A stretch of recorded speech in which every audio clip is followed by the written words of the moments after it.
Πριν από μισό αιώνα, οραματιστήκαμε το μέλλον, με ανθρώπους να ζουν σε βιώσιμες πόλεις και σε αρμονία με το φυσικό περιβάλλον. Με σύγχρονες υποδομές για καλύτερη καθημερινότητα, ποιότητα ζωής, πολιτισμό. Οραματιστήκαμε το μέλλον και ανοίξαμε δρόμους για τις μικρές και μεγάλες διαδρομές που ενώνουν τις ζωές των ανθρώπων και κάνουν τα όνειρα να ζωντανεύουν. Πιστέψαμε στην επανάσταση της καθαρής ενέργειας και στη δύναμη της καινοτομίας και τολμήσαμε. Πιστέψαμε στους ανθρώπους μας και ταξιδέψαμε την Ελλάδα σε ολόκληρο τον κόσμο. Πιστέψαμε ότι κάθε τι καινούριο που κάνουμε πρέπει να γεννά ευκαιρίες και να φέρνει ευημερία σε όλους. Όμιλος Γεκτέρνα. Επενδύουμε στην Ελλάδα. Επενδύουμε στο μέλλον.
Με την πρωτοβουλία Vodafone Smart Forest δημιουργούμε το πρώτο έξυπνο δάσος στην Ελλάδα που εντοπίζει έγκαιρα τη φωτιά με τη δύναμη της τεχνολογίας και του Vodafone Green Network.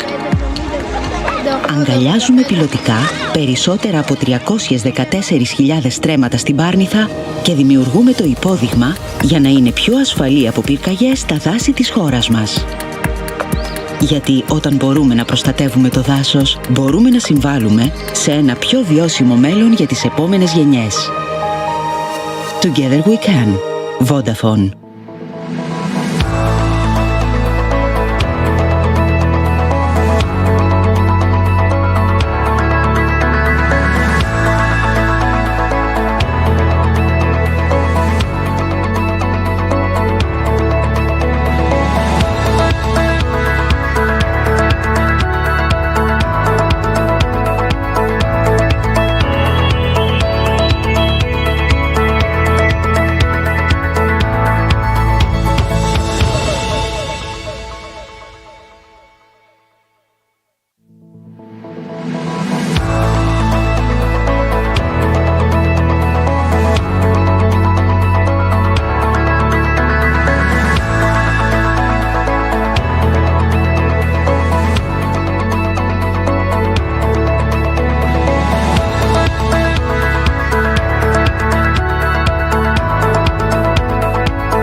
Καλημέρα σας. Καλώς ήρθατε. Good morning, ladies and gentlemen. Welcome to the third consecutive day of the Regional Growth Conference 2022. And today we have the pleasure to welcome four distinguished guests who will share with us their views on a very specific recent program of the European Union with great prospects, not only for Europe, but also Greece and its regions. So today, the title of our debate is Recovery and Resilience Facility of the European Union, and to what an extent this is a new economic paradigm for the transition towards the regional, national, and European economy. As I said earlier, together with us, we have four outstanding speakers, each of whom will have 5 minutes for some introductory remarks, and then there will be some Q&A in order to lay emphasis on specific aspects of the facility. And I would like to start with MEP Frank Bogovic, who will provide us with a European dimension and the views of the European Parliament, how this facility was developed, what was the role of the European Parliament in shaping this facility, thus shedding light on some aspects that maybe in Greece we have not realized as to the complexity of the European system of policy making. He will be followed by Mr. Papageorgiou, who comes from the European Investment Bank. The European Investment Bank has a very specific role to play in the implementation of this facility, because for the first time we can witness a far-reaching coexistence of public and private funds, and the European Investment Bank, of course, plays an important role as a leading bank, thanks also to the know-how they have. Next to Mr. Papageorgiou, we have Mr. Alekos Kritikos, who has a long-standing experience because of his mandate at the European Commission and also in his former capacity as Secretary General of the Ministry of the Interior. He has for a long time also studied the regional policy of the European Union and the management of structural funds. What we intend to highlight here is whether the Recovery and Resilience Facility is an innovation, possibly something positive in the regional policy of the European Union. Last but not least, Professor Nikos Vetas, professor at the Athens University of Economics and Business and General Director of EOVE, Foundation for Economic and Industrial Research, will provide us with his view pertaining to the Greek program, as well as the prospects for a new economic paradigm for the regions of our country, as may stem from the implementation of the RRF. First and foremost, I would like to thank you all for being here. And give him the floor in order to present both his own views, but also the views of the European Parliament and the background, a little bit logic of this facility. Thank you very much, Mr. Bogovic, for being with us. Yeah. Thank you for the question. Thank you for inviting me here, and good morning to everybody here in the audience, also for those who follow us online. And I will try to speak on the basis of my experiences. I was also mayor in Slovenia, also Minister for Agriculture and Environment, and now I'm in European Parliament in Regi and Agri Committee, second term, and now I'm also in ITRE. When we speak about resilient and recovery facilities, we must speak about the package which was made in the year 2020. It was a multi-annual financial framework plus a resilient and recovery fund. And we must know that it happened in the time when we were in the middle of the COVID crisis. Before we spoke about multi-annual framework in the after Brexit, which also influenced a lot on the next financial framework, and also for sure we feel the effect of all crises which were before financial migration crisis and other things. And then it was not easy to come to put it together. And at the end, it was political decision accepted during the German presidency that we established this Recovery and Resilience Fund. As all we know, that something new is this, that this is the additional money which we will get from own resources of European Union, also loans for long term, and what is the most important, that behind these loans is the European Commission, and this is the first time what didn't happen in financial crisis when, especially in Greece, Spain expected similar tools. I can say that if we put all this money together, we really speak about big money, and altogether it's more than 2 trillions of grants. And what is very important, that this Recovery and Resilience Fund is for 3 years. It means 3 plus consumption next years. It means that in short time it's necessary to use this money. Behind this money, there must be national programs which are in line with these priorities of the European Union. And if we spoke at the beginning of mandate about Green Deal, and we use, I say usually, 2 magic words, green and digital, after COVID we added resilient Europe. So it means that we need and also find the answers on new questions, health, social and other things which are connected with COVID crisis. And in meantime, we got these programs from almost all countries. Netherlands is the last one. We know about Poland and Hungary. There are some questions we usually debate, sometimes I think also too often in the European Parliament, but this is a question. But other countries, they started to accept this money. What is also important, here are people from European Investment Bank, and also many tools which are behind in financial institutions. We accept now, for example, taxonomy, which will influence on use of quality money in the future. So I think that in European Parliament it was big majority to support these tools, and I think that through these tools we really can change many things in the country. These are main priority. There are these 6 pillars, and we know that on national level it is necessary to answer on the questions which are in some countries.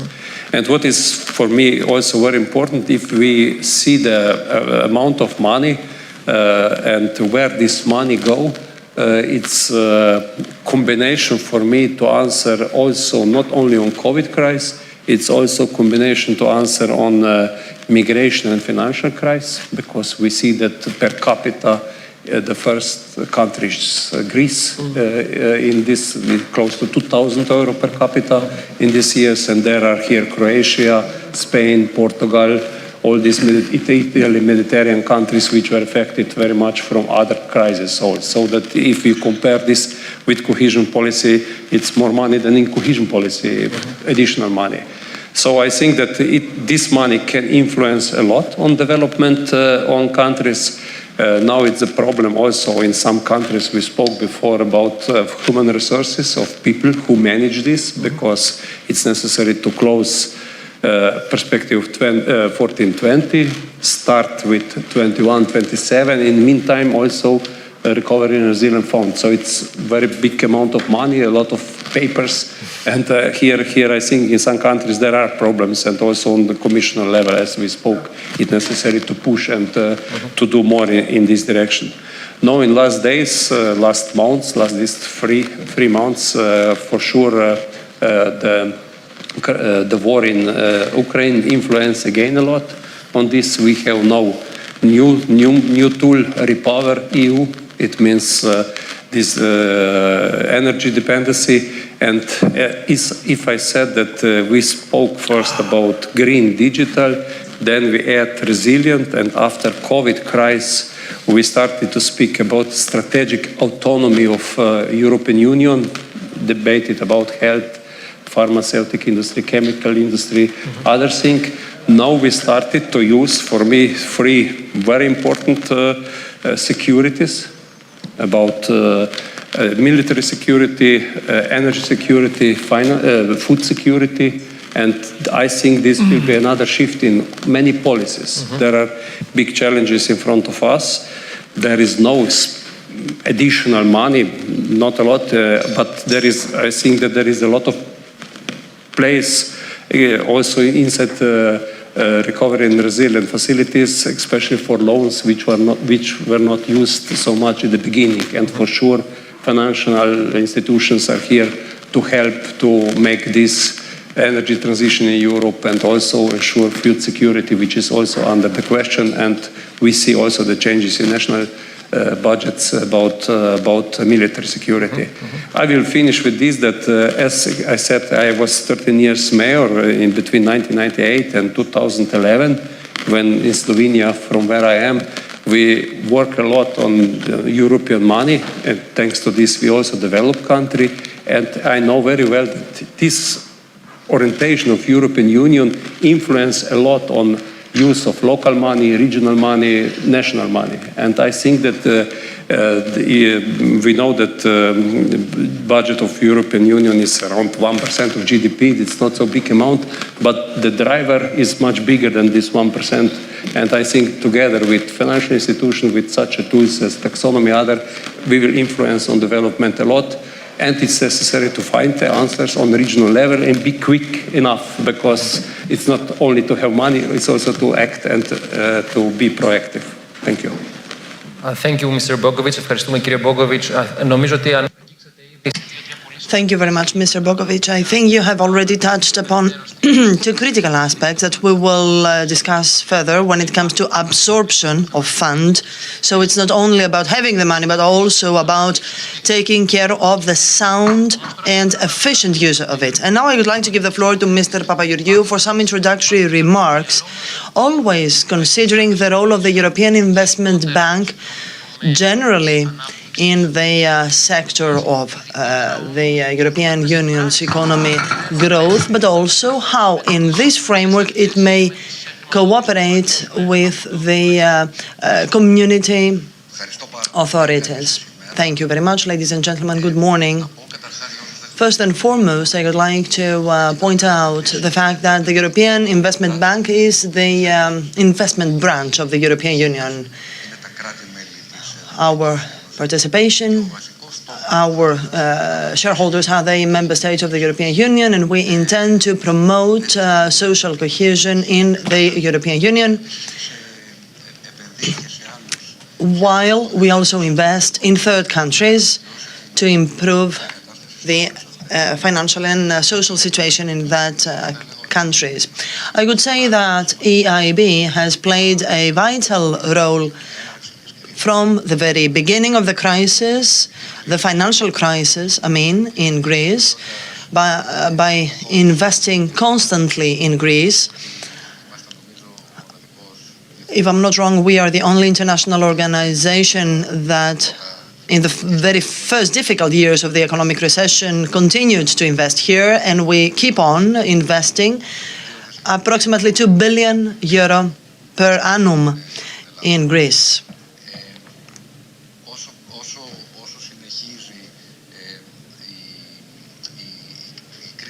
As long as this crisis goes on, our bank will not stop investing in Greece. Since 2016 onwards, a special working group, an investment team has been set up specifically for Greece, as well as a specialized team based in Athens, and this team continues to work here and will continue to do so. Having said that, I would like to add something important also for our discussion. The European Investment Bank is being transformed, is transforming. We call it Climate Bank, a bank for climate. We are the first international financial institution whose investments need to be fully aligned with the Paris Agreement, and by 2025, our ambition is 50% of our investments to be made in the sector of the environment. We are very close to meeting that objective. We are close to 49%, I believe, and this needs to be considered also with relation to RRF, because 38% of the resources, the funds available, need to be invested in green transition. Now let me touch upon, very shortly, because I suppose we will further elaborate on that during our discussion, on the role of the EIB. And so part of the funding coming from RRF, specifically from loans, comes to the European Investment Bank to form a fund. This fund intends to co-invest with EIB. And so we start from what we call the project pipeline of the bank, and the fund specifically established within the EIB co-invests, relying on the know-how of EIB in project evaluation, because I need to say that EIB is project-based investment institution. We support projects in other way.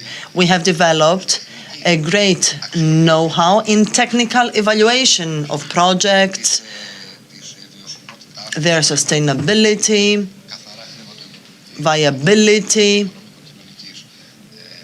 from a financial, economic, but also social perspective.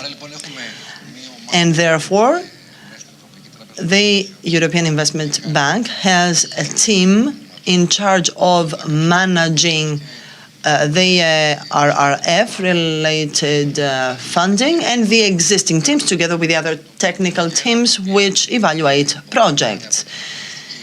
And some projects which pass through the committees of the bank, and they may be approved. They are bankable, may also draw on the funds from the RRF. There is a governance facility of this fund, the fund that was established within the EIB, with an investment council appointed by the Greek government, and it discusses all the strategic aspects of RRF. It is updated on the investments that are being made and takes decisions on critical issues.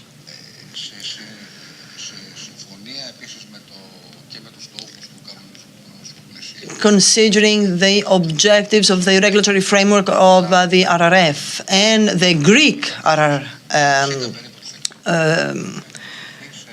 Recovery and Resilience Plan, 60% of funds need to be earmarked in green and digital transition. The remaining 40% will be invested in general objectives of extroversion, competitiveness, productiveness, and the creation of economies of scale. The funds which we have been entrusted with may amount to 15 billion. We intend to promote big-scale investments. We do not directly support SMEs, although we intend to promote their development, but we do that through local banks, through the intermediate loans. We borrow money to the Greek banks, and the Greek banks pass the social benefit of our low interest rates to SMEs, to small and medium-sized enterprises. So this is the overall framework. We are talking about a fund with two specialized teams, one in charge of management and the existing teams in charge of the technical evaluation, and the bankable project will be funded also through the Recovery and Resilience Facility on condition that the eligibility criteria of the facility, of course, are met. In many issues that have to do with green transition, sometimes we are stricter than, for example, we do not fund natural gas or hydrocarbons. This is our policy. Our policy, a political decision, was to stop supporting investments in natural gas and hydrocarbons. I believe I have I can stick to the time. Thank you very much for your introductory remarks. I would like now to give the floor to Mr. Kritikos. You have a long-standing experience in how structural funds and cohesion strategy of the European Union works, and the major problems are delays in absorption of funds. So apart from all the other remarks you have to share with us as to how this fund works, I would like to also have your opinion as to the quick time, the short time that these funds need to be absorbed. If I'm not wrong, there's a timeline of 2026. Is this feasible? I will start from the latter, but I would like first to congratulate the organizers of this Regional Growth Conference, female newspaper Peloponnesos, and Mr. Luludis, who honors us with his presence, and the region of Western Greece for this valuable initiative which will contribute to the regional growth in Greece and abroad. Absorption, rate of absorption. The RRF shows us new ways. A proof is that Greece has already taken the 40% of the grants assigned to it, although the NSRF has not been approved. Mr. Bogovic knows, is aware of that, and he is concerned about that. The NSRF shows us the way and paves the way. It is feasible to absorb. What's the secret for Greece? What was the secret for Greece? First of all, to introduce very simple procedures. The NSRF in Europe has not been approved 1.5 years after the onset of the programming period. If we add to that only the 75% of the previous programming period has been absorbed, all this is accumulated, and the RRF gives a solution and a vision to that. But the RRF, in my point of view, has a very important political dimension when it comes to European unification. It was an inspiration moment for the European Union, the approval of the RRF, and it introduces 3 elements paving the way for further unification. First of all, the first element, the common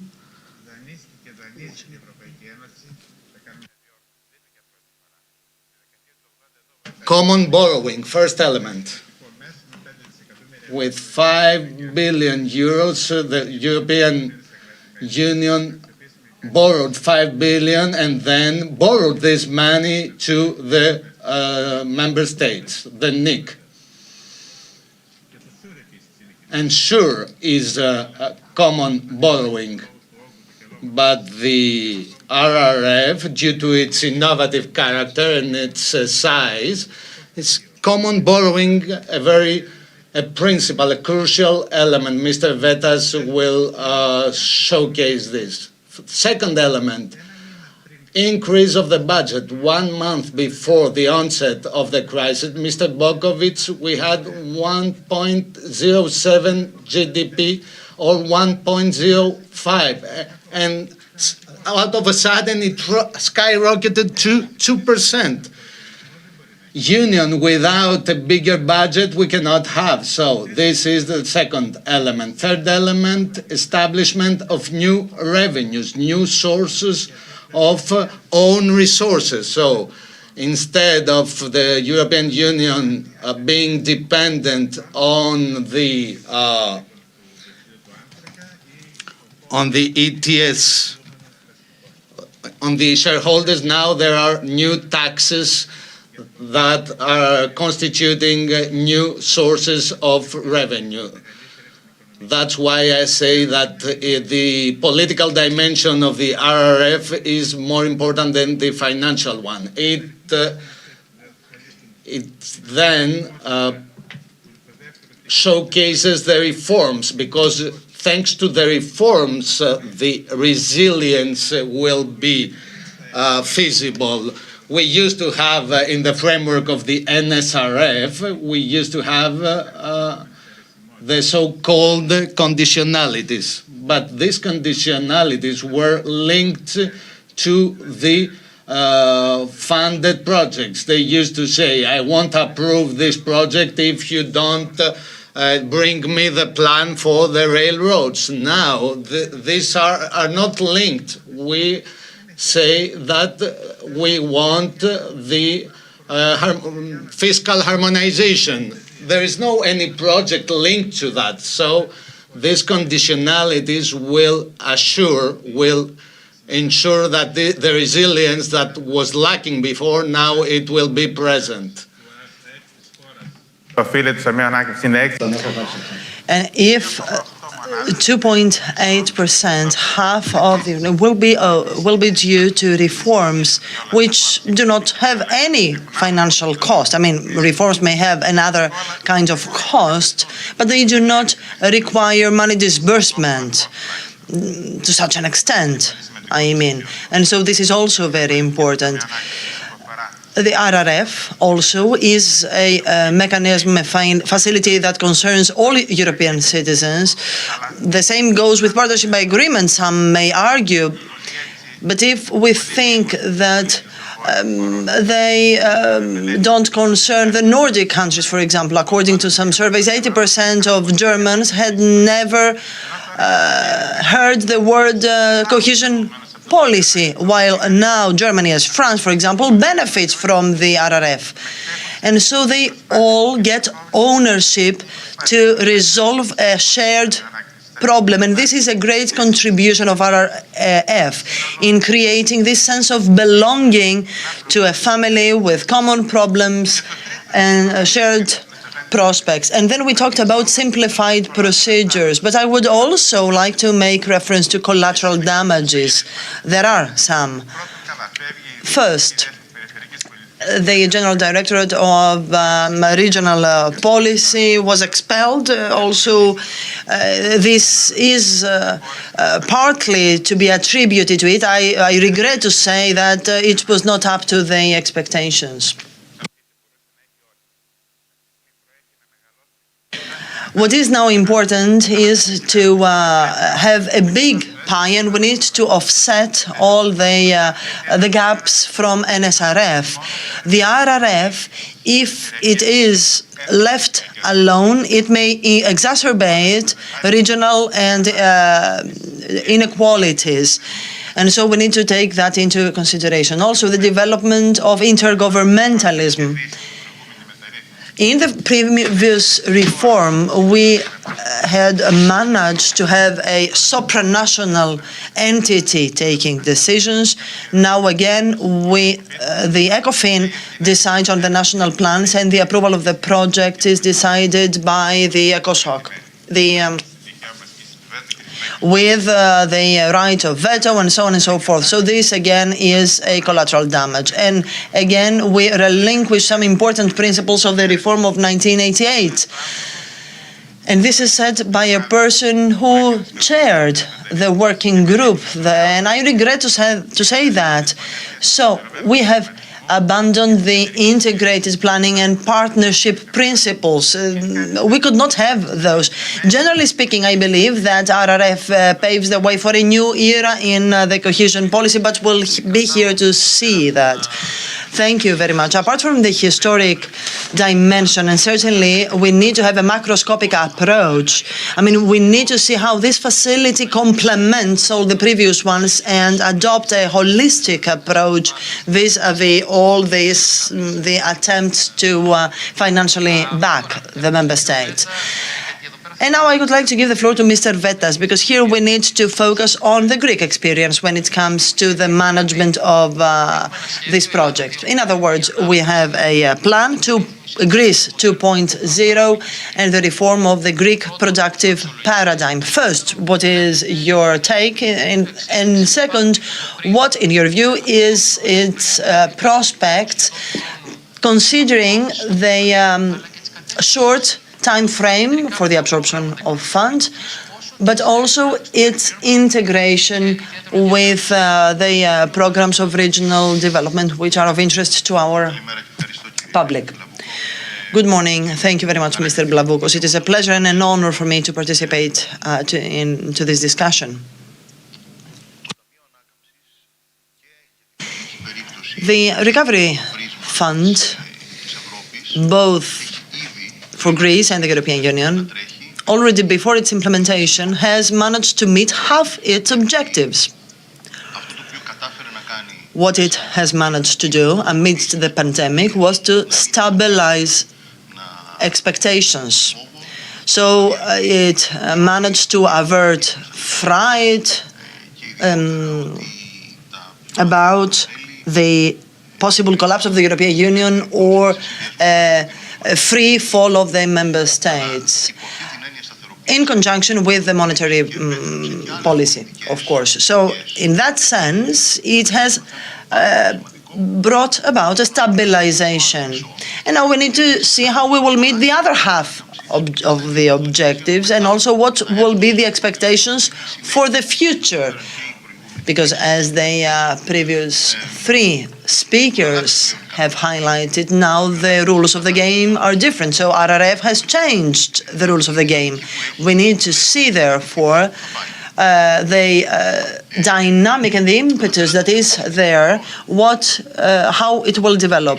Now, you talked about strict time scale. Well, I disagree. I don't believe that times for Greece are too strict. The notion of timescale and deadlines were strict for Greece anyway. Greece is a country that has experienced a deep financial recession from 2009 to 2015-16, but then there was stagnation, followed again by a crisis.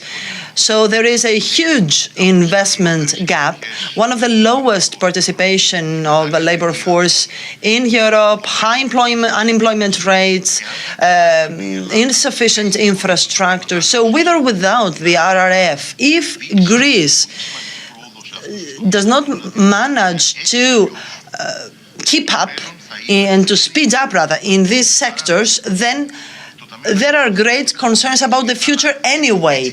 And so RRF is here to help, but we need it to speed up anyway. And here lies also the concept of how to connect the investment that will be made through RRF with the other policies, the NSRF, the Structural Investment Funds, that is, or the National Investment, but especially the leverage of investment, of private investments. Frankly, you asked me to focus on the Greek case. So in our country, for example, the term fund usually makes us think of the word opportunity, and usually then we think of the term missed opportunity. So in order to avoid that, what is critical, and I believe Mr. Kritikos stressed that, is the word reform, this dirty word, we hate this word, reforms. And the RRF explicitly says that we in Europe acknowledge that there are problems when it comes to productivity. It matters how competitive we are against the rest of the world. And this is true. We need to recognize that. So our continent has many virtues, but when it comes to competitiveness, productivity, innovation, or interconnection between the education system and the labor market, for example, we lag behind compared to both Asia or America.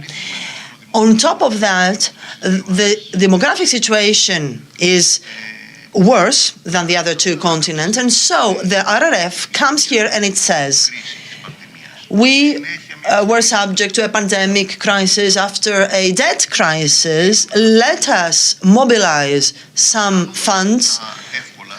Let us do the easy tasks, the low-hanging fruits, as we say, that is, to distribute, to allocate the best possible credit capacity to the other member states, already done, or stabilize expectations, done, to help investments and, of course, to boost the economy. As far as Greece is concerned, as I said, we need to speed up anyway. The economy had already started being aligned from 2019 onwards, but then because of the pandemic and the war in Ukraine, again, we are back to the fiscal deficit. We have a high fiscal deficit. I don't believe it is unjustifiable, but it is. And then the external balance, because of the increase in energy prices, the fall in the fall in tourism, and so we are back to this double deficit. However, at the same time, there is an obvious need of investments in our country. And ironically, I would say, we seem to be outpacing some other countries. Why? Because to a certain degree, we have already passed through the stage, do something to take the money. I mean, we have experienced 3 memoranda. And I'm not just joking, or rather, this is not a joke. There is a know-how in this country, both in the private and the public sector. We have accumulated some experience also in interacting with the European institutions as to how we manage these processes. Of course, it's not yet do something, otherwise you will get expelled from the game, which was the case some years ago, okay? Now, they tell us, do something to facilitate absorption.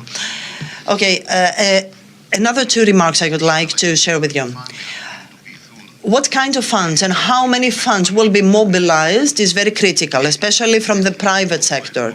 And it will not be easy to measure, because we may measure what will be approved, and I'm thinking of the private loans, for example, that will be co-financed. We will see and we will measure that, we will count that. What we will not know is the net increase,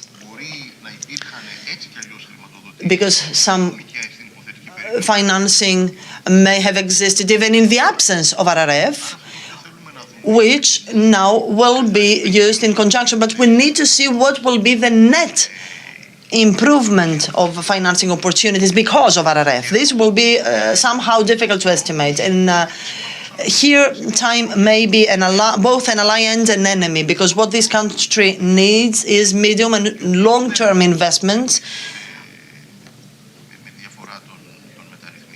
which will go hand in hand with the reforms to be implemented. 1.5 years or 2 years ago, I participated in the Vissaridi Committee for the developmental planning of Greece. Back then, the measurements we had done focusing on reforms were similar to the ones that the Bank of Greece did on the basis of the real situation vis-à-vis the RRF. So our country, if it manages to bridge the investment gap through the investment and structural funds, through private funds and through RRF, but maintaining the existing economic structure for the next 2 years, it will have a growth rate of 1.5%. Only if we manage to truly transform our productive process, especially the relationship between the businesses, enterprises, and the public sector, then this 1.5 may double to 3%, which is imperative for a country like Greece with such a high public debt.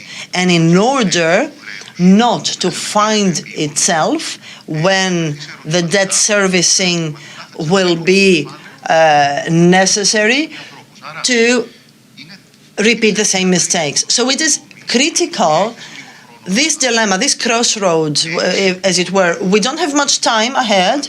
We do have funds which need to be absorbed not only to grow, to develop, but also to change the pathway, the course of economy. And by that, I mean that the European economy has some characteristics. Earlier, I compared Europe with the US and Asia, but here, for example, we in Greece have more but very small enterprises which do not find it easy to be innovative and extrovert. In some other industries, we have bigger enterprises which are not competitive. What we don't have is to have a clean ground from which a company may start being small and then become larger and larger and being taken over. So we have a less dynamic, productive structure of the economy. And because I mentioned the benefits and the advantages of the RRF, on the other hand, there are some concerns as to the fact that inevitably RRF will be bureaucratic, will bring about a concentration of decision-making by politicians, which will guide the economy. And this is, it could be, it can be probably better designed from some point of view, but it still is a fund in the framework of which the European Union borrows without having own resources, interestingly. This imposes an acceleration. So what was considered as an own resource 4 or 5 years ago, it turned out to be a tax on electricity. So probably we should avoid talking about all that. However, we need to come up with some resources if we want to continue from that point on. And I'm saying continue because RRF probably is a vehicle so that without disregarding the fiscal stability rules, continuing to support the weaker economies. Not so the European Union not to tell some economies that your debt is too high, funding and borrowing money to meet that objective. So I believe that sooner or later this will go to that. Bogovic, and try to bring into focus the European dimension. Again, we spoke a lot about Greece and the development plan and the growth model and how this needs to be changed. But now let's bring back the European dimension. And here I have two questions or points that I would like you to comment on. And the first one is about the political dimension that Mr. Kritikos also mentioned. The fact that this is a signal or should become a signal of further political integration in the sense of debt mutualization, common financing of policies, and so on and so forth. And the second political dimension that I would like you to comment on is the use of this instrument, the potential use of this instrument as a means to put pressure for democratic reforms, rule of law, and so on and so forth. We know very well that this has been the case already. It has been associated, it's functioning with how member states act and behave in some areas. So what's the EP view, the European Parliament take on that? Yes, these are very good points, and this political dimension is really very important. as we said, this common borrowing and also ensure for the money for this part of grants. This is something new, and it was not possible to do in financial crisis at that time, and Greece asked for this also in other countries. So in European Parliament, I can say that if we see about this cooperation between Commission, Council and Parliament in this trialogue, usually the Parliament is first who is for the common policies. And in European Parliament it was really not easy to reach a compromise about this and support this. Also, when we speak about amount of money, it's all the time the pressure to have more money on European level, so that I can say that this logic in the Parliament is very clear. Mm-hmm. Also about the second, the rule of law measure, we see and these debates, and last I arrived here direct from the Strasbourg, and we had again debate about Poland and this debate of use of RRF for Poland, which was the promise of Mr. von der Leyen. If Poland will respect all this conditionality which are there, their reform in their system, and I think that I can be very open here, and I can say that sometimes perhaps we repeat this debate too often also, and these pressures, we need this pressure.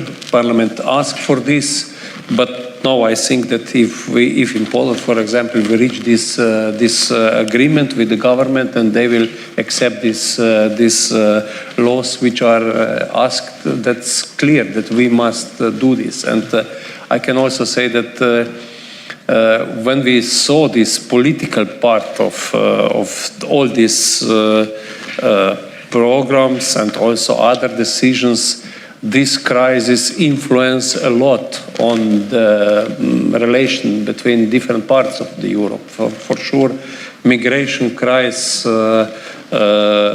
bring on one side the also financial and other problems in especially Mediterranean countries, and later this dividing on the east and west started in Hungary, Poland, and these debates influenced a lot on these topics, and also that we accept this conditionality, that the rule of law is a condition to get money from European Union, and that also you can stop deliver the money to countries. So for sure through this the role of these financial measures are big, and behind this, as we said, this is the one political dimension which we often see, and I can say that openly that we really speak sometimes too much, because as you finished, here is necessary action, and to accept reforms on national level and work on reforms. And the debate about political parties much bigger than debate of this, how we use this money, if the programs are okay, and these differences between countries which are very big. And for example, inside European Union, for me is one of the biggest question, this demographic question. And we deliver the money, but if we will lose young people in the countries which have problems in development, we will be still in bigger problems. So I think this territorial social cohesion, it should be underlined, and sometimes countries from western part of Europe don't like to speak too much about this, because we know Germany needs 400 people per year, and we know how big territory is to be born 400 people. And for example, this is one dimension if you connect territorial cohesion and demography. And I think it needs real support to the countries which we have this flow, because for me, we also spoke a lot in the past about migration, and we usually spoke about out of the European Union, Middle East, Africa, but we don't speak, for me, enough about internal migration, south east to north, towards northwest of Europe. And here I think that is a big capital of people which go there. So this is the one dimension. And the second dimension which this war showed to us is energy union, repower of new program. It brings very big challenges in front of us. And sometimes when we speak about also Green Deal and this transition of energy sector, I think that sometimes people who shoot don't use figures. They use more ideological terms, green, renewable, other, and taxonomy will be one case in which when you go to the deep to the figures, for example, in Germany, German energy policy, you can ask if what this policy brought to us, also this dependence on Russia and other things. So that food security, when we speak about farm to fork strategy and common agriculture policy, and for example, we in the Agri Committee, we ask impact assessment, and we didn't get on time impact assessment from Commission. We got goals for farm to fork strategy, but when you get impact assessment and you see that increase of price of food, demand for food, there are also some critical points. And again, this war in Ukraine showed us what it means if there are, I don't know, 20, 30 million tons of wheat which is blocked in the Black Sea, what it means for whole world and what influence will be in Africa and other things. So that I think here, usually as Europe, I think I really think that this is a great project, the European Union, and we must support this. But sometimes as European, for me, we are a little bit naive that we live in ideal world with ideal people and that our policy will influence on the whole world. And I think that now is time to check these policies if this soft power is too soft to solve problems and if somebody follow us. And here I think in many of these policies, and all these policies are connected with these funds and in which direction we go, with which speed we go, and how we will be depend on different part of the world. And I don't know, for example, it's open debate about, we had this week Fit for 55 package in the European Parliament. We didn't get our statement because of political games, but at the end on ETS, which also bring money for modernization fund and other things, which again influence a lot on this. But for example, voting about use of car,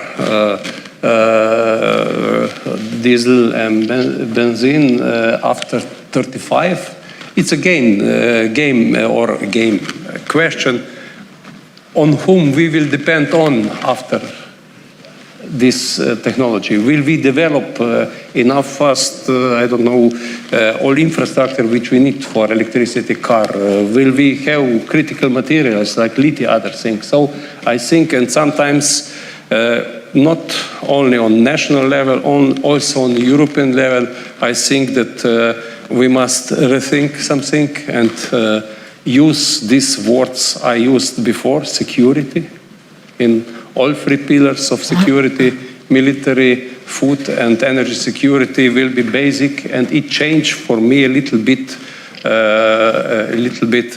thinking about our future and some paradigms also in some policies. So I think that there are big challenges in front of us. We have tools.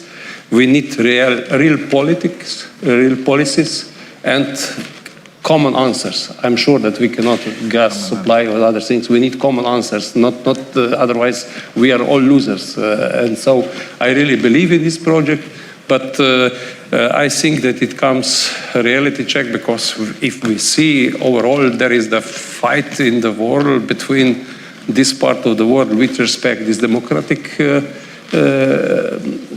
rules democracy and autocratic part, and it's a little bit changed, and the European Union works very well where international agreements are agreed and also that people respect this. But today, if we see that somebody comes and make a war with such a consequences, with so many died people, and that he arrives, that the army arrives with crematory on the fields, we must think how to act. And this dependency, especially in the energy sector, is crucial for our decisions, for me, and also for development of the Europe and development of democratic part of the world.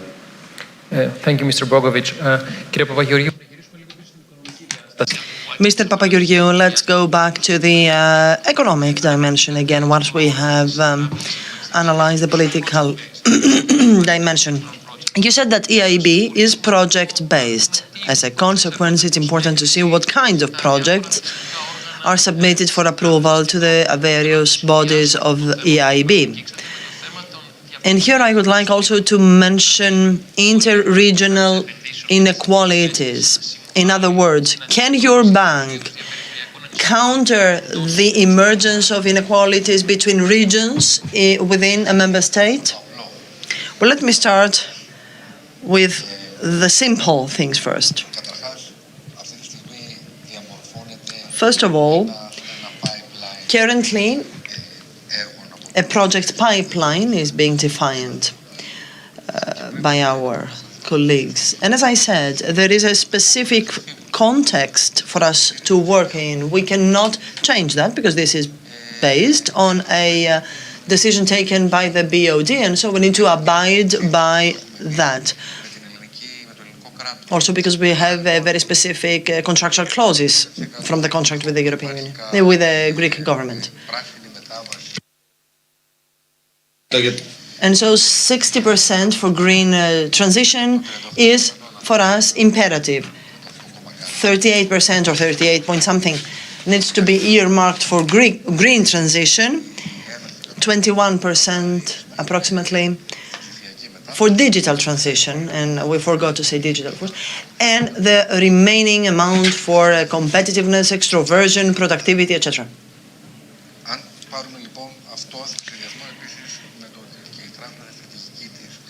Considering also that the EIB's strategy is to transform and to turn into a climate-related, a climate-based bank, you may understand that climate is a top priority for our bank, especially in the energy sector. We will greatly focus, for besides, here lies the future. Now, when it comes to inter-regional inequalities, you asked. Now, look, the European Investment Bank has a very concrete, specific and detailed policy in this regard. That is meeting economic and social cohesion between regions, which is mirrored also through the percentage of funding of regions.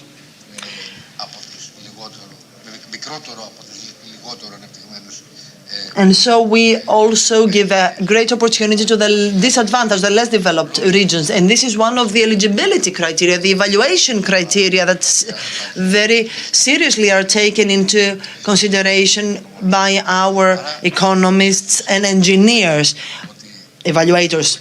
And so clearly the role of the European Investment Bank is this, because this is our policy. This is what our policy is all about on the basis of the treaty and the statute, the Articles of Association, and the Treaty of the European Union, I mean. We need to meet, to achieve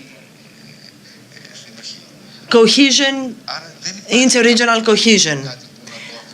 And so this goes without saying. It is taken for granted, and it is cross-cutting to all our operations. And so my answer is yes, it is one of our objectives to meet also through the recovery fund. Because first, we evaluate eligibility criteria of each and every project on the basis of the criteria set by the bank. And then we evaluate, and only then we evaluate the compliance with the criteria of the RRF. And allow me also to say something about leverage, which also is important. There is a ministerial decree according to which up to 50% of the eligible, of the desired budget can be funded from the RRF, lending, yes, through loans, 30% by us, and at least 20% by own resources of the investor. Our intention is to turn that to 40-40-80, so 40% RRF instead of 50, which is the maximum, 40% EIB, and 20% own resources or equity.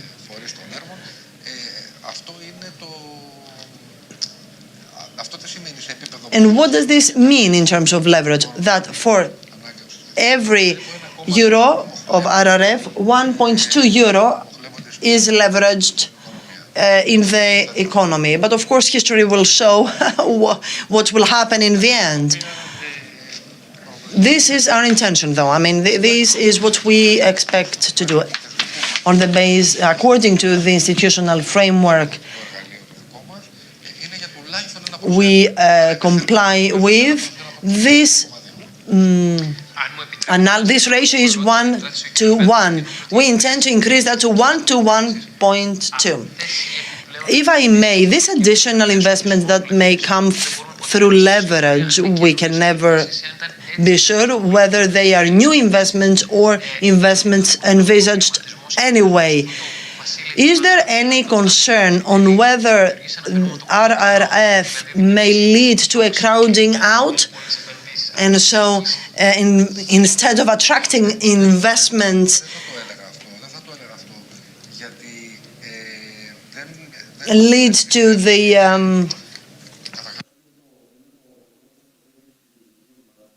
exception or outflow of investments? Well, I don't think this is the case. I may be somehow technical, but you know, one of the benefits is the crowding in, so the additional resources of our investments. This is why our ceiling in our conventional loans is that our funding cannot exceed 50% of the cost of a project. And so there needs to be additional resources. This is imperative for a project to be funded. Moreover, because of the EIB's objectives, we have a complementary role vis-à-vis the Greek banks. There's another part of 6 to 7 billion that will be managed by the Greek Development Bank and the Greek banks. And here, our target group is the SMEs. I believe there is full complementarity, therefore. I don't really believe that there is any concern whatsoever about triggering a crowding out procedure of private investment. Thank you, Mr. Papageorgiou. Mr. Kritikos, again, the European dimension. We saw what the European policy at the institutional level is like. I would like to discuss with you what about the other states of our Mediterranean area.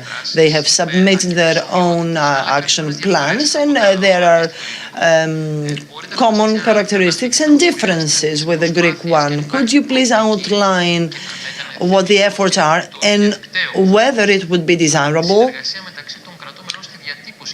to try to achieve a cooperation between member states? I mean, we all see the particularities between the member states, but here again we have a group of countries of the basin of the Mediterranean, and so I'm wondering whether RRF may be a springboard for cooperation between the Mediterranean states.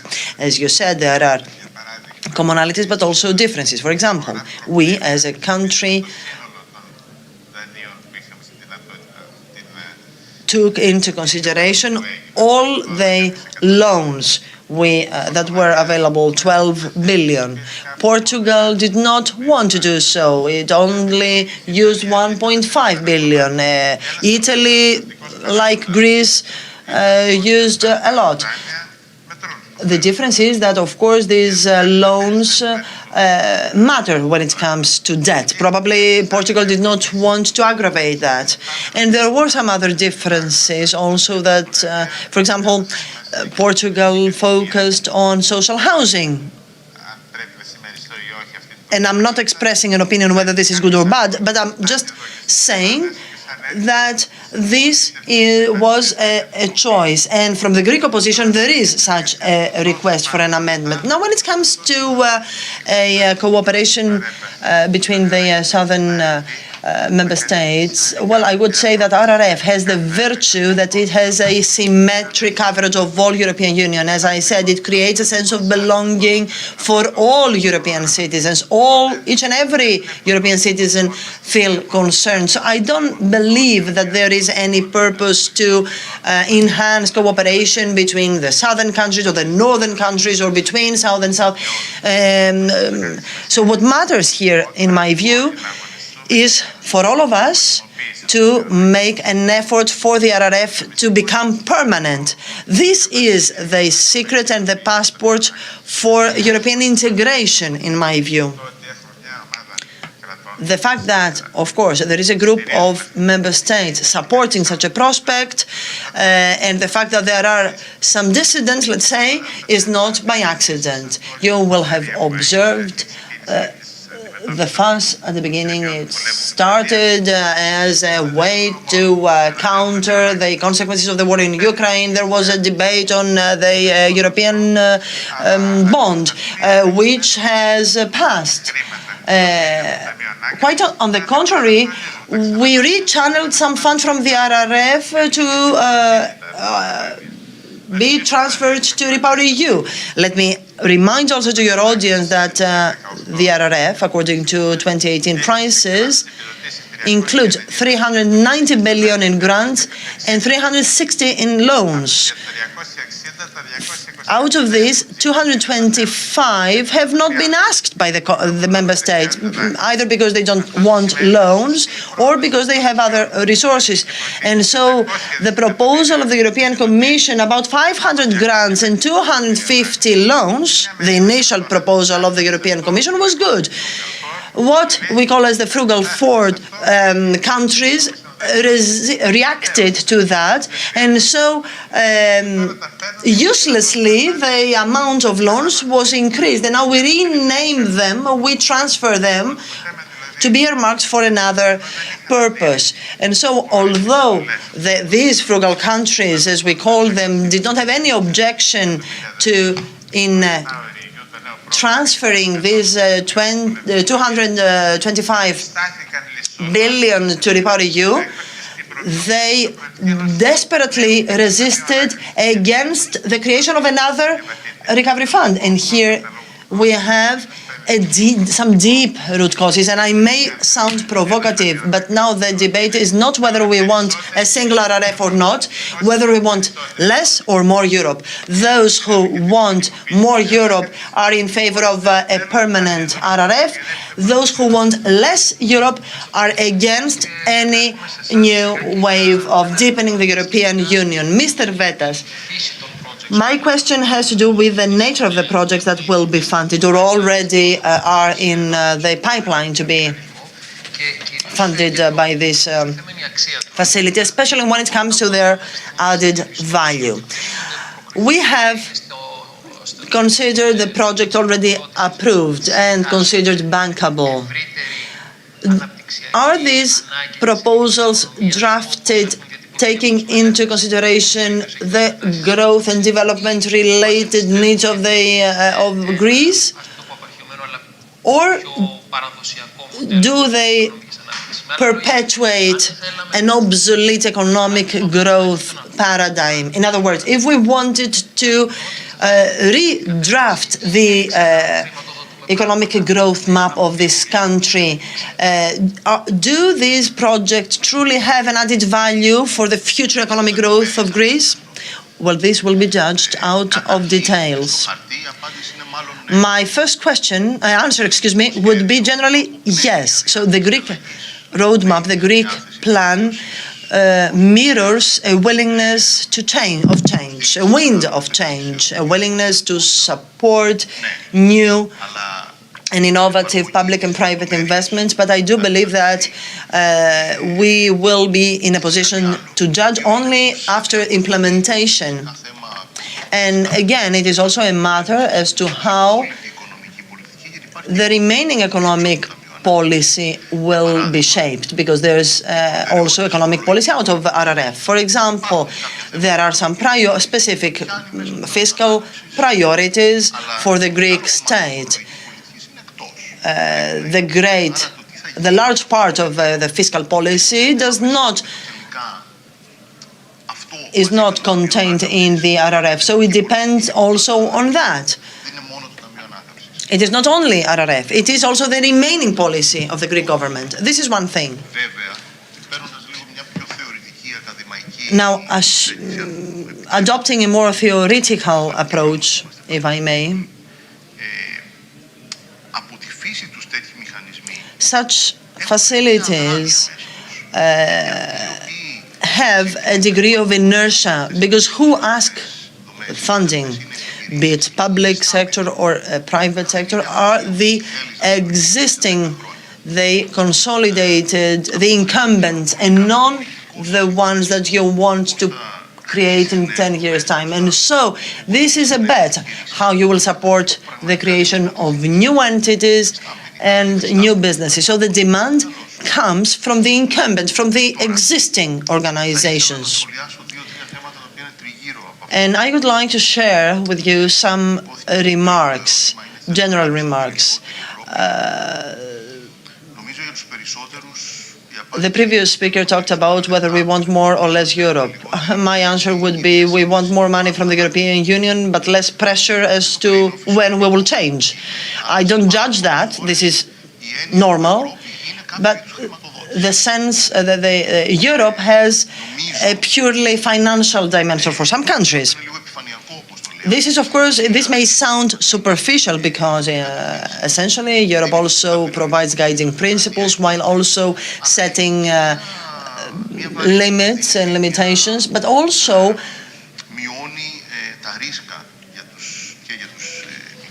mitigate the risks for the weakest. But the question, the dilemma about whether we want more or less Europe will depend on the political processes that will be promoted in the next years. Thank God, in the member states, the European Union is composed of democracies, and we will have elections. So what will be the body that will tell a country, whether big or bad, that you did not use soundly the money from the RRF, so bring it back? I mean, and this is up to us, but this also depends on external factors, as the war in Ukraine, for example. It will depend on whether we will recover. Certainly, if Europe manages to have a growth in the forthcoming years, will be a whole different story vis-à-vis a stagnation, which will lead to countries closing and isolating themselves to maintain, to preserve what they have managed to achieve. The question about, you asked what are whether the projects to be funded compete one against the other. Allow me to say here that as soon as we measure eventually what was the overall impact on the investment of RRF, then we will have to compare it to an alternative scenario, not a scenario of zero investment, but a scenario of different investment. So this is why I insist on the net increase. Okay, this is not just a fund that will not be measured. We will measure how it will be absorbed. I was delighted to hear the remarks as to the fact that in many sectors, for example, energy transition or the green transition, we should not be naive as Europe. I agree with that. It is a good thing to progress and to show that we are in a position to compose two things: economic well-being and social state, welfare state. The synthesis in Europe between these two levels is key, but we should not be naive. Very difficult dilemmas lie ahead when it comes to energy. To an extent, we have relied on the advent of a technological progress in the next years, in the years to come. But this, to a certain degree, is still a hope. We have not seen that tangibly. And we also need to see whether our choices will increase our reliance on third economies for raw materials, for example, batteries. So these are difficult, these are thorny issues and difficult dilemmas. Of course, we say green, but green how? And second, digital transition from itself is a synonym to development, but it is also critical to see how it will change the structure, the public administration. I mean, it makes no sense to digitalize the public authorities without changing its structure. What I want to say is that generally we deliver, but we need to be very careful on details. And because time is running, we also need to study the structures that will exist in the future. An investment is always forward-looking. And so we need to focus on the future, on how we will be structured in the future. If we take the clock back to 1981 when Greece joined the European Union, then we would say that from a macroeconomic perspective, up to 2007-8, Greece experienced a constant period of development and growth. It's one thing to establish institutions and tools when you flourish, when you grow. And we benefited also from the fall of the Eastern Bloc and the progress of China. But now we see ahead difficulties which are unexpected. All of a sudden, you wake up in the morning and there's a pandemic, and there's a war in your neighborhood. You wake up in the morning and UK is no longer a member of the European Union. So here it is about the European Union getting mature, becoming adult, an adulthood, a transition to adulthood. It is as if the idea of just we want something and it will be done is no longer valid. It's the last 3 minutes of the panel, 30 seconds each. I think what could we take out of this discussion on the facility, on the RRF? What would be your main thrust in 30 seconds, please, so that the audience can leave this panel getting the main gist of what we have discussed so far? Mr. Bogovic, 30 seconds. Okay, European Union and RRF has the solutions. There are many policies, and there are also many challenges on which we must answer. I'm sure that we can do this, but we must not forget on social and territorial cohesion, and we must not be naive. Mr. Papagiannis, as European Investment Bank, what I would like you to retain is the following.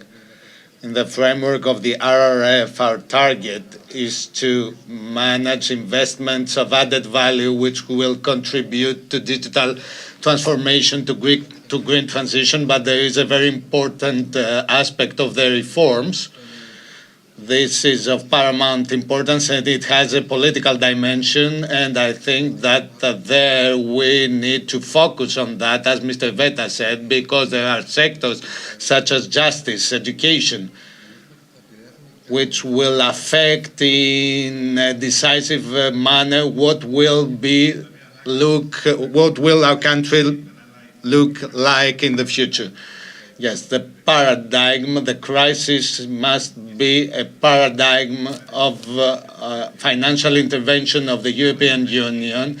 It can be done, it can be turned into a new paradigm of implementation, but this will be contingent upon the response of all the member states and those who will react to that, to what extent they will be willing to help that this turn into an implementation paradigm.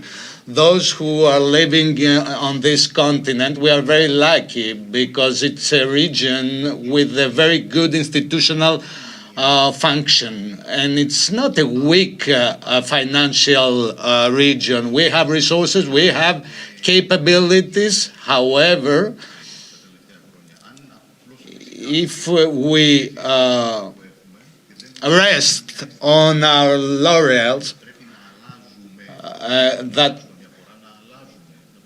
and unless we want to change in order to adapt to the ever-increasing changes, this will lead to a stagnation. So there is a conjuncture that can be turned into an opportunity in order to head to the future in an optimistic way. Thank you very much. And with these optimistic words by the panelists, thank you very much for your participation, for your very thoughtful comments. Thank you very much, the audience, for being here and those who followed us online. And I will invite you to stay here in order to attend the following sessions when it comes to European integration and European vision as a whole. Thank you very much.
Ladies and gentlemen, good morning.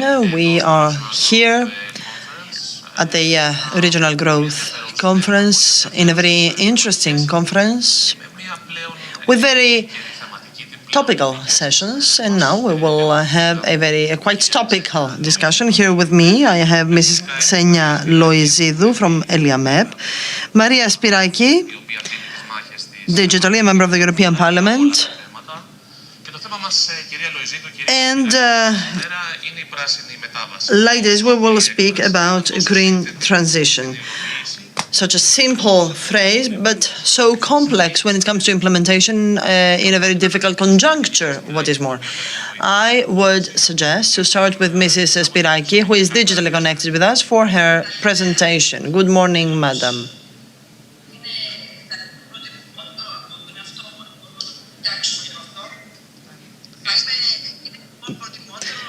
Good morning. Well, the speaker sound is not that good. We are trying hard to translate her, but the sound is a problem. Allow me to say first that in our region, in this conjuncture, there is a series of opportunities emerging. Αυτά συμβαίνουν στα ζωντανά προγράμματα, όπως λέγατε και παλιά στην τηλεόραση, κυρία Σπυράκη.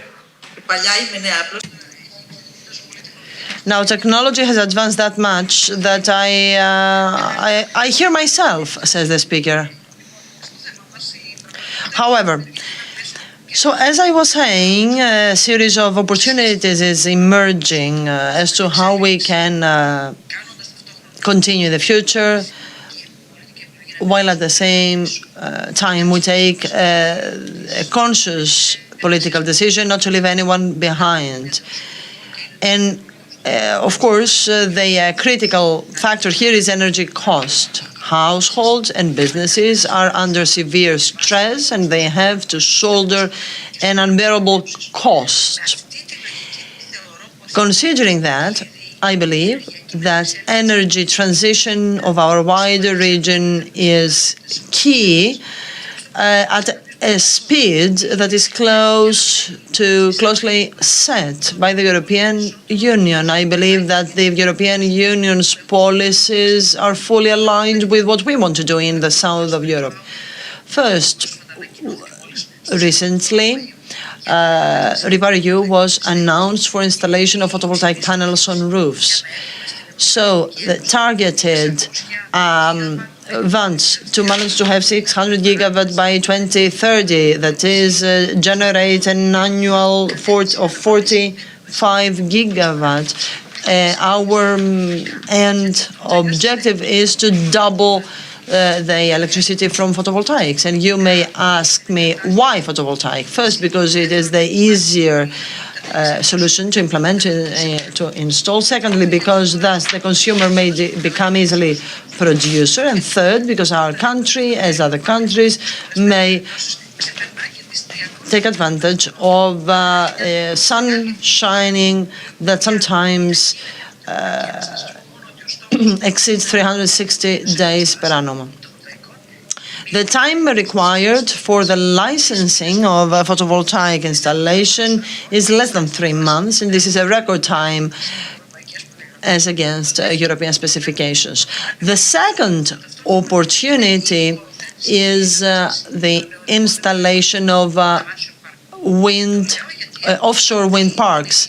I'm saying that because I am aware of the experience many northern countries have, as Scotland, which may have full energy sufficiency,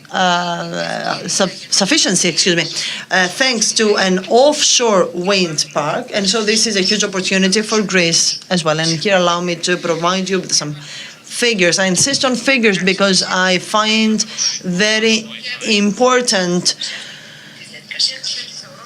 to prove how we intend to proceed in the future. And so Our intention is 60 gigawatt by 2030 and 340 gigawatt by 2050. So our potential to develop electricity out of offshore wind is shocking. And the return currently is very low. It is approximately 2 gigawatt per annum. So we need to speed up. And there are serious concerns here that have to do with licensing, with the location of installation. We need to speed up on that, as critical is also the social acceptance. So whether we are in a position to convince the local communities to embrace such a prospect with a view not only to ensuring much and low-cost green electricity for our countries, but also to be proud enough to abide by the strictest specifications and legal framework in full respect of the environment, climate and ecosystems, thanks to a very targeted legislation. If we manage to do that, we will drastically decrease energy cost. And I would like to shed light on a third opportunity, and I will close by that. Especially in the Mediterranean member states, in my view, we need a targeted policy to counter energy poverty. And I'm saying that because the European Observatory figures of 2020 are shocking. More than 50 million of people are considered not to be able to have their houses heated during winter. According to the same figures, another 50 million people pay their energy bills in delay. And, of course, we do not even rely on the 2021 data, because certainly the situation exacerbated during the lockdown and the pandemic. And what the European Union comes to do? The establishment of the European Observatory for Energy Poverty is a great novelty. I was one of the 4 MEP involved with a view to engage the local communities. And so here it matters the fact that we are saying that in a regional conference, engaging through technical assistance also the local authorities first in order to record and map the problem. And once we have identified the problem, we may come up with targeted solutions. The financing and funding policies, in this case, as in the case of energy cost, do not, of course, eliminate the problem, but rather mitigate the consequences of the problem. So it's high time we decided to take specific political decisions in the Mediterranean, which will bring about the RRF, the Recovery and Resilience Facility. All countries, we will have to revisit the plans considering the recent development and taking into account also the European Union's budget, which intends to promote the promotion of a green transition and a digital transition. Having said that, I am at your disposal for questions. And thanks to the introductory remarks of Mrs. Spiraki, I would like now to ask this. We are all experiencing energy awe. She talked about how the reforms will be accepted by local communities. And I'm wondering, Mrs. Loizidou, to what an extent all this may be achieved and implemented and be 100% green. 130 kilometers from here, my birthplace is located, and various investments are being made with a view to upgrading the existing infrastructure, aligned to the general landscape, while at the same time the natural environment is under severe attack. Yes, I would like to tackle this problem from the start. When we talk about green transition, we must mean green sustainability, which is based on three pillars: society, environment, and economy. With green transition, we cannot mean an energy transition only, exclusively. If we take this one-way road to talk only in that dimension, energy transition, without taking on board the other axes, the other pillars, then in terms of transformation and in terms of infrastructure, we will deal with problems because we follow a one-dimension road, a business-as-usual approach. So we need to talk about circular economy and to put all this on the table: the waste management, the urban development, development of rural areas, good agricultural practices, rising of the sea level, climatic chaos, not climate crisis. All these must be the pillars on which will be developed together, having in mind what we call green transition. The resources do exist. Mrs. Spiraki presented them in detail.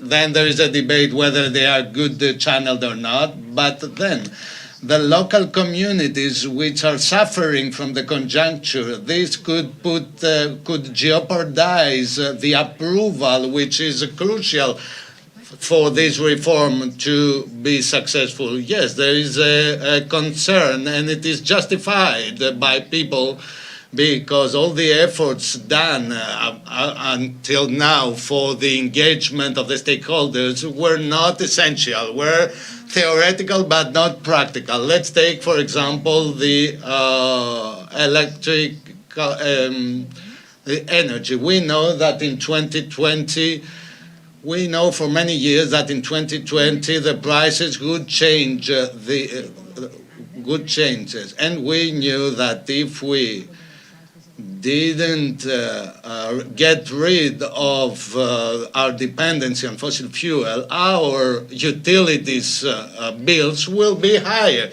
We knew that, but we didn't do anything to deal with that. So this is very important to be frank vis-à-vis these people, these social stakeholders, and make them a part of the decision making in order to let them speak about the problem and give solutions to tangible problems, because very often we talk a lot and we act, we don't act in the same way. We need to draw policies and budget to concrete solutions to real problems. Mrs. Spiraki, Mrs. Loizidou talked about frankness. We will link that to what you mentioned with the benefits, with the benefit policy in this very difficult conjuncture. And I would like to ask you whether this big ship, as it is characterized, as the European institutions were characterized by the Prime Minister, wanting to showcase the difficulty with which the decisions are taken at the European level, or this delay by the European Union will fuel Euroscepticism and populism. Mrs. Loizidou, yes, she has malinterpreted my statement. The energy cost for me, who is politician, is the first danger. And we in Greece, we are our counterpart when it comes to renewable energy sources is very low, and this is of our fault, of all the stakeholders and all the politicians.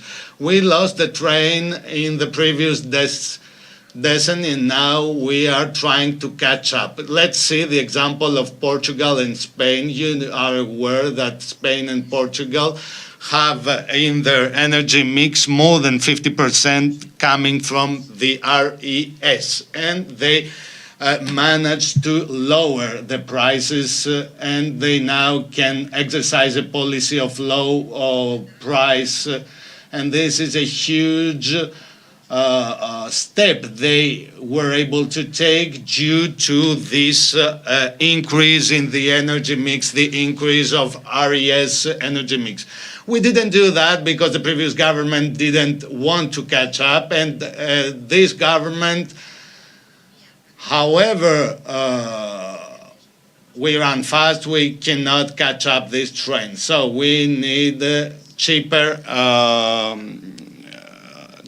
energy thanks to the circular economy and the renewable energy sources. We need to increase in our energy mix the RES counterpart.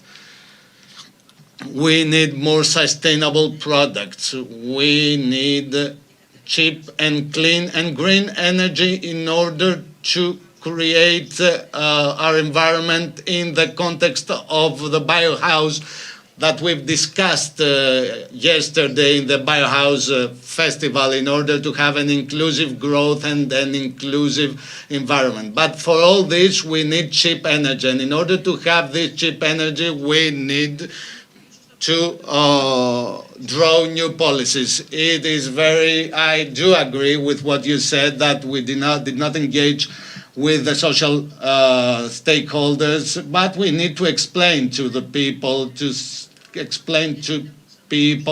that clean and cheap energy comes from the RES, and tell them that the European policies are the strictest in the world in terms of environment protection. Yes, but the ship cannot turn. It's difficult to turn it, but we need to turn it because we cannot continue with a business as usual approach. We cannot be dependent on the most expensive fossil fuel in the world, which is behind all our problems, our current problems. I'm talking about natural gas. Every country is doing whatever it can.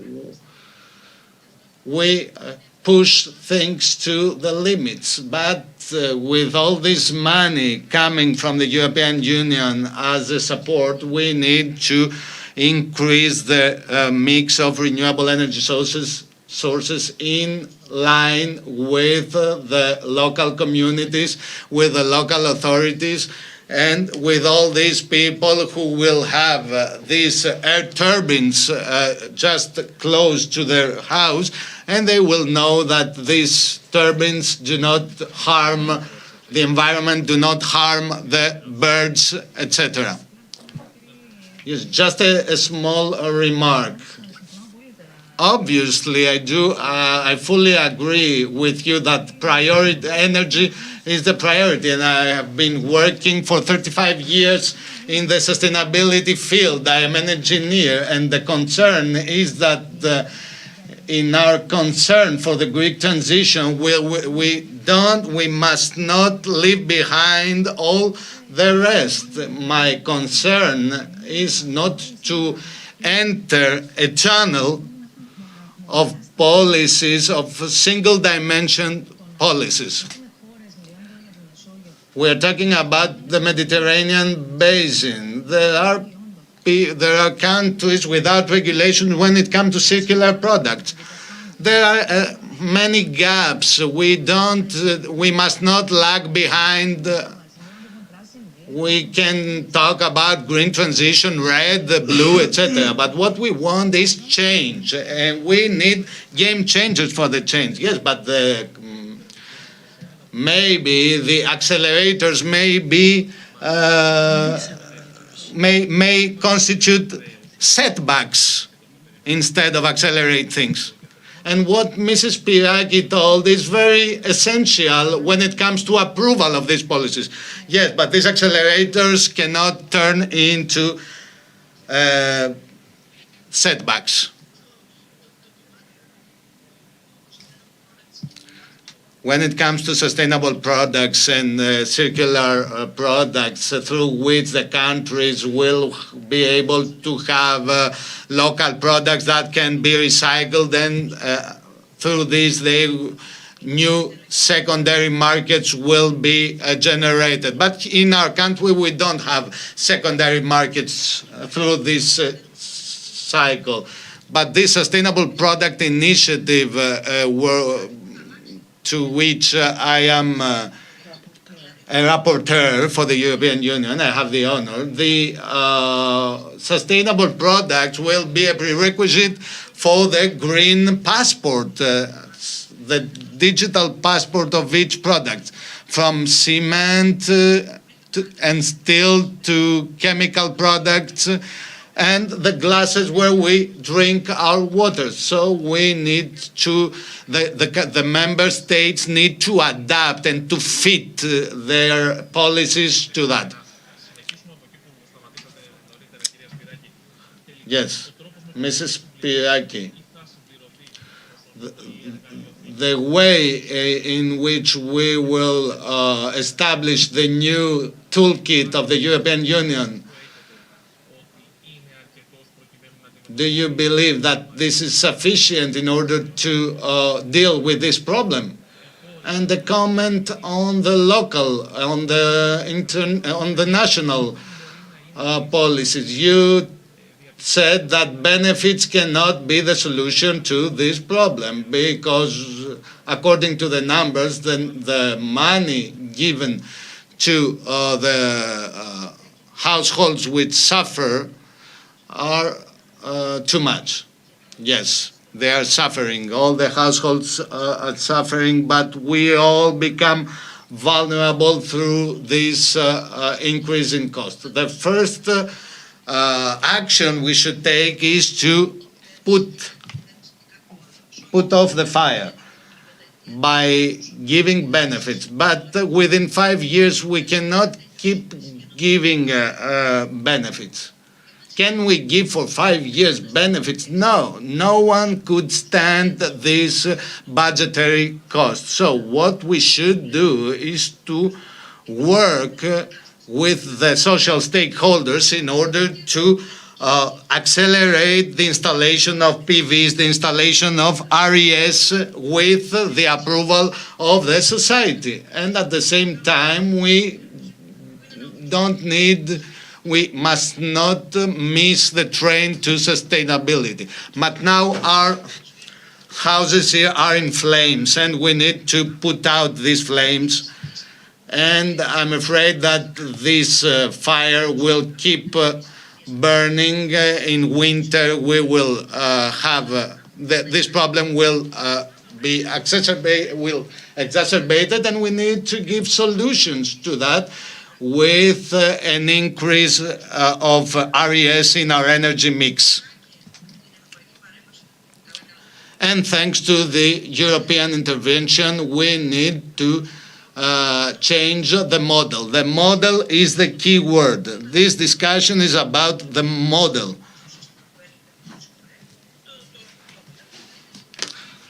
The paradigm needs to change. Are you afraid of this problem turning into a setback when it comes to the big transition we must do? Or the biggest hazard is this single dimension approach? Yes, I do. I am preoccupied, I'm concerned, and the energy poverty is due to the fact that for many years we didn't take on board the warnings that were telling us that we should turn into that direction. Throughout my career, I'm always concerned when these tight priorities are imposed. Another hazard is that green transition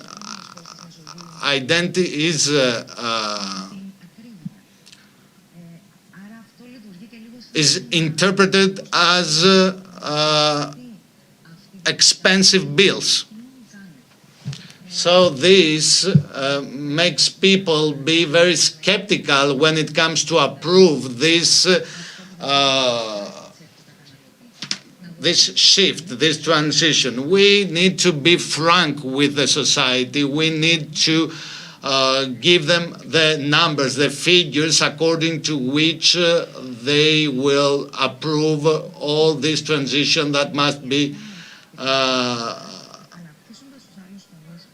done. Η συνεργασία μεταξύ των Ευρωπαϊκών.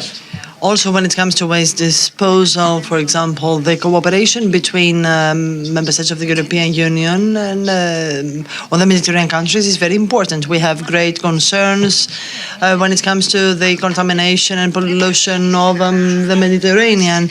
And there are many Mediterranean countries which are not member states of the European Union. So we need to come up with solutions here again. And these concerns are on the table, but we need tangible and measurable actions. Mrs. Spyraki, Mrs. Loizidou talked about cooperation with the Mediterranean countries,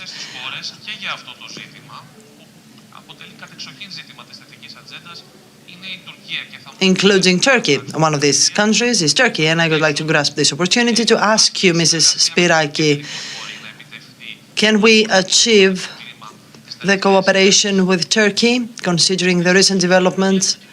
Well, I believe that we need to focus on the forest, not on the tree, on the big picture. Obviously, Turkey has been systematically trying to exacerbate the situation and to create tension in the relations, particularly with our country. We have been monitoring what is happening.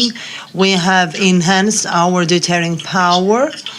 At the same time, though, I believe that our powerful arms, weapons, is international law, our alliances, and the conjuncture.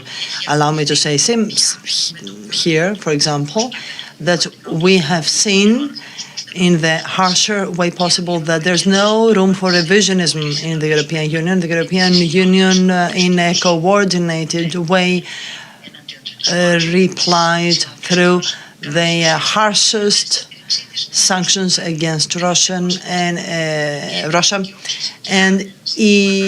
by supporting Ukraine. And so the provocative stance and rhetoric of Turkey probably lead to setback. This does not mean that we don't have room for cooperation with Cyprus, with Israel, with Egypt, with whom Greece has entered into an agreement for the transfer of green energy from Africa to Europe, because Europe will not be self-sufficient in green energy in the years to come. And this is a win-win conjuncture, a win-win case, because this will also create jobs, and the European Union will have access to green energy, and so we need to view partnerships under another perspective.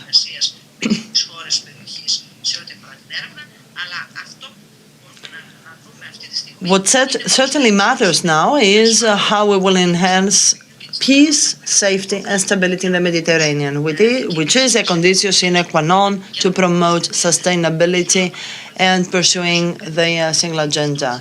I also wanted to add something on energy poverty anticipated by Mrs. Loizidou.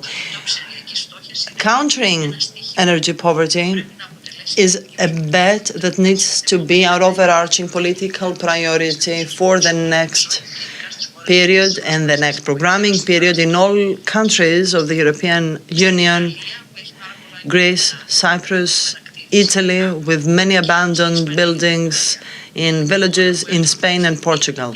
Currently, what we know is that certainly this may lead to a huge saving of energy, something like 30%. While at the same time it will create jobs for SMEs and local jobs for technicians and people of the local communities, because of course it also matters to increase the social footprint. Mrs. Spiraki, I would like to appeal to your background as a TV person, and so we are running out of time, and hopefully we will have more opportunities to meet and discuss in the future. I would like to spare some moments to give you the floor for some closing remarks when it comes to green transition and stability. Where green stability is the only way forward. And it can certainly be also constitute the framework of cooperation between European and non-European Mediterranean countries. Society, economy, and the environment are the three pillars of society. They need to go hand in hand one with the other, and I firmly believe that we need structural changes and another mindset. Let us not make the same mistakes we made in the past. We need to adapt ourselves. Adaptation is imperative and needs to be agile and swift, quick. Certainly, and we also talked about the geopolitical factors, preparing the ground for the next panel that will feature experts in that. Thank you very much, Mrs. Louisidou. Thank you, Mrs. Spiraki. And we will meet again later to talk about migration and geopolitics.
Good morning, ladies and gentlemen, again from the auditorium of the University of Patras, the previous discussion ended with some references to geopolitics. And now we will discuss rethinking geopolitics and migration in the Mediterranean, in Mare Nostrum, with distinguished guests, people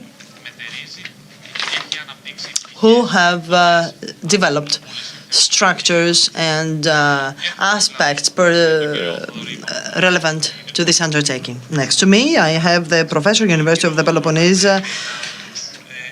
Theodoros Papatheodorou, Mr. Ronald Maynardou, Senior Research Fellow and Head of the Mediterranean Program of ELIAMEP, and the only lady. I was with two ladies in the previous panel. Now I have a virtual connection by the only lady, Mrs. Dimitriadi, and because we are three gentlemen, of course, allow me to start with you, Mrs. Dimitriadi. Well, we said what is at stake. And this is an issue very difficult, of course, to discuss in just 1 hour, but it is highly interesting to see in the present conjuncture. Good morning, ladies and gentlemen. Thank you very much for having me here. I regret not being able to be there with you, but I am delighted to have the opportunity to focus on the Mediterranean, which in migration management is key, and we need to focus on the Mediterranean in the years to come. And the Mediterranean is in a period of transition, and the basic question for people like me involved in studying migration is to what an extent the European Union will shape an answer which will be up to the current needs of the countries of the basin of the Mediterranean, not only the member states of the European Union, but especially the Mediterranean third countries. We still have conflicts, we still have displacement, extreme poverty, lack of stability in sub-Saharan Africa and North Africa. All that conditions exacerbate migration towards Greece, Spain, Italy, Malta, Cyprus, the external maritime frontiers of the European Union. The Mediterranean, the basin of the Mediterranean is also a common transit sea for groups composed of both migrants and refugees, which means that the challenge is yet more daunting because we need to provide safe transit, and at the same time we also have food insecurity because of the war in Ukraine.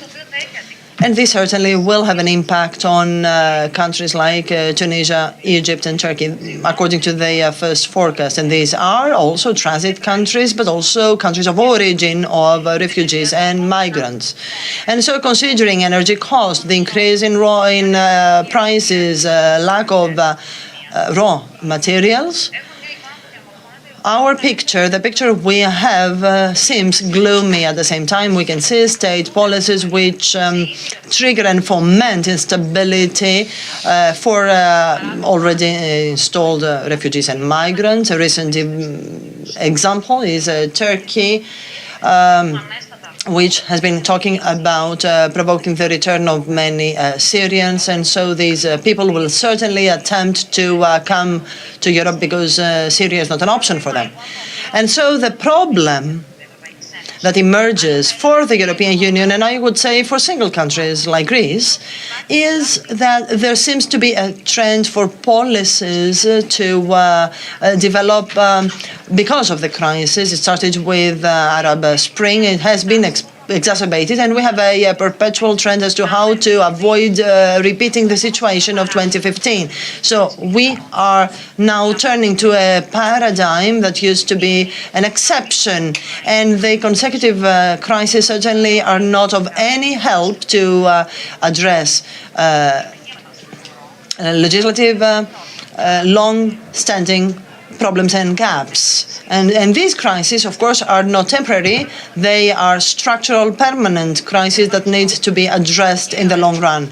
The main gap when it comes to the Mediterranean migration policy is deterrence. Very few incentives are given to third countries to cooperate with the European Union in order to also address the needs of third countries. And whenever we have seen cooperation, as, for example, the deal between the European Union and Turkey, a relation of dependence has been shaped that has allowed Turkey to instrumentalize this relation.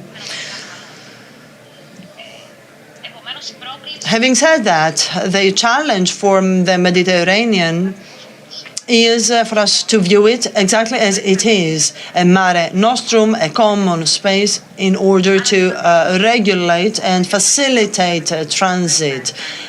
We need to encourage transit for people in the move. It is impartial, insufficient to view migration only through the state policy. We need new ways, new solutions to mobilize, to participate in the management of the problem in order to encourage a mobility that will benefit both shores of the Mediterranean. The alternative is deleterious in the short and the long run. And with that phrase, I would like to ask you, Mr. Papatheodorou, and allow me also to link that to the recent developments. From the East, there seems to be that threat of the migration crisis, instrumentalization and manipulations, and I would grasp the opportunity of what Mrs. Dimitriadi said, because also the possible mistakes in policy making. However, this threat seems to be visible according to most. Thank you very much. I would like to start by first and foremost thanking the organizing committee. It is a great honor and pleasure for me to have accepted the invitation by Mr. Loloudis, who is the soul of this conference for the 10th anniversary of the Regional Growth Conference.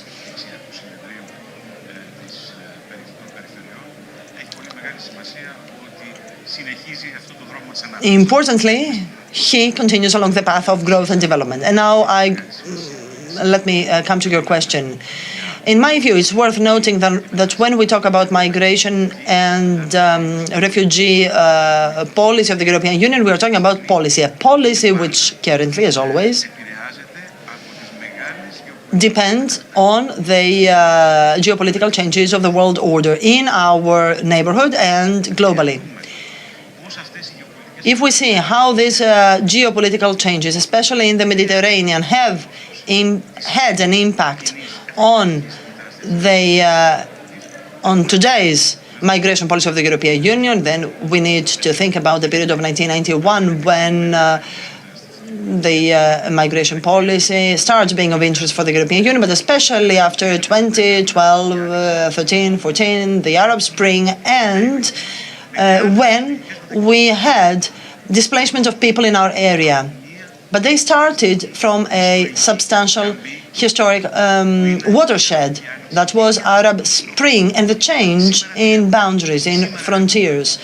Today what we have ahead, a new geopolitical condition with the illegal invasion of Putin in Ukraine. We have a new geopolitical change due to the Putin's revisionism and Turkey's revisionism at the same time. And we see a continuum since 2015, from 2015, when the migration crisis had its epicenter in the Mediterranean, especially Greece. In 2016, we had the common statement EU-Turkey, which has been partially enforced by Turkey with constant claiming requests about abolishing visas, the increase of funds and customs union, the constant threat that Turkey would have opened up its gateways for refugee flows, which was the case in 2020 when we witnessed the instrumentalization of refugees and migrants. And we also had an attempt of mass violation of frontiers back then. Revisionism, which today is characterizing the rhetoric of Erdogan, and here we may see to what an extent Putin's revisionism is exportable in the new geopolitical environment, is based on the need to change frontiers. And so we need to focus on the fact that in 2020, Europe, first Greece and then Europe, confirmed the main characteristic of migration policy: protection of external borders. So this is a change in the political paradigm, right? The political doctrine that has to be revisited now again. At the same time, though, in 2020, we had a series of other changes And I'm not thinking of the revisiting of the non-refoulement principle, principle, but some partial change of the policy of the European Union, which focuses on the protection of external borders, the borders of the European Union and the borders of the member states as Greece, Cyprus, Italy, Spain, and Portugal, by at the same time focusing on the humanitarian aspect. And here again, we need to say that Turkey, on the basis of this revisionism, and here I call that pure politics, Turkey manipulates, uses migrants and refugees as a weapon of external policy, but also revisionism. What does Turkey argue today? That I will relocate Syrian refugees that live on my territory. And so what we need to focus on is, again, revisiting the migrant and refugee policy doctrine. And of course, the policy of the European Union is multi-center. The European Union decided immediately to support, for example, Ukraine by granting immediately the international protection regime to Ukrainian. At the same time, external management of migration, Europe has opted for for protecting only legal regular migration, whereas irregular migrants, as we saw in Greece, but also in the case of Spain, has found Europe being contrary and arguing that we want safe external borders that our member states are able to safeguard, but also the debate about linking refugee and migrant policy with the safety policy in a Europe which is changing. And I would like to have some introductory remarks by Mr. Meinardus. Is this an existing threat, Mr. Meinardus? I'm thinking of the manipulation and instrumentalization of the migration flows by the Turkish president, or is it just a lever to put pressure in this geopolitical poker in which Turkey claims an increasing role for his country? First of all, I would like to thank the organizers for the invitation, and I would like to say that the regional newspapers are a very important institutional democratic and a very important democratic institution, and the weakness of the liberal democracy in the adjacent regions is very important in generating, in triggering these questions. And the instrumentalization, you are right, it's a fact, and we need to live with this fact, but we need to see both of the sides, Europe, Germany, and Turkey, which have a stance vis-à-vis this issue. But at this point, I would like to describe in a structural way, because I think that migration is a huge issue, and it will be here for many, many years, for structural reasons indeed. And I would like to continue in English because I've prepared a text and I would like to publish it because I have some, I will express, in the discussion I will speak in English. Of the day, and it will be like this for many, many years to come. Just a couple of days ago, the interior ministers of the southern European countries met in Venice, and one more time they complained about a lack of solidarity because they are taking the brunt and they expect much more power sharing and burden sharing from the north. And in this situation, we can also see a weakness of the European Union. The solidarity, the sense of solidarity, particularly in the eastern part, is relative, although then we see again the Eastern people's reaction to what's happening to the Ukrainian refugees, and this is a whole different discussion altogether. Migration is arguably the most controversial domestic issue, and it is the cause of disruptions in Western democracies. It is the best tool for populists from the right wing, and it is destabilizing our democratic order. This said, there has to be an organization, a limitation of migration if you don't want to destabilize our political systems. Rethinking geopolitics and migration in the Mediterranean is a very timely topic. And what I want to do is I want to look at three mega trends. As a political scientist, I look at structural developments and three mega trends which have an immediate impact on migration and will be continuously impacting this issue. They are political instability and a democratic backsliding. I mentioned this in the beginning. They are climate change. We discussed that before in the earlier panel. And then there are demographic transformations. We have illiberal governance around Europe. We have even illiberal governance inside Europe, if we look at Poland and Hungary. And one of the causes of this, in Hungary is very clear, is really a migration issue. So this illiberal governance in the Arab countries is the cause for political instability and for a lack of economic development.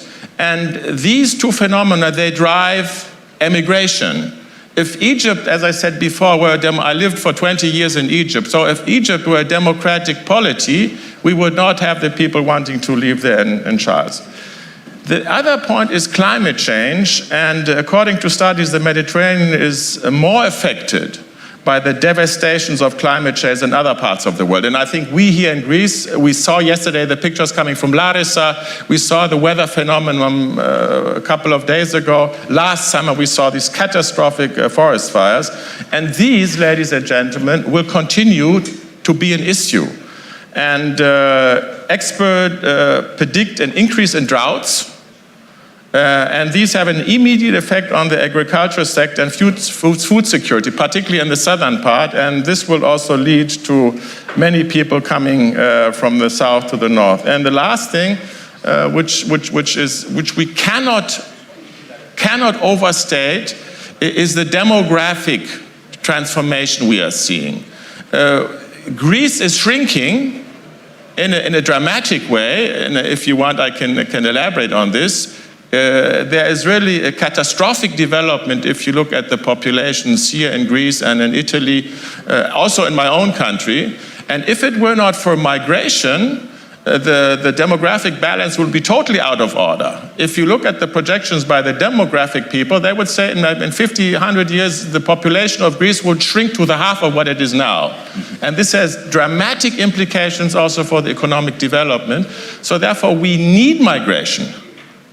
Although we maybe don't want it, for cultural reasons, for racist reasons, we don't want it, but we need it. And so it means there's one very clear answer to this. We have to educate our people, and that's why it's a good opportunity to discuss this, that we need it, otherwise we will die as a civilization. And we have to regulate it.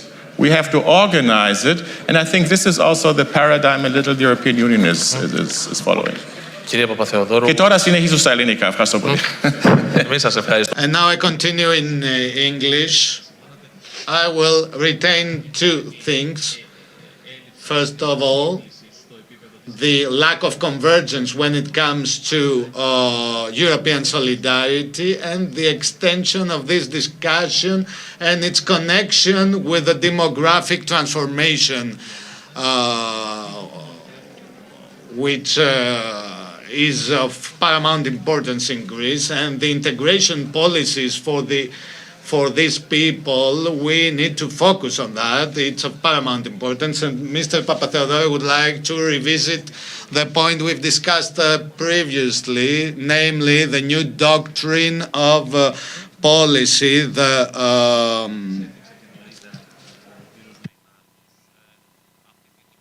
the deterrence on frontiers, on the borders. Mr. Linardos mentioned that. But there is an aspect which is called propaganda. We've seen that very often in the previous year, which is registered due to the change of paradigm with more iron secured borders. We saw the accusations against Frontex, the accusations against Greece, and the deep claims against Greece and the Frontex. What's the role of the propaganda in this, and how can we deal with that? I would like to talk about the subject which prepares all this. Yes, indeed, we all say that Europe is always in delay, is always with institutions that drag their feet, but Europe, since 2015, managed to shape a new migratory policy and strengthen Frontex. That we saw it in 2020. That's why I said, let's see the evolution of things. In 2020, therefore, Frontex strengthened Greek forces in the Ebros river, in the Ebros borders, in spite of the fact that this policy of the European Union for the external management of the migration and the protection of the external borders cannot find a supporter, an adamant supporter in United Nations or the NHRC, etc. And we saw the result in Greece, 90% of reduction in migration flows, and due to the fact that Turkey has removed some of its claims, and from the fact that we saw the Balkan route was reduced, the flows were reduced on the Balkan route, and we see some flows on the Mediterranean route, and the Mediterranean has turned into an immense graveyard of people who are seeking a better future in Europe. But Europe is playing a major role because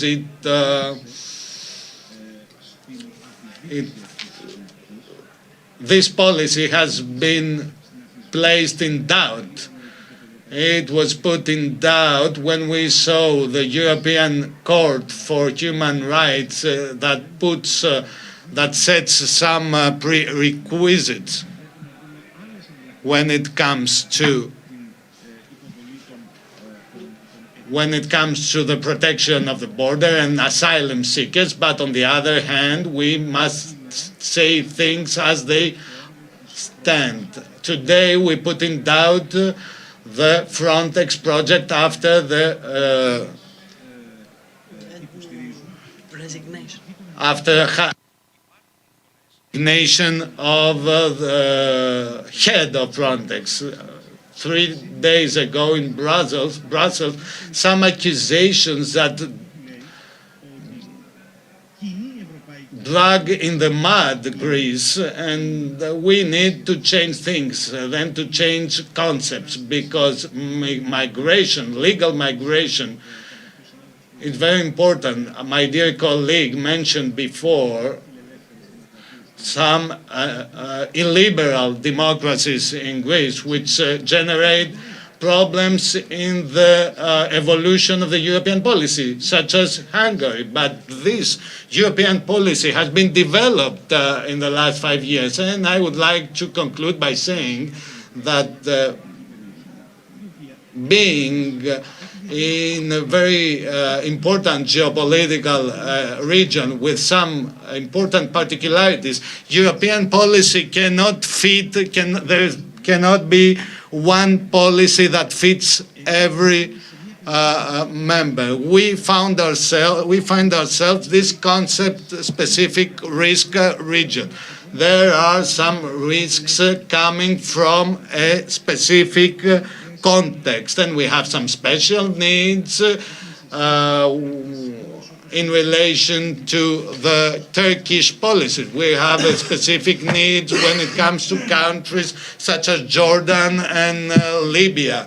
We need a different approach in migration policies, and that's why I say that the doctrine should change. We should be always the doctrine must be underpinned by humanistic values, but we need to protect the external borders. And when the European Union needed to show its solidarity because the war was inside the European continent, then the response was immediate. Mrs. Dimitriadi, we have talked about the need to create a safe migration route. At the same time, you also called our attention to the fact that we may go back to the situation of 2015. This is a real risk, as you said.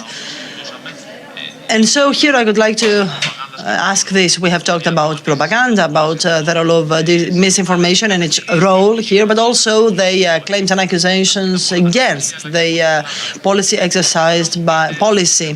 of many member states, including Greece. I would like to have your take as to the role played by NGOs in countering in managing the migration problem. Now, first of all, allow me to say that with reference to propaganda and the reports on refoulements and returns, this is not a matter of propaganda. It is not a matter of non-NGOs or journalists or the United Nations High Commissioner of Refugees. It is a matter of the rule of law. These are exceptional policies we are talking about, produced amidst a crisis. We may discuss on whether in 2019 there was a crisis. I'm not thinking, of course, I'm not talking about 2020, etc. 2020 was a critical, it was a watershed. You will agree, I suppose. I get what you're saying, that you do not make reference to 2020, but rather to 2019. However, you will agree on the fact that 2020 was a watershed in the possible instrumentalization of migration flows. I believe that it was expected to have a policy. We close the borders, but at the same time, I find the abolition of the access to asylum for a certain period of time raises concerns as to how we view the access to asylum. And so I don't find that the answer which was given was 100% correct. I believe that the problem with this discussion lies with the fact that for most people this is black or white. Those who defend the rule of law and access to asylum not necessarily claim a chaos or open borders or a repeat or a return of what happened in 2015.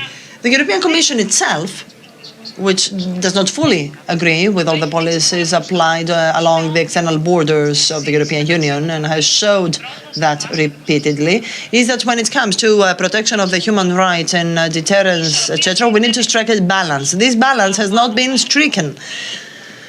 As far as I can see, there always is an impact as to what is happening in the wider neighborhood, and there are phenomena which shape the political reactions. But the challenge here lies with the fact, with how we, what is our stance when we are confronted with a crisis, what we do. And I'm not thinking just of Greece, I'm thinking of all the external borders of the European Union and also some internal borders. Therefore, I believe that in the discussion about safe borders, protection of human rights, and the migration policy of the European Union, I believe that we need to strike a balance. We have failed to do so. The European Union has partially failed to that, partly because of specific facts, but partly also because of the situation obtaining in some member states. The fact that the part of decision making is taken by the member states and therefore on the basis of the national priorities. The particular state, the particular regime of Greece, because of its vicinity of Turkey, cannot be an excuse for having a radically different migration policy compared to Italy or Spain. Neither can this countries along the external border of the European Union may rely only and purely and exclusively on deterrence, and therefore we need to encourage regular routes for migrations, for migrants and refugees to come to Europe. Mr. Papatheodoru, is deterrence the only way forward, you believe? Allow me to start from what the colleague was saying. Striking a balance needs to respect the rule of law, to protect human rights, but also to keep on developing the European policy. The case of the Spanish case, is quite interesting. Why? Because when the European Court for Human Rights in the Melilla case ruled that there's no violation of the non-refoulement principle, when asylum claims could be submitted outside the borders, and on the other part, there's no illegal mass and violent violation of borders. Through the development of human rights regime on the one hand, and through the European policy, certainly there's not a single European policy. There are the national interests of member states. However, at the same time, there is a European perception as to the fact that European citizenship, European territory, European policy cannot exist without protecting our borders. So yes, we will try to strike a balance on the one hand. We will always keep in mind that human rights cannot be violated, must not be violated. On the other hand, though, regular migration and the multiple routes offered by Europe currently is in conflict with the selective migration policy sometimes pursued by member states. We don't want just a relocation. There are some countries that want to encourage flows according to their own criteria, and the criteria are different in the case of Greece, Germany, etc. And so in this new geopolitical landscape, as it has been shaped after the invasion of Ukraine, this is a whole different world compared to the pre-war era. And this geopolitical new situation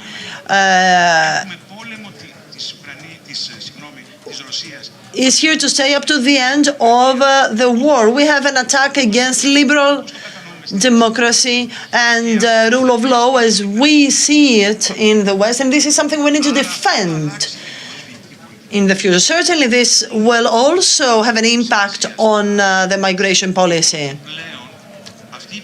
We should not disregard the fact that this European policy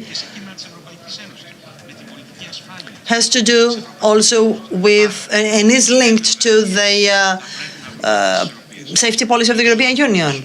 So, yes, we need to strike a balance, but that balance entails a closer cooperation, higher solidarity among member states, and despite difficulties, I can see that this solidarity is being enhanced. And interestingly,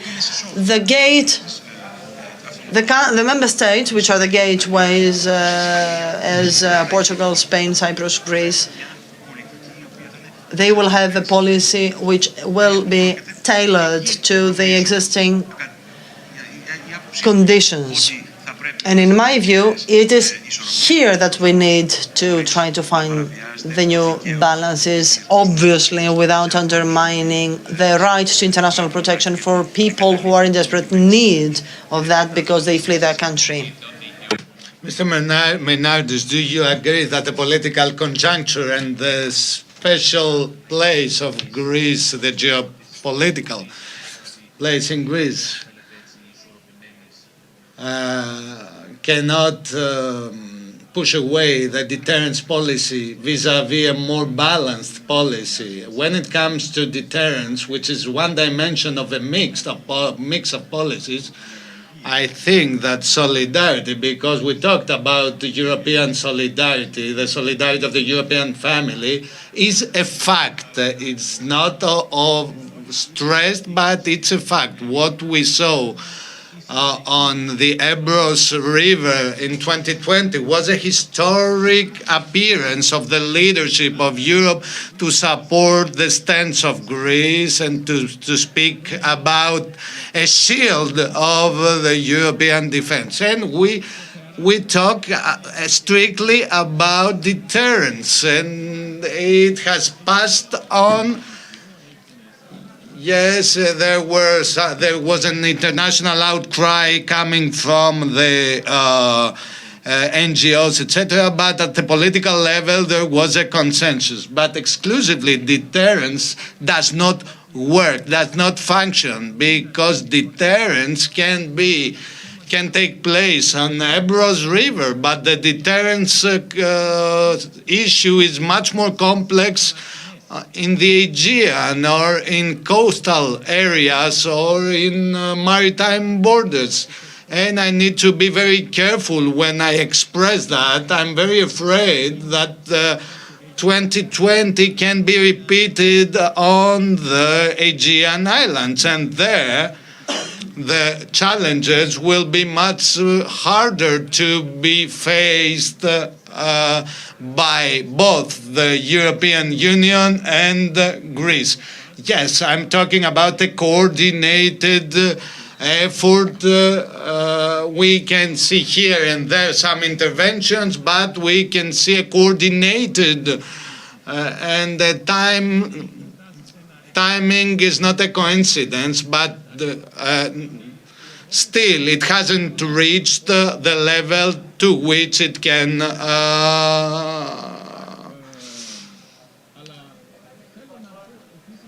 arrive, and there we will see how Europe will deal with that. And we've said that Europe doesn't have a cohesive policy. It cooperates with Egypt, with Turkey, with different interests. It cooperates with Libya, with Tunisia and Libya. So since we are not consistent as Europeans, we're talking about liberal democracy, and we promote it in Egypt, but not to the extent that it needed to be the case. And as long as these liberal democracies are present in Europe, and as long as this inconsistency keeps course, we will see such phenomena. But I would like to conclude with a more optimistic message, because all these messages are not optimistic. But I want to wind up my intervention with more optimism. We talked about green transition and the new energy strategy. In the context of this strategy, the Mediterranean countries, especially Israel and the Arab countries, play a crucial role. And I can see there an opportunity for an economic recovery. And this could lead to a world where these countries will be a very hospital very hospital countries for their own residents, and their own residents will not want anymore to leave these countries, because they will have jobs, they will have food and water. So this could be a solution for this big issue for Europe. Mr. Papatheodorou, Mr. Maynardus made an estimation according to which the 2020 will be repeated in a different geographical context, namely on the island. We saw on the previous day some information according to which there are many migrants, there is an overaccumulation of migrants on the borders. And I would like to ask you whether you agree with that, or you believe that Recep Tayyip Erdogan will choose a different moment to do that due to tourism. Yes, we will agree that the menace is there, the threat is there, it's real. It has been planned for many years. I talked previously about the instrumentalization of immigrants as a weapon of external policy vis-à-vis the European Union, vis-à-vis Greece, and they are used as a weapon of revisionism when Erdogan wants to invade Syria in order to resettle populations. But listen to that. Do not underestimate that this policy is a policy of revisionism, entailing a change of borders. Turkey is trying to change to redraw borders in Syria. So we have a new geopolitical situation here that Europe needs to deal with and to oppose itself against that, as it did when the illegal invasion of Putin in Ukraine took place. But there is something else. And I will wind up my intervention with an optimistic view, but I will agree with you on the fact that Erdogan is getting prepared to use the refugees not from the easy route for him, namely the Ebros one, but from the most complex one, the maritime one. And to deal with that, it will be a much more complex task and a daunting one, because it's different to deal with an invasion from the land when compared to an invasion from the sea. And the deterrence will be a very complex, a very daunting task, because the European naval force cannot deter on the maritime borders in the same way that it did from the land. The threat is there, the danger is there, the preparedness both of Greece and of our allies, our European allies, Spain, Italy, France. But here we're talking about a warmongering provision, a revisionism, and the migrants will be used as a tool. And what's the optimistic note in all that? Yes, the optimistic note is that we always talk about migration and refugees in times of crisis. But at the same time, in Europe, there is an intense debate over how can we host more legal migrants from third countries, not just to give a solution to the demographic problem, but because Europe has an imbalance when it comes to productive age. And we can see now in Europe that in the next years we will need more than 30 million people in order to maintain the same standards, living standards. And there, in that context, we will need more efficient integration policies. The integration policies are national policies, and in such policies, Greece or another country has a deficit when it comes to social cohesion. The integration policies do not bear the fruits that we would like to bear in order to create a more solidarity framework and benefit from this from the migration. Mrs. Dimitriadi, can you see an optimistic note in this context? yes, there are some optimistic messages indeed. I can see some optimistic dimensions from third countries which are thoroughly understanding what is at stake, and now they sit on the table as an equal, and this could lead us to something positive.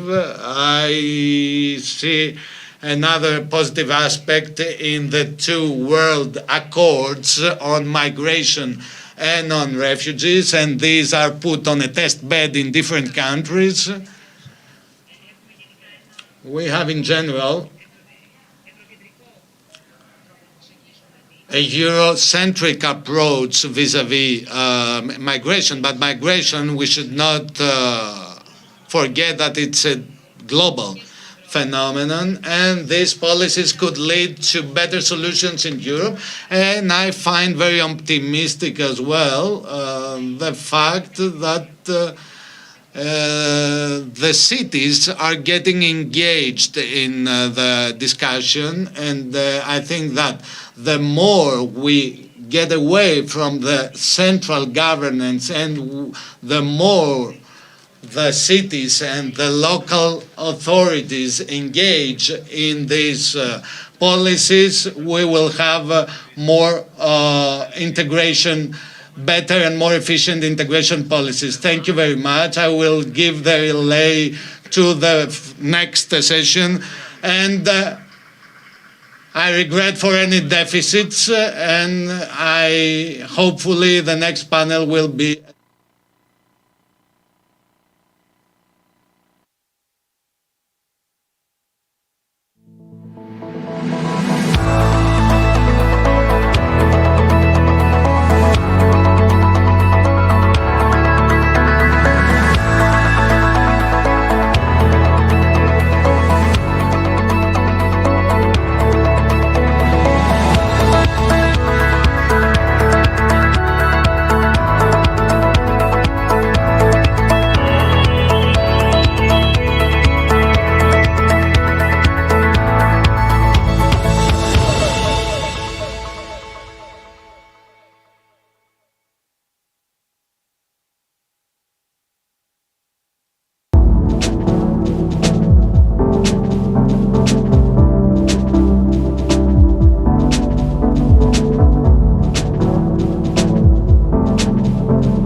Πριν από μισό αιώνα, οραματιστήκαμε το μέλλον, με ανθρώπους να ζουν σε βιώσιμες πόλεις και σε αρμονία με το φυσικό περιβάλλον. Με σύγχρονες υποδομές για καλύτερη καθημερινότητα, ποιότητα ζωής, πολιτισμό. Οραματιστήκαμε το μέλλον και ανοίξαμε δρόμους για τις μικρές και μεγάλες διαδρομές που ενώνουν τις ζωές των ανθρώπων και κάνουν τα όνειρα να ζωντανεύουν. Πιστέψαμε στην επανάσταση της καθαρής ενέργειας και στη δύναμη της καινοτομίας και τολμήσαμε. Πιστέψαμε στους ανθρώπους μας και ταξιδέψαμε την Ελλάδα σε ολόκληρο τον κόσμο. Πιστέψαμε ότι κάθε τι καινούριο που κάνουμε πρέπει να γεννά ευκαιρίες και να φέρνει ευημερία σε όλους. Όμιλος Γεκτέρνα. Επενδύουμε στην Ελλάδα. Επενδύουμε στο μέλλον.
Με την πρωτοβουλία Vodafone Smart Forest δημιουργούμε το πρώτο έξυπνο δάσος στην Ελλάδα που εντοπίζει έγκαιρα τη φωτιά με τη δύναμη της τεχνολογίας και του Vodafone Green Network.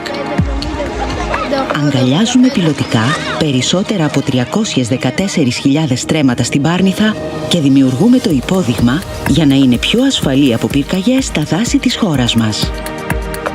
Γιατί όταν μπορούμε να προστατεύουμε το δάσος, μπορούμε να συμβάλλουμε σε ένα πιο βιώσιμο μέλλον για τις επόμενες γενιές. Together we can. Vodafone.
Πριν από μισό αιώνα, οραματιστήκαμε το μέλλον, με ανθρώπους να ζουν σε βιώσιμες πόλεις και σε αρμονία με το φυσικό περιβάλλον. Με σύγχρονες υποδομές για καλύτερη καθημερινότητα, ποιότητα ζωής, πολιτισμό. Οραματιστήκαμε το μέλλον και ανοίξαμε δρόμους για τις μικρές και μεγάλες διαδρομές που ενώνουν τις ζωές των ανθρώπων και κάνουν τα όνειρα να ζωντανεύουν. Πιστέψαμε στην επανάσταση της καθαρής ενέργειας και στη δύναμη της καινοτομίας και τολμήσαμε. Πιστέψαμε στους ανθρώπους μας και ταξιδέψαμε την Ελλάδα σε ολόκληρο τον κόσμο. Πιστέψαμε ότι κάθε τι καινούριο που κάνουμε πρέπει να γεννά ευκαιρίες και να φέρνει ευημερία σε όλους. Όμιλος Γεκτέρνα. Επενδύουμε στην Ελλάδα. Επενδύουμε στο μέλλον.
Με την πρωτοβουλία Vodafone Smart Forest δημιουργούμε το πρώτο έξυπνο δάσος στην Ελλάδα που εντοπίζει έγκαιρα τη φωτιά με τη δύναμη της τεχνολογίας και του Vodafone Green Network. Αγκαλιάζουμε πιλωτικά περισσότερα από 314.000 στρέμματα στην Πάρνηθα και δημιουργούμε το υπόδειγμα για να είναι πιο ασφαλή από πυρκαγιές τα δάση της χώρας μας. Γιατί όταν μπορούμε να προστατεύουμε το δάσος, μπορούμε να συμβάλλουμε σε ένα πιο βιώσιμο μέλλον για τις επόμενες γενιές. Together we can. Vodafone.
Πριν από μισό αιώνα, οραματιστήκαμε το μέλλον, με ανθρώπους να ζουν σε βιώσιμες πόλεις και σε αρμονία με το φυσικό περιβάλλον.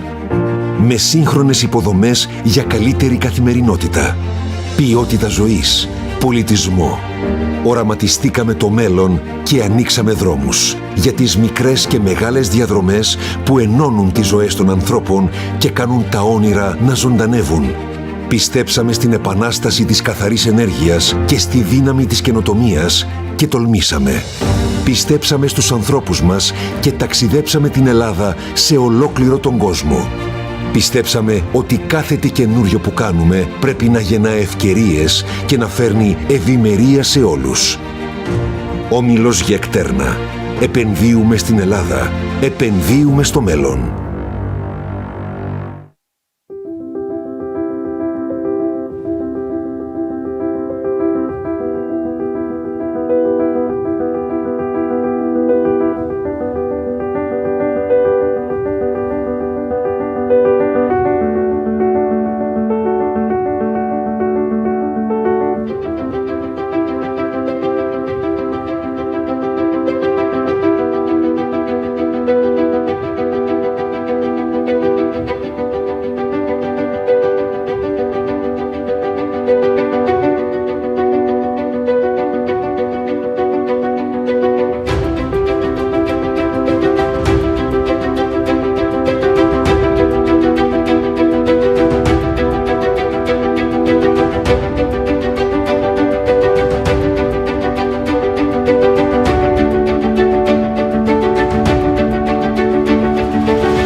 Με την πρωτοβουλία Vodafone Smart Forest δημιουργούμε το πρώτο έξυπνο δάσος στην Ελλάδα που εντοπίζει έγκαιρα τη φωτιά με τη δύναμη της τεχνολογίας και του Vodafone Green Network. Αγκαλιάζουμε πιλωτικά περισσότερα από 314.000 στρέμματα στην Πάρνηθα και δημιουργούμε το υπόδειγμα για να είναι πιο ασφαλή από πυρκαγιές τα δάση της χώρας μας.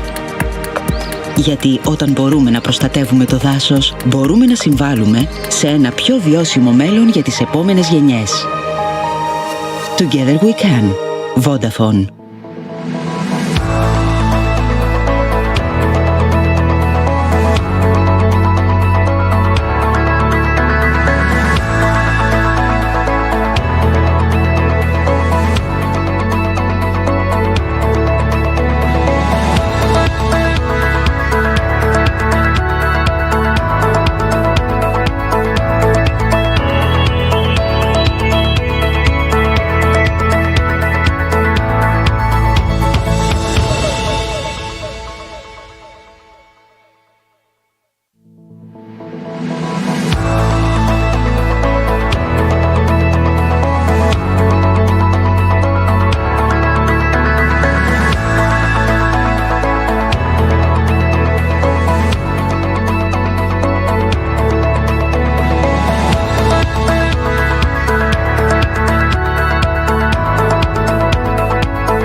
Πριν από μισό αιώνα, οραματιστήκαμε το μέλλον, με ανθρώπους να ζουν σε βιώσιμες πόλεις και σε αρμονία με το φυσικό περιβάλλον.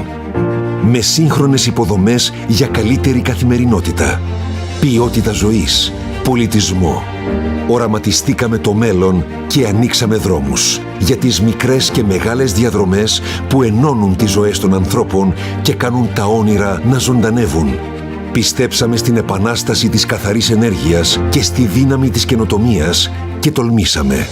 Πιστέψαμε στους ανθρώπους μας και ταξιδέψαμε την Ελλάδα σε ολόκληρο τον κόσμο.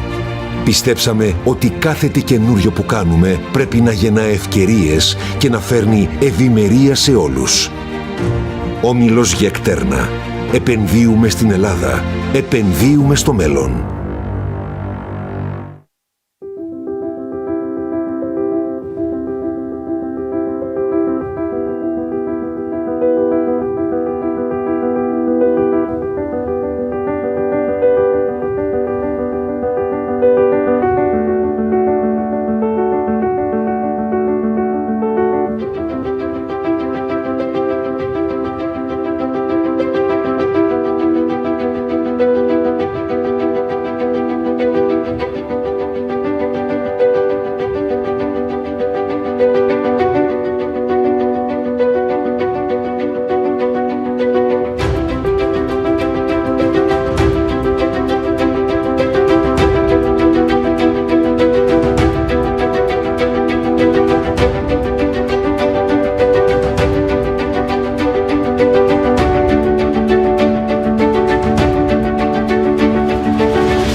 Με την πρωτοβουλία Vodafone Smart Forest δημιουργούμε το πρώτο έξυπνο δάσος στην Ελλάδα που εντοπίζει έγκαιρα τη φωτιά με τη δύναμη της τεχνολογίας και του Vodafone Green Network. Αγκαλιάζουμε πιλωτικά περισσότερα από 314.000 στρέμματα στην Πάρνηθα και δημιουργούμε το υπόδειγμα για να είναι πιο ασφαλή από πυρκαγιές τα δάση της χώρας μας. Γιατί όταν μπορούμε να προστατεύουμε το δάσος, μπορούμε να συμβάλλουμε σε ένα πιο βιώσιμο μέλλον για τις επόμενες γενιές. Together we can. Vodafone.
Πριν από μισό αιώνα, οραματιστήκαμε το μέλλον, με ανθρώπους να ζουν σε βιώσιμες πόλεις και σε αρμονία με το φυσικό περιβάλλον.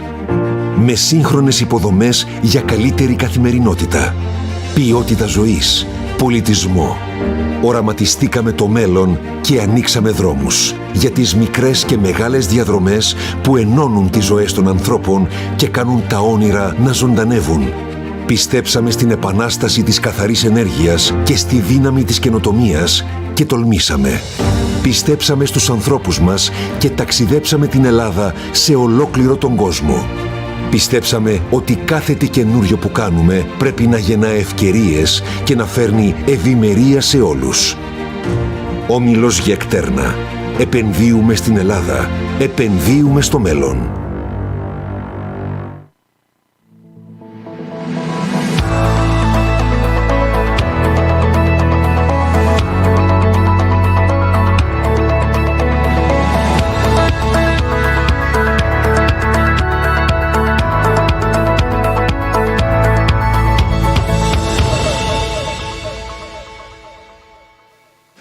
Κυρίες και κύριοι, καλημέρα.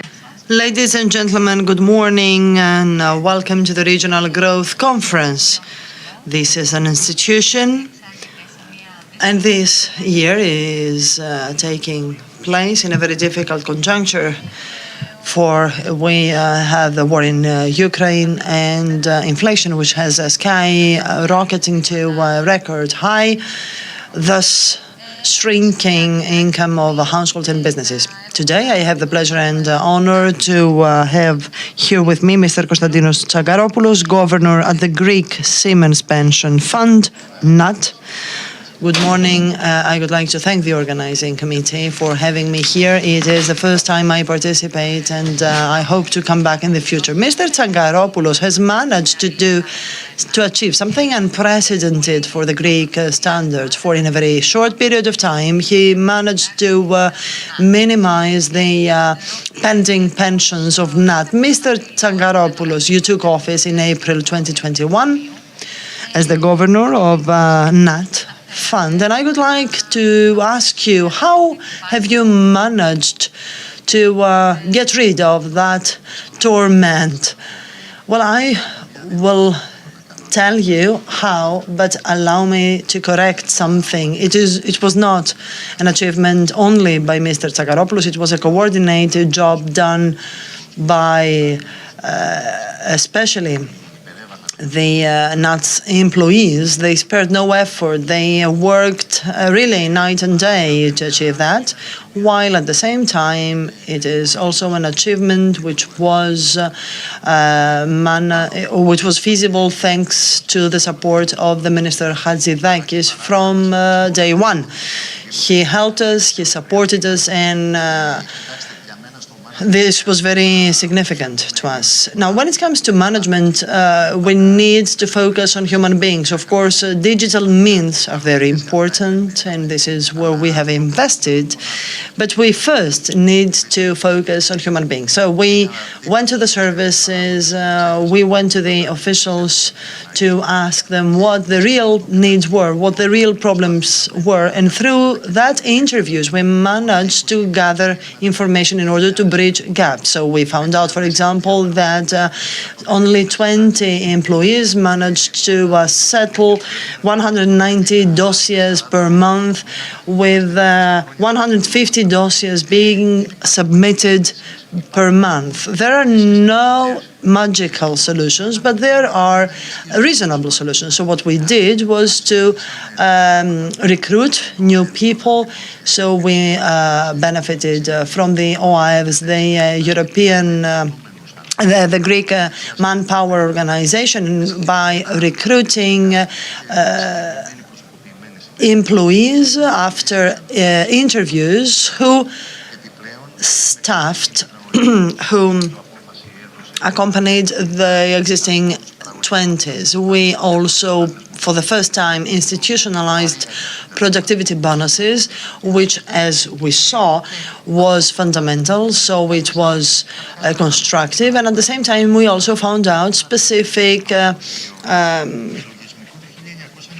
shortcomings, as, for example, the fact that our employees had to settle all that workload with obsolete equipment, obsolete computers, obsolete softwares. We purchased business intelligence softwares which helped us measure each and every one of us productivity. We identified specific gaps. If you remember, 444 pending pensions existed last year, and the minister simplified processes in order to speed up. We managed to adopt interoperable softwares with EFCA and with other competent ministries, and thereby we managed to achieve this result. And so we coordinated HR and digital technologies. If I'm not wrong, the pending pensions in April amounted to 74,000 at all funds. Do you believe it is feasible to set their reduction to zero by August, as the European Commission has decided? Now, I believe that this is a bet that will be won by the government and by the leadership of EFCA, because we know that significant measures have been taken. The other day, we awarded the highly productive employees, and the Prime Minister announced that we managed to settle 30,000 pensions clearance. And so already a great high number of pensions have been settled. We have the fast-track pensions, we have accountants and lawyers who have been supporting EFCA in this endeavor, and at the same time we can rely on the EFCA Control Tower and other softwares which are excellent in recording all processes implementing. And so I believe that this is a doable, a feasible objective, as the Minister had anticipated. Let me now insist on seafarers, on seamen. What is the trend when it comes to their contributions? Look, seamen's contributions are aligned to whatever is envisaged for the other categories. So a reduction in employers' contributions have an impact on seamen's pensions. For example, when it comes to the subsidiary pension, we started with a 3.5% with the Katrougalos law, which envisaged that employer's contribution. In 2020, that went down to 3.25, and it again was set to 3%. So it has decreased. There is a de-escalation of social security contribution. And of course, we need to monitor real-time all needs, but also the sustainability of the problem, especially when it comes to seamen.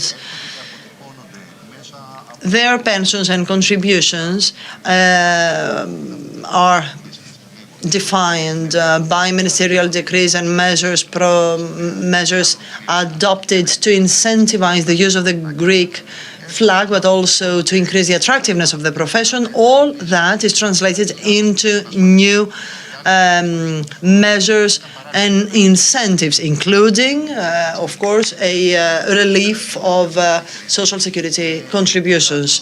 The state, also amidst the pandemic, stood by us by subsidizing part of the social security contribution, the suspension of contracts. So there seems to be a safety net, which also is significant. You mentioned the word sustainability. So what interventions are necessary to boost the seafarers' profession so that your fund may also be viable, sustainable? In the aftermath of the approval of Katrougalos law, NAT, of course, provides for the subscription to the issue of the subsidiary pension, and apart from that,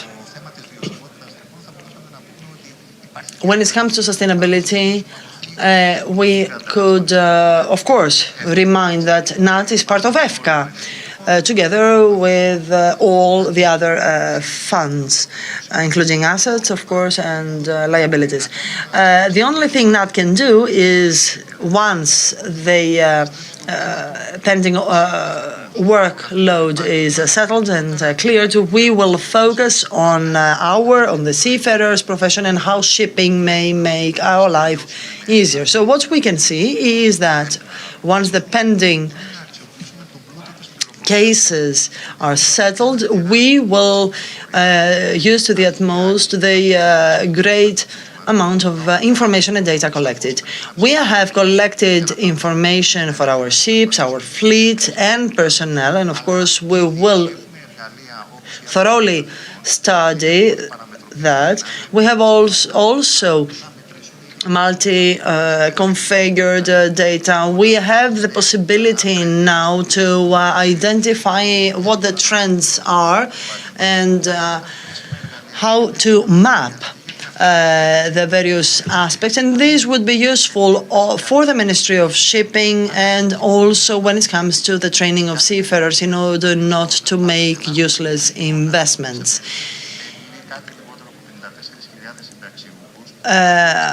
Currently, we have less than 25,000 active seafarers and 54,000 retired. So it is better now. The situation is better compared to the past.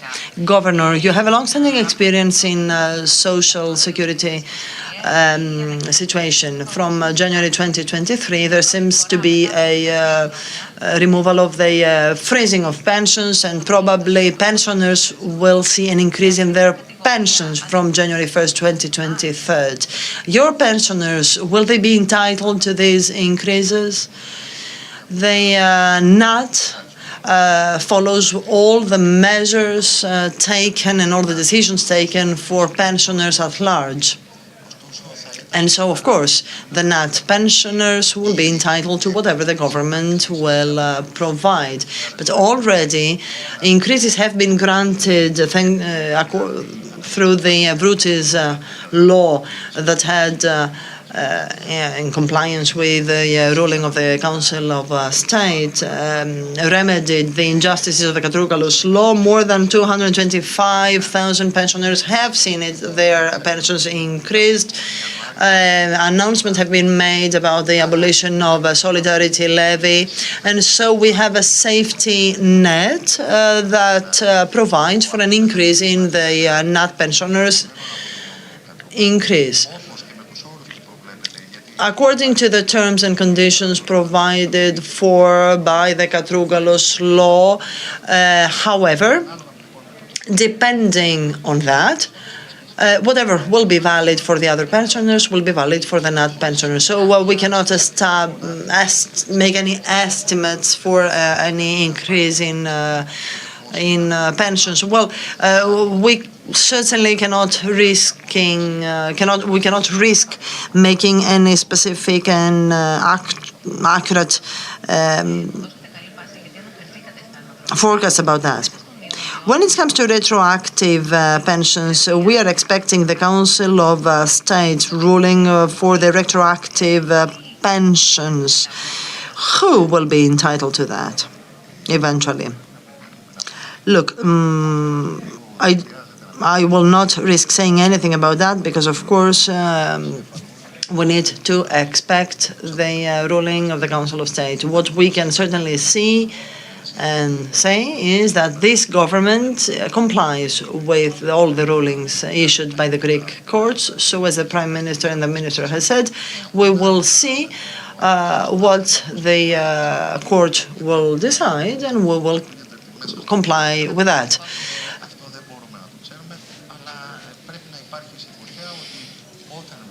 So as soon as the ruling is issued, the government will be ready to enforce that ruling. Allow me to ask you, because you also served as a Vice Governor of EFCA. There seem to be some reports from the Association of Pensioners that mistakes have been made in the recalculation of main pensions, and some of the pensioners have lodged appeals and have received increases. So do you envisage a round of new lawsuits? Well, what I have always avoided was to create illusions or to cultivate foundless hopes for people. What is for sure is that even if, whenever there is a problem or any divergence, remedies are taken, so corrective measures are taken, and if that is not the case, courts' rulings are there to correct any injustices. But certainly, as you said, some time ago, I served as Vice Governor of EFCA. I don't know currently how EFCA is working, so probably I'm not the appropriate person to give an accurate answer to that. We are running out of time, so I would like to ask you about the increase of the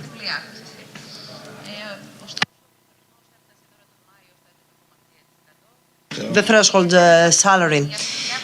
Now, it seems that despite the increase granted, households are under severe pressure still. So to what an extent do you believe that an increase even in 2023 is likely? Look, when it comes to the essential wage, it is very easy to embark on the path of populism and etc. I have to say that some of the increases granted exceeded even yes says so the Confederation of Greek Workers' expectations. The mechanism, the facility according to which the minimum wage is calculated is an equation of many ingredients, of many factors. Certainly, now there is the pressure exerted because of inflation, and so we need to consider that yet a higher increase may also exacerbate the inflationary pressure. In any case, the mechanism, the architecture consolidated to calculate the minimum wage may be revisited within the fiscal boundaries set by the Ministry of Finances. And so in case they are revisited, we will see how it will turn out. Can you forecast whether this will be the case? Well, certainly I am not an oracle, so I will not risk making any guesses. Is there any room for corrective measures in the social security sector? What we need to do is to regain the trust of people in the social security system. Whatever measures are taken to enhance confidence, all the measures taken to speed up the settlement of pending pensions certainly pursue this result. And of course, we are here, we are sensitive, we are aware of the problems, and whenever we identify problems, we try to remedy them. Mr. Tsakaropoulos, thank you so much for this discussion, this conversation.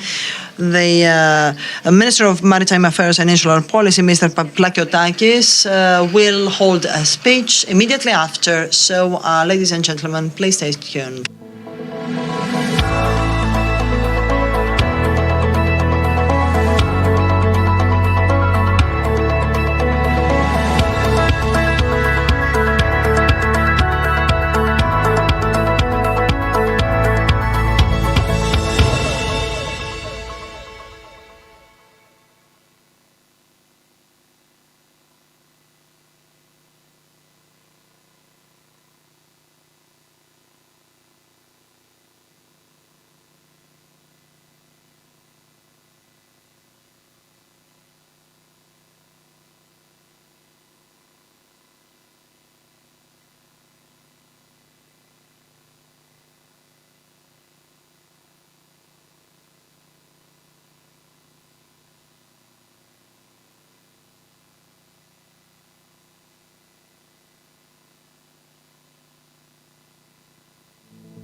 Κυρίες και κύριοι, καλησπέρα σας. Ladies and gentlemen, good afternoon. Welcome to the 10th edition of the Regional Growth Conference.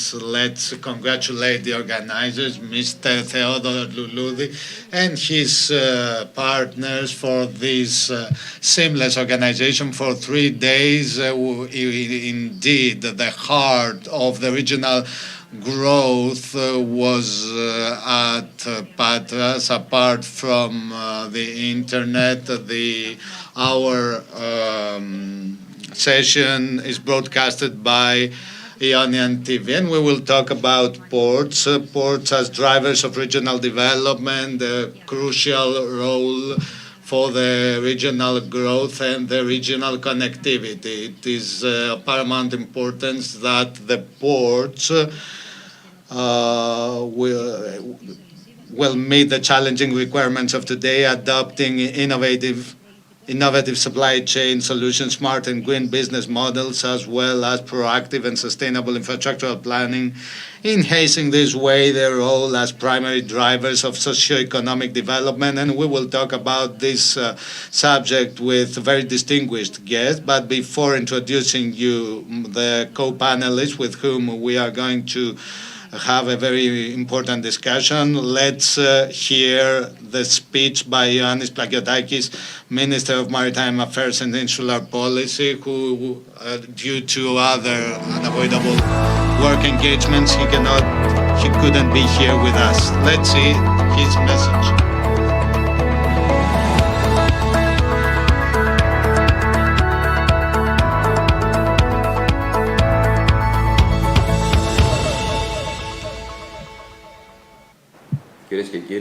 Ladies and gentlemen, first of all, allow me to thank the editor of Peloponnesos newspaper for his honoring me by inviting me to the 10th edition of Regional Growth Conference, putting the region at the heart of employability, infrastructure, economy, financial issues with a long-term goal of regional growth at an economic, political and social level. The subjects treated by this conference are of crucial importance for the future of the regional development.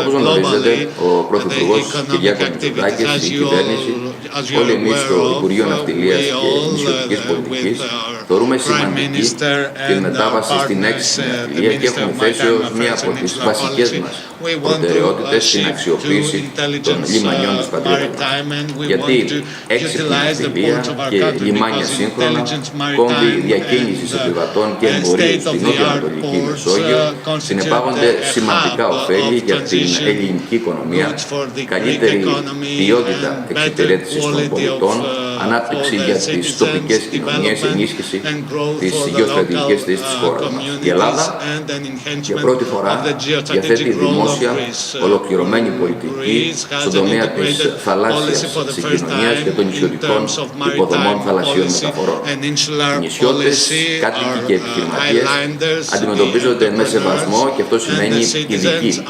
μέρημνα για ασφαλείς υποδομές αλλά και ισότιμη πρόσβαση σε υπηρεσίες μεταφορών αλλά και ασφαλείς υποδομές.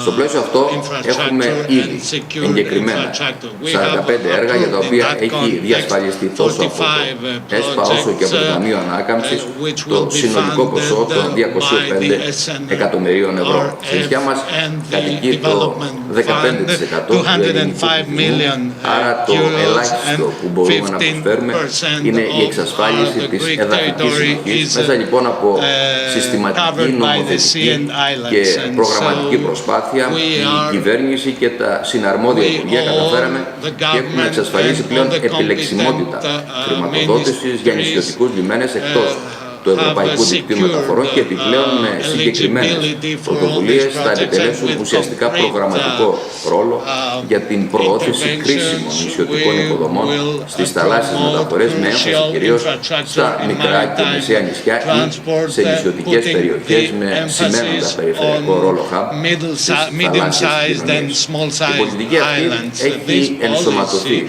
ήδη ως διακριτή προτεραιότητα έπειτα από εισήγηση της Γενικής Γραμματείας Αιγαίου και Νησιωτικής Πολιτικής σε στενή συνεργασία με τη Γενική Γραμματεία Λιμένα και το Υπουργείο Ανάπτυξης. Κυρίες και κύριοι, προχωράμε με πολύ γρήγορους ρυθμούς στον κρίσιμο τομέα της μετεξέλιξης των ελληνικών λιμανιών, όπου βιώνουμε πλέον μια νέα πραγματικότητα. Rendering our ports state-of-the-art ones. Our ports, the ports of our country, are crucial points, crossroads of different entrepreneurial activities. At the same time, these same ports have three main characteristics which stress their strategic importance for the country. First of all, they ensure the territorial cohesion and continuity of the country. Historically, they are intrinsically linked to the urban areas, and third, due to their geographical position, they have a very important geostrategical footprint. For our government, the ports are pillars and the backbone not only of our economy, but on the national economy, but also the insular and the local and regional economy.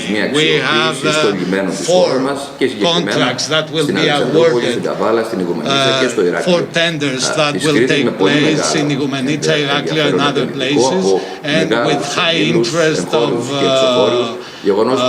investors both from inside the country and abroad, and this proves that our ports have a very inestimable value.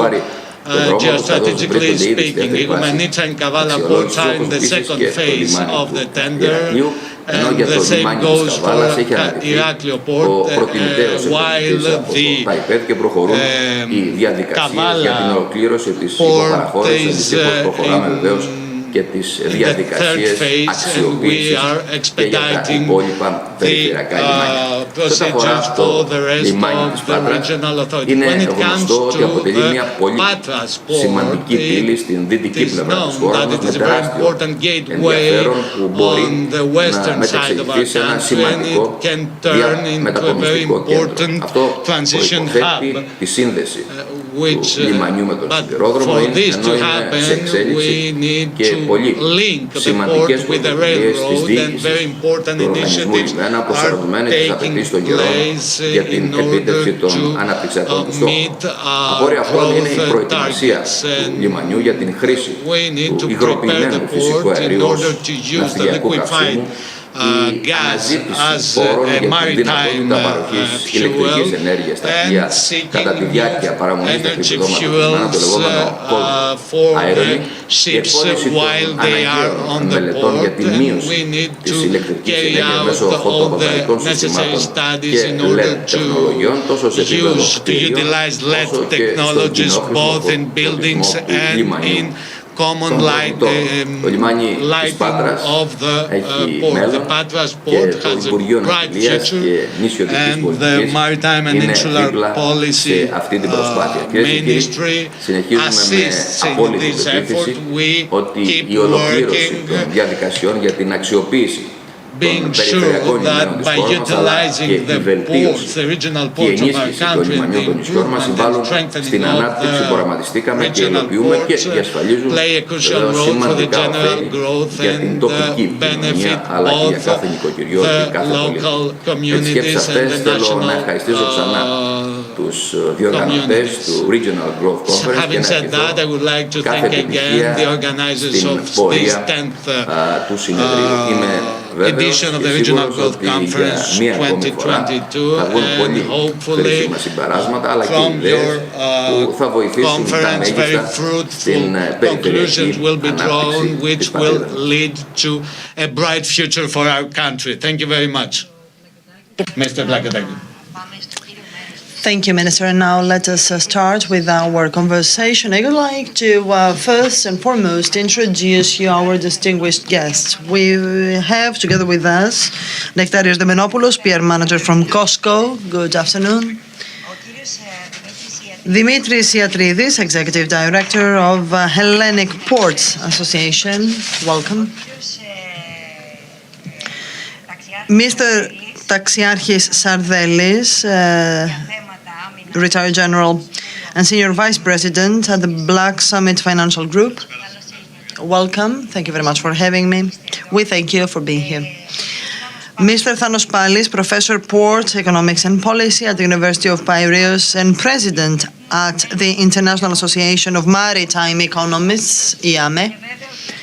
And of course, Mr. Panagiotis Tsonis, CEO of the Patras Port Authority. Thank you. Of course, we will have an opportunity to discuss thoroughly about also the future of the Patras port. Now, I will give 3 to 4 minutes for your introductory remarks, and then we will have a, hopefully, fruitful dialogue. Mr. Demenopoulos, you may start.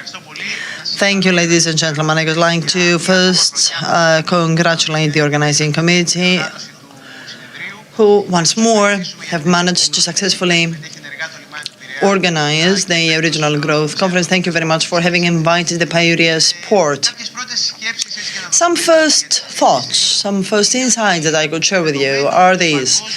Considering that the world trade overall makes use of maritime routes,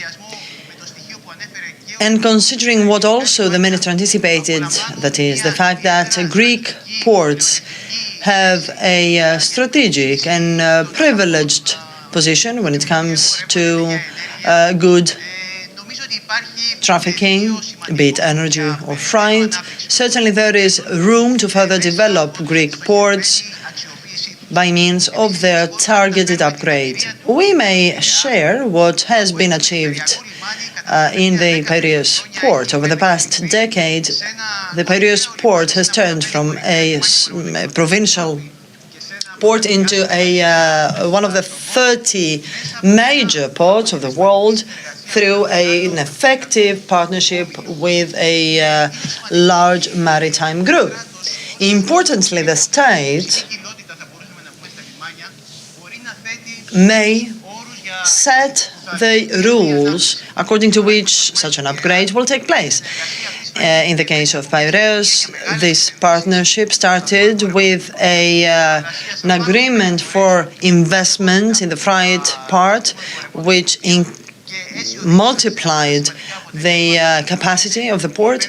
As a result, the investment in Piraeus is considered one of the most constructive investments. The economic reward, which had been envisaged during the privatization of the port, was also important. So the rent, let it say, that the Port Authority pays to the state amounts to more than €5 million annually, and these resources are directly challenged to the adjacent municipalities, thereby boosting the local communities. Another reflection as to how the development of ports may have a positive impact on local communities. The development of ports is not a development which concerns exclusively the port. It is a development which also has a positive impact on other activities.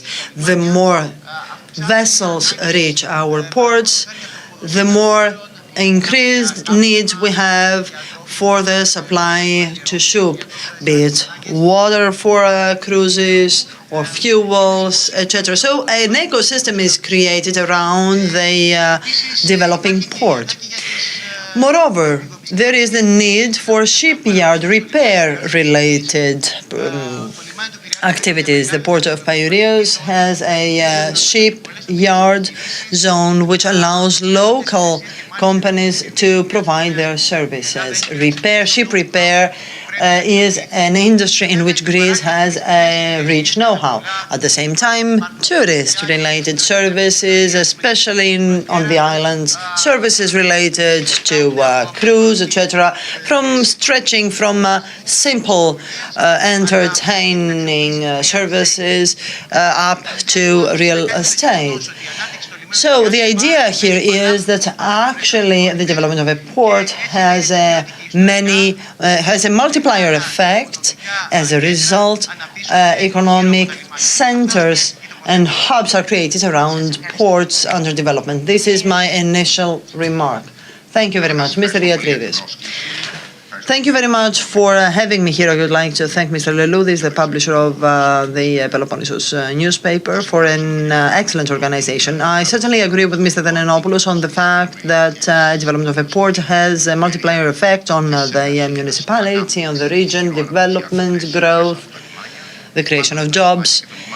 The port, including the Patras port from the 11th BC, and of course, in modern history, has always been a gateway for passengers and freight to the west.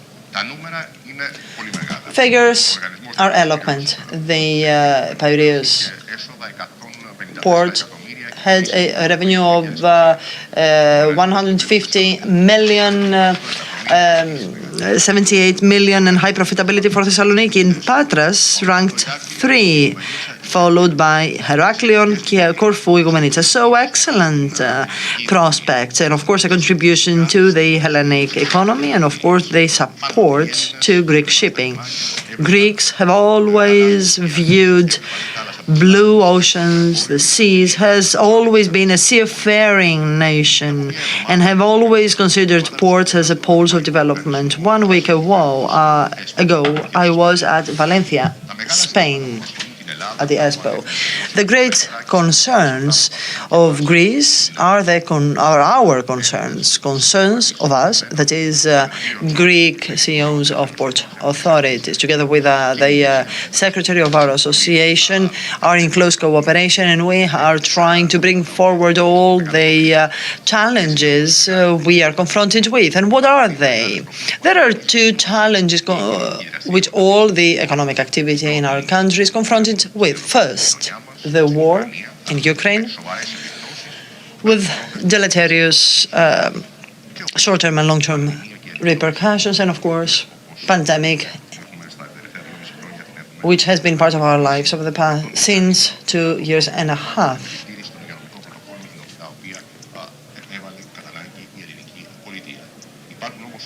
At the same time, though, there are other challenges which have to do with ports specifically. Minister Plakiotakis made reference to them. Green transition with the use of electrification in ports, digital transition, and of course the upgrade of the services provided, as well as the extension of port facilities.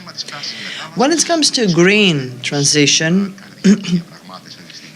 we are at the phase of negotiation. 2 new regulations will be approved by the European Union by the end of the year. First has to do with the infrastructure for alternative fuels. And so after the stay of 2 hours in the port, 90% of the ships will be supplied with electric power.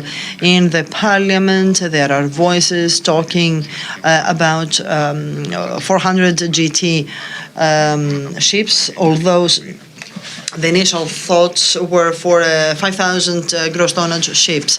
And this is, of course, a project under construction and a dynamic procedure. And, of course, the Hellenic Port Association has a say in order to contribute and influence the developments at the European and international level. At the same time, there's a directive which has to do with shipping fuels. Very vital. Mr. Plakiotakis talks about the far-reaching investment and the efforts that are being made in Patras for LNG. Here again, according to the first directive, by 2025, similar facilities will have to be ensured for LNG or bio-LNG fueled ships. And what has meticulously been discussed is what it will be the fuel which will prevail over the others. And certainly this is not a decision to be made at the European level. It is a decision to be made by the industry, whether it will be methanol or hydrogen or ammonia or green ammonia.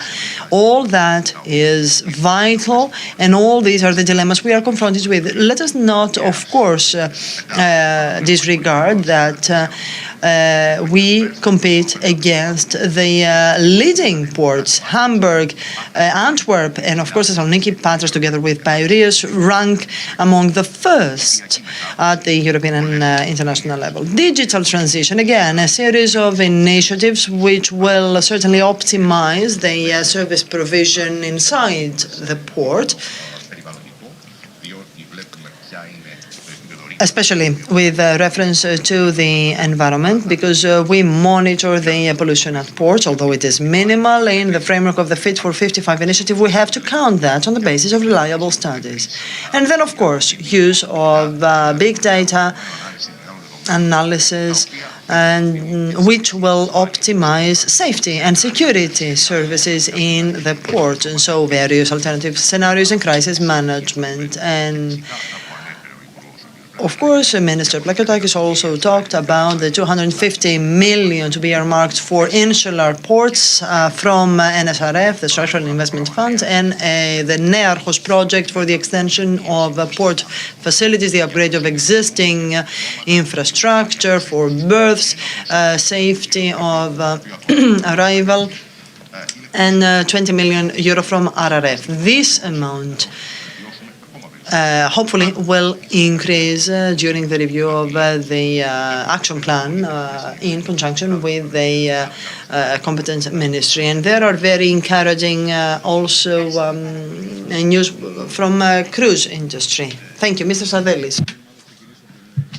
Before entering into my intervention and after expressing my gratitude to the organizers for this great conference and expressing my gratitude for their invitation, I would like to say that here I'm not here in my capacity as Vice President, but as Vice President of Black Summit Financial Group. My intervention is in English. 4 elements that advance growth and prosperity. 2 of those are trade and energy. Both of them are cornerstones to enjoy higher standards of living. The other 2, security and food, address the survival needs of civilization, so you have a stool with 4 legs, 2 for survival and 2 for growth.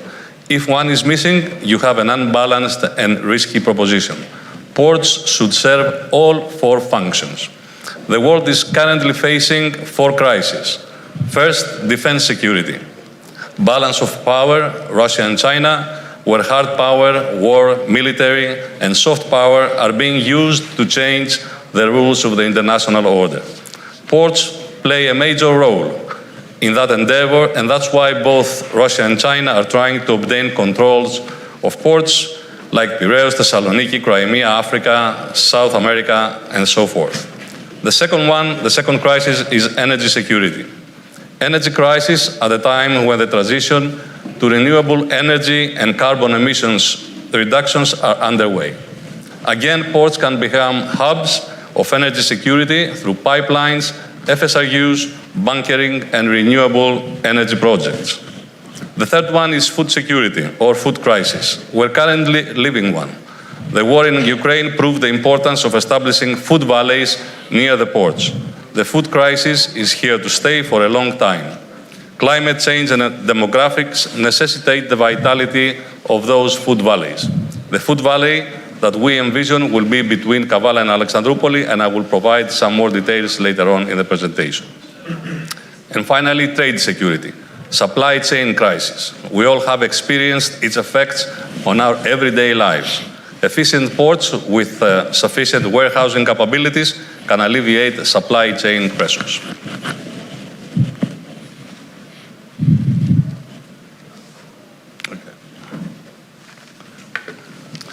The Black Summit-led consortium International Port Investments Kavala has been awarded the tender for the subconcession of the Port of Kavala for the next 40 years.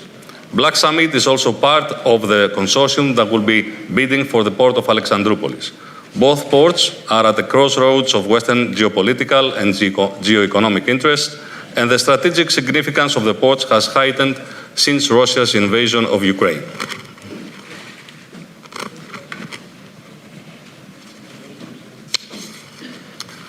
The two ports are located at the intersection of two continents, connecting the Aegean, the Mediterranean, and the Black Sea, and they are relatively close to the Suez Canal, providing connections to major ports in the Middle East and North Africa regions. The location of the port of Kavala and the port of Alexandroupoli present the lucrative opportunity to divert trade from the congested Bosporus Strait and instead transport goods overland to Eastern Europe. The alternative passageway creates opportunities for the significant reduction of transportation costs and most importantly, time, saving at least 3 days of shipping, cutting costs of at least 55%, and while also improving supply chain management. Our consortium seeks to develop the port of Kavala so that it becomes a hub for energy, trade, and logistics. We're creating alliances with local industries and collaborating with regional ports for transshipments that serve the hinterland. If we are also awarded the tender for the port of Alexandroupoli, we will capitalize on the synergies between the two ports so that they become pillars for energy security, trade security, food security, and logistical warehousing operations for the Eastern Macedonia region, Greece, and the whole region. The port of Alexandroupoli is an extremely key asset for national and NATO security, as it is used for military exercises under the Mutual Defense Cooperation Agreement between the United States and Greece. Our primary aim for the port of Kavala is to expand its existing operations as a container, dry bulk, and general cargo terminal, particularly given the region's rich supply of marble and mineral products. The port of Kavala has a direct connection to the Egnatia tollway, and it will soon be directly connected to the railway system, as will be the port of Alexandroupolis. The port will also service the offshore underground storage facility and needs of the TAP and the interconnector between Greece and Bulgaria pipeline. Our consortium has given serious thought to establishing an FSRU at the port of Kavala. According to a 2012 study conducted by EXMAR, the port of Kavala is the best location for an FSRU as it can take in LNG, regasified, and then store it in the underground storage facility that exists offshore from the port of Kavala. An FSRU in Kavala could have double the storage capacity as the planned FSRU offshore the port of Alexandroupolis, making it a very valuable opportunity to store and transport the much-needed LNG throughout Europe. Our goal is also to make the port of Kavala and the port of Alexandroupoli, if awarded, two of Europe's first green ports. Over time, we have planned to implement renewable energy projects at the port to establish this goal.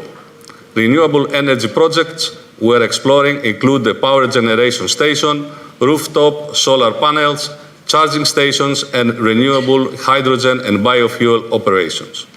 The port of Kavala also has the potential to play a major role in Europe's green energy transition, particularly when it comes to the offshore wind supply chain. In addition, we plan to integrate digital-based smart port technologies which can increase the port's efficiency and mitigate environmental pollution. I talked in my initial remarks about the food valley. It is possible that a food valley facility will be right next to the port of Alexandroupolis. Thus, the port of Alexandroupolis would partner with the food valley to distribute goods throughout the region. Food valley is a vision, our vision for sustainable food supply that is both ecologically friendly and has a positive environmental impact. The food valley would be the world's first fully cyclical and carbon neutral large-scale food production facility in Greece.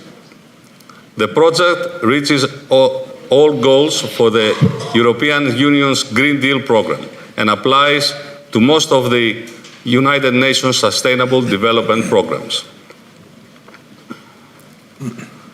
So, the strategic locations of the port of Kavala and Alexandroupoli and the synergies between them make the ports really critical assets for the development of the region and Greece. Our consortium, with elaborate business plans, is committed to make both ports to become pillars for trade, energy and security, and will promote the Western interests at a time when the stability of Eastern Europe is being threatened. Ευχαριστώ πάρα πολύ. Σας ευχαριστούμε πάρα πολύ. Έχουμε να κουβεντιάσουμε και... Thank you very much. We will discuss upon what you've mentioned here, but now, Mr. Professor, you have the floor. Thank you very much for my invitation to participate. It's a self-explanatory panel.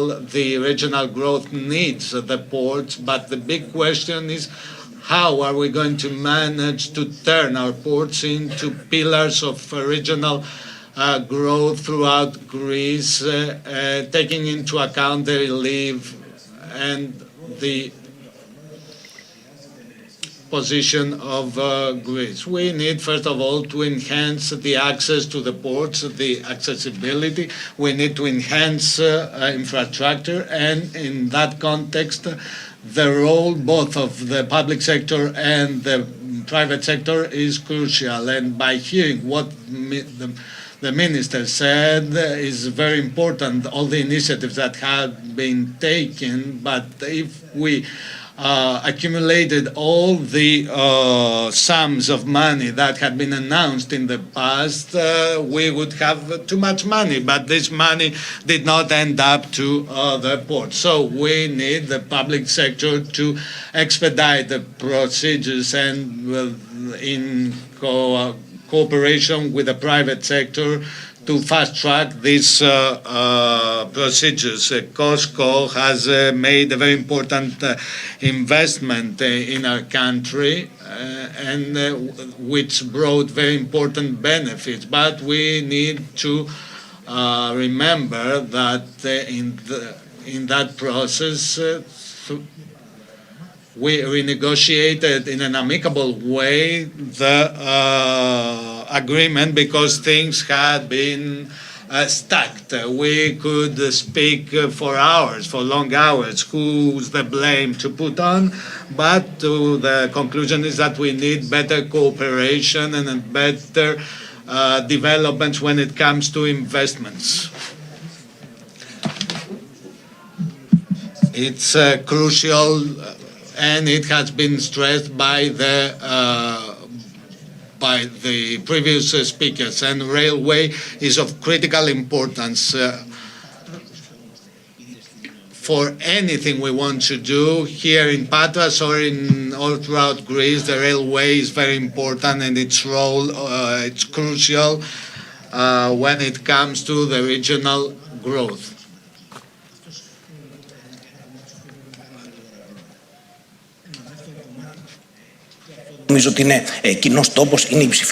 A second part, which is also very important, is digitization. Amidst the pandemic, during the pandemic, ports operated. Why? Because they managed to allow the service users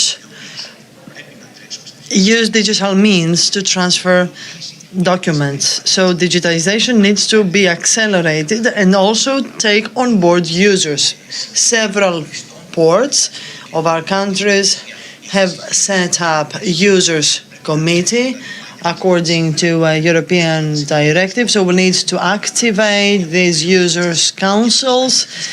And this is a request by users also. We can all agree that on the occasion of all conferences, users ask for information. They feel that they can have access to information, and so we need to provide them with the necessary information in order for them to take informed decisions. So engagement of users is also key. And engagement of users go hand in hand with something that, in my view, is a weakness of the port system in Greece today: the needs for cooperation and coordination. Here we are in Patras, And this is the third in a row conference I participated in Patras. In the first conference, we talked about the relation between the city and the sea front. It's high time we created the necessary partnership, synergy and cooperation with the port as a source of wealth. And I'm not thinking of Patras specifically, I'm talking generally. Patras is only an example, but the city also needs to understand that. And thanks to programming agreement, we need to proceed. So programming agreements are vital in order to promote a long-term policy. As I said, in the second conference I participated, we discussed cruises, and it's difficult for ports to understand that cruise companies right now are envisaging their policy in 2025, 2026. So we need prospects, we need a vision, we need a long-term strategy. I would like to conclude by highlighting something which also is momentous and sometimes we tend to neglect: the need for an institutional reform. Today, there are 4 ports under privatization, and there are 2 models that the state implements.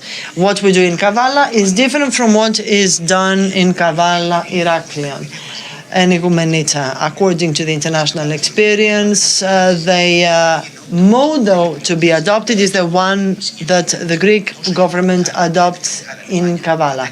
So we need to have a univocal strategy for the 10 ports that are to be privatized. We need a very strong and clear message to convey to potential private investors. And of course, this reform needs also to include the small ports. In the Peloponnese and across Greece, there are small ports supervised by the Ministry of Shipping, or some others which fall within the competence of the municipalities or of the region, some others that are supervised by other ministries. So we need a clear framework, powerful investors, powerful port authorities, and this is of course feasible when all the various stakeholders are engaged. We need to concentrate know-how. We need our ports to become poles of attraction, but to do that, we need to promote the merger of the port operators. And the environment, this is my last word, and this, of course, is fundamental, as everyone has understood. Thank you very much. I have taken some notes, so we will have the opportunity to discuss that later. Mr. Tony, you have the floor. Thank you. I would like to congratulate Mr. Louloudis and you. You have made a difference thanks to this conference, and this is my third presence here in a row. I very closely listen to my interlocutors, but allow me to say that we need to agree on this. Ports are a hub for economic and social development.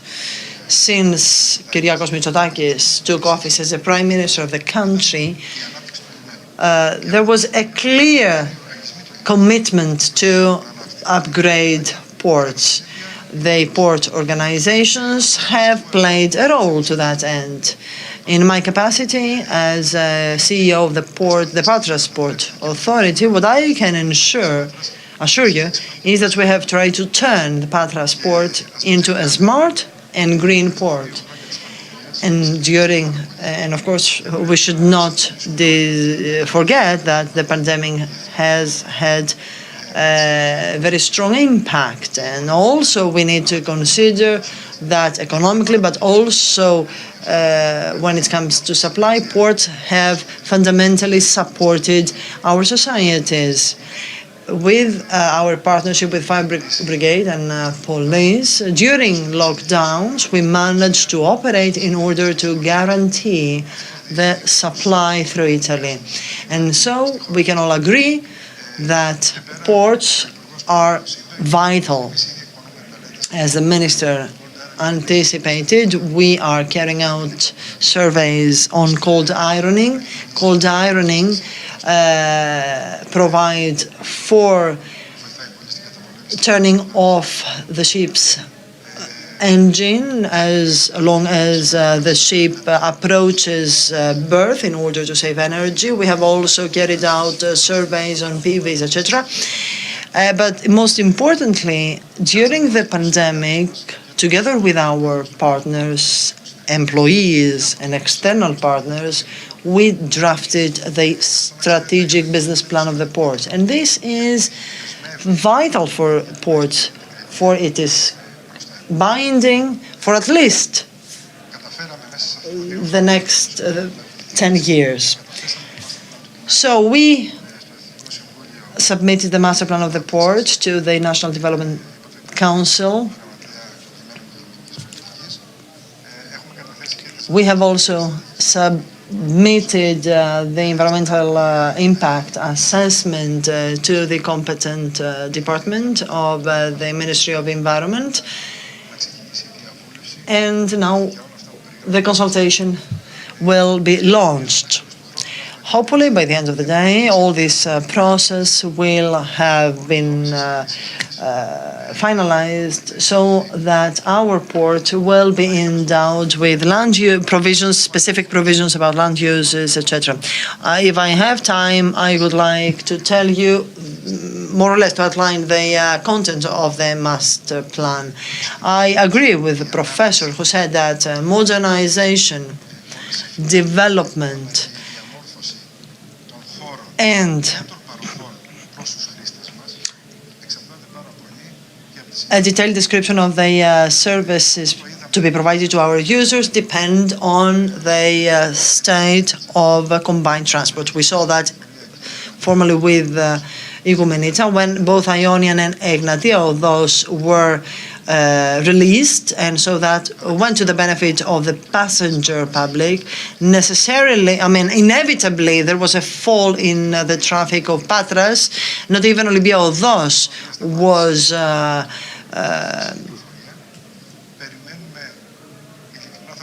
offered to use.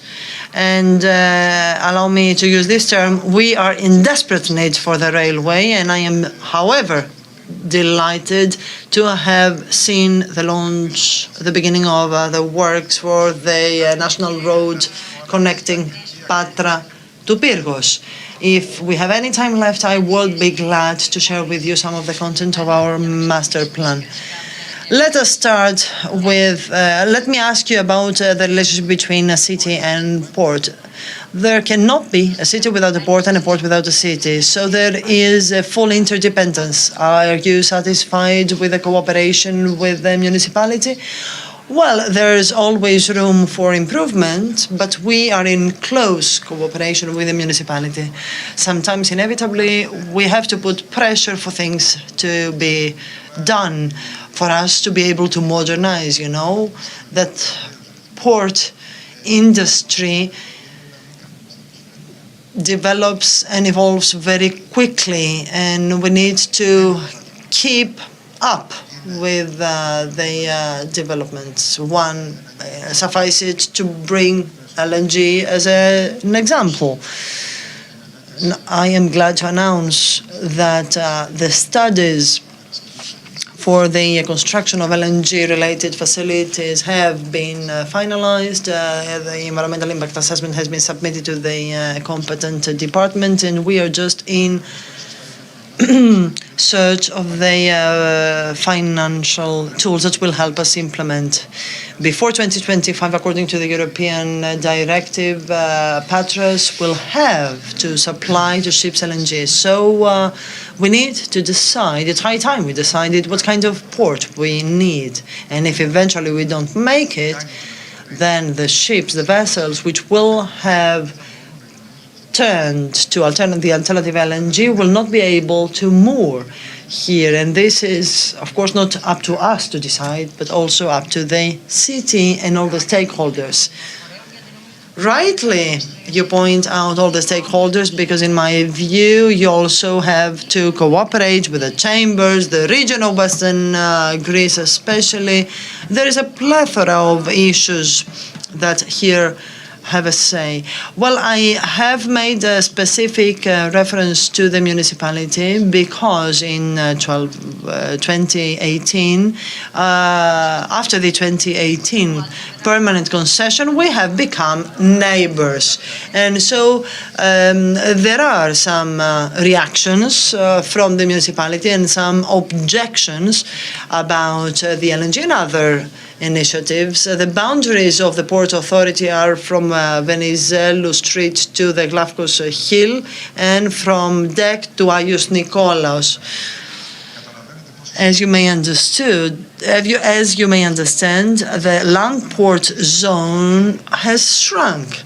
As a result, we need to revisit the master plan of the port because land uses and activities performed in a much more extended part of the seafront now have to be performed in a less extended area.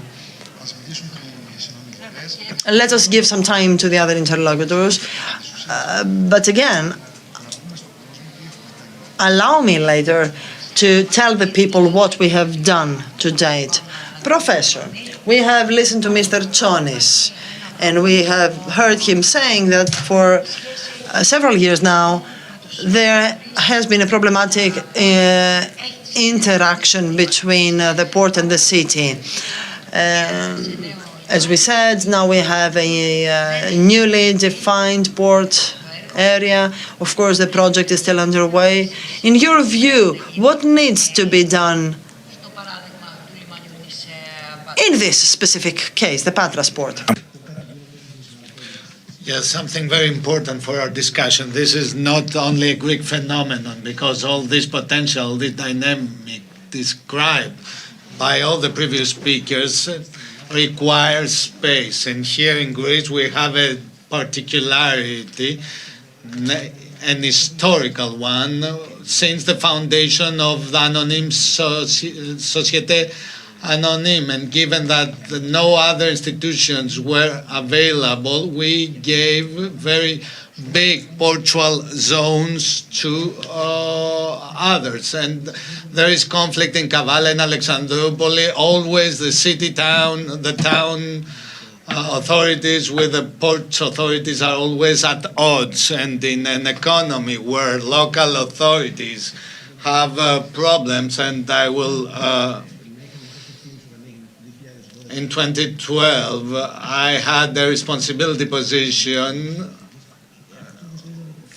Since then, I support that we need a long-term agreement between local authorities, town authorities, and port authorities, because grant all this zone to the town authorities is not useful, because the port can give long-term benefits to the town, and the port can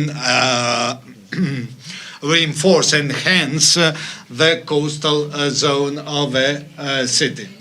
Mr. Sardelis, can you give us the special traits of Kavala port? Και τα δύο τα λιμάνια, και της Καβάλας και της Αλεξανδρούπολης, ήταν λιμάνια τα οποία όλοι γνωρίζουμε ήταν κάπως αφημένα στην τύχη τους.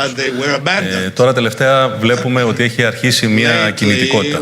Ειδικά στο λιμάνι της Αλεξανδρούπολης όλοι γνωρίζουμε από τα δημοσιεύματα την κινητικότητα, τουλάχιστον στο κομμάτι του στρατιωτικού περιβάλλοντος, τι υπάρχει και τι γίνεται και τι προοπτικές υπάρχουν, και σίγουρα με κάποιες συζητήσεις που έχουν γίνει με τοπικούς φορείς βλέπουμε ότι έχει αρχίσει και αυξάνεται και το εμπορικό φορτίο του λιμένος μετά από την ανάδειξη της σημασίας του λιμανιού μέσω της στρατιωτικής οδού. Για την Καβάλα τα χαρακτηριστικά είναι επίσης πολύ πολύ καλά υποσχόμενα και πριν την έναρξη της διαγωνιστικής διαδικασίας, αλλά πολύ περισσότερο μετά την οριστικοποίηση ως προτιμητέοι επενδυτές. Έχουμε κάνει πολλές συναντήσεις και με τους τοπικούς φορείς και με τους παράγοντες της πόλης, επιχειρηματίες, εμπορικούς συλλόγους, επιμελητήρια, με τις διοικήσεις των λιμένων, και βλέπουμε ότι οι προοπτικές είναι πάρα πολλές και στο κομμάτι της ενέργειας και στο κομμάτι της διατροφικής αλυσίδας, αλλά όπως είπαν και οι άλλοι συνομιλητές, είναι πάρα πολύ σημαντικό η βελτίωση των υποδομών και η διασύνδεση με κάθετους οδικούς και σιδηροδρομικούς άξονες. Και σε αυτή την κατεύθυνση εμείς προσβλέπουμε, γιατί όπως είπα και στην ολοκλήρωση της εισήγησής μου, έχουμε κάνει πάρα πολύ λεπτομερή σχέδια επιχειρηματικά, τα οποία από την επόμενη μέρα σίγουρα για την Καβάλα και για την Αλεξανδρούπολη, μετά την ολοκλήρωση της διαδικασίας, εφόσον είμαστε εμείς οι προτιμητέοι επενδυτές, θα αναδείξουν τις δυνατότητες που υπάρχουν όχι μόνο για τα λιμάνια, αλλά και για την ευρύτερη περιοχή.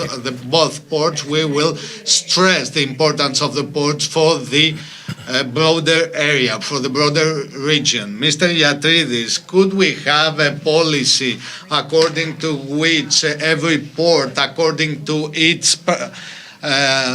individual trades, will have a different policy in order to interconnect all the ports?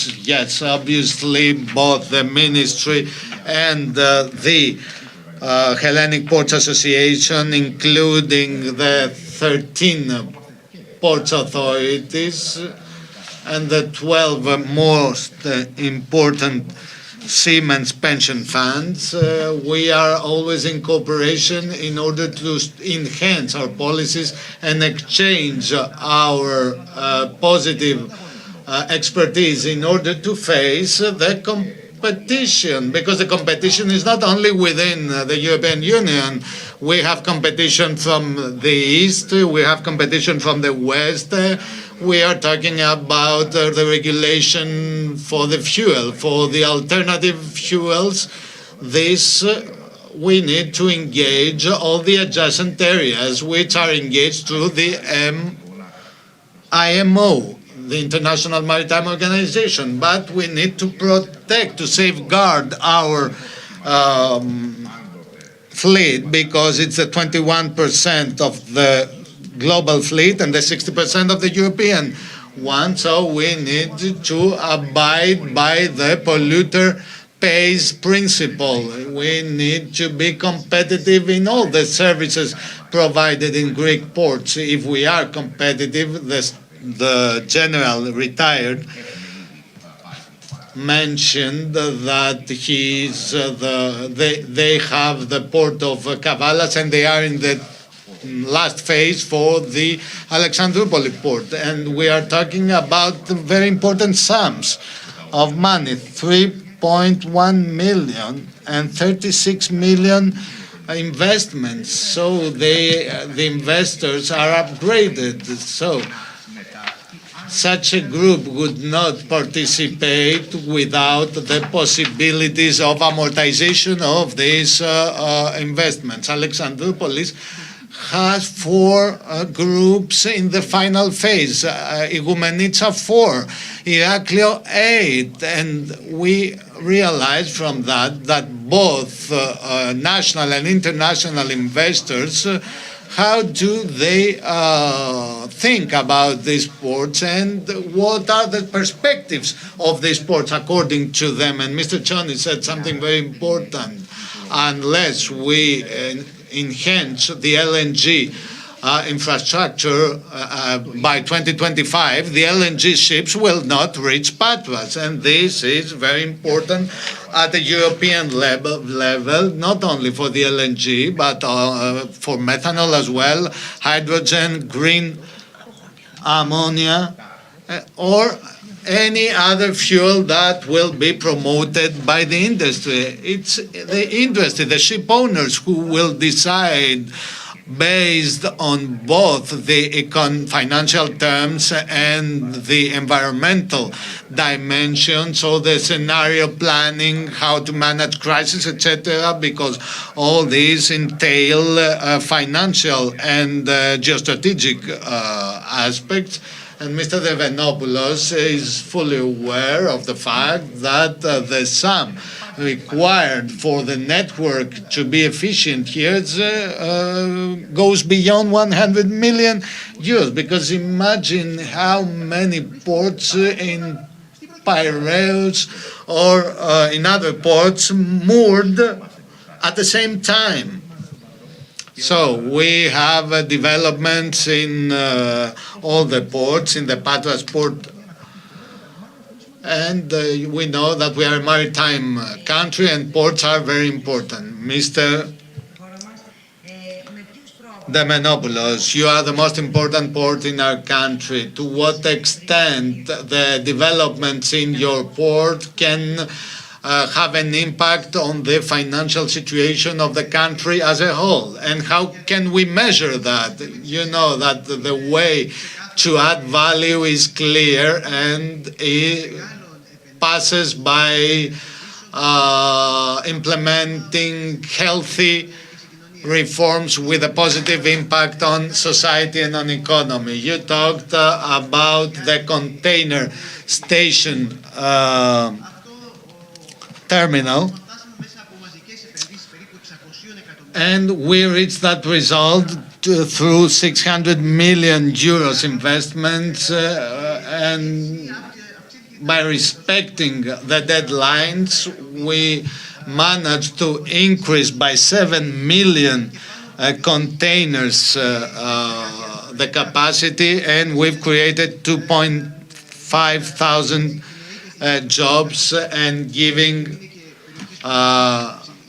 life to the adjacent area. So through these investments, we create jobs, and in the case of ports, these entail some complementary services. For every job created, we created more 3 indirect jobs in complementary services. When it comes to the port, it has agreed with the Greek public, with the Greek government, for a new package of 300 million euros in investments related to other port services apart from containers, cruise, car shipping, ship repairing, which will create more jobs through the through the activities added. When it comes to the measurement of the footprint, there are economic models in the port of Piraeus. We follow the input-output model, and we had announced in 2018 the results in this conference in Patra. And according to this model, the port of Piraeus contributes 0.4% in the GDP in 2018. And in the last years, and with the contribution of the port in terms of taxes in 2021, amounted to 50 million, and the expenses when it comes to environment, 68 million euros. In 2021, our contribution accounts for 0.76% of the GDP. And this is very positive because this is one of our main targets, namely the development of the port to fuel the development of the region as a whole.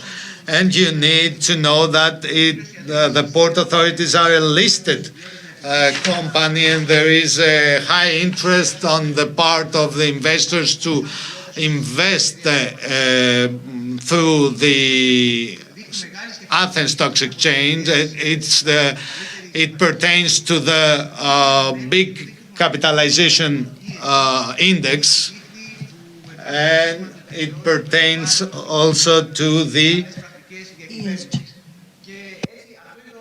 ESG index. And that's our vision, to have a good result both in financial aspects and in the contribution of the port to the society, and manage a sustainable development with human capital at the heart of this growth. Mr. Yatridis, Mr. Devenopoulos mentioned some investments in the cruise. The debate is vivid in our country. It could be very beneficial. By the end of 2022, if everything goes well, so if the international developments allow it, considering also the war in Ukraine, which is very close, of course, it's a war on Europe. We need to find ways for this war to end. It is really too serious to neglect. So unless there is an extension and an escalation of the war, the forecasts for a cruise in 2022 are, simply put, excellent. 150% increase in the 15 big ports and overall as a country from 2021, and an increase, importantly, compared to 2019, 25%. And so for specific destinations, we have real skyrocketing. Piraeus, Rhodos, Corfu, doubling of cruise ship arrivals. In Thessaloniki, Mykonos and Santorini, a triple increase in Kos, 19 arrivals in 2019, 4 last year in 2021, and 57 arrivals are expected for 2022. In Patras again, efforts are being made, and I believe that the results will be visible in the next years, and also in the case of other destinations that will be linked with the road network, hopefully the railways also, and airports which need to operate because connectivity is key. At Katakolos we have approximately 200 expected arrivals. Itea also, Nafpaktos, opposite to Rio. And generally speaking, there is a very positive multiplier effect, a positive impact of cruise. It is how we will invest in turning the destination an attractive destination. It matters for the port, for the region alike. Everyone needs to work together in order to upgrade a destination. Well, my mother is from Patras. I studied in Patras. I got my PhD in Patras, and I firmly believe that Patras may really benefit hugely from cruise. Mr. Tsonis, no cruise ship this year in Patras. Well, not exactly the big cruise ships we would like to have, but smaller. What we intend to do is to turn the port from transit to a home port, so the cruises to leave from here. This is very significant for us to achieve, which is why we have outsourced a study to erect a building next to Kanelopoulos passenger station, passenger terminal, which will control the non-Schengen countries' originary passengers. You may remember the reactions that there were in the past in the case of a specific ship. Well, we are happy for the fact that Patras may welcome that ship. Just imagine if we did not have the necessary infrastructure to help the mooring of that ship. I believe that the cruise industries will pay back this to Patras.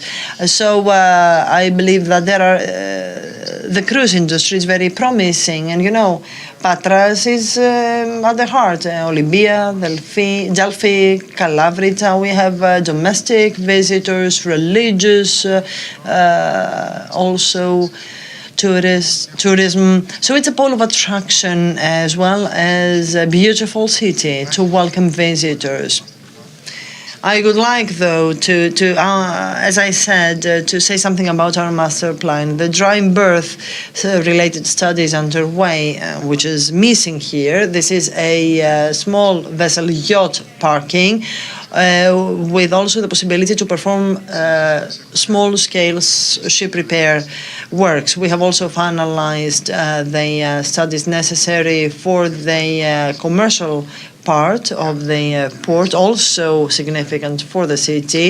As soon as the railway comes here and not wanting to compete against Piraeus, we would like to turn Patras Port into a transit, into a hub, and then we have the LNG project, and we have submitted a dossier for the location for the Agios Nikolaos pier, where the new Patras Marina will be built. We have submitted also the dossier for the location at the Ministry of Tourism and the Ministry of the Environment. By the end of the next month, we will have been granted the license for seaplanes. Patras Corfu connection, we have shaped the check-in area for passengers at Agios Andreas terminal. The commercial part of the port will operate for bulk freight, and the last pier for cruise ships. And very quickly, this is our plan for the development of the port. And as I pointed out earlier, there's no reason why the port and the city are not complementary one to the other. The thousands of people live close to the port, work in the port. We need to develop further the port to create new jobs. Has it occurred to you, or rather, is there interest from investors to invest in Patras? Well, a necessary condition is for the train to come here, to be able to have this railway connection. I'm jealous when I hear about Igoumenitsa, Alexandroupoli, Kavala, Irakli already developing. Certainly, I want the Patras port to be part of this roadmap. Do you believe that, according to your experience, a PPP is the only way to develop a port?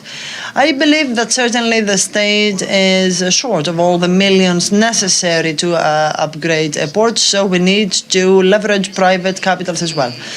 Mr. Sardellis, Kavala and Alexandroupolis are a role model in your way after the PPP, the public-private partnership. Σαφώς, αυτό το διαπιστώσαμε, όπως σας είπα, και από τις συναντήσεις και συζητήσεις που κάναμε, αλλά αυτό αποτυπώνεται και στα επενδυτικά μας σχέδια, τα οποία έχουν κατατεθεί για το λιμάνι της Καβάλας και τα οποία έχουμε στο μυαλό μας για το λιμάνι της Αλεξανδρούπολης.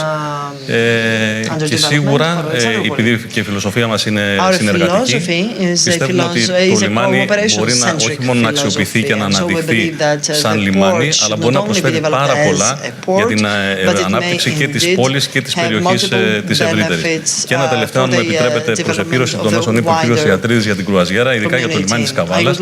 Μέχρι και πέρυσι ήταν 10 τα κρουαζιερόπλια. Φέτος αναμένονται αυτή τη στιγμή, έχουν κλείσει 44 μέσα σε ένα έτος. Οπότε βλέπετε. So, Mr. Tsonis, we are jealous, aren't we?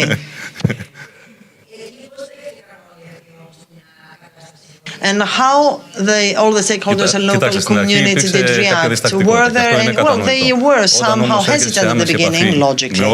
But when you involve all stakeholders, especially in the case of Kavala, and you discuss, you share with them what you intend to do, what are the business projects, when you clarify that we are not just investors, we are interested exclusively in the depreciation and amortization of our investments, we have specific targets that will create jobs, will benefit the area, then everyone is ready to come on board.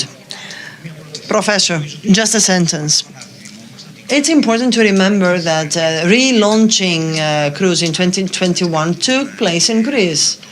So 50% of the cruise arrivals was recorded in Greece. This is a success of ports, and it showcases that if we are to maintain our leading position, we need to have a long-term strategy, and in this case, public and private partnerships are key. I would like to thank you all, gentlemen. And I am looking forward to discussing with all of you again next year, again on the occasion of the Regional Growth Conference, and share positive news, not only for Patras, but for the whole of shipping and port family of our country. Thank you. And here we are, ladies and gentlemen. This panel is over, but we will continue with the dialogue with the former European Commissioner for Migration and Home Affairs, Foreign Minister of Greece, Dimitris Avramopoulos.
Κυρίες και κύριοι, καλησπέρα σας. Συνεχίζουμε τις συζητήσεις. Ladies and gentlemen, I have the pleasure and honor to have a dialogue with Mr. Avramopoulos, former European Commissioner for Migration and Home Affairs. He was a minister in different ministries, but for what we are going to talk about, he used to be a foreign minister of Greece, and he is fully aware of all the matters that we will discuss.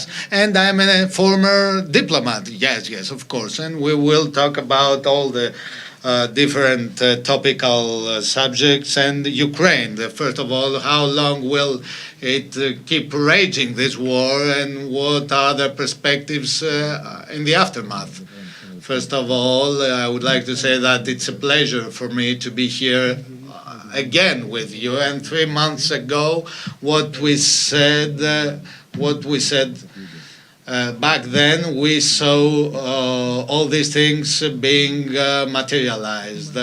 All we said back then has been materialized. Apart, the only thing we didn't predict was the war in Ukraine. I was one of the first to try to inform on this subject because I was fully aware of these subjects from my mandate as a former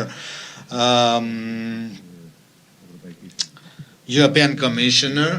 But I would like to say this country was not prepared to enter the European Union. That's why we insisted on the big reforms that should have all the reforms that should have been materialized. But things could be different.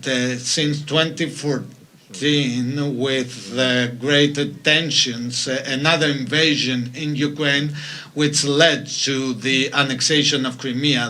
These were clear signals, and due to the fact that I know that you are aware of American politics, Kissinger and Brzezinski had rung the bell and had said that NATO didn't need to draw closer to the Soviet Union, to the collapsed Soviet Union borders, because this could lead to a war. You know that back in 2014, Mrs. Ashton and other commissioners were in the front line of the protests. The moves were very fast. Ukraine is of the right to want to integrate the Western institutions. But you know that Putin remembers the fall of Berlin from the fall of the Berlin Wall from the KGB balconies, and he kept that inside him, and this.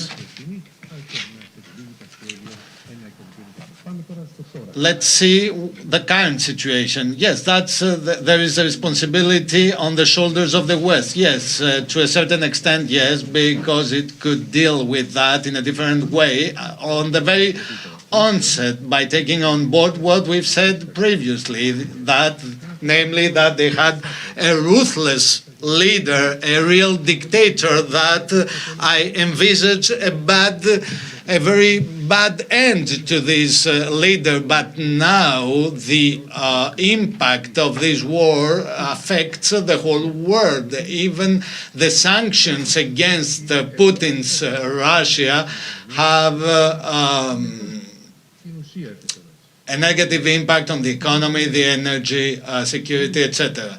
I'm not optimistic. What will be in the aftermath of this? He will go down the road until the end. He wants to have a victory, but he wants to revisit the ancient imperial Russia. Yesterday he referred to Great Peter. Because the roots of the imperial Russia, even in the Soviet era, is there. They wanted to dominate the world.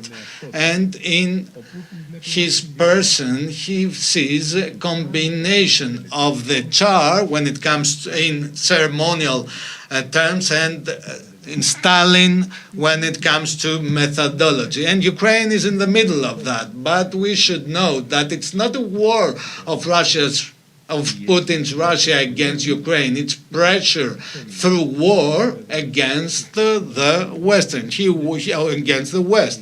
He wants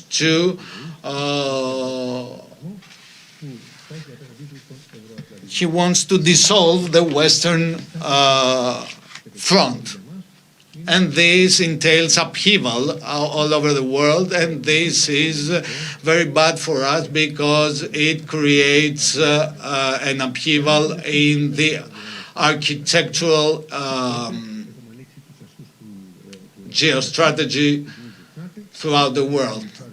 And if we accept what is taking place in Ukraine, then we have Helsinki and we have the violation of Helsinki. If we start a domino effect and we have changes on the borders, we have new claims and nationalism as a result. And so there are some realists, including Kissinger, argue that to find a way out, we need to come up with a compromise which, to a certain extent, will also satisfy Putin. Is this utterly unacceptable for the West? This is the message conveyed today by the West. Well, you know, there is also the resistance shown by Ukraine, but it's not only Kissinger, it is also Macron, who recently made a statement, and the Ukrainian foreign minister reacted, or Chomsky, for example, who does not limit himself to recording history, but also conveying his view. This is what the message conveyed. Give him some space. The more you put pressure on him, the more he will squeeze the world. Moldova, for example, is a step before collapse. 90% Moldova relies on Russia, but also within the European Commission things are difficult. It is very difficult for the European Union to agree on the energy-related measures against Putin's Russia. In Germany, find it very difficult to strike a balance between Germany's need for natural gas specifically, and on the other hand, the central leading role it claims towards European integration. So the things are difficult, and the prospects are gloomy for our country, of course.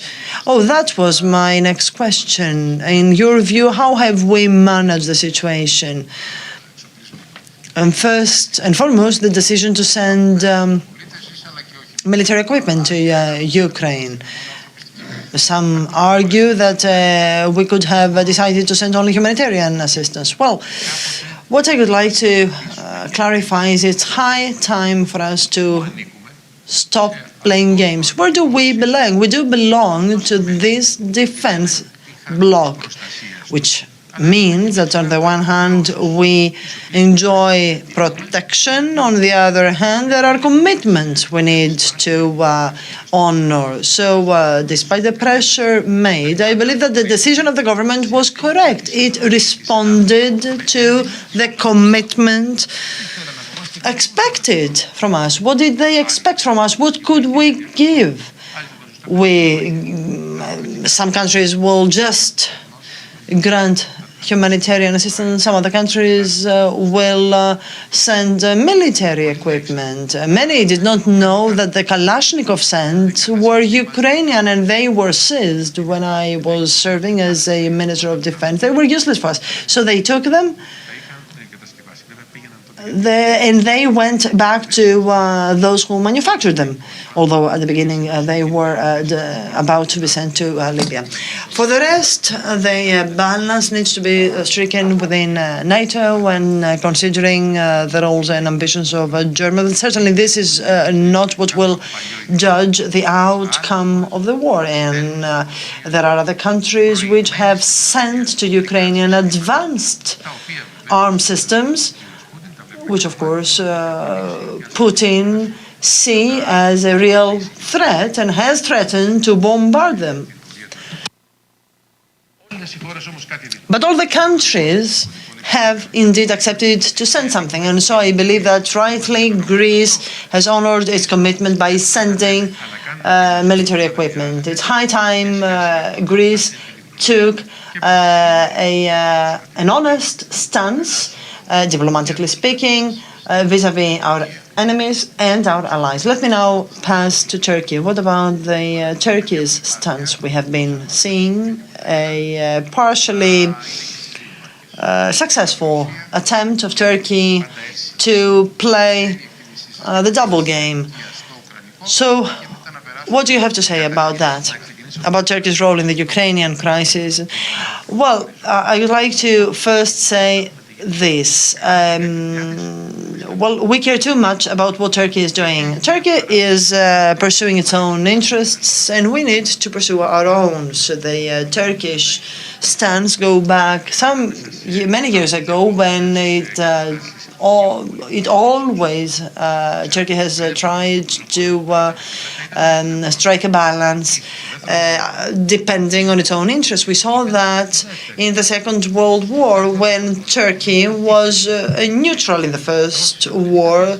Turkey was among the vanquished, and the consequences of that defeat is described in the Lausanne Convention. People think that the Lausanne Convention has to do only with the borders. No, it is taking care of the situation after the fall of the Ottoman Empire, and Turkey believed that the Lausanne Convention was detrimental to Turkey, and this is the starting point of Turkish revisionism. This is a term many do not understand, and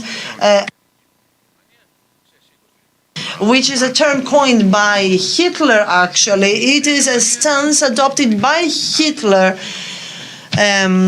starting with the outcome of the First World War and then the development of it.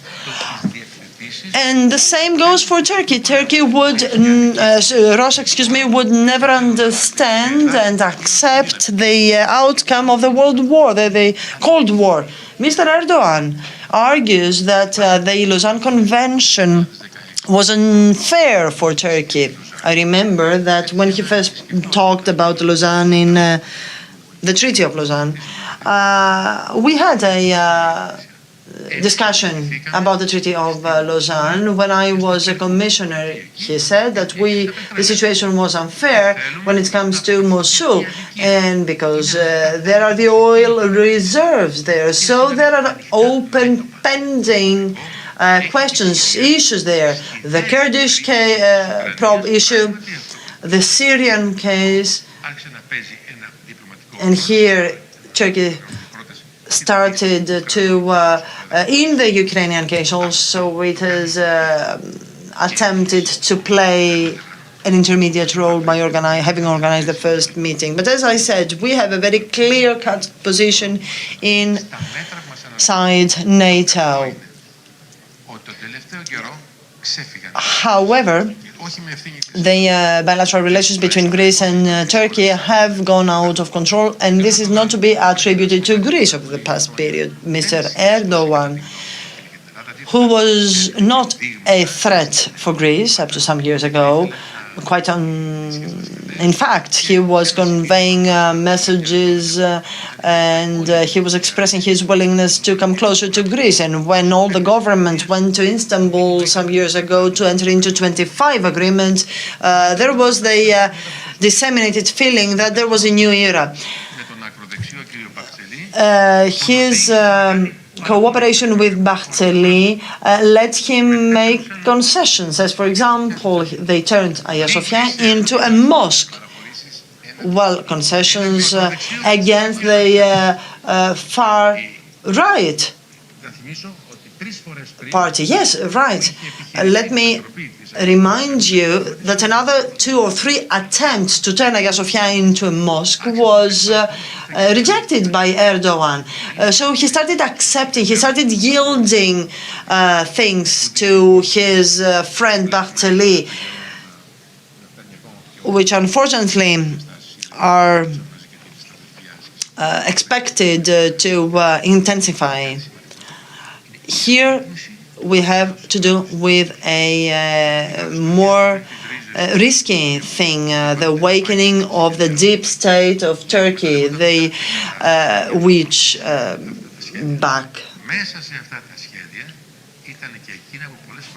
have the plans which sometimes risk declaring a war. So that nationalistic Kemalic state is about to reawake, and this is a threat for Greece. What is Greece doing? What is self-evident? Mr. Mitsotakis, after the aggressive attack by Mr. Erdogan, remained calm, reasonably, and rightly, I believe. We had a relationship based on trust and good faith with Mr. Erdogan because he was appointed mayor when I was appointed mayor. But I can see a drastic change in his stance over the past years. However, Greece has put in place a robust defense system, hopefully never to be used, of course, because thanks to the sacrifices of the Greek people, our defense system is a very advanced defense system. But of course, we should avert in any case a military battle. I'm not sure whether the international allies may play a role. We can remember the case of Cyprus. It's 50 years now. The UN resolutions seem to be valid. We invoke them, the Cypriots invoke them, but without any result whatsoever. The same goes for the European Union, and I have a first-hand experience. Because, or rather, in the absence of a defense policy, when it comes to rhetoric, it seems to be close to member states. But behind closed doors, there are bilateral contacts. And the foreign policy in the European Union is a national policy in the absence of a European policy, which means that each and every member state pursue their own national interest. And here lies the problem. And so Germany and France, especially Germany, you believe, will be reluctant to put any pressure in favor of us? Well, if the unthinkable happens, I believe that many will express themselves, but a posteriori. It's very difficult to preempt that. It's very difficult for them to preempt on their own initiative. Under German presidency in 2020, the Germans attempted to help ease the tension between Greece and Turkey. But many things happened back then. We had the agreement between Turkey and Libya. We had the half agreement between Greece and Turkey and Egypt. And so progressively, the developments have taken to where we stand now, today. But all that, in my view, has to do with what is happening inside Turkey. Hopefully, this round will close with the Turkish elections. In Turkey, the president may hold elections whenever he wants. So I'm wondering whether Erdogan is getting prepared for that. Well, this is another story. But according to the real parliamentary period, then there is another year left. So Can Greece rely on the US and the European Union, and to what an extent Erdogan will heed them?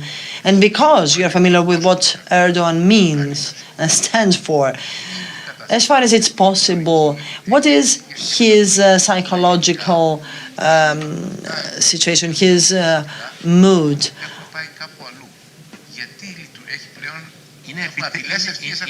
I mean, he launches direct threat. This is an aggressive rhetoric he adopts for internal reasons, for domestic reasons.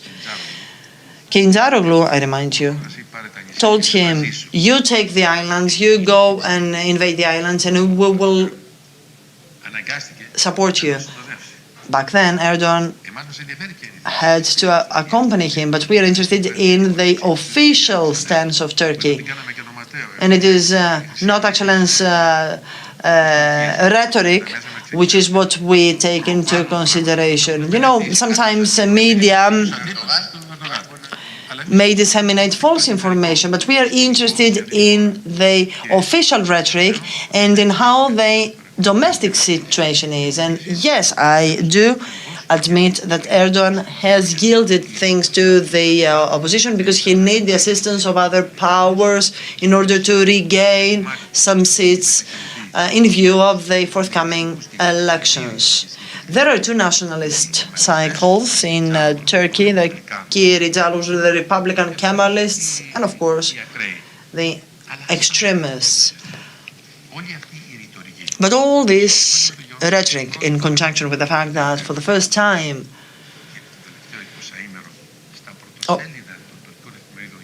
the covers of Turkish newspapers feature the Greek-Turkish relations, show that the public opinion now has a say. Let us remember that very easily people are turned into a mob, and we need to be very cautious about that.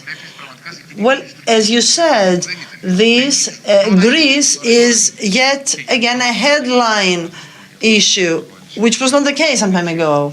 You know, I am one of the most of the calmest Greek politicians, usually appealing to my cold blood and focusing on the big picture. It's the first time that, considering all the geopolitical developments, I am in deep concern,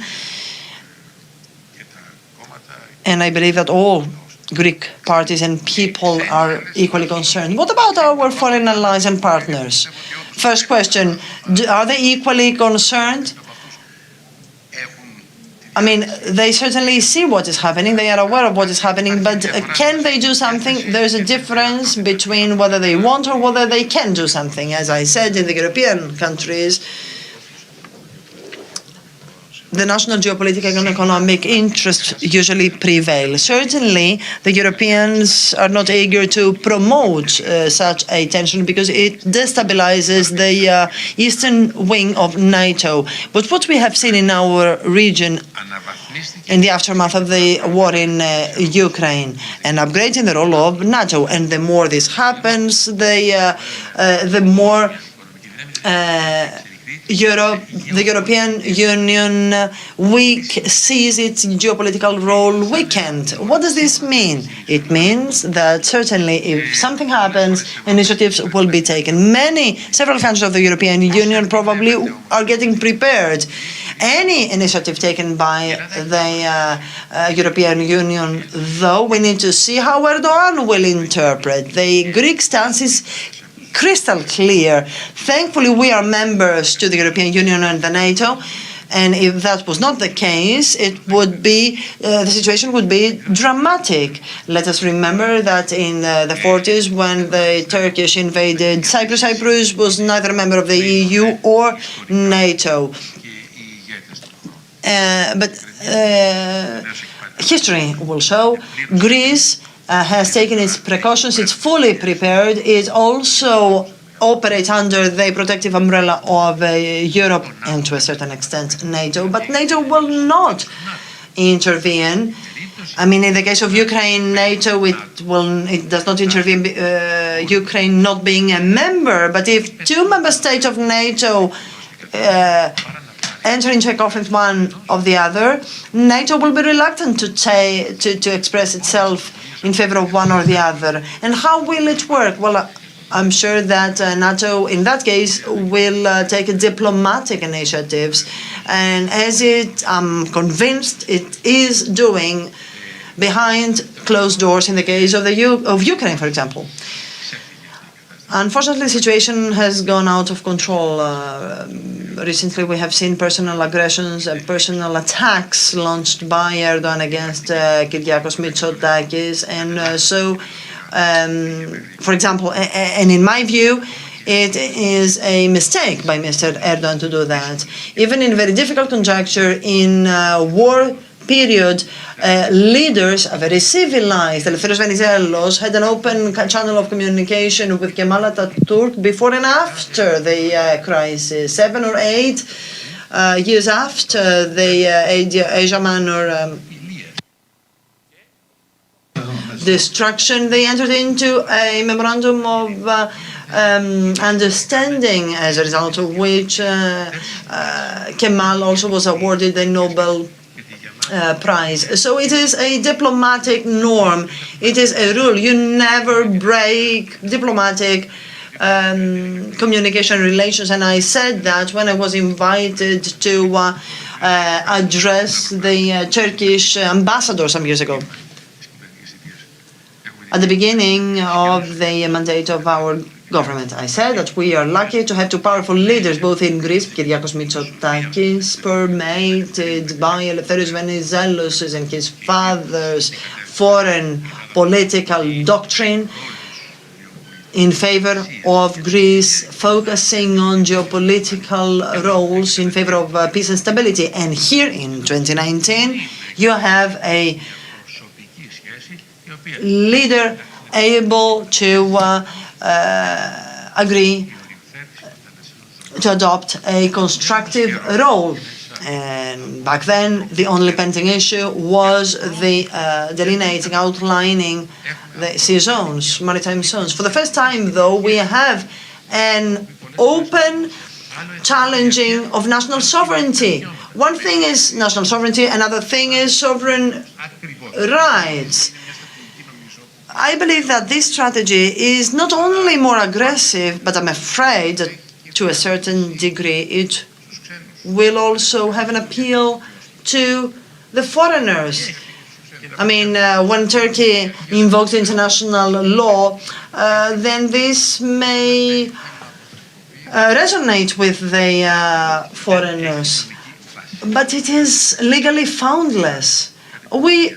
I know very well what the Lausanne Treaty provides for, and before that we had the Lausanne Convention. This was before. It had to do with Samothraki and Limnos. In the case of the Dodecanese, Turkey has nothing to do because it had conceded them to Italy, Italy to Greece, and so Turkey is not entitled even to have a say over the Dodecanese. Turkey is interested in the islands next to Anatolia, near to Anatolia, but here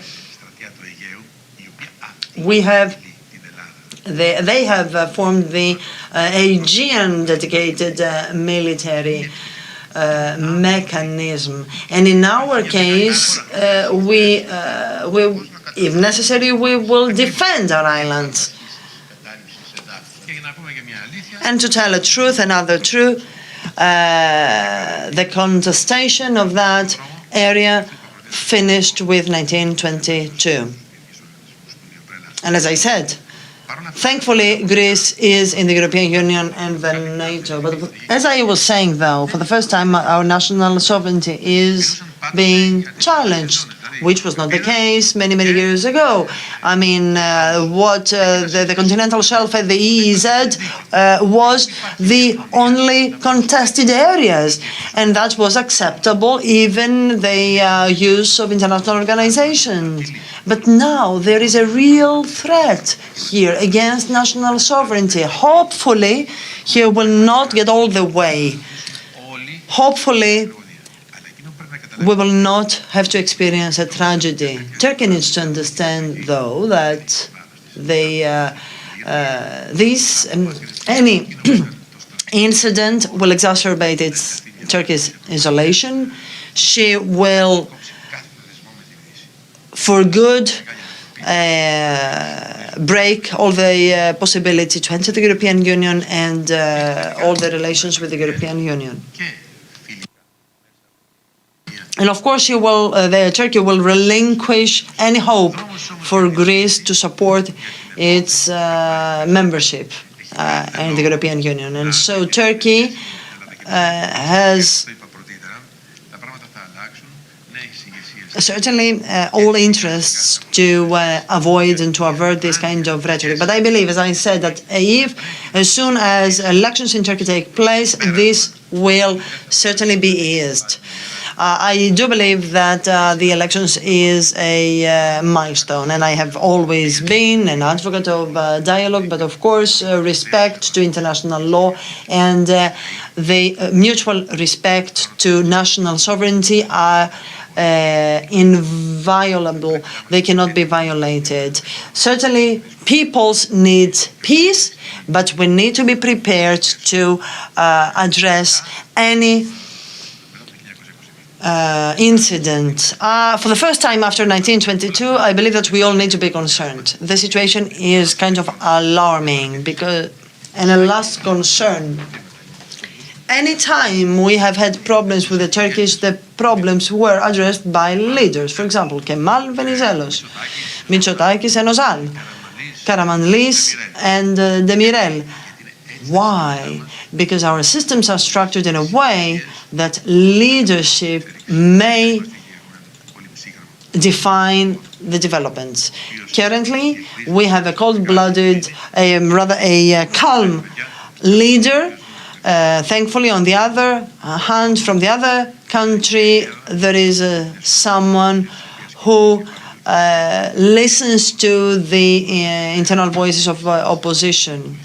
Well, if this is the case, probably then I'm afraid that we need to be even more concerned because of the situation as it has proven to be, triggered by Erdogan, of course, with reference to the communication or non-communication or failure to communication with Kyriakos Mitsotakis. Certainly the personal attack, which is not only mistaken, it is also difficult to explain.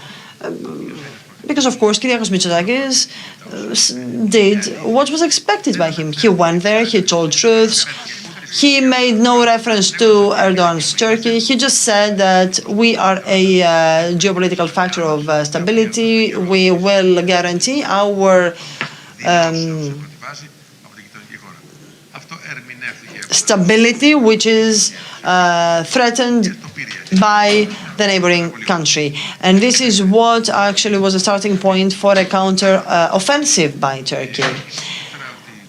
I said earlier that I express my concerns. Together with me, others also express their concerns. Certainly, we will not make the mistake to foment these tensions. We need to keep our calm and to further enhance our deterring power, internationalize, so focus on raising awareness at the international level.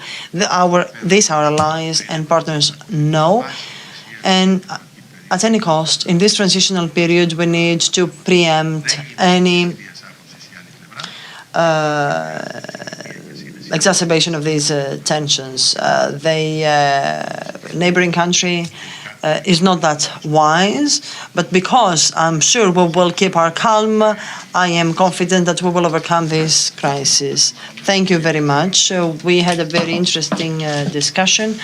I thank you very much for helping us to understand better what is happening in this alarming moment. And now we will have a short lunch break, which will be followed by a dialogue with former Prime Minister George Papandreou. Thank you.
Πριν από μισό αιώνα, οραματιστήκαμε το μέλλον, με ανθρώπους να ζουν σε βιώσιμες πόλεις και σε αρμονία με το φυσικό περιβάλλον.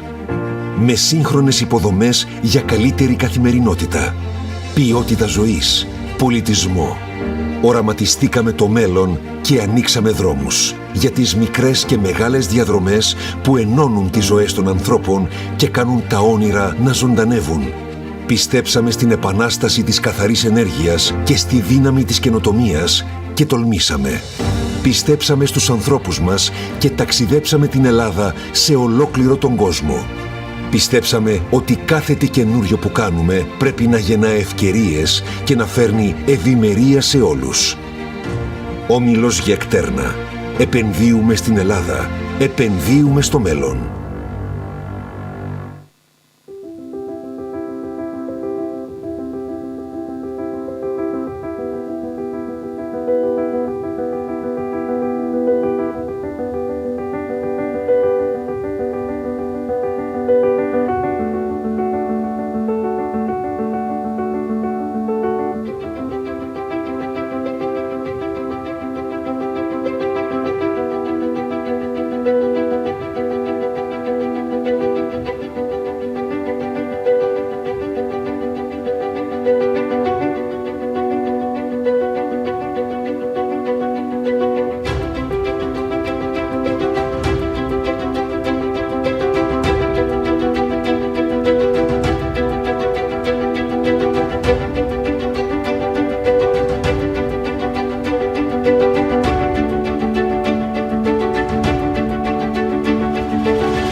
Με την πρωτοβουλία Vodafone Smart Forest δημιουργούμε το πρώτο έξυπνο δάσος στην Ελλάδα που εντοπίζει έγκαιρα τη φωτιά με τη δύναμη της τεχνολογίας και του Vodafone Green Network. Αγκαλιάζουμε πιλωτικά περισσότερα από 314.000 στρέμματα στην Πάρνηθα και δημιουργούμε το υπόδειγμα για να είναι πιο ασφαλή από πυρκαγιές τα δάση της χώρας μας. Γιατί όταν μπορούμε να προστατεύουμε το δάσος, μπορούμε να συμβάλλουμε σε ένα πιο βιώσιμο μέλλον για τις επόμενες γενιές. Together we can. Vodafone.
Πριν από μισό αιώνα, οραματιστήκαμε το μέλλον, με ανθρώπους να ζουν σε βιώσιμες πόλεις και σε αρμονία με το φυσικό περιβάλλον. Με σύγχρονες υποδομές για καλύτερη καθημερινότητα, ποιότητα ζωής, πολιτισμό. Οραματιστήκαμε το μέλλον και ανοίξαμε δρόμους για τις μικρές και μεγάλες διαδρομές που ενώνουν τις ζωές των ανθρώπων και κάνουν τα όνειρα να ζωντανεύουν. Πιστέψαμε στην επανάσταση της καθαρής ενέργειας και στη δύναμη της καινοτομίας και τολμήσαμε. Πιστέψαμε στους ανθρώπους μας και ταξιδέψαμε την Ελλάδα σε ολόκληρο τον κόσμο. Πιστέψαμε ότι κάθε τι καινούριο που κάνουμε πρέπει να γεννά ευκαιρίες και να φέρνει ευημερία σε όλους. Όμιλος Γεκτέρνα. Επενδύουμε στην Ελλάδα. Επενδύουμε στο μέλλον.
Με την πρωτοβουλία Vodafone Smart Forest δημιουργούμε το πρώτο έξυπνο δάσος στην Ελλάδα που εντοπίζει έγκαιρα τη φωτιά με τη δύναμη της τεχνολογίας και του Vodafone Green Network.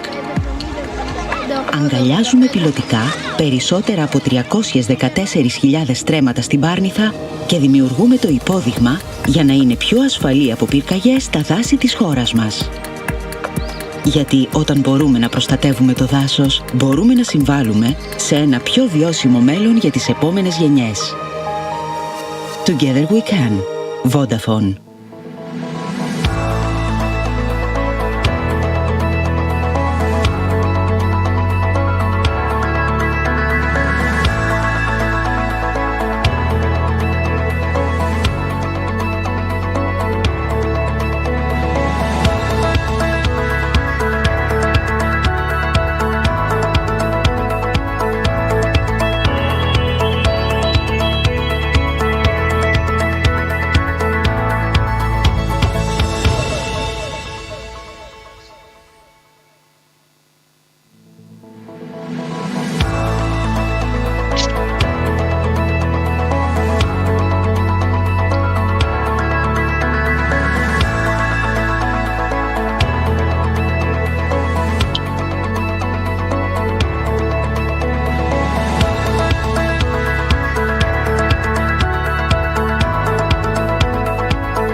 Πριν από μισό αιώνα, οραματιστήκαμε το μέλλον, με ανθρώπους να ζουν σε βιώσιμες πόλεις και σε αρμονία με το φυσικό περιβάλλον. Με σύγχρονες υποδομές για καλύτερη καθημερινότητα, ποιότητα ζωής, πολιτισμό. Οραματιστήκαμε το μέλλον και ανοίξαμε δρόμους για τις μικρές και μεγάλες διαδρομές που ενώνουν τις ζωές των ανθρώπων και κάνουν τα όνειρα να ζωντανεύουν. Πιστέψαμε στην επανάσταση της καθαρής ενέργειας και στη δύναμη της καινοτομίας και τολμήσαμε. Πιστέψαμε στους ανθρώπους μας και ταξιδέψαμε την Ελλάδα σε ολόκληρο τον κόσμο. Πιστέψαμε ότι κάθε τι καινούριο που κάνουμε πρέπει να γεννά ευκαιρίες και να φέρνει ευημερία σε όλους. Όμιλος Γεκτέρνα. Επενδύουμε στην Ελλάδα. Επενδύουμε στο μέλλον.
Με την πρωτοβουλία Vodafone Smart Forest δημιουργούμε το πρώτο έξυπνο δάσος στην Ελλάδα που εντοπίζει έγκαιρα τη φωτιά με τη δύναμη της τεχνολογίας και του Vodafone Green Network. Αγκαλιάζουμε πιλωτικά περισσότερα από 314.000 στρέμματα στην Πάρνηθα και δημιουργούμε το υπόδειγμα για να είναι πιο ασφαλή από πυρκαγιές τα δάση της χώρας μας. Γιατί όταν μπορούμε να προστατεύουμε το δάσος, μπορούμε να συμβάλλουμε σε ένα πιο βιώσιμο μέλλον για τις επόμενες γενιές. Together we can. Vodafone.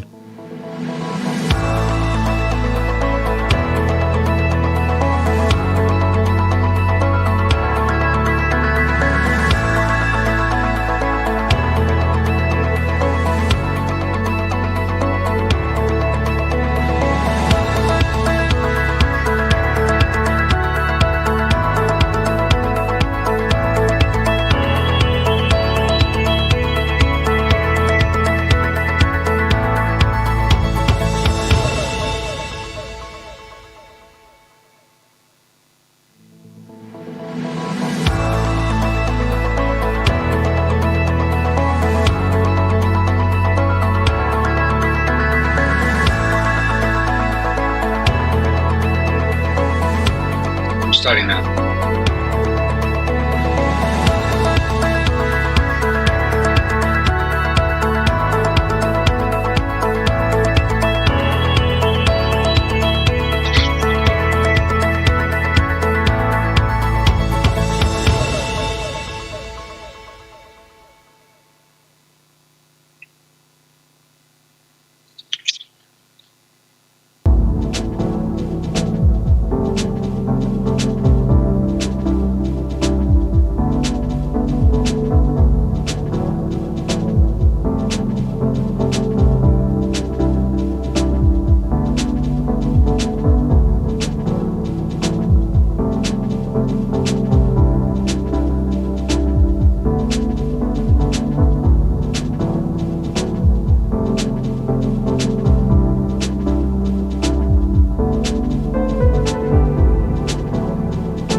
Πριν από μισό αιώνα, οραματιστήκαμε το μέλλον, με ανθρώπους να ζουν σε βιώσιμες πόλεις και σε αρμονία με το φυσικό περιβάλλον.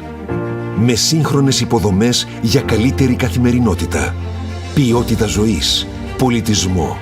Οραματιστήκαμε το μέλλον και ανοίξαμε δρόμους για τις μικρές και μεγάλες διαδρομές που ενώνουν τις ζωές των ανθρώπων και κάνουν τα όνειρα να ζωντανεύουν.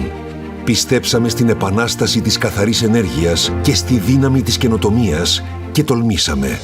Πιστέψαμε στους ανθρώπους μας και ταξιδέψαμε την Ελλάδα σε ολόκληρο τον κόσμο. Πιστέψαμε ότι κάθε τι καινούριο που κάνουμε πρέπει να γεννά ευκαιρίες και να φέρνει ευημερία σε όλους. Όμιλος Γεκτέρνα. Επενδύουμε στην Ελλάδα. Επενδύουμε στο μέλλον.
Άρα όχι στη μεσαία. Με την πρωτοβουλία Vodafone Smart Forest δημιουργούμε το πρώτο έξυπνο δάσος στην Ελλάδα που εντοπίζει έγκαιρα τη φωτιά με τη δύναμη της τεχνολογίας και του Vodafone Green Network.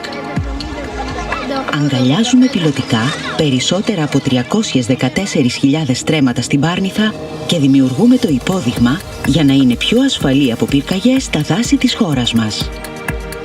Γιατί όταν μπορούμε να προστατεύουμε το δάσος, μπορούμε να συμβάλλουμε σε ένα πιο βιώσιμο μέλλον για τις επόμενες γενιές. Together we can. Vodafone.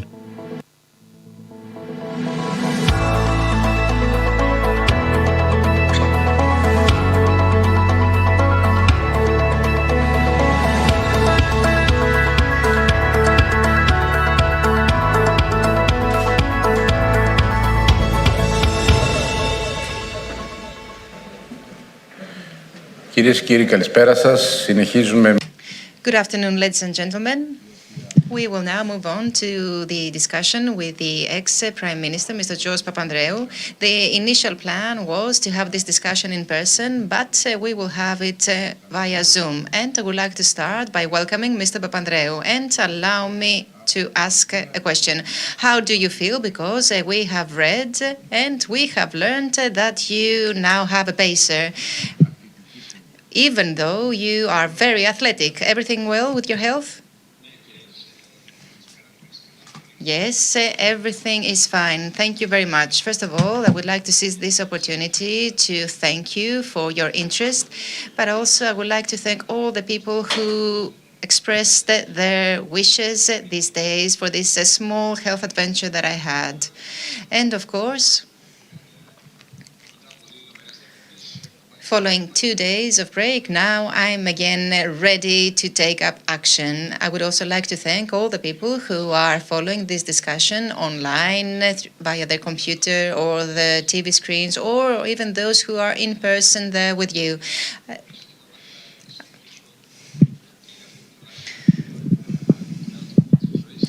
And now I'm ready to continue with my lifestyle that involves so much exercise. Of course, always being attentive to my health, because health is the most important thing for all of us. Mr. President, I would like to start. Let's start with Ukraine. Now we are 107 days in the war, and I would like to ask you, which are the dilemmas ahead of us? Which are the dilemmas for the West, Europe, for the United States, for China, since it's the second biggest economy in the world, but mostly, which are the dilemmas for our country, Greece? Very good question, especially with regard to the dilemma. But let's begin with where we stand right now. I believe that there are many scenarios. One scenario is to have a counterattack by Ukraine in order to reconquer the territory that it has lost, which is a rather difficult choice, which will not be effective. The second scenario is a counterattack by Russia, which, of course, is already attacking Ukraine. And this is also a very difficult scenario to materialize, because the resistance of the Ukrainians is fierce, even though Russia has conquered a significant part of the Ukrainian territory. But even a guerrilla war that may go on will make an effort of Russia to expand into Ukraine even more difficult. And the third scenario, which is the most possible one, is to have a war of attrition.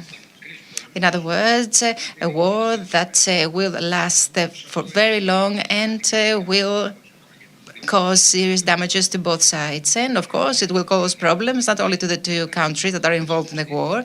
Ukraine has already suffered severe losses in terms of life and in terms of territory, but it will also have a consequence on all of us, on Europe, on our area, but also globally, as we can see, since we are now experiencing the energy and the food crisis, which are the result of the war. So what we need to answer to is which are the necessary diplomatic moves that need to be made so as to ensure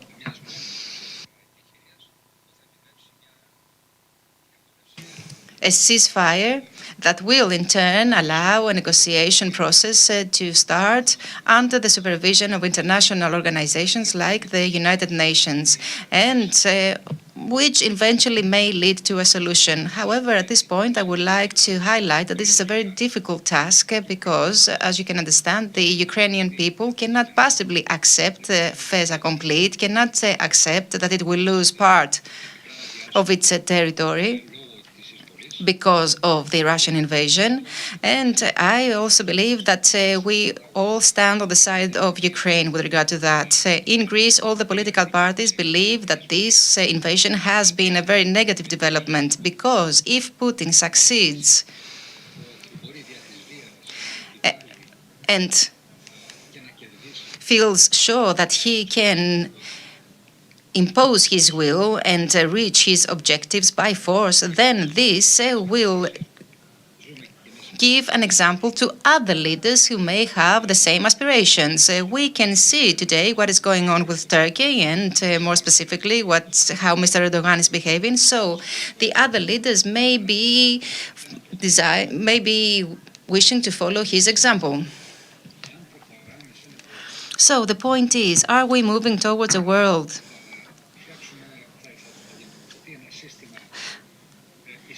where there's going to be the prevalence of the powerful ones, with competitions, with wars and conflicts, and not only in Europe, as we can see today, but also in a wider geopolitical system that will involve the United States and China, for example, competition, which of course is very perilous, not because it has consequences on energy or food and on many other sectors, but because we now talk about the mass destruction weapons as if it is something very common, something possible to happen. The utilization of nuclear weapons, the utilization of new technologies like artificial intelligence, the developments in technology which may lead to general war, will pose a great threat to humanity. And of course, the point is that in our times we are faced with multiple challenges at the same time: the energy crisis, the climate change,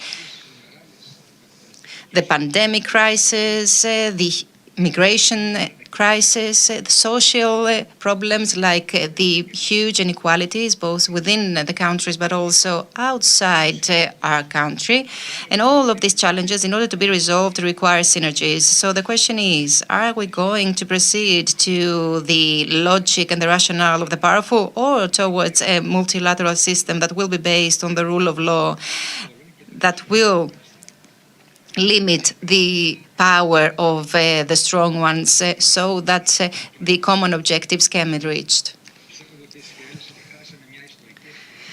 Mr. Ellis, I believe that we lost a major opportunity we had when the Berlin Wall collapsed. Back then, we had the opportunities to shape and to strengthen, especially the West, and by that I mean the United States, to enhance and develop a different system. However, it decided to invade Iraq, then to deploy military in Afghanistan. But we need to revisit all these issues, and we need to promote the role of Europe. Europe comprises different nations, different peoples. It has a history of conflict. However, it is a continent which has managed to preserve peace for so long. Why? Because we observed some rules. But if you want, I can talk about the dilemmas that Europe is faced with, because I think that Europe also has its weaknesses. But since I don't want to monopolize the floor, maybe you want to ask a question. Yes, you can talk about the dilemmas that Europe is faced with, but I would kindly ask you to talk about the energy crisis and the fact that Greece is greatly dependent on Russia for its energy. And I would also like to ask you whether the stance of the West actually pushes Russia closer to China, which is the other major player at global level. Yes, very important questions. Now, with regard to the dilemmas that Europe is faced with, I believe that on the one hand, we have the big dilemma, which is, are we going to move towards a multilateral system of rule that will ensure the peaceful coexistence of all and will allow us to deal with the major challenges of the time? Or are we going to move towards a system of conflicts where the powerful ones will always be the victorious, but everyone will lose? And there is another dilemma, by the way, between authoritarianism and democracy. What we can see is that authoritative states and regimes allow leaders to act uncontrolled, to become isolated and introvert, with the results that we can see right now in Ukraine.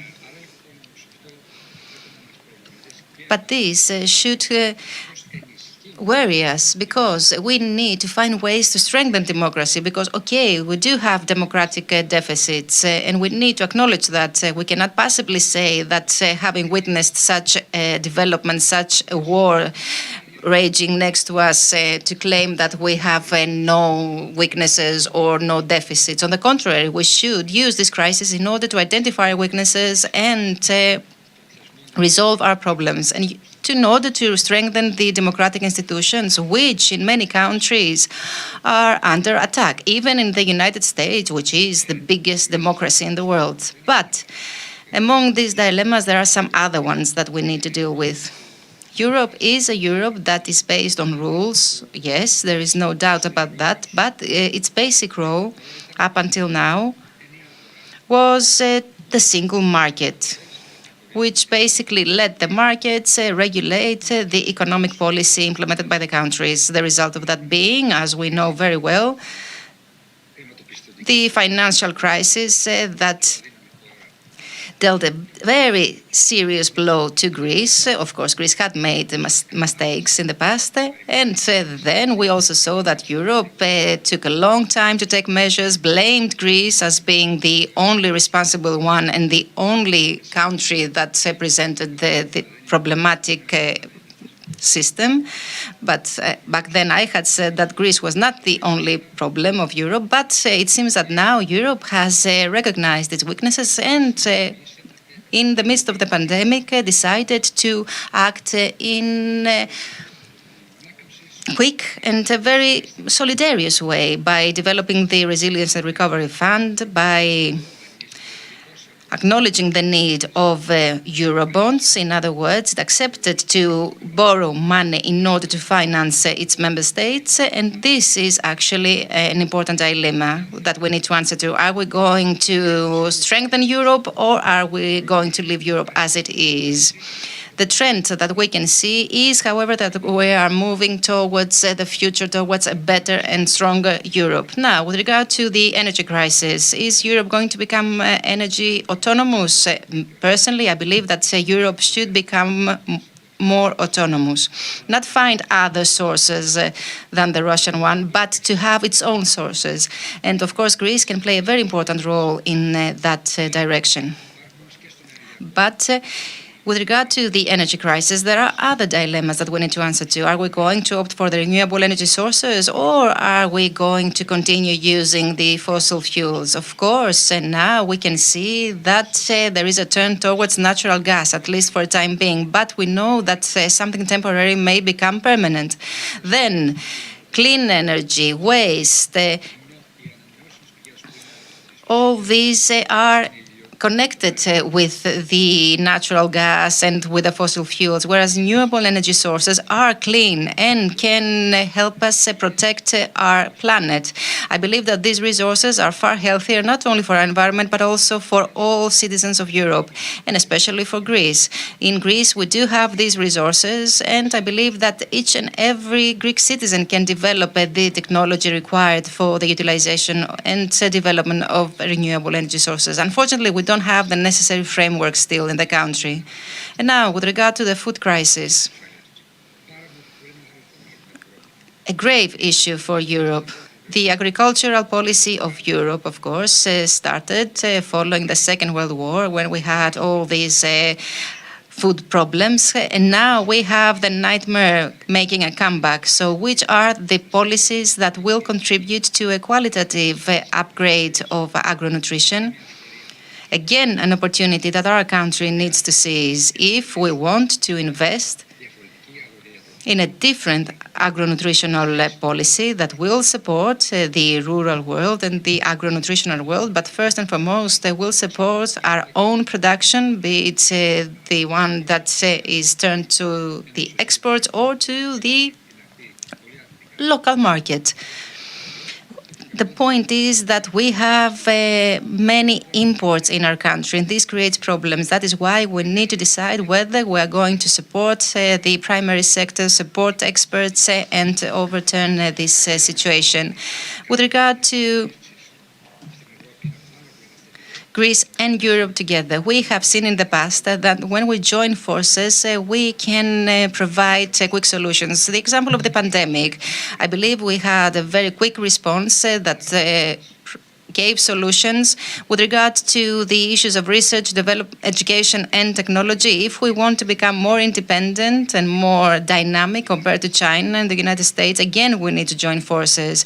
Because you know that now the major platforms are not European, are American, are Chinese, or some from India. And last but not least, defense and security.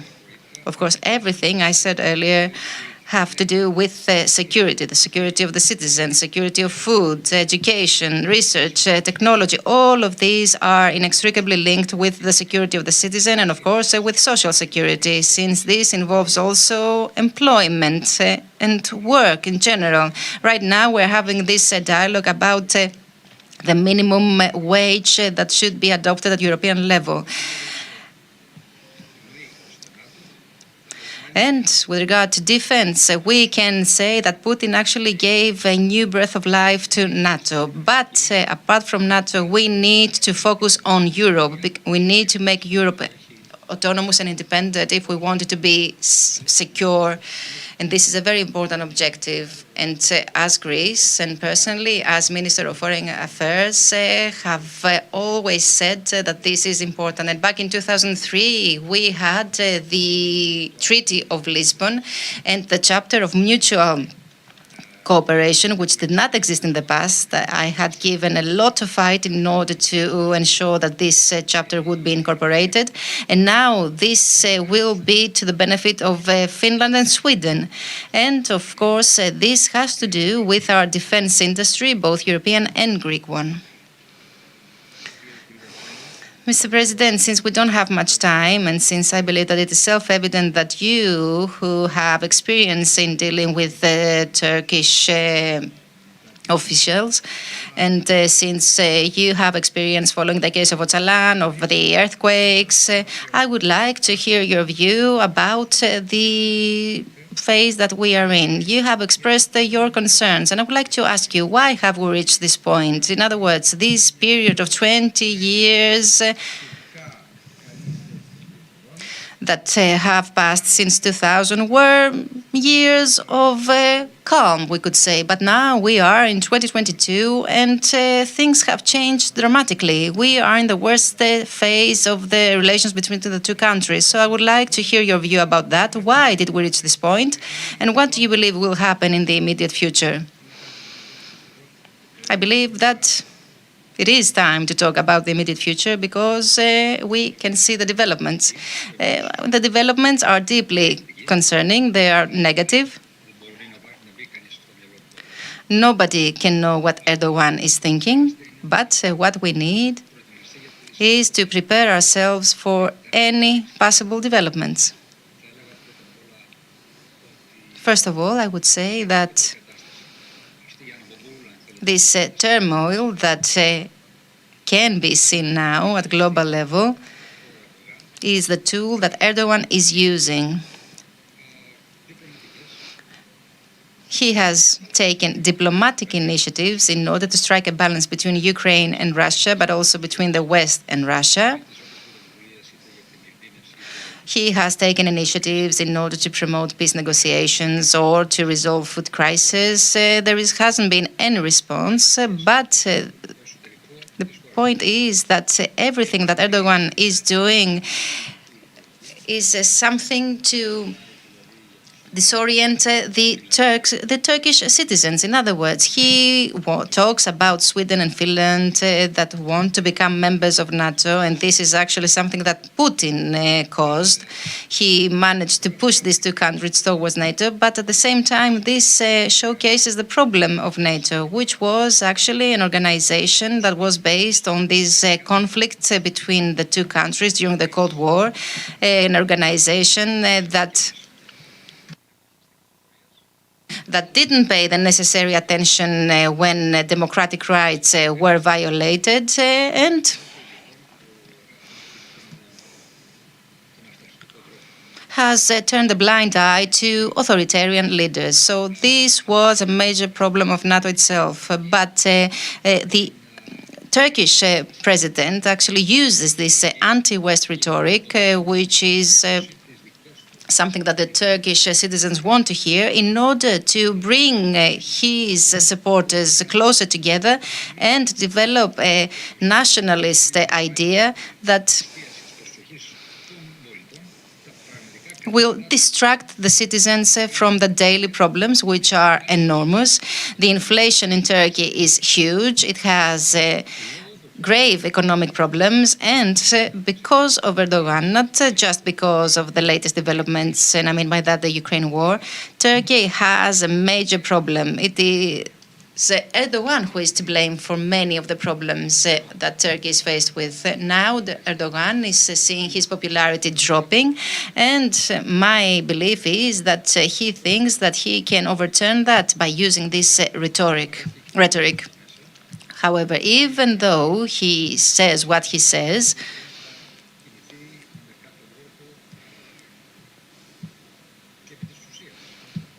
it doesn't mean that he won't proceed into action. This will be tragic for us, but also for Turkey,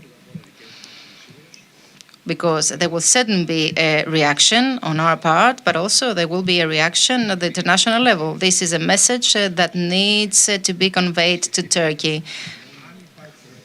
If there are reactions from the West, from the United States, let's say, or from Europe, do you think that they will be enough to deter him, to stop him, or there will just be reactions, but he will continue acting as he is acting right now? And I'm talking about the Aegean Sea and Greece, of course.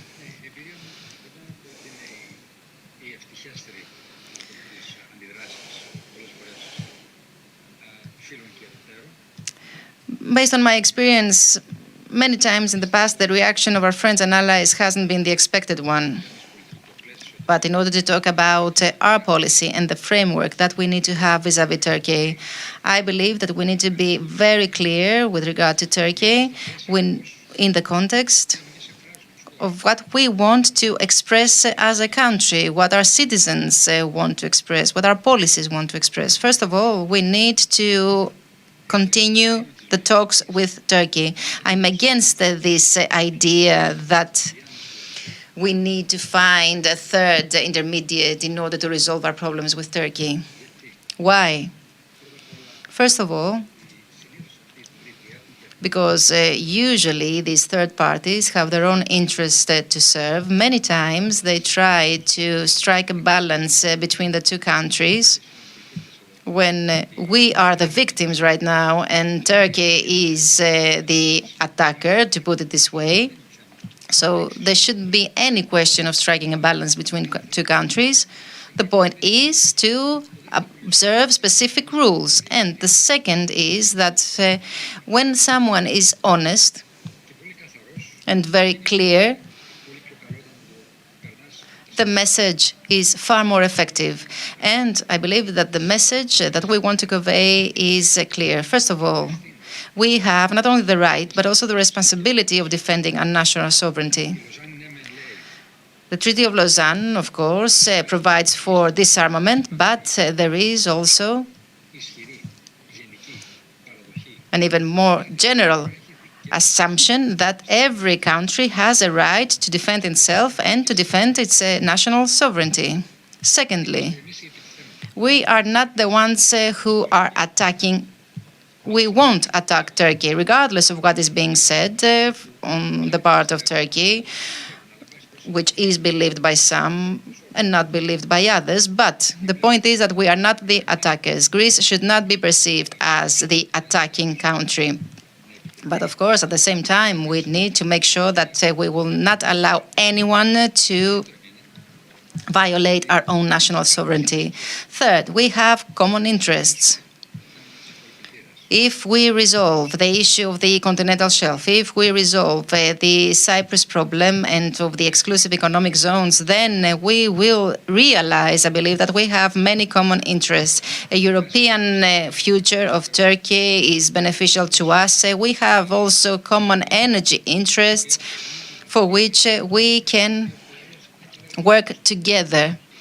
And if we do that, then both countries will be stronger and the wider region will be stronger. And I believe that this is a message that Turks are hearing. But of course, they hear that when there are some arguments supporting it. And our arguments are indisputable. So what Mr. Erdogan is doing it just for his political survival. But allow me to say something about our defense. First of all, diplomacy, and personally, as a Minister of Foreign Affairs, I know that is powerful when you have a powerful defense. But powerful defense is not enough. You need to ensure two things. For a country like Greece, which is a small country, you need to have initiatives and an independent foreign policy so that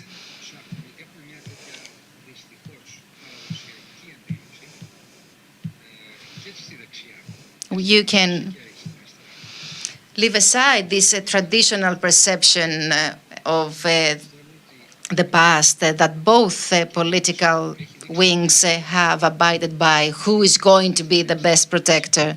No, all the political parties need to ensure independent foreign policy, independent initiatives in all sectors, diplomatic initiatives. We should be the first when it comes to diplomatic initiatives, even now, with regard to Ukraine, with regard to Libya. Why aren't we not one of the countries that takes initiatives? But also in the Middle East. Also, we need to take independent and autonomous initiatives for many other issues, like environment, like energy. Our country should be a pioneer in initiatives. And if you like, we do have the symbolism that is required in order to become a country that takes initiatives and puts them into action, especially in an environment that is defined by insecurity and uncertainty. Now, the second thing about defense, I believe that it is wrong to be based always on the markets. I have seen so many people applauding Mr. Mitsotakis for buying Rafales.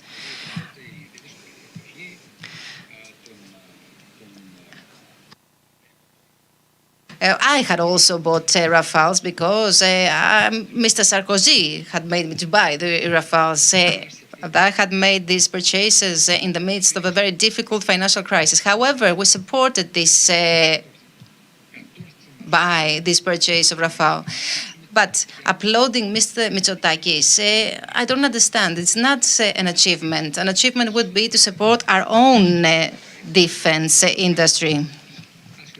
When I had started the talks with Mr. Netanyahu to approach Greece with Israel, we had focused on the technological upgrading and development of new technologies in the defense sector of our countries. Unfortunately, 15 years have gone by, and there hasn't been this cooperation, at least as we wished it to be. And Israel is a country where research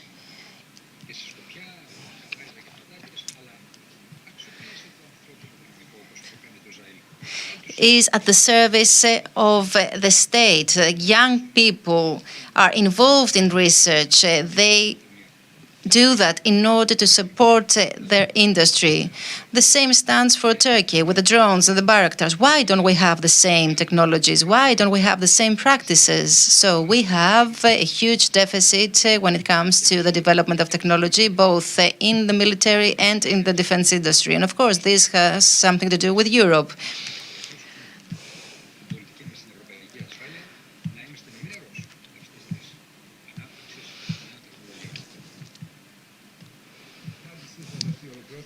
With this answer, we came to the end of this discussion. Unfortunately, we don't have much time. Initially, I wanted to ask you a question about the politics here in Greece. How do you see PASOK doing in the future?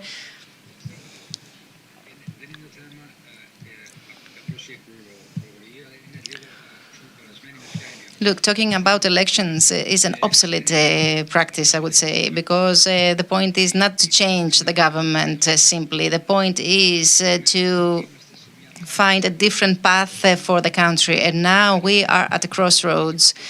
And we need to decide, do we want renewable energy sources? Do we want Greece to change its production model? Do we want it to change it by using more services other than tourism? We shouldn't be focusing only on Aegean Sea or on the sun. We should focus on education, on research. We should promote the development of new technologies. This is the major dilemma for our country.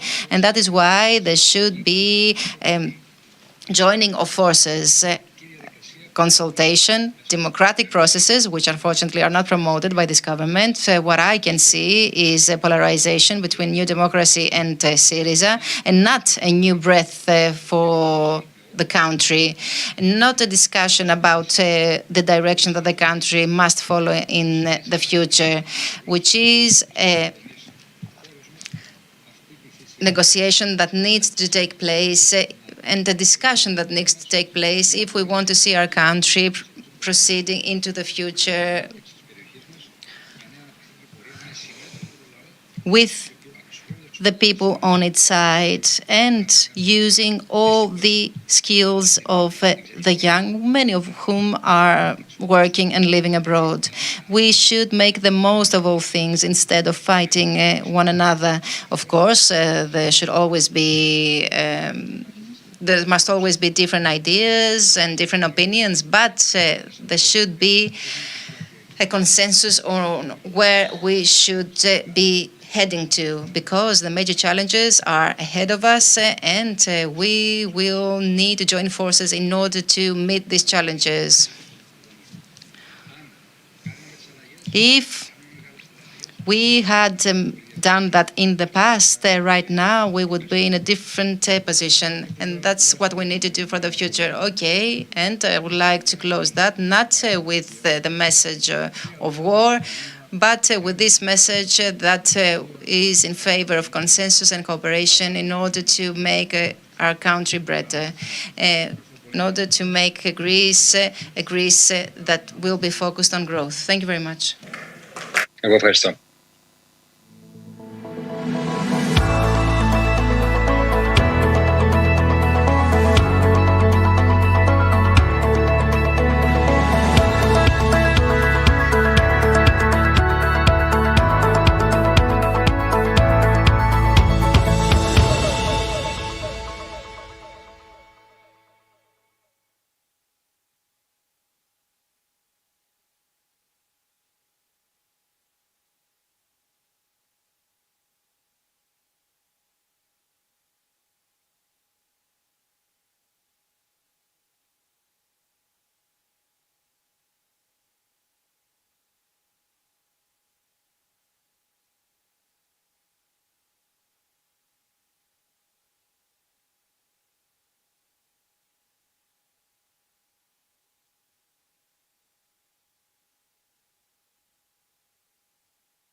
Γεια σας και καλώς ήρθατε. Hello and welcome to the climatic change and climate emergency and entrepreneurship panel. I am Theodoros Georgakopoulos. So we're here to discuss how we can put into good use what we've already heard at the Regional Growth Conference and what we have to do in the future. So we have set up our world with certain constants. The sea is over there. We have the forests. At times there are fires breaking out. So the climate is specific. So we build our cities and our lives and our employment and industry based on that. But this has started changing. The temperature is rising much faster than it had in the past.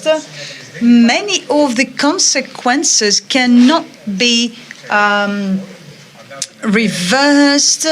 There's no way to avoid them also. So clearly there are two challenges. The first one is how to slow down this change in order to avert a climate catastrophe. And of course, we must adapt to what cannot be avoided.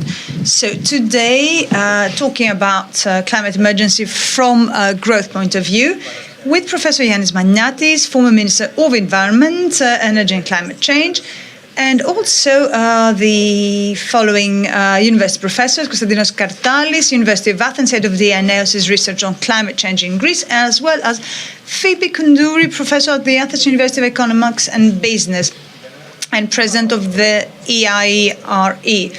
So in order to give them as much time as we have available for their interventions, I will no longer talk about that, but I would like to give them now the floor to see what can be done. Professor Maniatis, well, allow me to start by saying that what we have been experiencing these last few years, it's something that we haven't experienced as humankind for many, many decades. So we're having multiple crises at the same time. Food crisis, war, climate change. There are so many issues that are taking place at the same time and affecting mankind. And I think that during the last decades, mankind didn't have to face such strong changes, turmoil. So I think we can say for the first time, unfortunately, that the next generation cannot aspire to live in a better way than the previous generation, and at least try and keep the same level of quality of life. So let's bear that in mind, because we have to fully acknowledge the challenges we're facing. Second observation I'd like to make is related to climate change and energy crisis. We have to bear in mind the scales. Europe is actually emitting 7 to 8% of global CO2 and other emissions. So, and Greece is 0.7%. So we can be proud because Europe is actually leading the way by the example of having reduced these emissions. But the thing is that this isn't about Europe. The big game is about other areas. Let me just give the typical by now example. All over the world, there are 500 million carbon plants producing electricity. 3,500 are in China, and the rest are in the rest of the world. So this is where we should focus in order to reduce gas emissions. So, okay, we Europeans are doing quite well, and the others are looking up to us, but we have to have our eye turn to other areas of the world where the gas emissions are huge.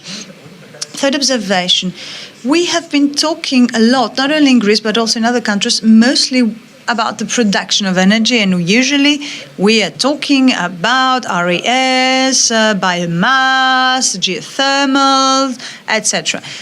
Unfortunately, we've been talking much less about the equally important dimension of green energy, which is saving energy. And I say that with a deep sadness, because unfortunately all over the world, because apparently there are not strong enough lobbies to talk about saving energy. 80% of all discussions is on how we're going to place photovoltaic panels, etc. And 20% is only thinking about saving energy. So actually, having our discussion as a starting point, I would like to highlight the fact that according to the International Energy Organization, saving energy is equally or even more important. So at that point, I would like to say that we in Greece, even though very often we feel that we're lagging behind, well, we can be proud because the program Saving Energy at Home has been ranked as the second best after the one in Spain and Greece for the same time, 2013-2014. And please bear that in mind because people don't know that. Greece is the 6th best country in the world in the production of photovoltaic energy in the world, and the 6th best in the world in the RES contribution when producing electricity. So we're doing well. We could also do better.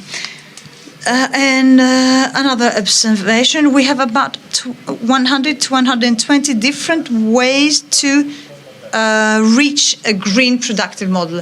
Out of these 120 ways, I'm only interested in those that are actually giving added value to my country. And in order to achieve that, only methodologies and ways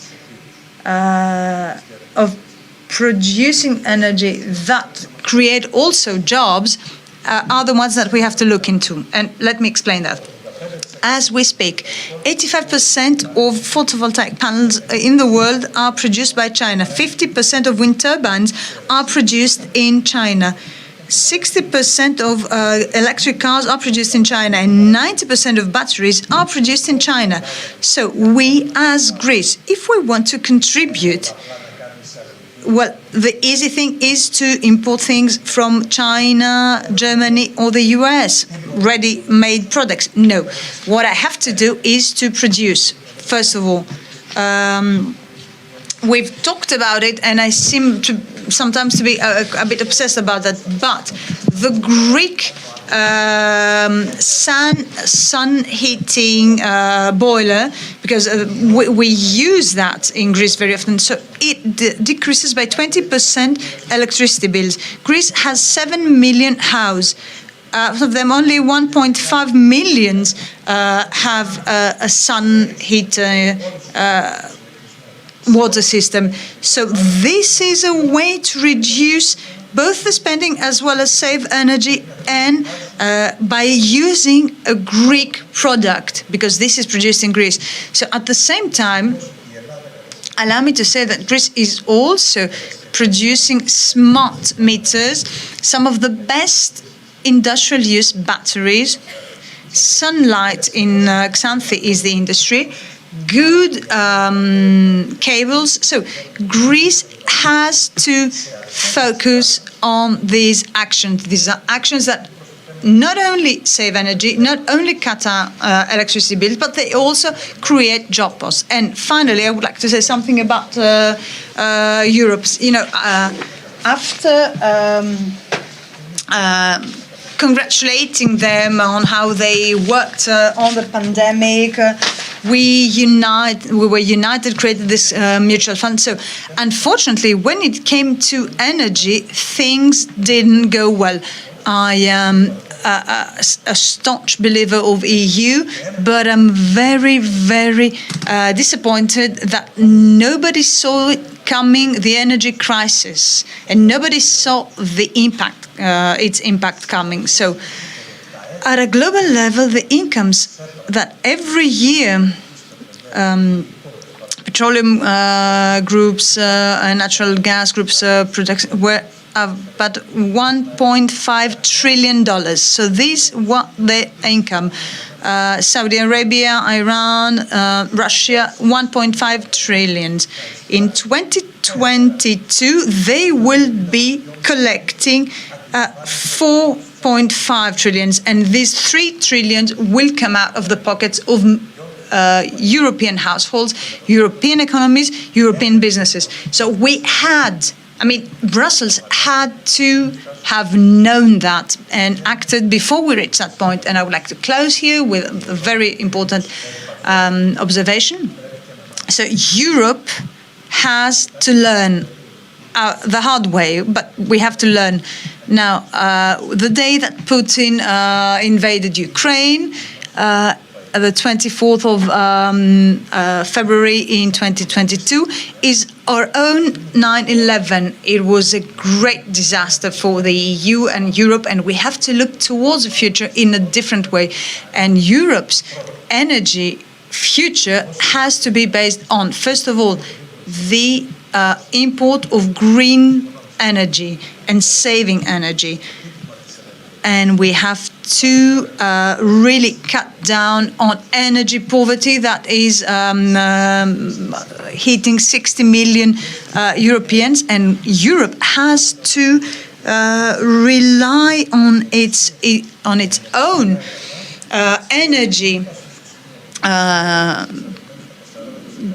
lines in order to avoid this dependency that we are having on Russia and China. We're dependent on China at 80% for the import of crucial raw materials. So we have to become also an energy power, a geopolitical power, and not only rely on our cultural and moral values.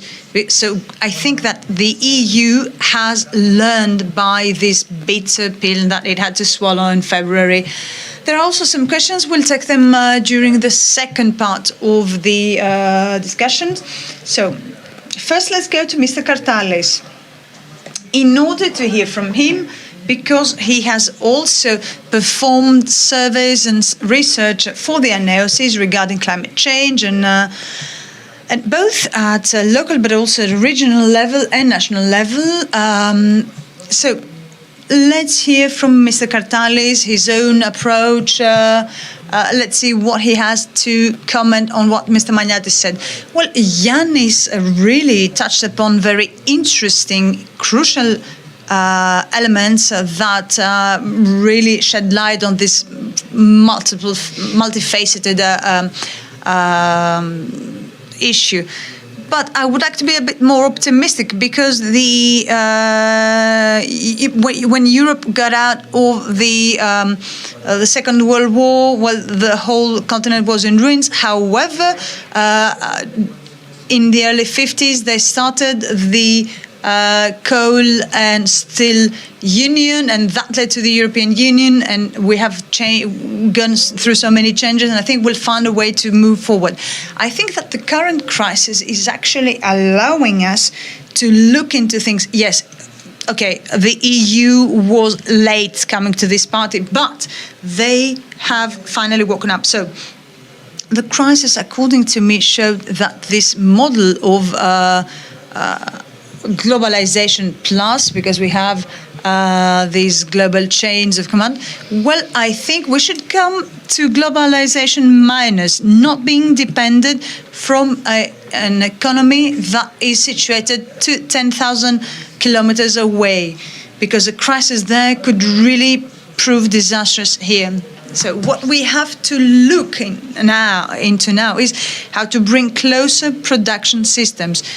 That doesn't mean, of course, that we should raise walls between countries. No, but we should look into things and do them in a different way. So basically, First of all, we have to look into natural disasters, physical disasters. Then we have to look at the transition risk, who are going to pay the price. And of course, there's also the transition opportunities, because there are opportunities. So let's start with natural disasters, physical disasters. Mr. Georgakopoulos talked about that. We at the University of Athens and the Anaeosis, we have worked on a series of making a blueprint of the impact of climate change here in Greece. So maybe I will have enough time for me to show you 2 or 3 maps. So what we know is that we are currently living a climatic crisis. And of course, the Eastern Mediterranean is a hotspot. So the climatic impact is stronger, and we have changes and natural disasters that occur more often. They are stronger and they last longer. So this is something that is causing concern. But the thing is that we now have answers. It's not like there are, for example, a forest fire and we don't know why. We know why. So we have to adapt. And in order to adapt, we have to spend, because adapting to climate change is really expensive. This is not something easy. And it takes years, it may even decades. So very often you will hear us we will hear us say that the NSRF or other funds must take into consideration that, and they should have a 3-decade horizon. So if we want to adapt to climate change, and even if we in this room decide that we are stopping emitting gas and greenhouse gases, well, for 3 decades, we will still have impacts and consequences. So this is not something that can be resolved with a plan, an action plan of 3 or 5 or even 10 years. And if you think at what will take place in 50 years, well, most of us in this room, if we think about what happened in 2015, well, think that it's like the 1990s. It's that close, and we shouldn't make any mistakes. We can't lose money, spend money on wrong investments. The next thing that I would like to say is that we must spend this money very quickly. This is front-loaded, not back-loaded. Because if we do it that way, we will spend more money and it will take more time to reverse some things. Yesterday, me and Mr. Georgakopoulos were asked whether we can reduce carbon emissions in the world. But Yanis just said it. If there is no bridging of the gap between what China and India are producing in gas emissions in the world, even if the EU is actually giving the good example, well, there'll never be a concrete result. This is a global problem. Nobody can solve it on their own. So that means that we have to restrict everything. And if I could say one thing that we faced in the previous period, that would have one name, Trump. He actually made the UN a weaker organization, and it caused many problems. So let's bear in mind that multilateral organizations are the only ones who can bring about change. And this is where we meet people, because multilateral organizations have seen that millions of people will lose their jobs, and approximately 175 million people will find new jobs. So that means that 25 million people will lose their jobs, and this is huge. It has an impact in the societies, in economies, in the lives, in the families. And what does that mean? It means that we have to create new skills. What we used to say as something very romantic, reinventing oneself, changing skills, but it's necessary, because there will be people left and being marginalized if they don't have these new skills. And we see that in Kozani and Ptolemaida, and I think the same will be the case in Megalopoli, because there will be no longer be lignite used for the production of electricity, but this will have to be replaced, and people have to find a job. I said before about the risks, and the risks are in heavy industry, the maritime industry, as well as energy which is not produced by RES. So these are the categories where we'll have the biggest risks. There will be also a reduction of the income, and maritime industry has understood, because they've always been looking fast in the future. The others were a bit more slow. So maritime industry has always been, more far-sighted. And even in Posidonia, they were discussed about the unified carbon price. No matter where you buy it, it should cost the same. And for example, if I say that I want to bring clothes from China or wind turbines, and I want them to come fast and from afar, I should be the one paying for it. Whether I will manage to relay that excess to the market and the buyer, well, that's another thing. So we have to really see what is good for the planet and for our societies. So this is a circle that is impressive, and I would like to close here because I see time is flying. The next phase that we have will have in the EU, purchasing gas emissions rights. If an industry doesn't manage to cut down on gas emissions, they can buy the rights. And this was the case for cement, metal, or plastics. But the next phase of the EU will also include the maritime services, air transport, as well as the energy that is consumed in the houses. So, and since everything has a cost, but not everything is very costly, I will give you an example. Air transport is contributing 10% of greenhouse gas emissions. In order to really reduce them and reach zero at 2050, which is the goal, you have to change the fleet. This is not easy at all. You can't change the fleet and all these airplanes. But there are at least 7 airports in Greece, in the world, which have the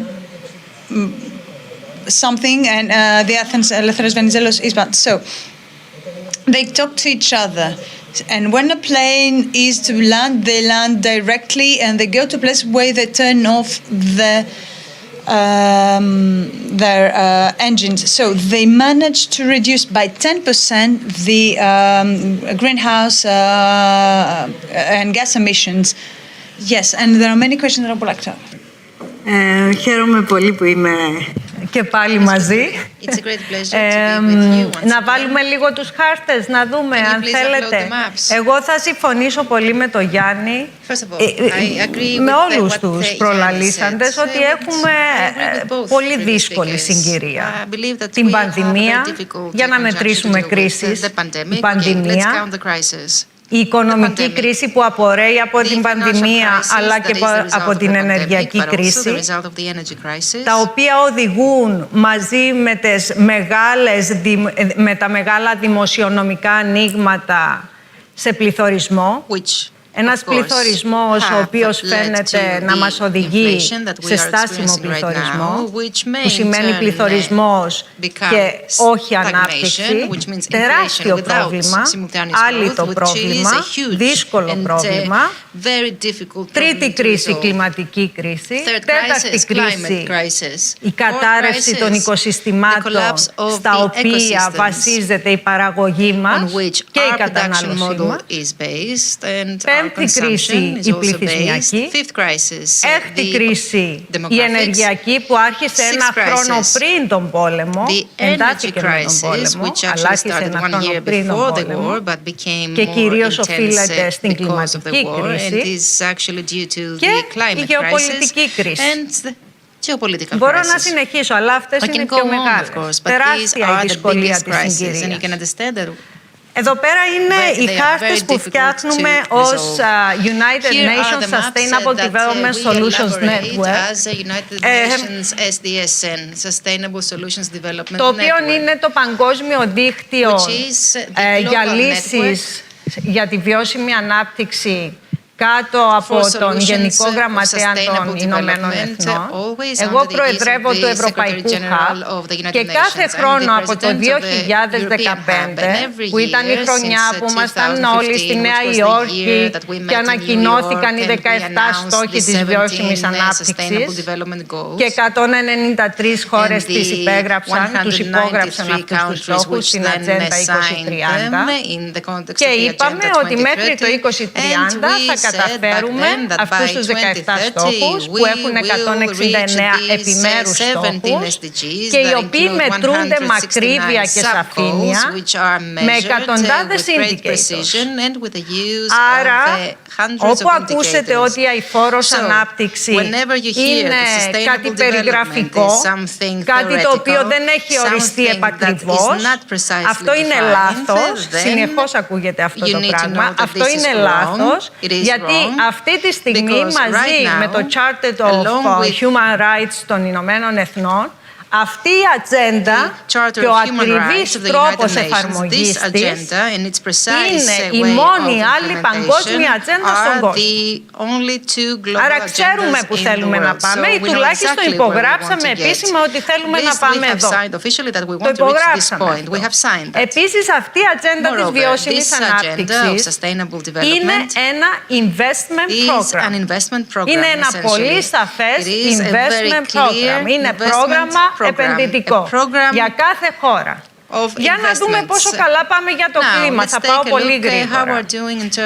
Όπου είναι κόκκινο σημαίνει είμαστε πολύ μακριά και αντίθετα από το στόχο. Αυτός είναι ο χάρτης για το στόχο 13 που αφορά την κλιματική αλλαγή. Δηλαδή, στο 2050 να γίνουμε κλιματικά ουδέτεροι. Βλέπετε ποιοι είναι οι κόκκινοι, ο αναπτυγμένος κόσμος, παραμένουν κόκκινοι και βλέπετε επίσης ότι υπάρχει πολύ πορτοκαλί που επίσης σημαίνει μεγάλες προκλήσεις για να καταφέρουμε το στόχο και πολύ λίγα πράσινα που ουσιαστικά αφορούν χώρες οι οποίες δεν έχουν βαριά βιομηχανία ή δεν είναι αναπτυγμένες. Εδώ είναι η Ευρωπαϊκή Ένωση και πάλι κόκκινο το Climate Action και εδώ ο χάρτης. Βλέπετε πόσο μακριά είμαστε με όλα αυτά που γίνονται. Η Ευρωπαϊκή Ένωση είναι το flagship example. Είναι η καλύτερη περίπτωση. Είναι ουσιαστικά η μόνη γεωγραφική περιοχή που έχει μετασχηματίσει αυτά που υπόσχεται στη COP, το Συνέδριο των Ηνωμένων Εθνών για το κλίμα, τα National Determined Contributions, είναι η μόνη γεωγραφική περιοχή η οποία τα έχει μετασχηματίσει σε κανονισμούς, νόμους, διρεκτίβες κτλ. Άρα είναι και η μόνη που έχει άμεσα τη δυνατότητα να έχει αποτέλεσμα. Γιατί χωρίς κανονισμούς, νόμους και χρηματοοικονομικά εργαλεία για να πετύχεις κάτι δεν μπορείς να πετύχεις την εφαρμογή, μπορείς να υπόσχεσαι. Αλλά για να το μετατρέψεις αυτό σε εφαρμογή, θέλεις το κανονιστικό πλαίσιο και θέλεις και τα χρηματοδοτικά εργαλεία και θέλεις και τις επενδυτικές επιλογές. Αυτά θέλεις. Άρα ούτε η Ευρώπη πάει τόσο καλά στο κλίμα. Αυτή είναι η Ελλάδα, στόχος 13, κόκκινο. Πάλι. Και αυτές είναι οι περιφέρειες της Ελλάδας που ο κύριος Λουλούδης είχε το όραμα να σκεφτεί να αποτυπώσουμε τη δουλειά του UNSDSN και σε περιφερειακό επίπεδο στην Ελλάδα. Και βλέπετε ότι εκεί πέρα που έχουμε το SDG 13 έχουμε κάποιες περιπτώσεις που λείπουν τα data, αλλά έχουμε επίσης και κάποιες προσπάθειες που φαίνεται να έχουν κάποιο αποτέλεσμα. Δεν θα πω στη λεπτομέρεια το στοιχείο γιατί δεν έχω το χρόνο. Απλά θα σας πω ότι γενικότερα η Ελλάδα και μέσω των πολιτικών της Ευρωπαϊκής Πράσινης Συμφωνίας που προσπαθεί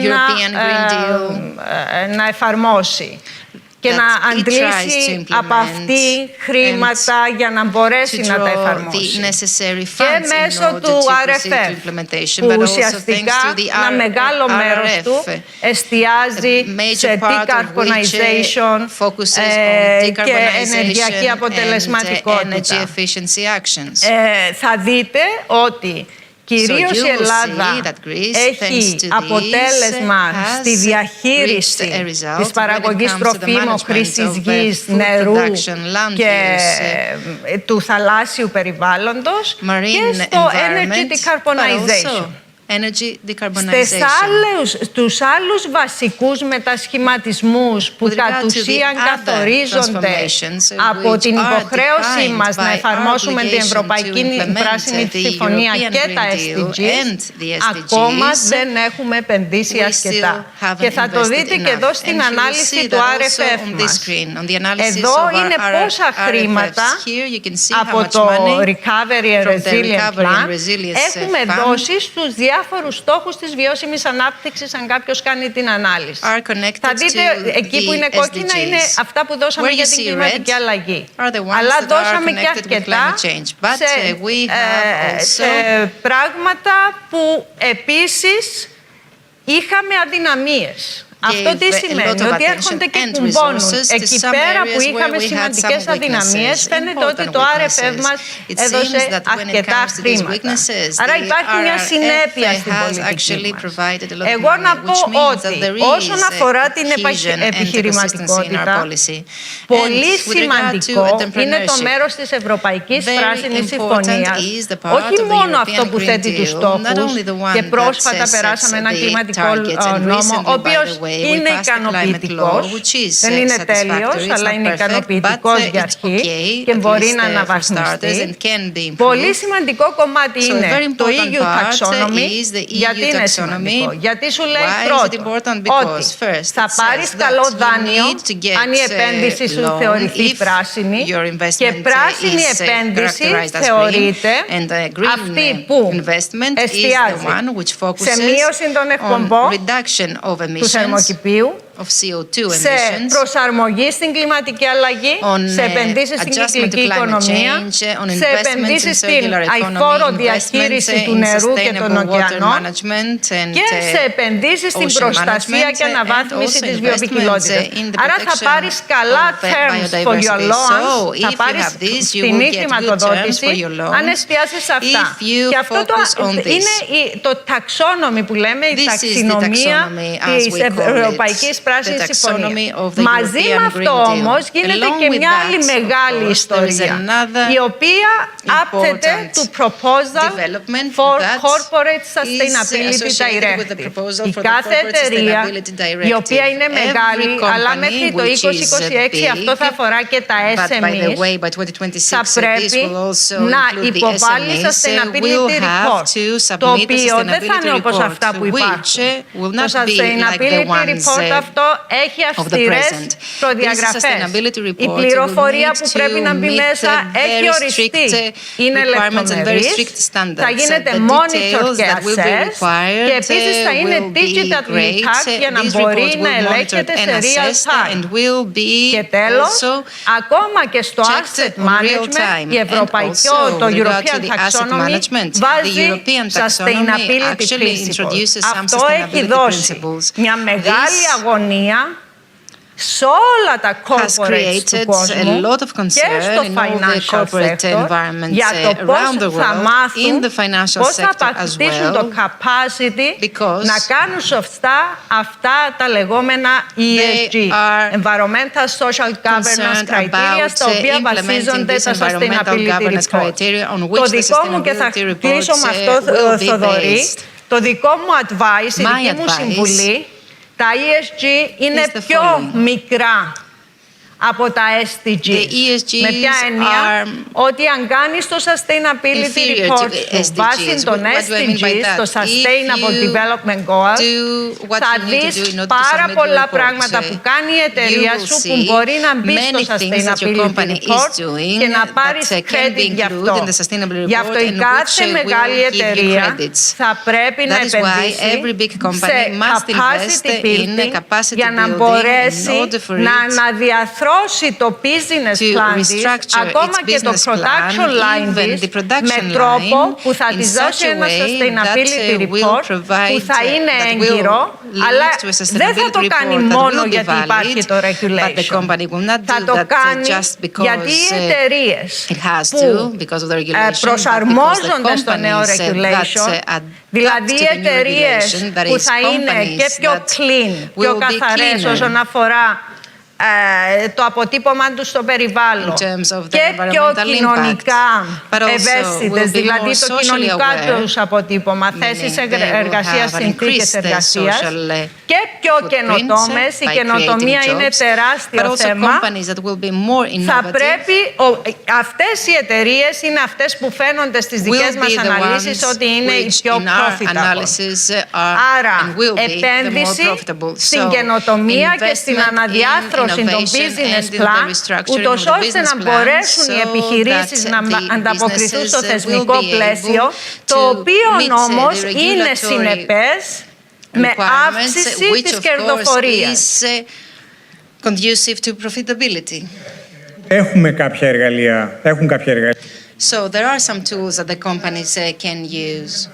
There are some incentives. Mr. Maniatis, you talked about some sectors where opportunities can be identified and where some progress has been made in our country. Very briefly, please, in order to close this round of interventions, and since we don't have much time, how much companies...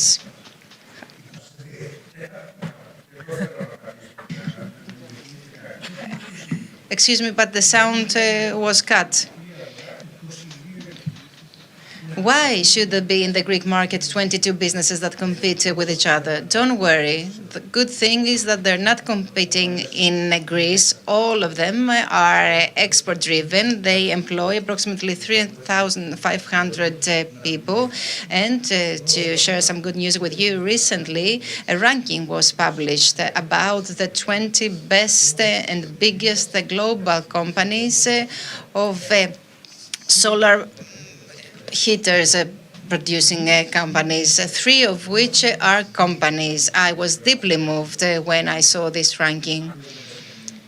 Okay, one hears these numbers and immediately thinks of the pathogenicities of the Greek entrepreneurship, even in sectors which now should be in the position to make the most of the opportunities. And one can't help but wonder, is the Greek entrepreneurship ready? It is possibly the only case, you know, and I'm saying that because the state hasn't paid any attention to these people. That is why these people turned 65% of their production to exports. They export to Israel, United States, China, Japan, the Gulf countries. Thank God the state did not intervene. They are fully competitive and have the best products.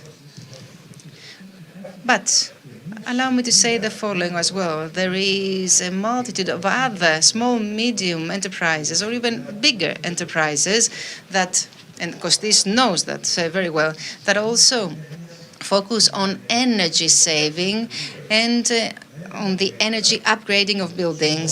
I was saying earlier that half of the way that we need to cover in order to develop a virtuous energy system is saving. 75% of the materials used in order to ensure energy saving in a building is produced by the Greek companies. These companies, these businesses know exactly what they do. The engineers working in that sector know what they do. So what we have to do is to help them. We need to develop national championships and help all these entrepreneurs become even more extrovert.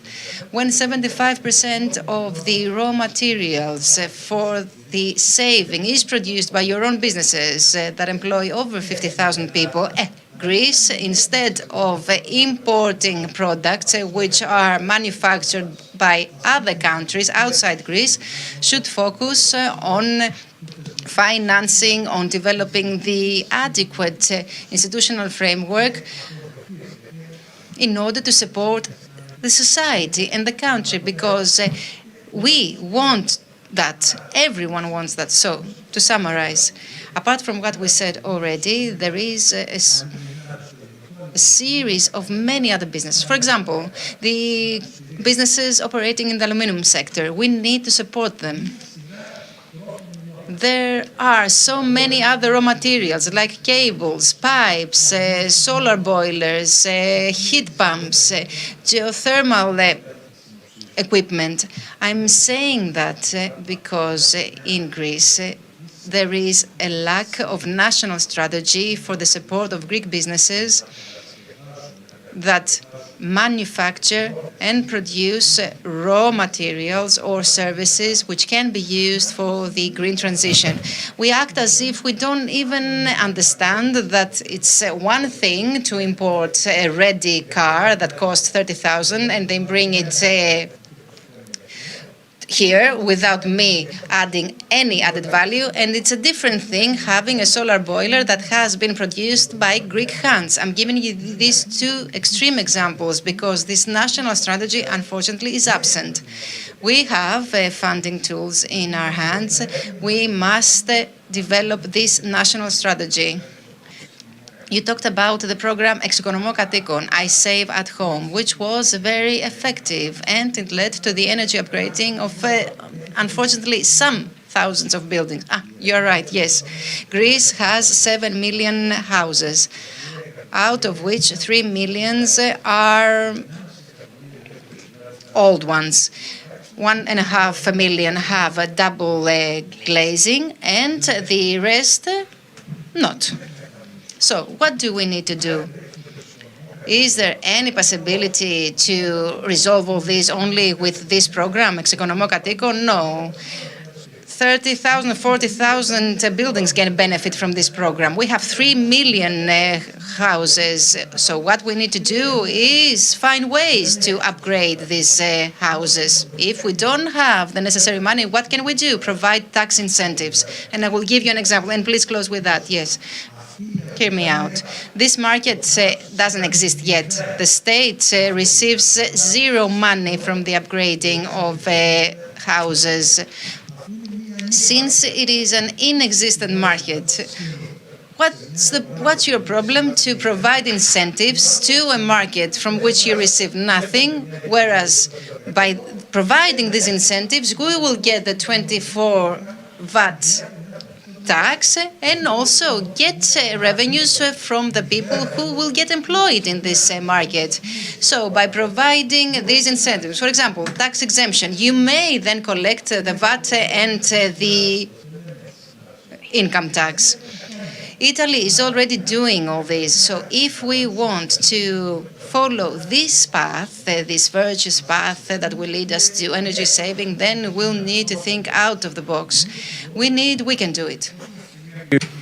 And since we're at a region where supposedly, we were meant to be hit by an extreme natural disease phenomenon, which actually didn't, it was just some strong rain. So please let us close by giving a glimpse of the future to our audience. Could you show us a map or just describe what will things look in a few years? Well, 1 or 2 at least. Let's see how this area will look like in the middle of this new century. Well, I heard Yanis very attentively, and he's right. But we should also see at what the state has done, because thankfully or unfortunately, this is the main axis. So in this country, so since 2010 until today, 35% of the electricity produced in the country is through RES. So this came through a policy that we managed through some problems, of course, but we managed to reach that, and even through the crisis. So this is good. In the beginning of this year, 55% of the electricity produced in the country came from the RES, wind and solar power. Now, so this is the future. As long as we think about hydrocarbons, well, we're losing what we have gained from all these efforts that we've made. So we have to look, we have to shape the future, looking into the past and avoiding to make mistakes. So this is actually a map that is projecting. I'll take some of Yannis. Unfortunately, we don't have time. Okay, so these is the vulnerability of the agriculture and in Greece. You see areas that are very vulnerable for agriculture. So these are not scenarios from the future because this is less credible. The scenarios we have put into good use for this simulation have been based on what the changes that we had from 1981 to 2010. So they are considered as credible in foreseeing the future. This is not a certitude. This is an assessment. This is an estimate. So these are the most vulnerable areas. And what does that mean to those who are working in the central government and regional government? They have to foresee the policies that will allow these areas to adapt. And that is translated into infrastructure, keeping water, having water tanks, changing even the use of cultivation. So these are issues that are might sound taboo or difficult, but they have to be taken care of. And this is where we see things and how they stand for example, dryness, etc. We'll see all that in great detail. So this is what will take place in every area, what we expect that it will happen in every area. And this brings us in front of our responsibilities. Nobody can say, I don't know, I have no idea what might happen. No one can claim they don't know or they can't imagine. So we have to start working in a different way in this country. Of course, there's many steps that are taken, not always towards the right direction, but we have to really trust into science. And the only positive element is that, once again, science was Theodorus, 1 minute. No, we have no. Just allow me to say one thing. In July 6th, there will be the official launch of Climate Hub of the UN, and we have the honor to have its headquarters in Greece. Δεν θα κάνει προβλέψεις για το κλίμα, δεν θα κάνει το climate science, θα κάνει τις λεπτομερείς pathways, τα λεπτομερή μονοπάτια, ούτως ώστε κάθε χώρα να μπορέσει να φτάσει στο climate neutrality. Αυτά είναι ένα μείγμα από τεχνολογία που τα ερευνητικά μας κέντρα, τα πανεπιστήμια μας και το σύστημα καινοτομίας έχουν αρχίσει να γίνονται πάρα πολύ δυνατά στις τεχνολογίες που χρειαζόμαστε, στο μείγμα της τεχνολογίας που χρειαζόμαστε και επίσης θα δείχνει και από πού θα χρηματοδοτηθεί αυτή η μετάβαση. Είμαστε finance this transition. We're very happy that this will take place here and with Jeff Saxter. Okay, we can't wait. Thank you very much for following us. And let's hope that we get a little bit wiser together.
Καλησπέρα σας.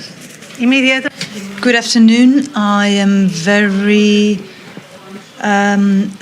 emotional being here because I come from Peloponnesus, and Patras was the first window of Greece towards the west. It's a beautiful city, and I'm so happy to have to moderate a panel with those great speakers regarding financial tools for innovative entrepreneurship and the role of diaspora.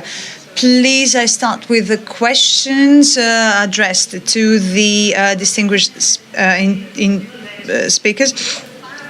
I would like to say that innovative entrepreneurship is actually very much the buzzwords right now in Greece. And if we think about that, we see that entrepreneurship is everywhere and innovation as well. There's all the companies such as a spin-off of Gizelis. However, it is mostly part of the startup businesses ecosystem that is dating just a decade in Greece. So allow me to say here that mapping this ecosystem has been completed, and the analysis shows very clearly how practically all startups are using technology independently of the sector on which they operate. Furthermore, these businesses are very extrovert. They have specific characteristics that usually, that typically Greek enterprises do not share. So in this innovative ecosystem, there is a great need for furthering the financial tools. Most of these startups have started with capitals up to 10,000 euros, and most have a turnover of less than 100,000 euros. And here where we have to see what are the financial tools that have to be accessible to these startups. When do they have to be given? Sometimes is too much money given to these startups actually stifling their production, and also the diaspora. The diaspora is a very complex element that is changing and shapes differently in the years. So diaspora was always a Greek element, but at this moment we don't have a good map of the diaspora, and we wanted, starting in December, putting this on the map. So I would like to give the floor to my distinguished guests. First, I would like to give the floor to Andreas Katsaniotis, Deputy Minister of Diaspora Greeks. The second speaker will be Haris Lambropoulos, President of the Hellenic Development Bank of Investment. That is actually what we call the super fund for investment. We also have among us Dr. Paris Kokorotsikos, CEO of Euroconsultants and a visiting professor at the Hellenic University. So I'm not the only professor here. I have some fellow professor with me. And then I also have Sotiris Siagas from Venture Stories Partners. He has actually a vast experience through his experience and from Tax Capital, and he's mostly working with presidency businesses, and this is where the financial tool comes into place. And finally, we have Mr. Konstantinos Drougos, CEO of Oasis Carbon Management and advisor to the Greek House Davos, and he is also very active in the happens. Everybody knows about this. So, Minister, please let us know what is your vision when it comes to the Greek diaspora? What do you want to introduce in the linking of the Greek diaspora and the innovative entrepreneurship of Greek startups? Thank you for inviting me. What is important, and you've talked about it before, is the fact that we're in Patras. Patras is the place where the first big wave of Greeks living as immigrants came to this port. So this was the first big wave of Greeks that tried to go abroad, especially in the United States and then in Canada, in order to find a better life. So these people who started from here and managed to reach the States and live there in the United States, Canada, and then Australia, well, they succeeded. They succeeded much more than those who stayed in Greece have arrived to actually managed to achieve. And they also managed to convey to the great-grandchildren the love for Greece. And to me, this is very moving, being in the States, being in Canada, and finding very successful businessmen of Greek descent whose Greek is not good. However, their soul is full of Greece, as Greek as we cannot even fathom. So these people have a great need. And they have to really find a connection to be able to have a contact point with the homeland, which is Greece. So these are people who are successful, as I said before. They have not only the money, but they have something more important, the connection. You know that the people who are either finances or professors, well, the way they are connected with the markets abroad, this is more important than financing. So the people of the diaspora, second or third generation, they have the money, they have the resources, but they also have another level of diaspora, because these are the people who left a few years ago, and they have knowledge that they have acquired in Greece. So we're talking about the brain drain. People who studied in Greece, who grew up in Greece, but unfortunately, due to the crisis, they had to become the last wave of Greek diaspora. So we all understand that diaspora is not only one. No, it's a mosaic. And right now we are in this globalized world. And in fact, this is a great help to Greece, because there's a network of people with great know-how, because things have changed. The Greek diaspora is not the same as 100 years ago. Of course, you were talking about the mapping. We are currently starting a great process of mapping the scientists/researchers, Greeks who live abroad. This is fantastic. And we are estimating, and we only have some data that these are over 60,000. We're talking about post-grad researchers, Greeks either belong to the diaspora or Greeks who recently left Greece. So right now they're working on several fields, and they're creating knowledge, they're producing knowledge. You know, the great thing about this country is knowledge. Indeed. Yes. So if we manage to have a map of who they are in order to use them in a way. Who would have known Boulas without COVID? Yes, of course, COVID helped so much that we got to know the Greek scientists abroad. Well, COVID allowed science to regain its position and the position it deserves. So we have to map out the Greek researchers and scientists, connect them to Greece. And I would like to tell you that already with the University of Patras, we have started a big effort so as to have all the alumni of Patras who are working abroad mapped in a list. And that should be a case study, so that all Greek universities would have to list their researchers, all their alumni, and who also have become businessmen, and where they are all over the world. So right now, we just imagine how many of them are. Well, if we do that, we'll know how many of them there are. That's a great initiative. I mean, this is an example that should every Greek university follow. Yes, the same goes for us. Okay.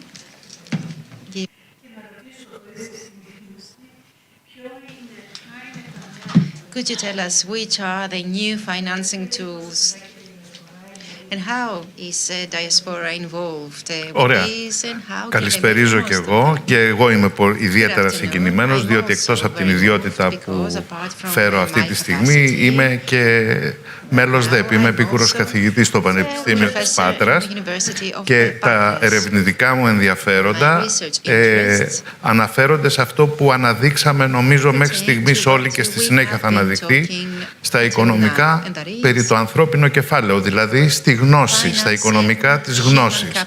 Και η σημερινή εποχή, πέρα από τις μεγάλες προκλήσεις και ανατροπές που όλοι βιώνουμε, χαρακτηρίζεται από την οικονομία της γνώσης, μέσα από τις προκλήσεις που έχουν να κάνουν με την καινοτομία και την καινοτόμο επιχειρηματικότητα και φυσικά μέσα από τις προκλήσεις που ακούσαμε και στο προηγούμενο πάνελ για την εφαρμογή των στόχων βιωσιμότητας, γιατί η ανάπτυξη χωρίς βιωσιμότητα είναι μία τρύπα στο νερό πλέον και δεν είναι αυτό που λέμε κάτι το οποίο μπορούμε να κληροδοτήσουμε στα παιδιά μας. Να πω δύο λόγια για τον οργανισμό τον οποίο εκπροσωπώ και εξού και τα χρηματοδοτικά εργαλεία που θα αναφέρω. Η ΑΤΕ, η Ελληνική Αναπτυξιακή Τράπεζα Επενδύσεων, είναι το πρώην ΤΑΝΕΟ, το πρώην Ταμείο Ανάπτυξης Νέας Οικονομίας και στην ουσία αποτελεί, όπως είπατε και εσείς, το Υπερταμείο Επενδύσεων σε κεφάλαια επιχειρηματικών συμμετοχών, δηλαδή σε venture capital και private equity, όπως είναι γνωστά. Και ο στόχος μας είναι να χρηματοδοτούμε με τα προγράμματα και τα χρήματα, τους πόρους που διαχειριζόμαστε την ανάπτυξη, γι' αυτό και έχουμε και το μότο μας το ένα είναι We Invest for Growth και το δεύτερο μότο είναι Financing Innovation, δηλαδή πώς το πετυχαίνουμε αυτό μέσα από τη χρηματοδότηση της καινοτομίας.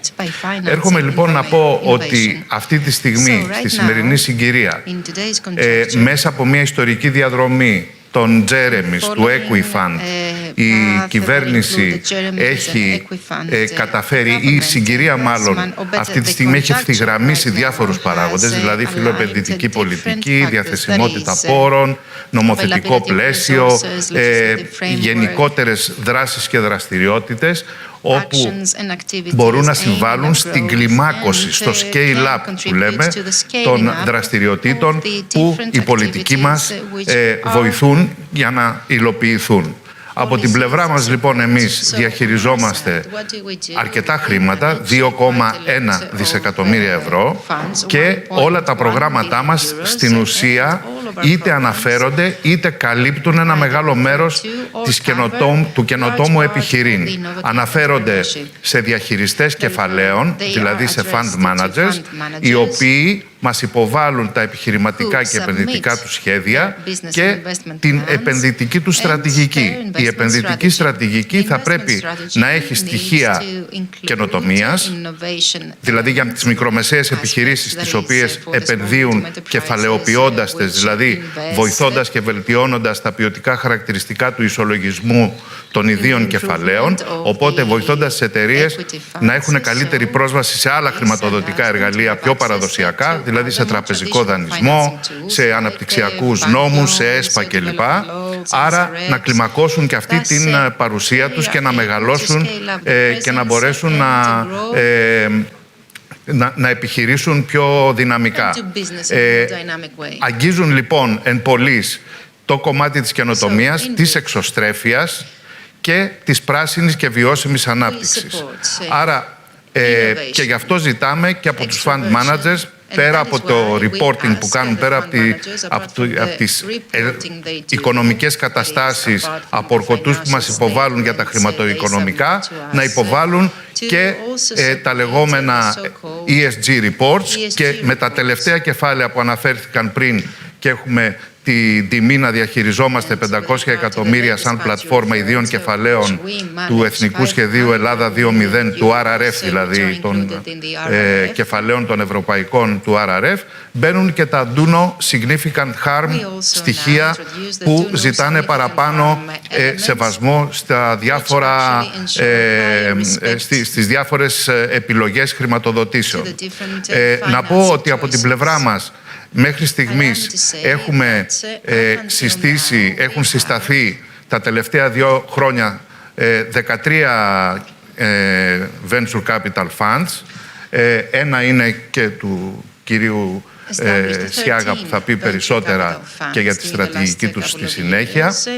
Έχουμε επενδύσει περί τα 300 εκατομμύρια ευρώ και τα κεφάλαια που διαχειρίζονται αυτά τα funds, για να μπορέσει ένα fund να λειτουργήσει και να συμμετέχουμε κι εμείς ως επενδυτές για λογαριασμό του δημοσίου, θα πρέπει να αντλήσουν και ιδιωτικούς πόρους. Τα συνολικά κεφάλαια λοιπόν είναι 900 εκατομμύρια. Άρα έχουν κάποιους ισχυρούς πολλαπλασιαστές και συνολικά πιστεύουμε ότι με βάση και τα υπόλοιπα διαθέσιμα χρηματοδοτικά εργαλεία μπορούν να μοχλεύσουν στην πραγματική οικονομία 8 με 9 δισεκατομμύρια ευρώ.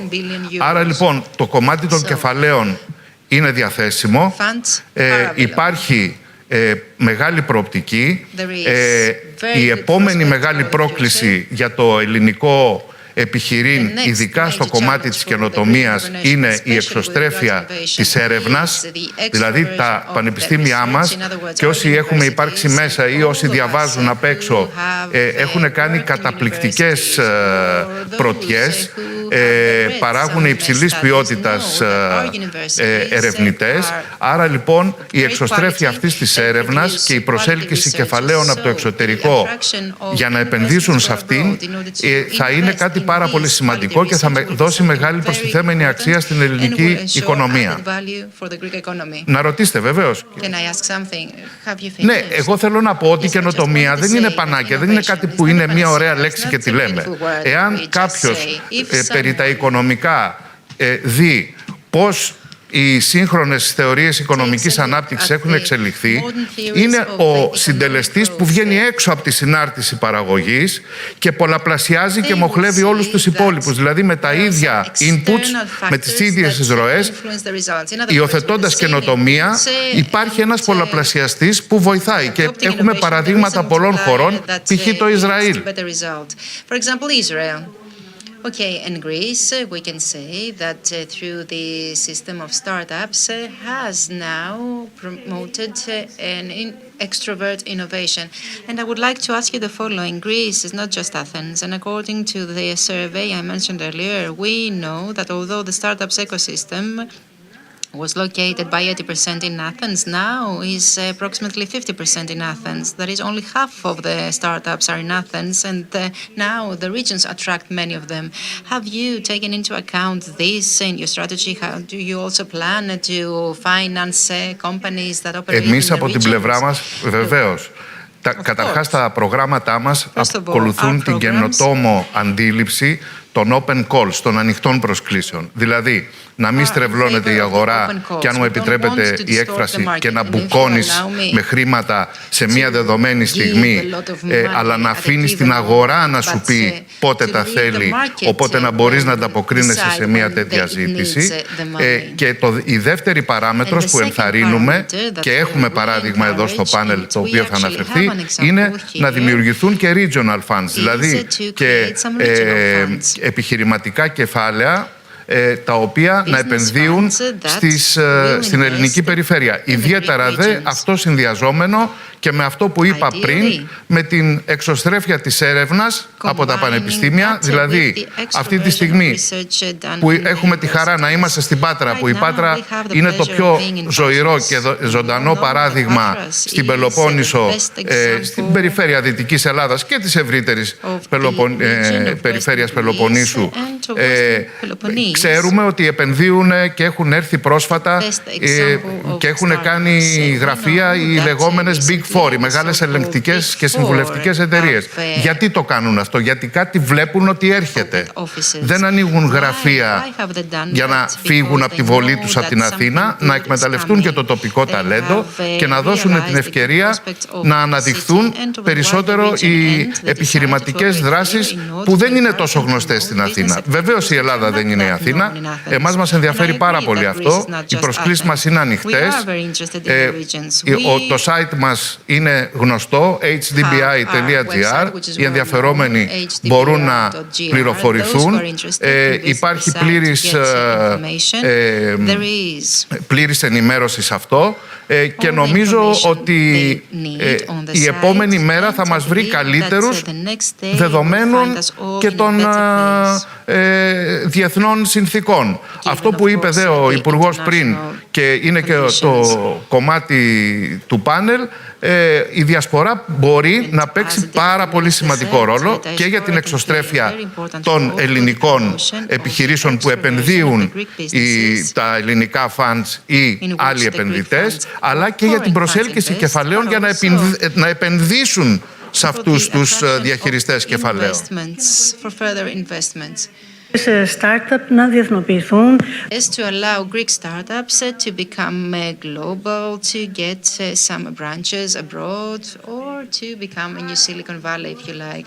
So from the Deputy Minister and from you, we got some very positive messages, and I would like you to congratulate you on that because you are making some practical steps. Would you like to add something? Να πω ότι αυτή τη στιγμή αυτό που έλεγε ο Υπουργός πριν, τώρα μου ήρθε στο μυαλό, υπάρχει το Startup Registry, δηλαδή έχει ολοκληρωθεί αυτό. Έχει καταγραφεί ποια είναι η κοινότητα της νεοφυούς επιχειρηματικότητας με το Elevate Greece.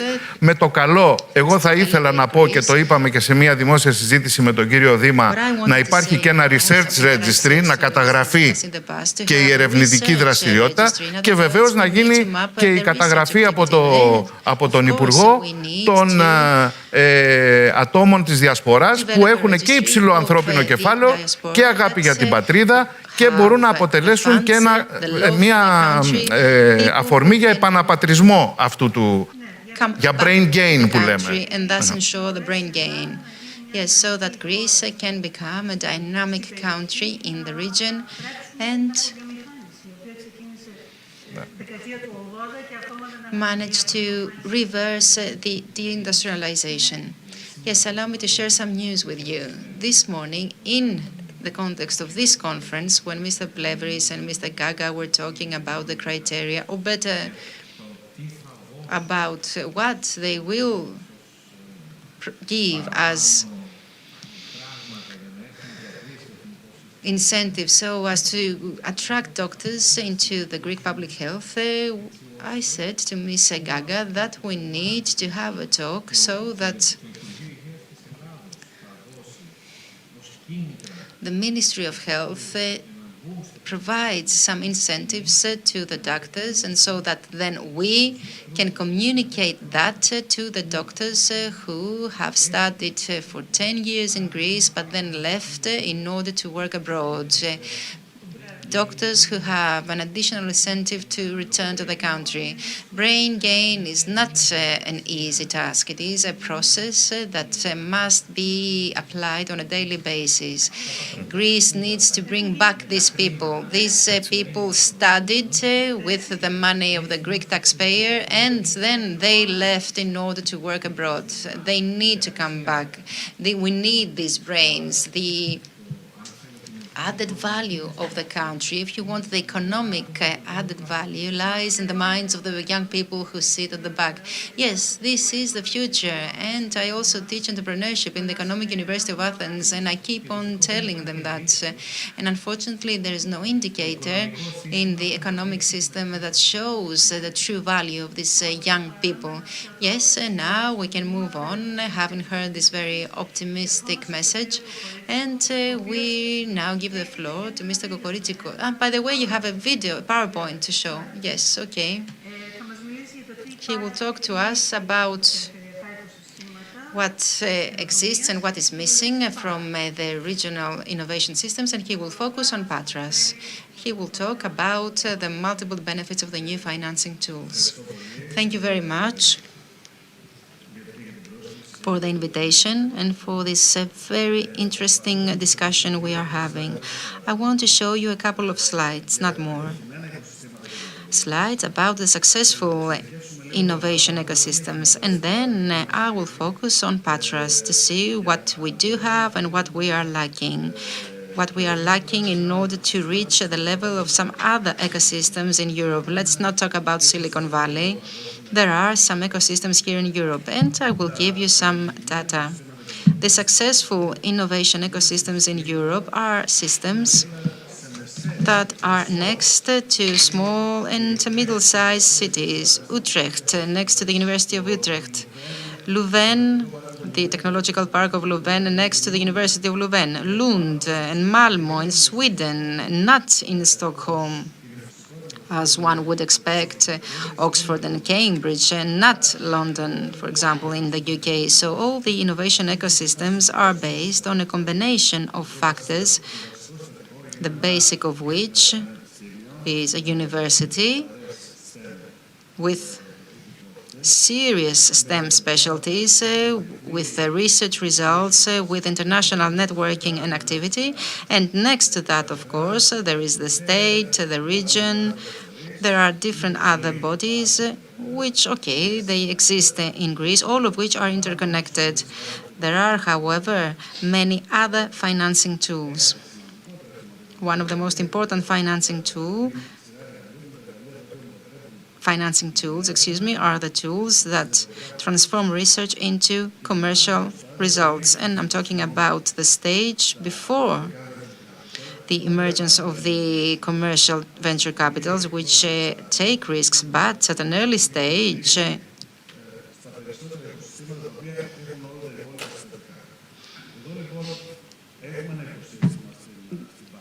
they operate and are present there. Here in Patras, as you have said, there is an ecosystem. However, last year, in the context of a study we conducted on behalf of the region, we realized that the different factors of this ecosystem have nothing to be jealous of the ecosystems of Utrecht, of Lund. There are incubators, there is a small technological park, which could increase in size because there is a new generation of technological parks. It has the capacity to grow, and there is the market that allows it to grow. However, what is missing is the financing of the transformation of the early stage to grow. Here, in this case, there are the funds in Athens, from Athens,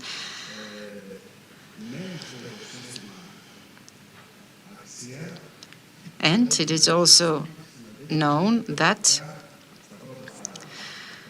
best results are ensured when you have the ecosystem in close cooperation with an early stage fund,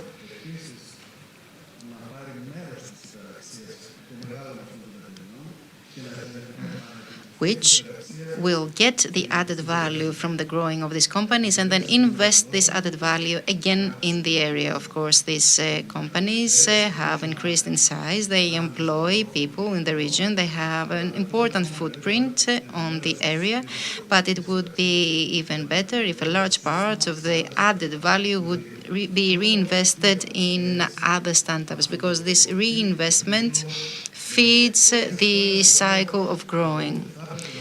And we believe that this is what the Patras ecosystem is lacking and should be added. Excellent. Now, let's move on to Mr. Sotiris Tsiagas, who will talk to us about the different approach that the funds should follow in the regions. I had a talk with him and asked him, should we have regional funds? And the answer was yes. I would like to thank you. Also, it's a great for inviting me. It's a great pleasure to be in Patras. I have been born in Thessaloniki. However, my father is originally from Patras, so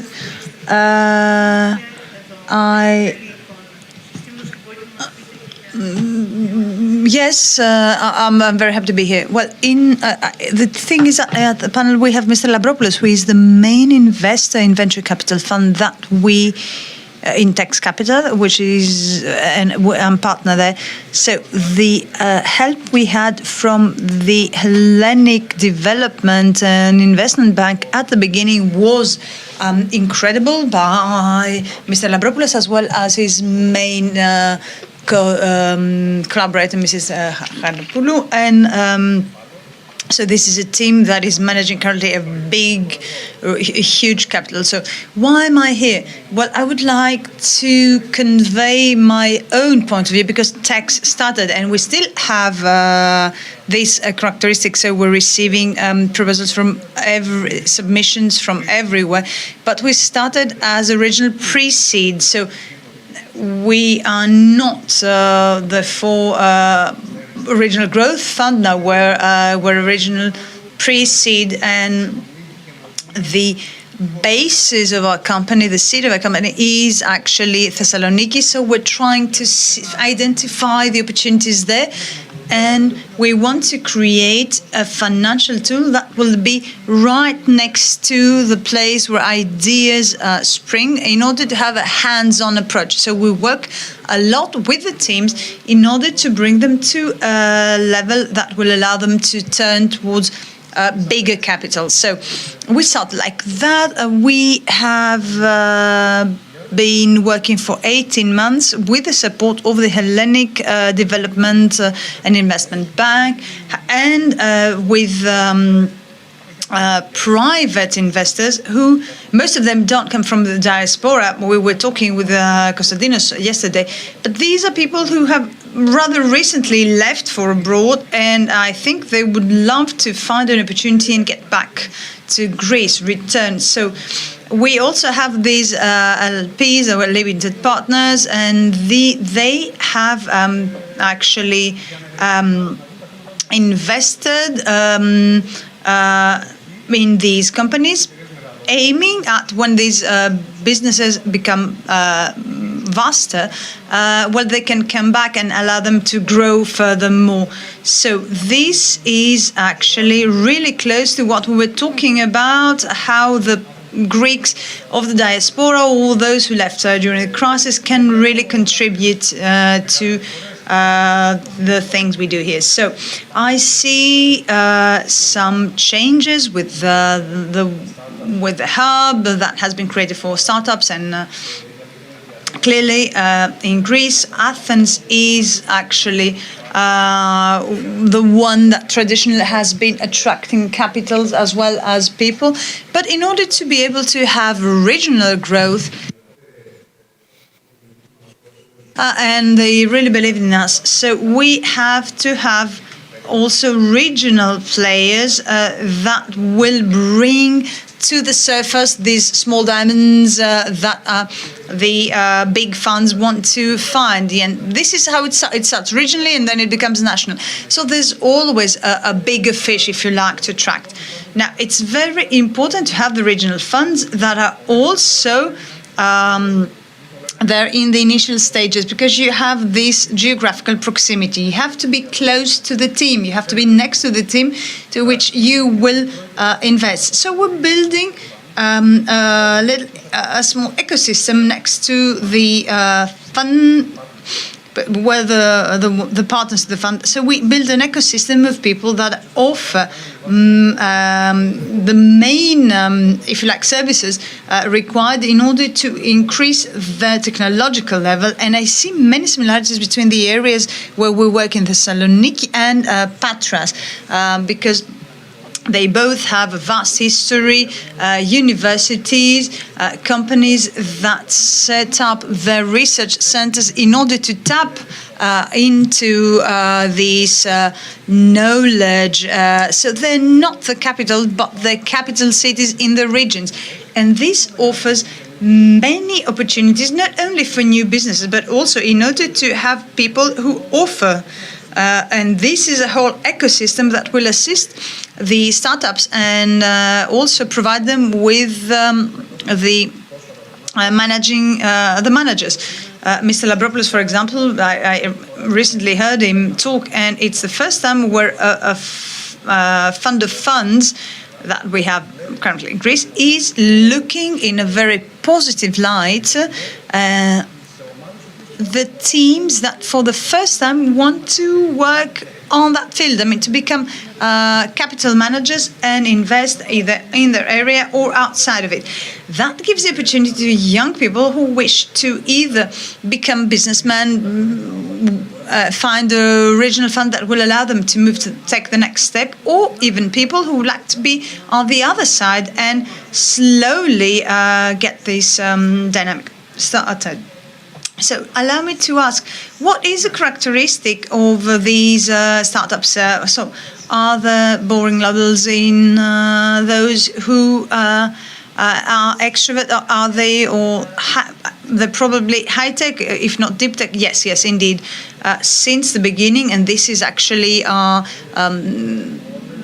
what we have agreed on with ATE, they're all companies part of the fourth industrial revolution. So allow me to say that most of them, yes, indeed, they are tech, if not deep tech or high tech.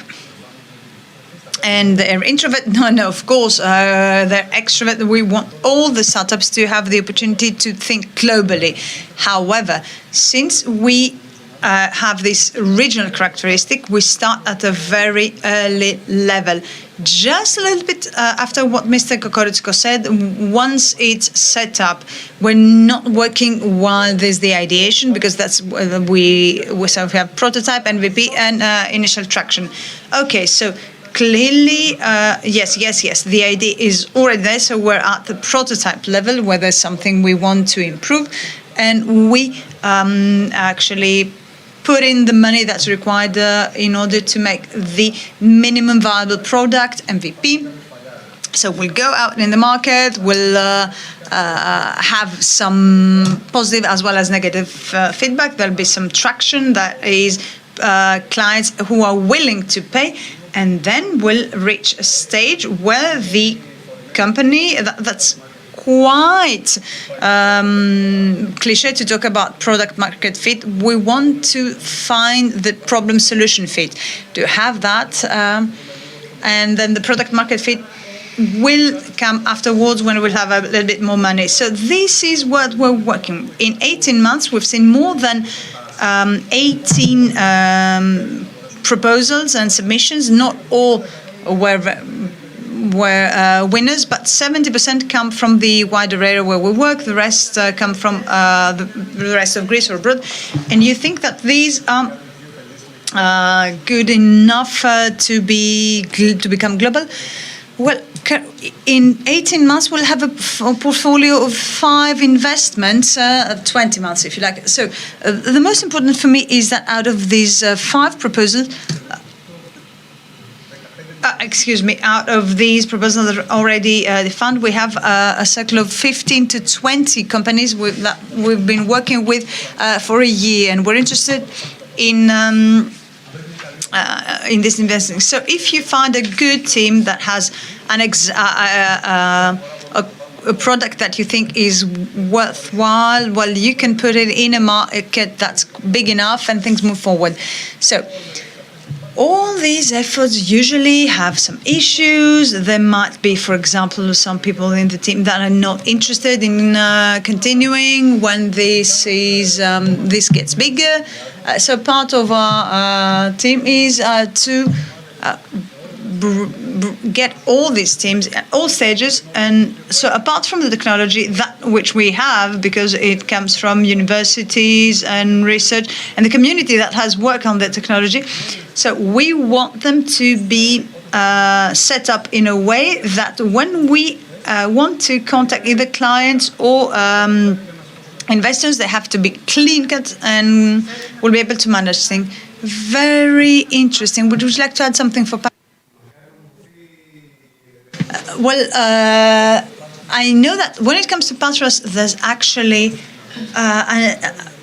unlimited opportunities, and I would love to become more involved. I mean, as much as I can help, this would be ideal. And after Thessaloniki, where I grew up, I think Patras is ideal. Yes, of course, and it's nice to have both feet on different cities. And now we'll move to Mr. Drougos, who will be talking to us about the regional centers and how they can attract human resources as well as financial resources from the diaspora. First of all, allow me to thank the organizers for inviting me to Patras. I don't often get the opportunity to come here, so I had also I was glad to meet very interesting people. And Paris told me that this is one of the main hub in Greece when it comes to ideas and startups. So it is an opportunity to look for myself at the ecosystem that builds that. So having lived for 35 years in the States, I'm back for 3 or 4 years. One of the main issues, and I think it has already been touched upon, is that apart from the fact that there have to be projects, pipeline as we call it, in order to attract investments, well, with what has been suggested until now, one of the questions that all my friends used to ask, so what are the Greeks bringing to the table? You want us to find every solution. So in that case, in the case of the funds, well, we have a crossover in participation and, of course, the private participation. So it's when one has to assess any investment, and the risk assessment is very important. So when you asked me to talk about diaspora, I had to go and read up. Oh, well, I gave you some homework, I'm afraid. Okay, so there are approximately 10 million Greeks outside of Greece. And we're talking, so first they range from brain drain to 10th generations. And there's also a large part that, well, there's the Greek Pontian diaspora that goes back 1,000 years, and they have very present in Greece as well as in other countries. So I also phoned up some friends to see what. Well, people asked me to speak to that panel. What should I? And they gave me some ideas. So there are also some billionaires, Greek billionaires all over the continent. Only in Nigeria there are more than 5, and they're not only found in the States, and there are also others in over 50 countries, and they are of Greek descent. So they come to Greece. Padae comes to Greece. They come more often. Lou comes much more often. So there is, of course, there are things to say about it. There's also Israel, who's survival driven. And I also spoke to my Indian friends, and they said that they usually whine like the Greeks whine. They have issues, they have problems, but they do really good business between Zambia, Brazil, and the States. But so when they have to invest in India, they're very careful. And there's also the Greek model. The Greek model of diaspora. There's the historical part, of course, and that played great importance in the Greek War of Independence in 1821. So they actually created the new Greek state. And then in there was also the Greek Cypriot lobby in Washington.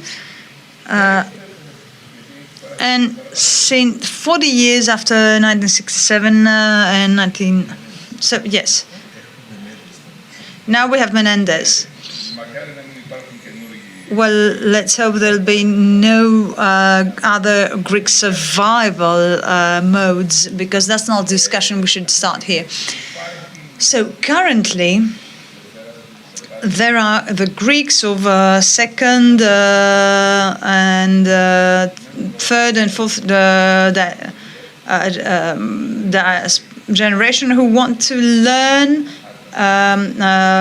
their roots. So she has never been to Greece. She met some from Venezuela, and she came 1 month ago, and her name is Bolas, and she looked, and she went on that website Generation, and she found that her great-grandfather, came from somewhere in the Peloponnese. So there is enough of, there are enough people, and this is what Mrs. Pepelassi said before, there has to be some mapping on both sides. Now, what is in Greece to do, and what's there for the diaspora and other countries, and how these two can be combined. There's a term, soft power, this is what we say in Greece. For Greece, the brand name, wherever I have traveled, being Greek is actually pretty good. And I hope and I wish that this will remain a good brand for many years. Of course, that's also up to us. I mean, we shouldn't think that someday people did their job and we have nothing to do now, just reap what they sowed. So the promotion of startups and the idea of startups, and not only that, for example, pre-seed and Series A is the main need right now in Greece.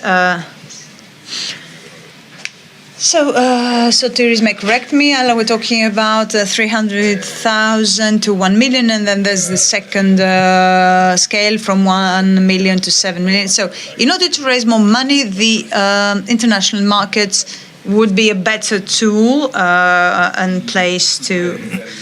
Now, the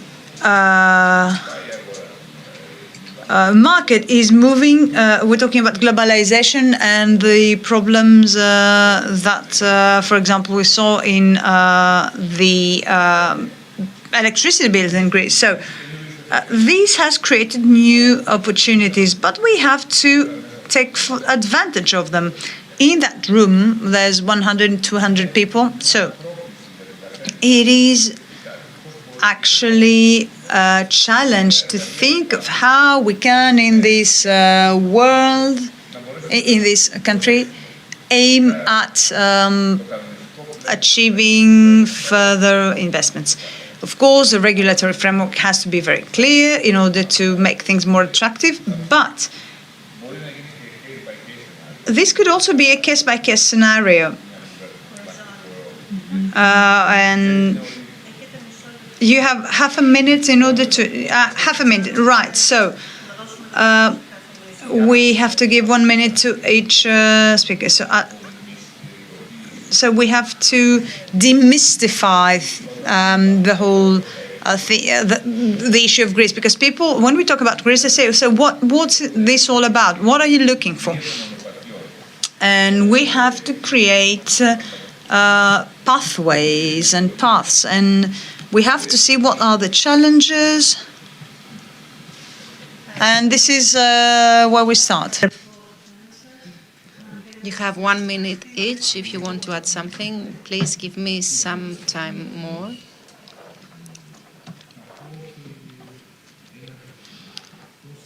What I want to say is that one of the most important programs for the diaspora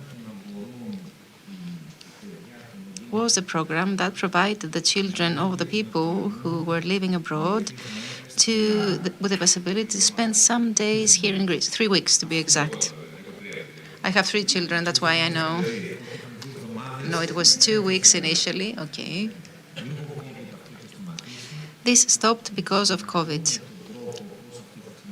So we were trying to find a way in order to bring this back. And mind you that apart from Deputy Minister, I'm also a local. I come from Patras. That is why I contacted Mr. Farmakis and I told him that we were thinking about a new program, which we would call patridrognosia, knowledge of the homeland, so that the children of the Greeks living abroad, who up until some years ago were defining themselves on the basis of their homeland, to redefine themselves. So, the children that were living abroad and who were coming from Navpaktos to come back to Navpaktos, to come into contact with their past. So, following this discussion I had with the governor of Western Greece, we then contacted the Union of Regions, and we are sure that very soon we will be able to introduce a new program that will give the possibility to these young people to learn about their origins. And we told that before we saw the assignment of the new American ambassador here in Greece, a Greek who comes from Navpaktos. So, since we now talk about Greece, and we also talk about investments, nobody wants to invest in Mariupol, unfortunately. So, the image of Greece during the last few years has improved greatly and has become very attractive to foreign investors. So, it is up to us to make it even more attractive to the Greek second, third, fourth generation who live abroad. Patras has a very good ecosystem. So if we manage to promote these ecosystems, ecosystem of Patras, for example, which are far from Athens, where there is fierce competition, if we manage to do that, it will be very important. And the previous speaker also touched upon another parameter, the footprint that we need to leave behind. So the funds need to be invested here in order to produce added value. What happens now is big investors come in here, investing in the brains of the area, and us just being happy for their success. What should be done, however, is the success of these young children to become a multiplier for many and better results. Yes, this is something I advocate for so long. Yes, this is very important. Professors who teach the students who are making all this effort, parents who are paying so much money, they need to get this value. The value needs to stay here. And something else that was raised, we shouldn't cannibalize the brains. We have foreign investments, and what's happening, the one is stealing the executives of the other. This is what's going on in Greece right now. You know, we have a very beautiful picture abroad. We have foreigners who invest here, and the one is trying to steal the executive of the other. And all these children are not in the position to get what they deserve. So what we need to do is to reskill the executives who have, so that they can get positions in the new market that is being formed. And in Patras, we have the possibility to do that. We have a university that is oriented towards technology. It was the first university that introduced the computer science department. We have also a very good technology department. We have basically the ecosystem we need, this STEMS ecosystem. We have everything we need here in Patras, which, by the way, has a regional authority that believes deeply in it and invests in it. It has also the luck to have Christos Dimas on its side, and we also have tools which, if we use them correctly, then we will make Patras the city that will be known around the world.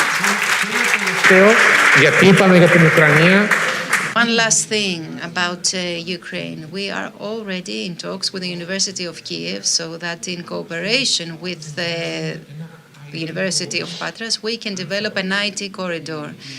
People who have technological businesses there that produce several products and offer different services, which, however, are faced with all these difficulties because of the war, to work with teams here in the University of Patras in order to carry on with their research, which will then belong to them. We don't want to do something else other than that. Yes, this is a different stage that we are entering in, and now the stakeholders recognize the value of ethical entrepreneurship. Ωραία. Yes, it is very Έχει important. λήξει ο χρόνος. Θα κάνω μια πολύ σύντομη αποφώνηση, ας το πούμε, αν μου επιτρέπετε έτσι. Είναι γεγονός, όπως υπόθηκε και από τον αγαπητό φίλο Ανδρέα Κατσανιώτη, ότι η Ελλάδα έχει μπει στο επενδυτικό στόχαστρο. Αυτό δεν έχει γίνει τυχαία. Αυτό έχει γίνει γιατί έχουν γίνει σωστές επενδύσεις, έχει γίνει μεγάλη προσπάθεια τα τελευταία 10-12 χρόνια, αποδίδουν καρπούς, οπότε πλέον αυτά τα ενδιαφέροντα exits, όπως λέμε, από επενδύσεις σε εταιρείες τεχνολογίας και καινοτομίας, έχουν δημιουργήσει την περιέργεια των διεθνών επενδυτών. Βεβαίως, έχουμε στην Ελλάδα και 2 unicorns, την PeopleCert, που είναι στην πιστοποίηση δεξιοτήτων, και το πιο landmark που ξέρουμε όλοι από ελληνικής καταγωγής CEO της JP Morgan που εξαγόρασε τη Viva Wallet. Περιμένουμε και άλλα unicorns, τα λεγόμενα soonicorns όπως τα λένε, να έρθουν. 2-3 είναι ήδη στην πορεία. Αυτό δημιουργεί μεγαλύτερη ορατότητα του οικοσυστήματος στο εξωτερικό, ναι, και μεγαλύτερη ελκυστικότητα, μεγαλύτερο traction.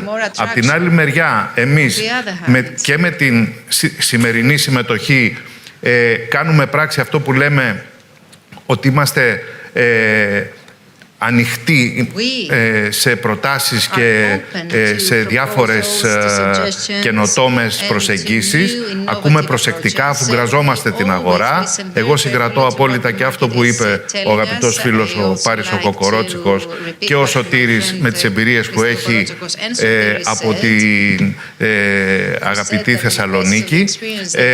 Συν το γεγονός ότι και εμείς από την πλευρά μας, μέσα από τη συνεργασία τη στενή που έχουμε με την ηγεσία του Υπουργείου Ανάπτυξης, με τον κύριο Τσακίρη πιο πολύ που είναι στα επενδυτικά χρηματοδοτικά εργαλεία, αλλά και με όλο το επιτελείο, τον κύριο Γεωργιάδη, τον κύριο Δήμα και τον κύριο Παπαθανάση, προσπαθούμε να φέρουμε και κεφάλαια από το εξωτερικό για να επενδυθούν σε όλες αυτές τις ευκαιρίες, δηλαδή και από το Αμπουντάμπι και από τη Σαουδική Αραβία και από το Ισραήλ και από τη Γαλλία, που έχουμε χτίσει μια σοβαρή στρατηγική σχέση.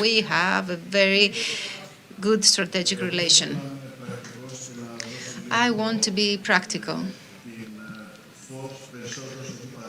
and talk about what is produced, technologically speaking, in the Greek regions, because apart from the well-known examples that Harris mentioned, there are other very important things that are developed here in the regions. For example, 70% of the global market of catalyst design is made by a spin-off company of the Thermodynamic Institute of Salonika, which is called Geothermia. The first company that produced photovoltaic for greenhouses and which right now closes very important deals with the Dutch greenhouses comes from Patras. It is called Bright. It was basically a team of people from the previous TMEL, which was one of the most innovative companies that operated here. There are many similar examples that need to be showcased by the state, because examples that have already succeeded abroad without financing could lead to more examples if there is, of course, local financing. One phrase, please, if you like. Yes, because they will throw us out. What I wanted to say is that I have seen in this survey that you showed, and that is why I feel an optimist. I believe that we have everything we need. Maybe the only thing that rests to be done is some interventions on the part of the state. And I'm very optimistic that Patras will be even more successful in the future. The problem of Patras is that it's close to Athens, and in the past there was this idea that if you lived in Patras, you were in a disadvantaged position. But I believe that very soon Patras will become the hub that it actually is already, and it will create added value to all the people living and working here. There is the will. And of course, we should not disregard the fact that during the last few years, many funds have invested billions of euros in Greece in different ways. However, what we need to acknowledge is that this scheme that was described here today needs to be put into action, into practice. But in order for this to be done, we need to ensure communication, we need to convey our message, we need to explain what we offer, and of course we need to have the institutional framework and the incentives. And by the way, there are many people who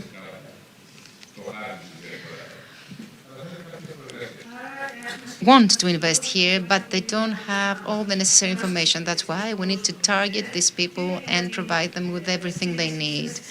I would like to thank all of you for your contribution to this panel, and thank you very much.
Λοιπόν, επιτέλους Πασόκ. Ναι, επιτέλους Πασόκ μπορούμε να χρησιμοποιούμε έναν όρο ο οποίος είχε περίπου ποινικοποιηθεί τα προηγούμενα χρόνια.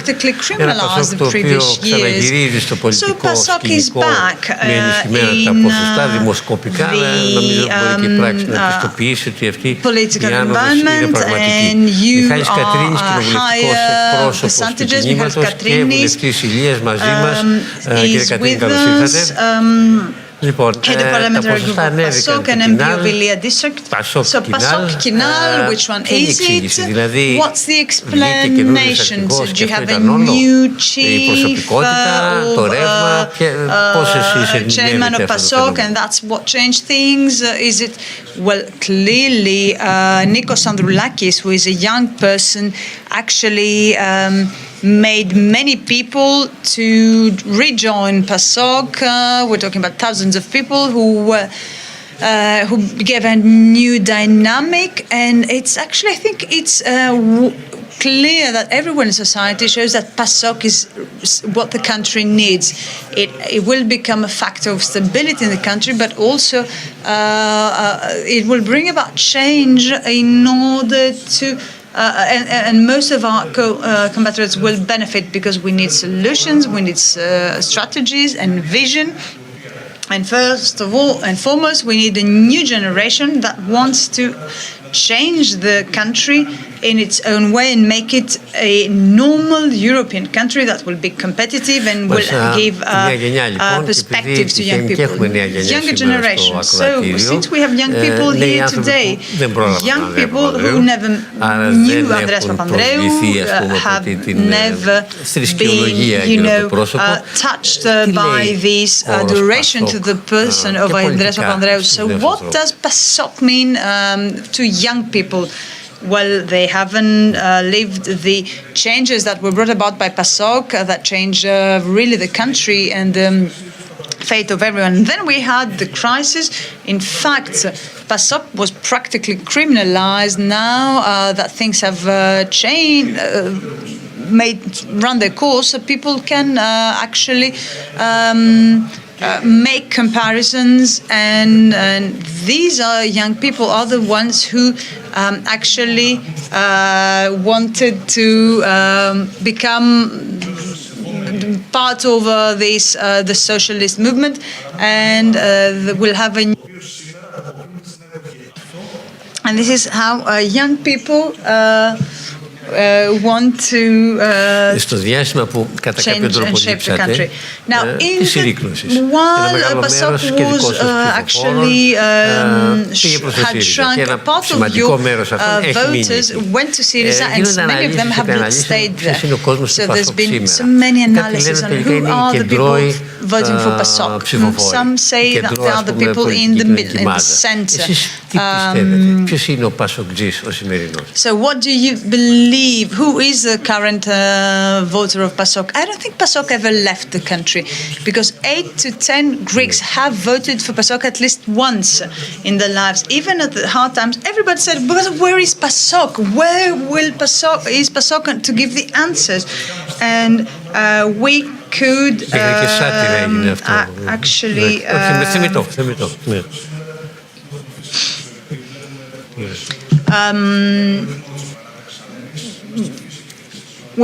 We're very optimistic, and we want to shape how Greece is. So PASOK has always been the party that expressed those who were not the privileged ones and gave them the opportunity to change their life, change everything. Now, the non-privileged people of the 70s and the 80s are now those who are young. And Mr. Magnus, in the years of the financial crisis, all the decisions were against the younger generation. Many of them left for abroad. So we are calling them back through PASOK in order to shape the agenda that will allow the younger generation to become protagonists. You said before that PASOK can and will be something, the party that will bring about change. What I understand is that PASOK is the party that will define the changes, it will define what will be the government. So is that what you have in mind? Well, listen, in December, people told us to keep being an independent party and a stronger party to benefit the country. So those who imagine us as a complementary parliamentary power, well, they are wrong. PASOK is a very responsible party, a party that will become part of the solution and not the problem. We will suggest specific things that can be applied, and they're very well targeted. And this is why we are optimistic that in the elections we will be able to define the changes, but will call the other powers based on our requests to change. So many people have been asking with whom will you work, and you said at some point that actually we will decide what has to become. Well, we can't answer before there were elections. Some people would like, based on polls, to predict what will happen, but they shouldn't hurry, because we are at a very important crossroad, and we've seen what took place in 2012, and believe that PASOK, with its new leadership, has another pace, and we're no longer at these 10 years of crisis, and people can make comparisons and see who has the solution for the issues that were faced. Τώρα εμείς σήμερα στο συνέδριο επί 3 μέρες, δηλαδή μιλάμε για ανάπτυξη, κάποιοι άνθρωποι θα λένε ποια ανάπτυξη, βέβαια τι γίνεται και τι πρόκειται να γίνει. So, what will take place? Well, things are very difficult. Things have changed, and we have to. There's a government that says that things will get better, and there seems to be some inertia. Some say that we're having growth, but this is not a growth that is reflected in people.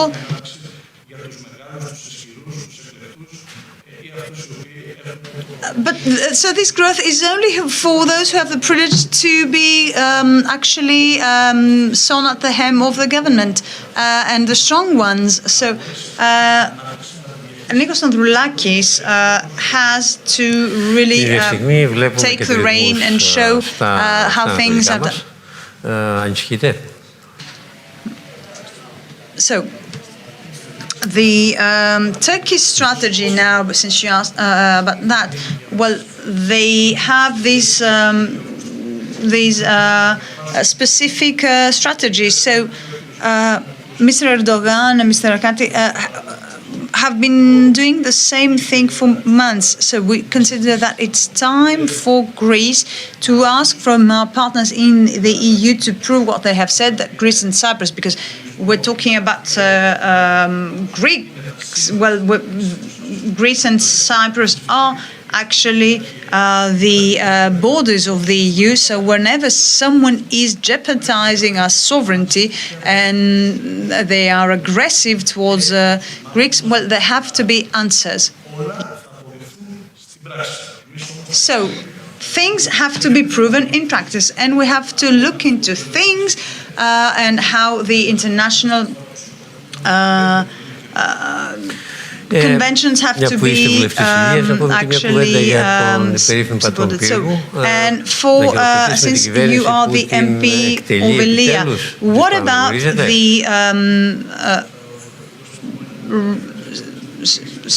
big road constructed?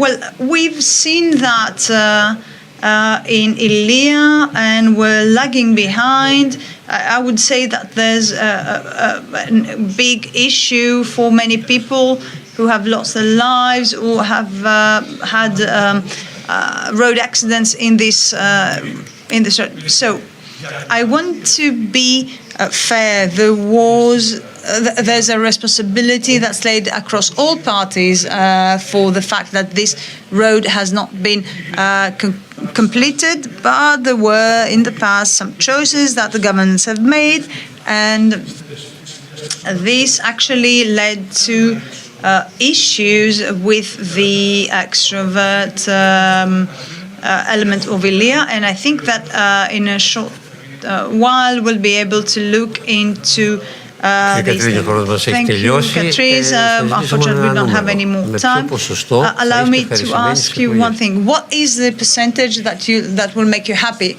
Well, PASOK currently is the only party that is actually on the rise compared to the previous elections, and there's a dynamic, there's a strategy. So we are setting the goal, our whole goal very high. And I think that's what the society will prove. Thank you very much. Thank you for being here.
No, because there was a reception with the annual ambassadors meeting at the Royal Palace. I had a and very, now he has a function had a in the very palace. close relationship because I was the president of the EU.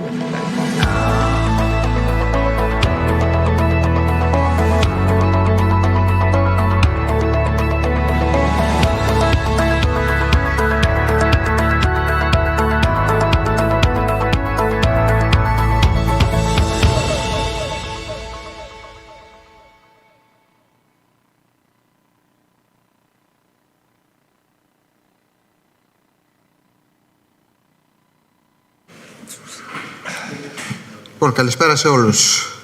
Μέσα σε ένα συνέδριο αναπτυξιακό νομίζω δεν θα μπορούσε να λείπει ένα πάνελ για τη διπλωματία, ιδίως σε μια συγκυρία που η γεωπολιτική, οι διεθνείς σχέσεις επιστρέφουν όλο και περισσότερο στη δημόσια συζήτηση.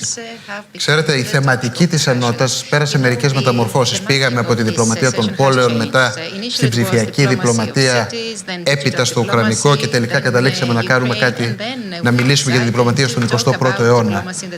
Έχουμε μαζί μας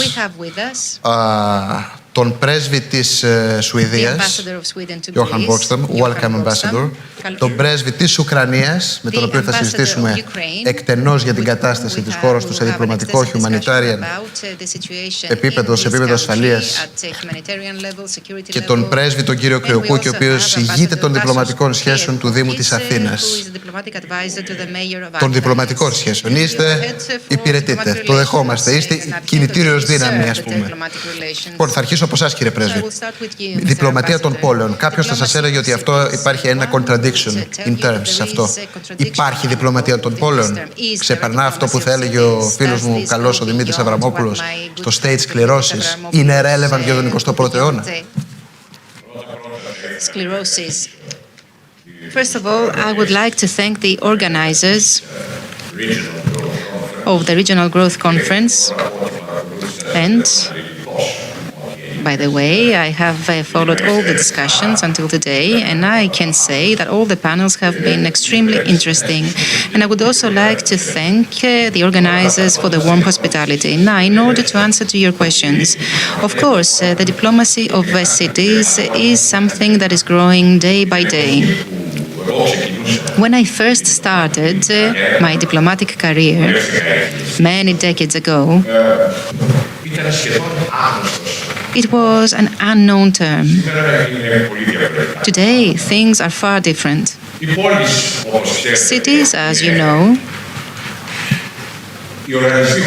are the organisms that are closer to the citizens more than any other.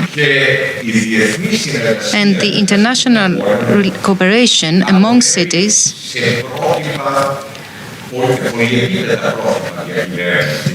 aims at developing multi-layered governance standards along with the regions, with the cities, and with international organizations.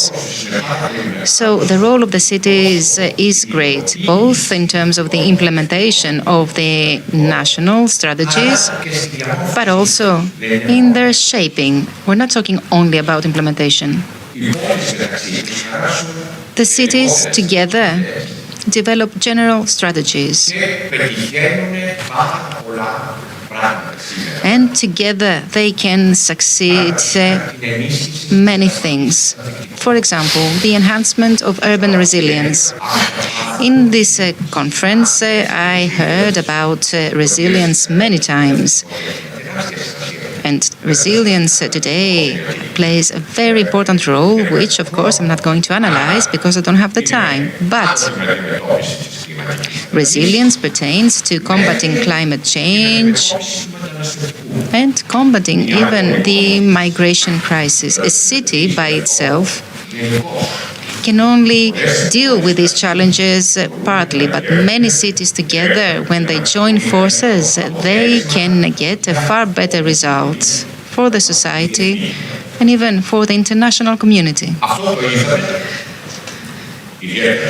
We saw that happening, especially in the municipality of Athens, but not only, with the pandemic.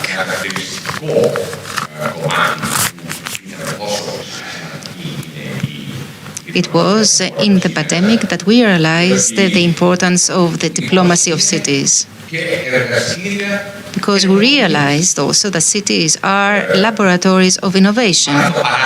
There is the paradox that the mayor has underlined many times, and this is that although cities are the ones that produce the most CO2 in the world, on the other hand, they are the ones who make the biggest effort to reduce CO2 emissions. Of course, what we should also note is that cities have their own competences. They support national policies and international policies, mind you, and they act in a complementary way. It has been said that it is as if they are two cars running on the same road. So, cultural diplomacy now started in the beginning of the 20th century, when, after the challenges that emerged from the First World wanted to improve the living conditions.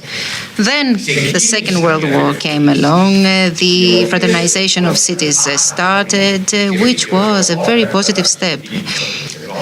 When the Paris Treaty was signed in 1963,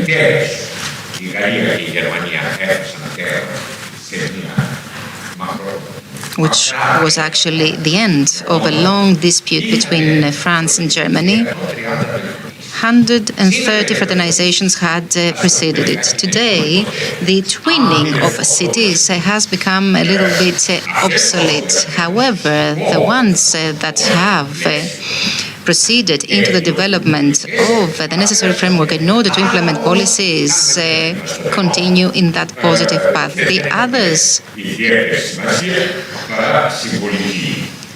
do not follow this path. So, of course, in certain cases, and by the way, I heard before about Nigeria. The ambassador of Nigeria asked us recently, because there are many entrepreneurs in Nigeria, to proceed into a twinning. We usually start with memorandum of cooperation, which is something more focused. But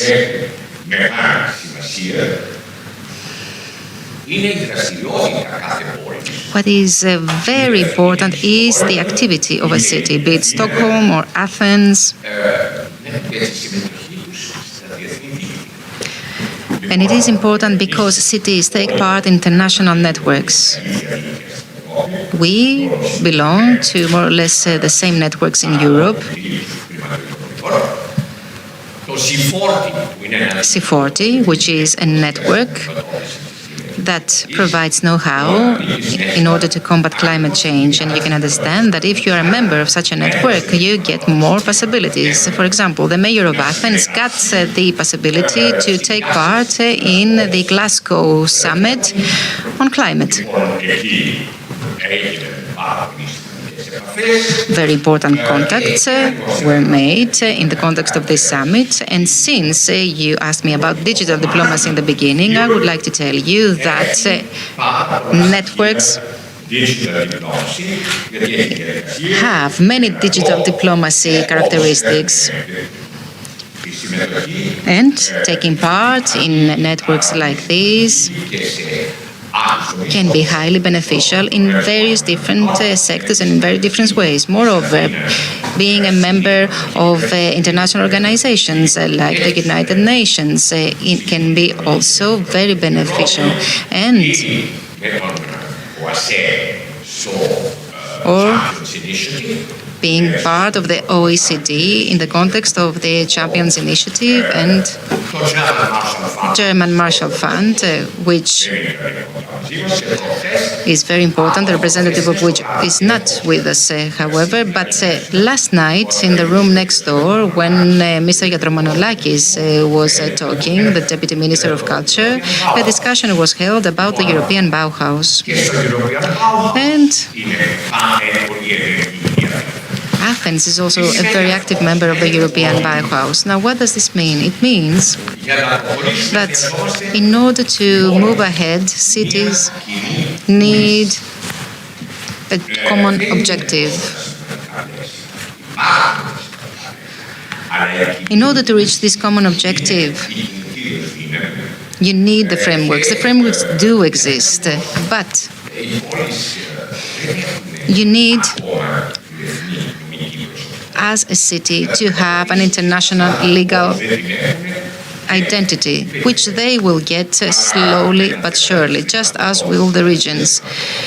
And when it comes to the direct financing, there will certainly be a far greater progress in their gradual recognition as an international legal entity, and will also be recognized their international legal identity. However, all of these actions are undertaken by the diplomacy of cities,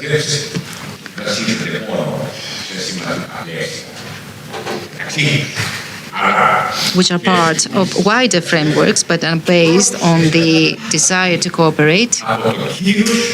A lot depends on the prestige of each mayor. And another process then starts, which I call interdigitation. What does this mean? It means exactly what I said before. It means to be hand in hand, and it is exactly with that point that the diplomacy of cities plays an important role. And I will give you examples, because the cities can do things that the governments cannot. You know, for example, that our relations with Turkey are not the ones that we would like them to be. And this is an understatement. However, you cannot possibly break the bridges. You cannot destroy the bridges that have already been built. The cities have the possibility to prevent that from happening. That is why the mayor of Athens, with also Mr. Imamoglu, initiated a very productive cooperation, and there's going to be also an inter-Balkanic summit of mayors in November here in Athens. And in the coming 2 or 3 days, we are going to sign a memorandum of cooperation with the mayor of Izmir. And I believe that everything I said shows that cities can build things, not destroy. The point is what will be done in the future. Another example, Kosovo. We all know that Kosovo hasn't been recognized, but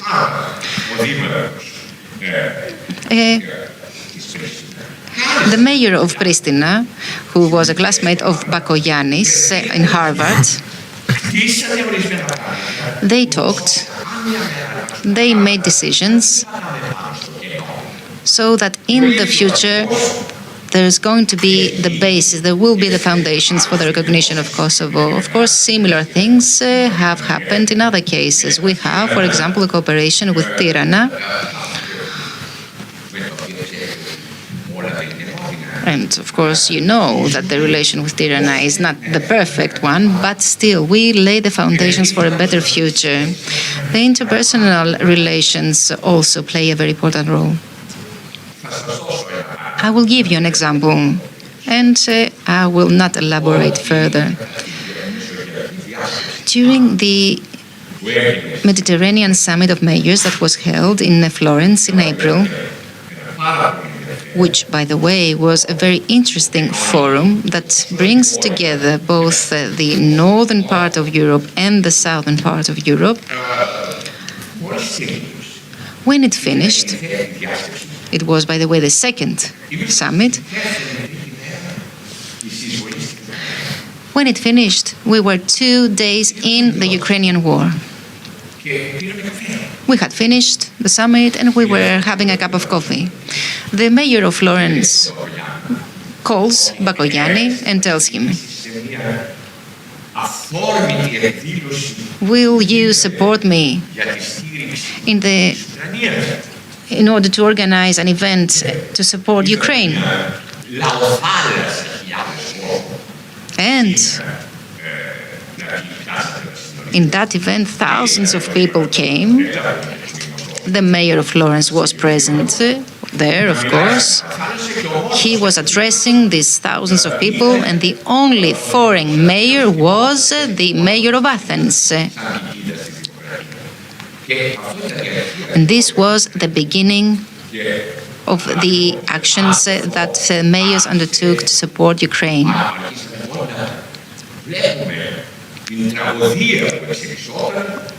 And it was then that we all realized the tragedy that was unfolding.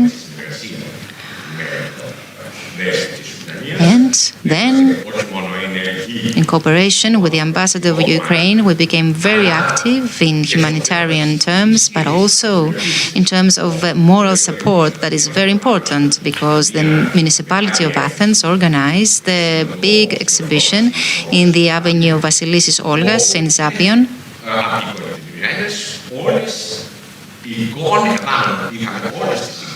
where we exhibited pictures of the shellings and of the tragedy of the first days of the war.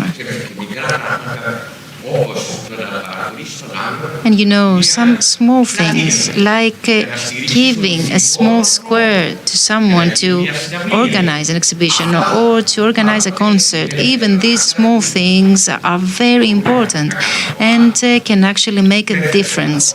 I don't want to say... Ευχαριστούμε πολύ κύριε Πρέσβη. Κρατώ ότι κράτη και πόλεις τρέχουν στον ίδιο δρόμο στο διεθνές περιβάλλον και παίρνω από το λόγο σας την μιλήστε για την υποστήριξη στην Ουκρανία που προσφέρει ο Δήμος Αθηναίων. Νομίζω ότι το πρώτο πράγμα που πρέπει να κάνουμε είναι να δηλώσουμε την ανεφορίων και ανεφόρων που θέλετε την εμπειρίκωση υποστήριξή μας στον λαό της Ουκρανίας, ο οποίος παλεύει όχι μόνο για τη δημοκρατία και την ελευθερία του, αλλά και για τη δημοκρατία ολόκληρης της Ευρώπης. Και θέλω να δώσω το λόγο στον πρέσβη της Ουκρανίας, so I'm switching to English, so Ambassador, the floor is yours. To the whole of Europe.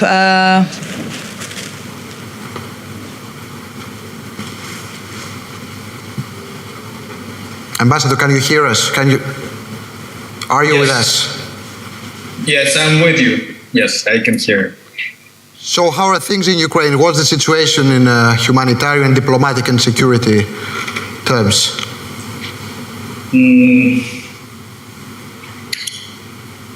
There is no brief answer. I will try to answer briefly.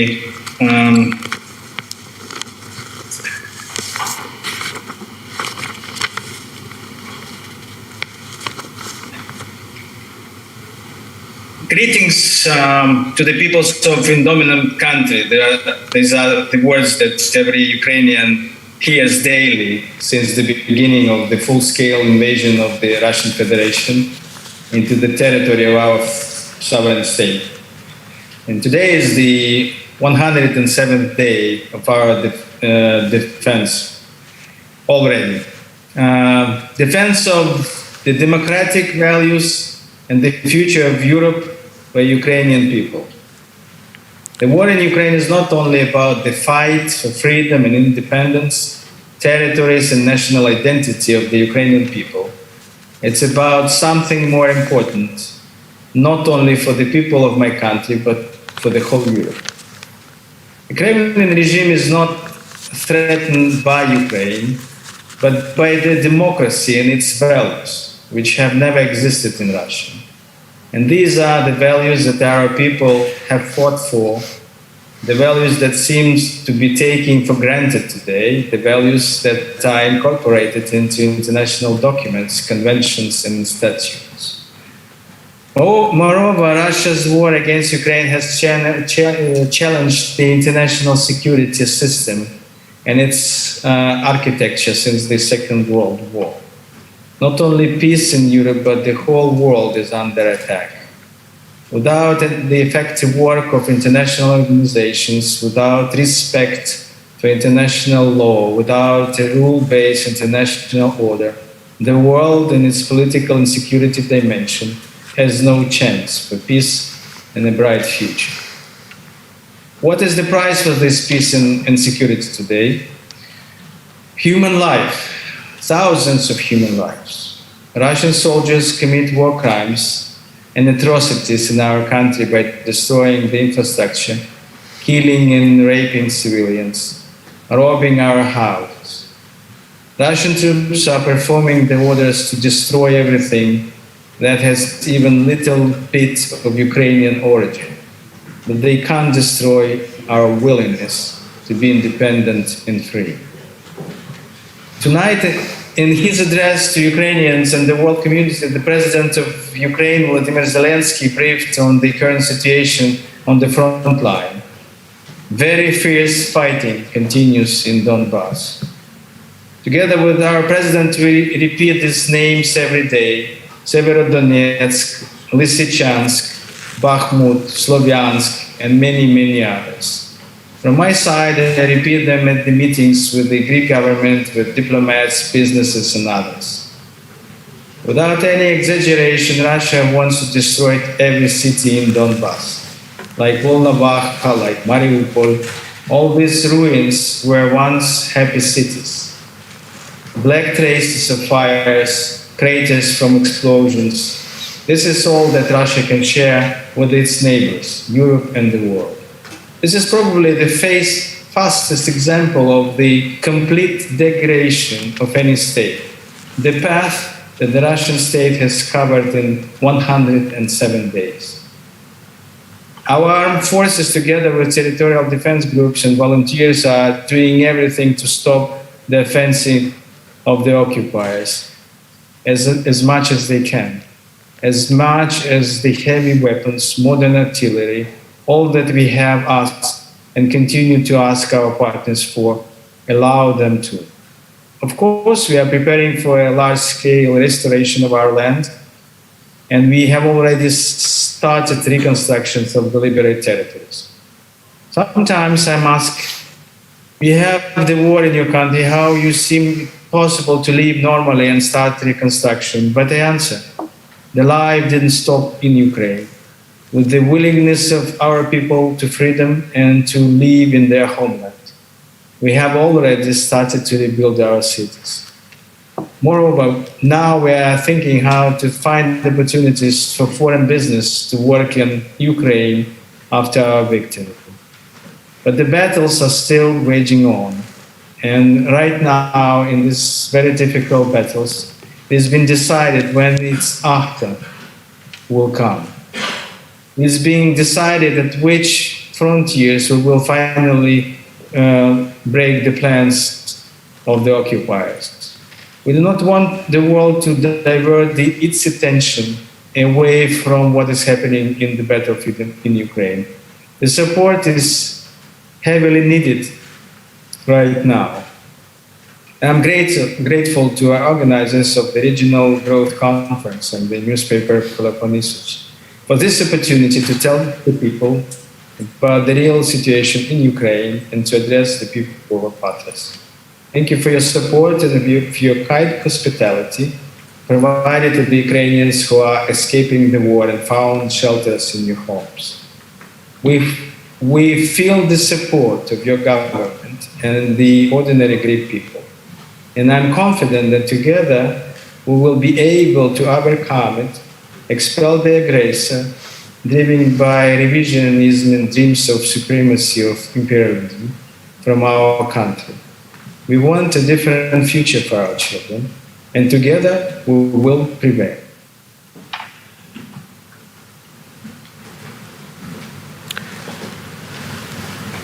So, Ambassador, I was reading to an interview by the Finnish president last week, and I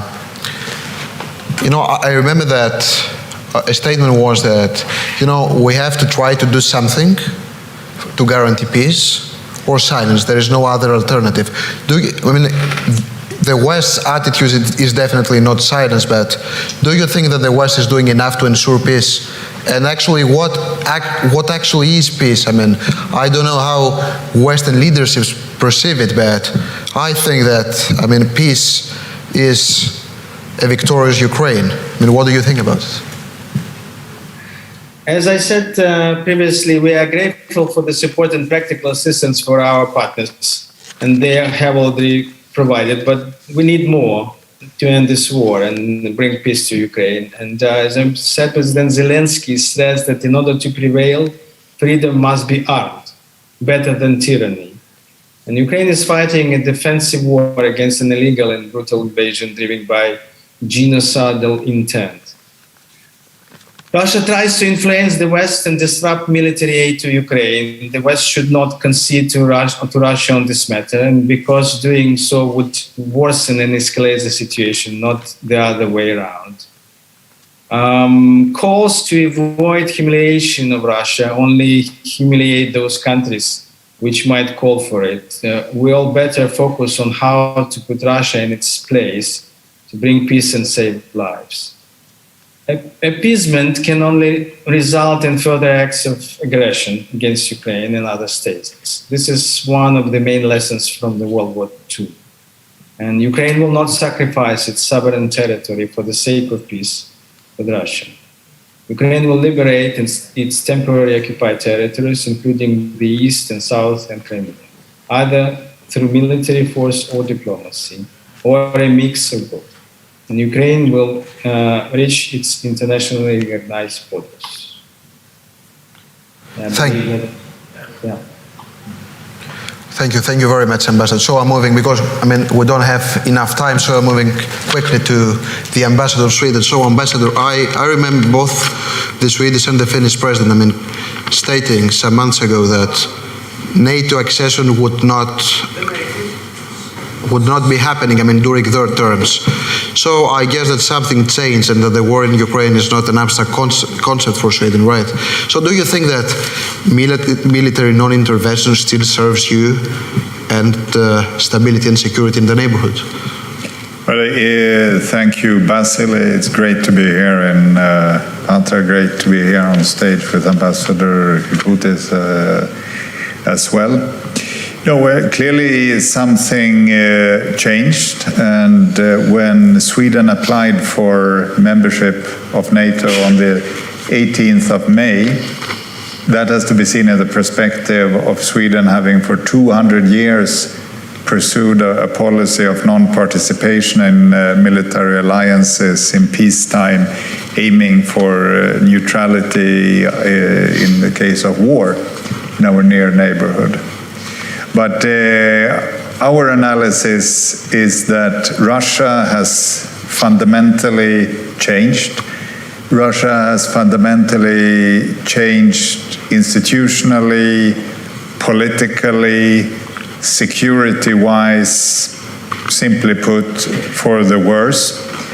Our analysis is that this change in Russia is enduring. This is the Russia we will have to deal with in both the near term and the medium term.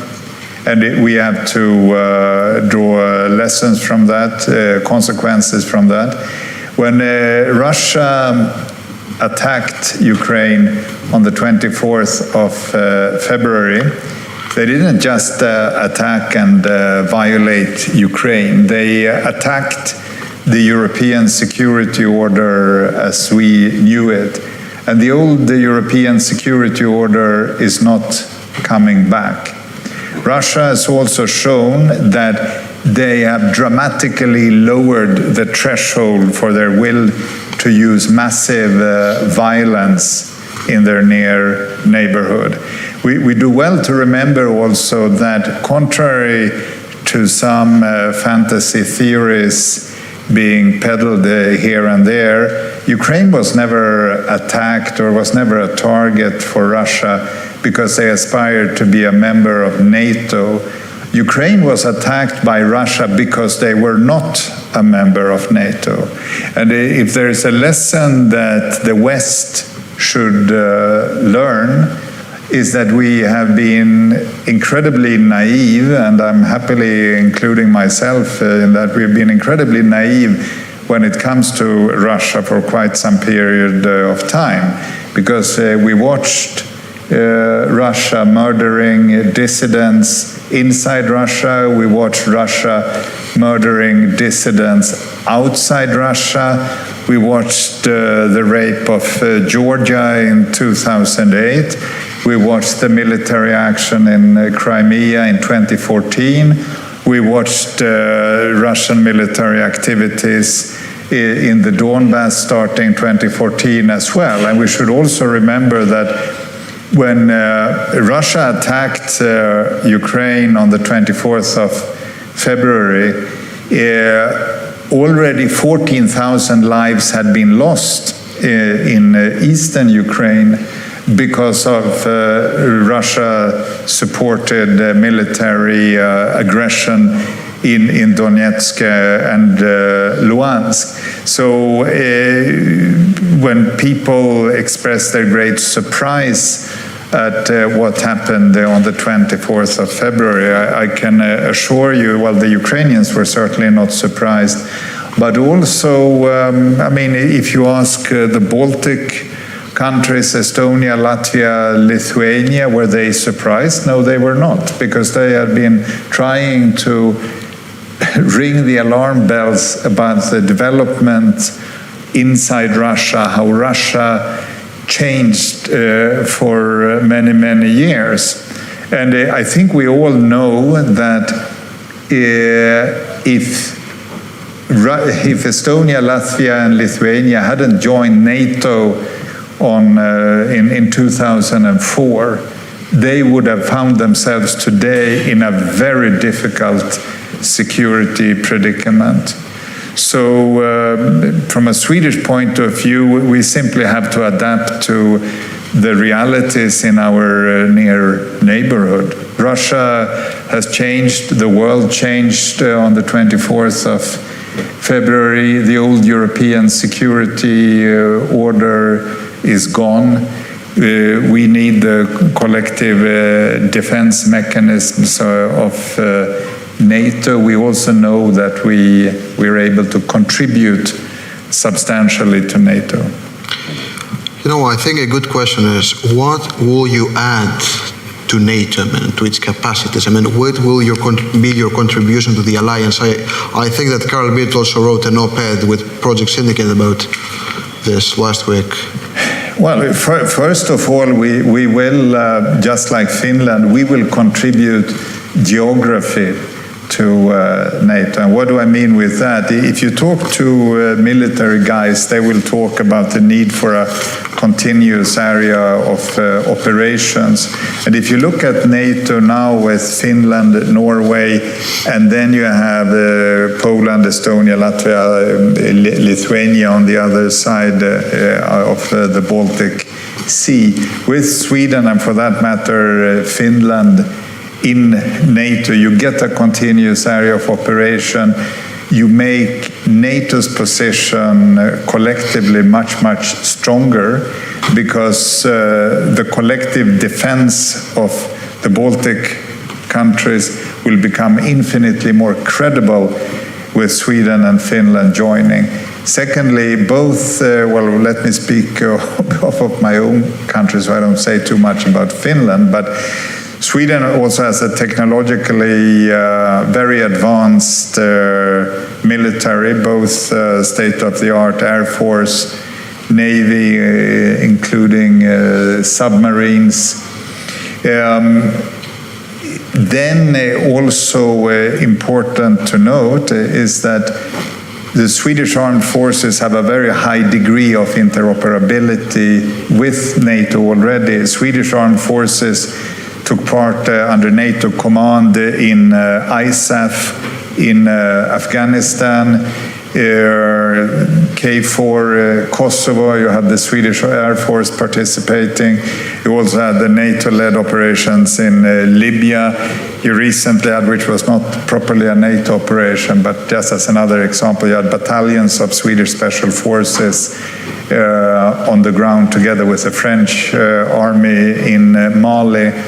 And so there is already a high degree of interoperability. And finally, important to note, is that it's an important contribution also in the sense that Sweden is a wealthy country. So we are now increasing our defense expenditure to 2% of GDP. And here, if you want to put it in perspective, Basil, you should remember that Swedish GDP is roughly 3 times the size of Greece's GDP, even though Sweden has roughly the same population as Greece. So when Swedish defense expenditure doubles to 2%, this is a very substantial add-on to the collective capabilities of NATO. So we're seeing some broader political shifts, Ambassador. I beg your pardon? We're seeing some broader political shifts, Ambassador, in the way we're perceiving things and moving forward, in exercising our foreign policy.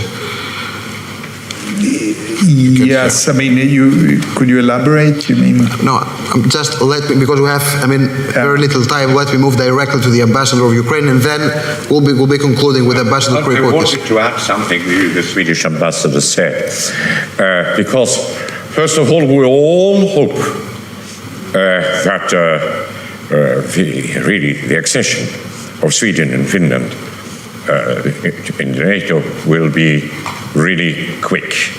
That's very, very important, and we hope also that any kind of obstructionism will disappear. Of course, it's that the question of Ukraine and the question of accession of Georgia, I remember was then ambassador in Berlin, are quite different. There was a very long analysis of Chancellor Merkel 2 days before at the Phoenix television program. And she said, because they asked her, do you have any regrets about this policy? Did the West really behave okay? She said, I have no regrets on it. First of all, because Ukraine 8 years ago, or 10 years ago, was not the Ukraine of today. It was a country with enormous internal structural difficulties, which impeded an accession. And today, Ukraine is a different country.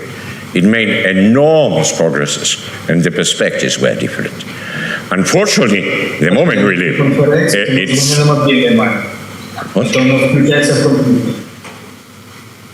I'm sorry. Could you please repeat, Ambassador? It is that what happened at the time, really, the moment we should have guessed was happening was the deterioration, decadence, the decay, whatever you call it, of the Minsk process. And that was a very unhappy moment. I don't know if you agree with us. Because if we had progress in the Minsk process, we shouldn't really be in the situation today with a dramatic catastrophe of our country. Yeah, let me just... Yeah, please, Ambassador Sergei, I'm sure he will want to contribute. I think it's very important to go online saying that what is happening now in Ukraine is 100%. The responsibility is 100% with Moscow, with Russia. The only thing that the West should be ashamed of is not taking a firmer stance towards Russia, recognizing the deterioration inside Russia, inside the Russian political system, that we turned a blind eye to the atrocities, because you can call them that, committed by the Russian government against its own systems, happily been building up energy dependency on Russia, despite knowing all these things. And now we are paying a price for this, but the highest price is paid by the Ukrainian people and the relatives of Ambassador Sergei. Maybe he should. Yeah. So, Ambassador, can you hear us? Yes. So we've run out of time. So one last question for you. So I think we all agree that accession is not a short-term project, and given also, of course, and given also that Macron's political community proposal, which could actually act as a transitional phase for Ukraine, is not likely to work. I mean, do you think that Europe leaves Ukraine in some kind of geopolitical limbo? No, I fully agree that all Erzat's suggestions, and it was clearly stated by my minister, are not for us. And there is a common way, there are rules. So we should follow, not to create some extra unities or creations that will accommodate and satisfy some politicians. I believe that the road is very clear, and I hope and I believe that the decision to grant us a candidate status would be approved and supported by the EU members. I understand that there's a long way ahead, and the first step is the candidate status. So we are. I'm still.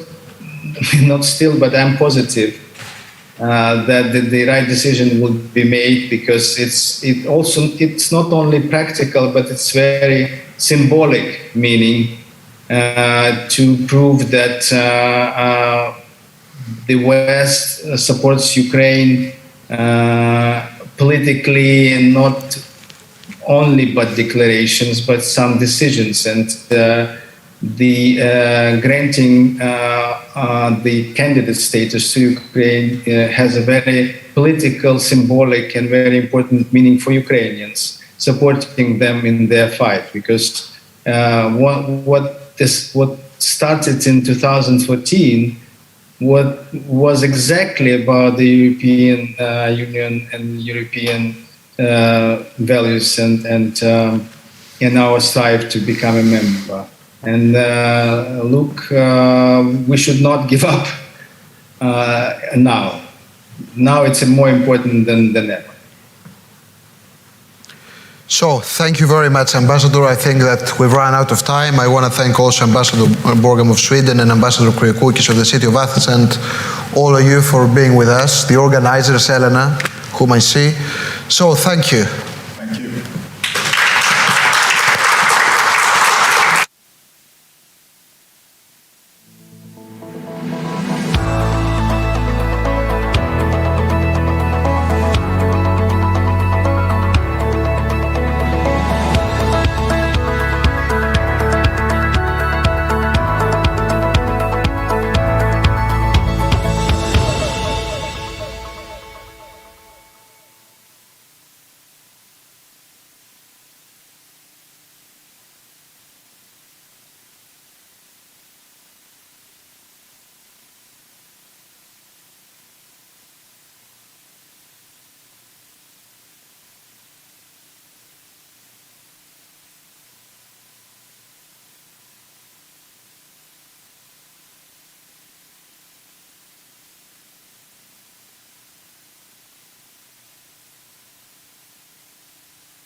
Καλησπέρα. Αναπτυξιακό συνέδριο και ιστορία.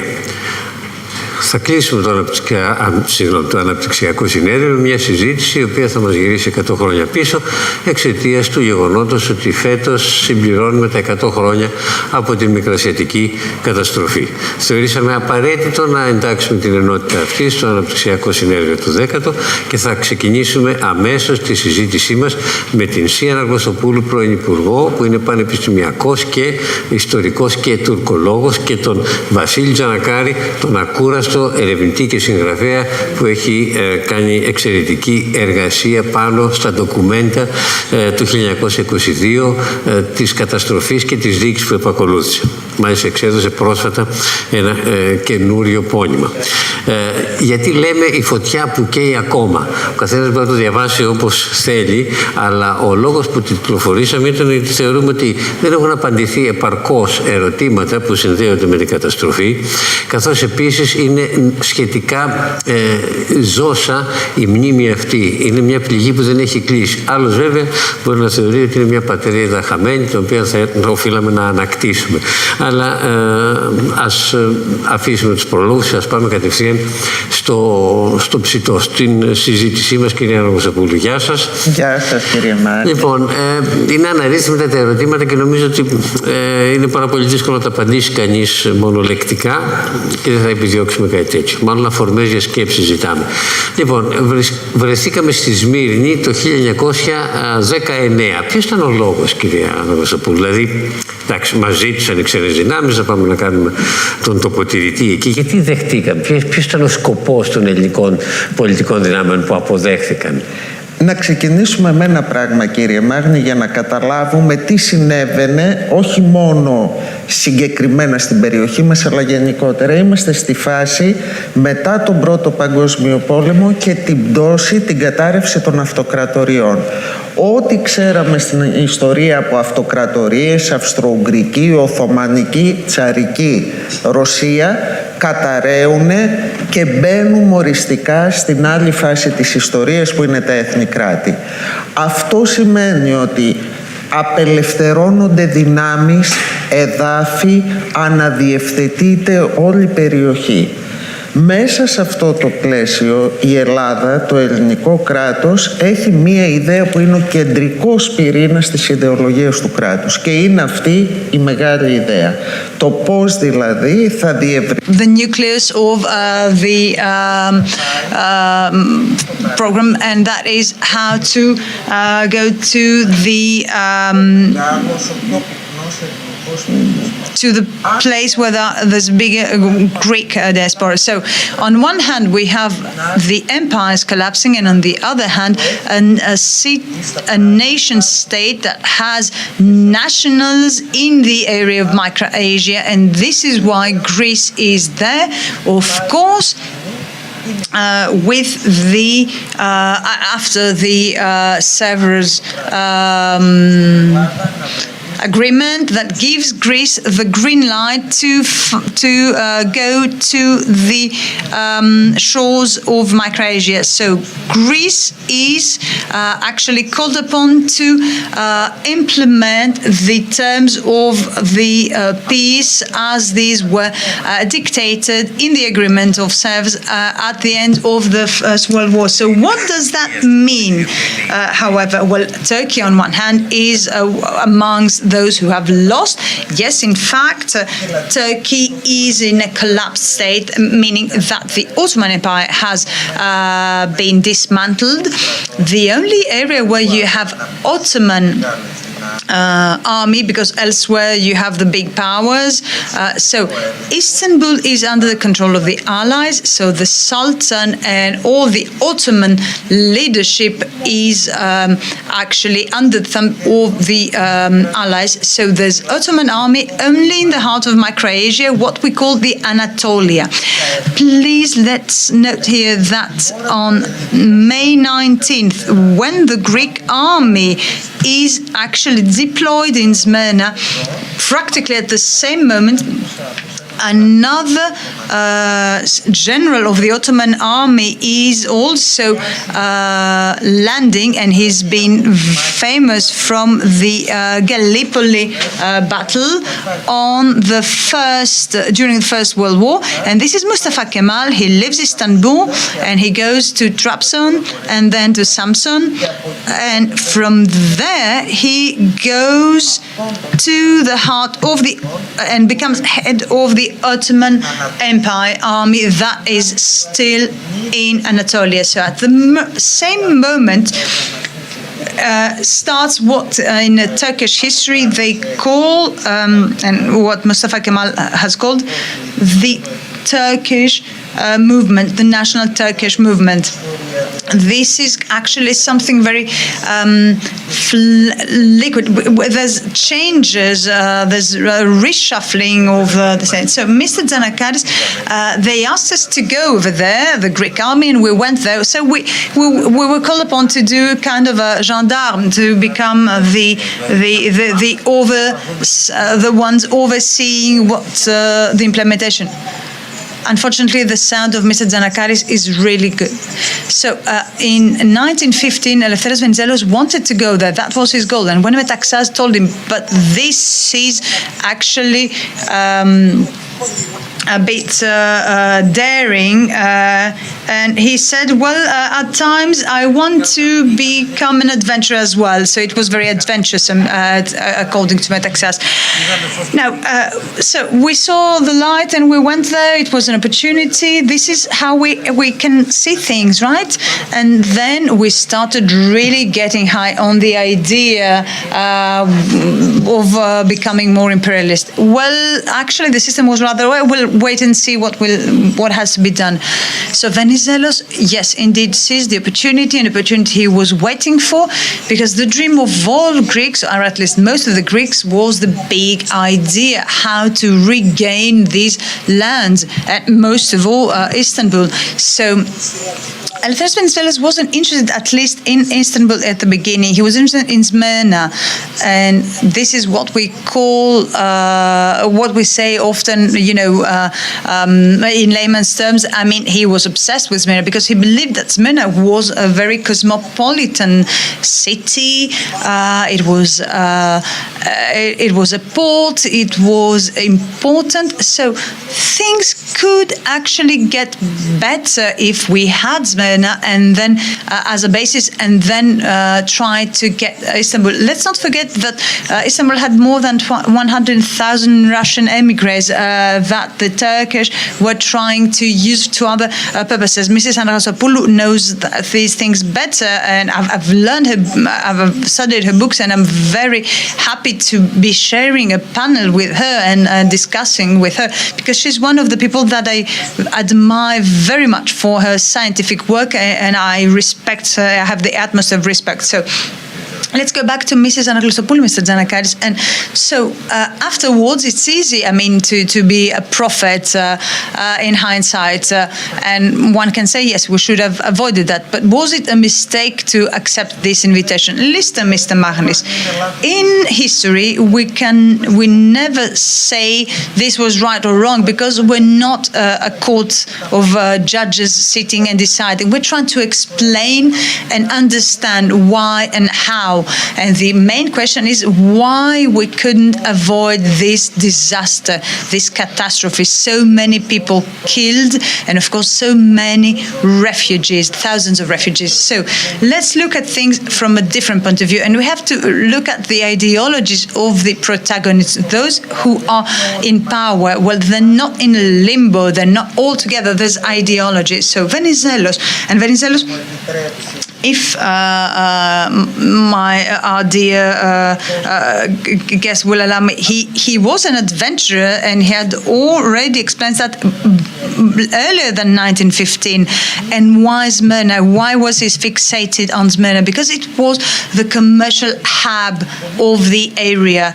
It was a stronger city, much more strong than Istanbul. It was the city that was looking into the future. It was cosmopolitan, but Venizelos always had the following idea.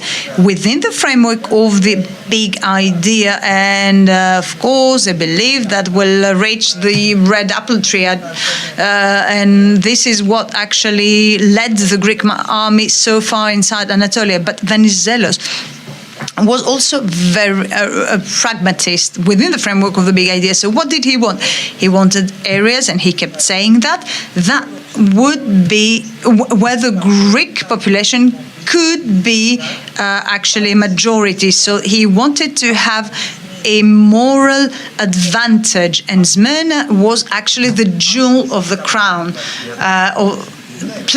He wanted, you said, so he wanted to conquer Smyrna, he wanted to make it Greek. Well, this is a great question. What, was he going for an autonomous area, an independent? Well, that's a very interesting element. I think that this is where Mr. Zanakalis will be able to contribute, because he's done some work about that. So, since Venizelos was a pragmatist, the first order he gave was, you do not lay a hand on the local population. Do not bother the Turks or the Armenians. None. The Greek presence has to have the pacifistic. No, that was not kept. No, that wasn't kept. And allow me to say that none of the parties were actually peaceful. And what we have to say is that when Venizelos saw that things were getting hard, and then that happened very quickly, once the big powers had the black book on what the Greek army did in Smyrna, and they started saying that you will have to withdraw your powers, Venizelos was the first one who started saying about talking about a federal system that will actually take place in 1921. But Venizelos, since the beginning, had an idea. We must reinforce our presence with the other powers as well. And just let me give you one example. I don't want to take up much of your time. So within the programs that he set was also the University of Smyrna, the Smyrna University. So the one who was called in to do it was, of course, Karathadori, this great mathematician, member of the Academy of Vienna. He was really a celebrity in scientific terms. And the Karathadori was given to understand that they will not have anything to do with the Greek university. They ought to be biology, Turkish studies, Ottoman studies, agronomy. The only thing that stayed from this university, it's the fossa xenoton, light from the Occident, and this is kept at the Library of Greece. Well, Mr. Danakaris, when we went there, we were not very good boys, right? Well, no. Even before we landed in Smyrna, in a conference, they said that they would be united with the Greeks. Well, for the Turks, therefore, it was something that couldn't be accepted from one moment to the other. So clearly things were already bad. Because even the people of Smyrna didn't know why the Greek army was there. They thought it was actually the liberators that would actually liberate them from 500 years of Turkish. But we were supposedly to go there in order to avoid any massacres against Christian citizens. But Venizelos conveyed the Steriadis in order to make things more clear, because the Greeks of Smyrna, with Chrysostomos as a leader, they started to, do things wrongly. Well, of course, but Eleftheriadis wasn't. Seriadis was not the the person, yes, or he was the most appropriate, not the less appropriate. Well, Venizelos chose him already from February, not at the last moment. He chose him from February because he knew the things, how they stood in Turkey. So all these things he could have helped.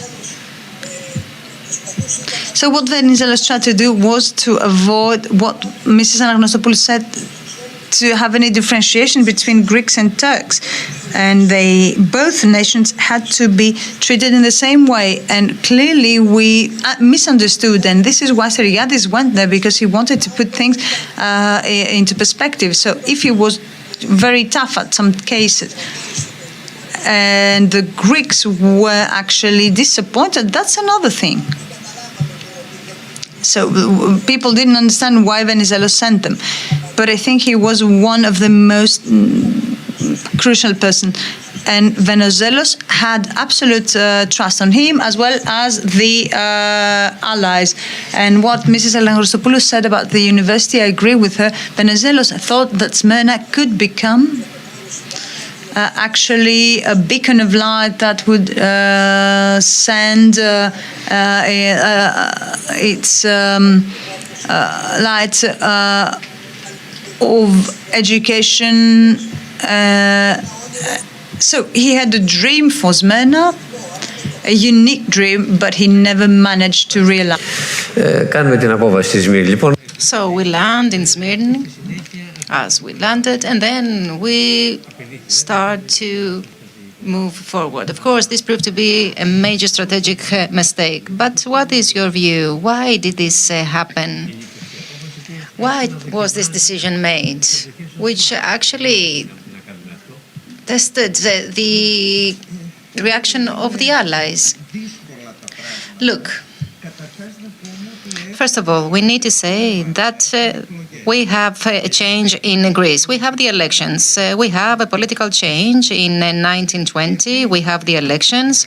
The proponents of the king win, which was the biggest surprise because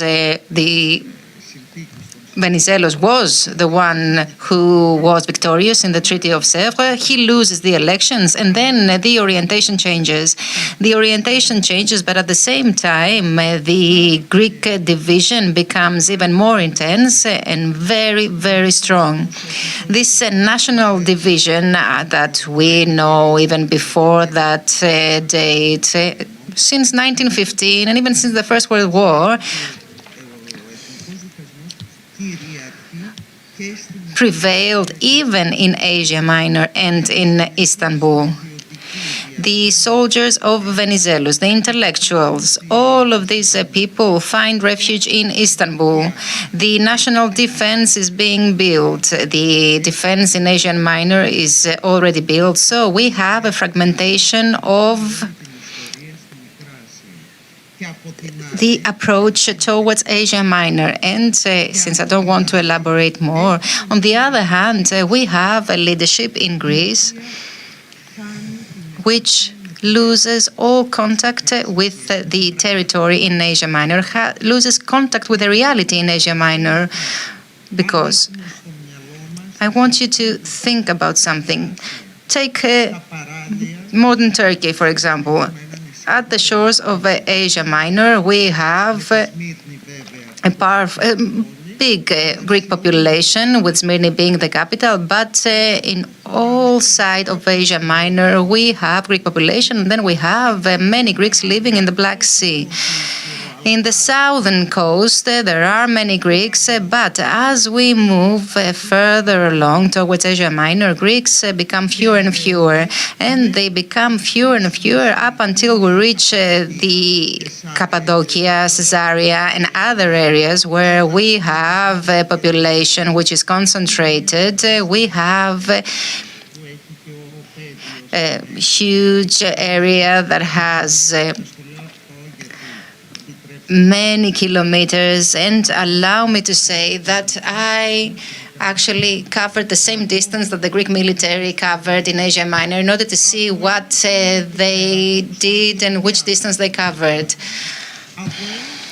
From one point onwards, the Greek army moves towards an area where there are no Greeks living. We're talking about mainly Muslim and Turkish population, the vast majority, and this is very important to keep in mind. And on the other hand, there is not a significant support from the Navy. Plus, they move towards a plateau, which is basically a desert. It is a huge desert. It is not accidental that Mustafa Kemal, when in 1921 there is a battle where the Greek army wins,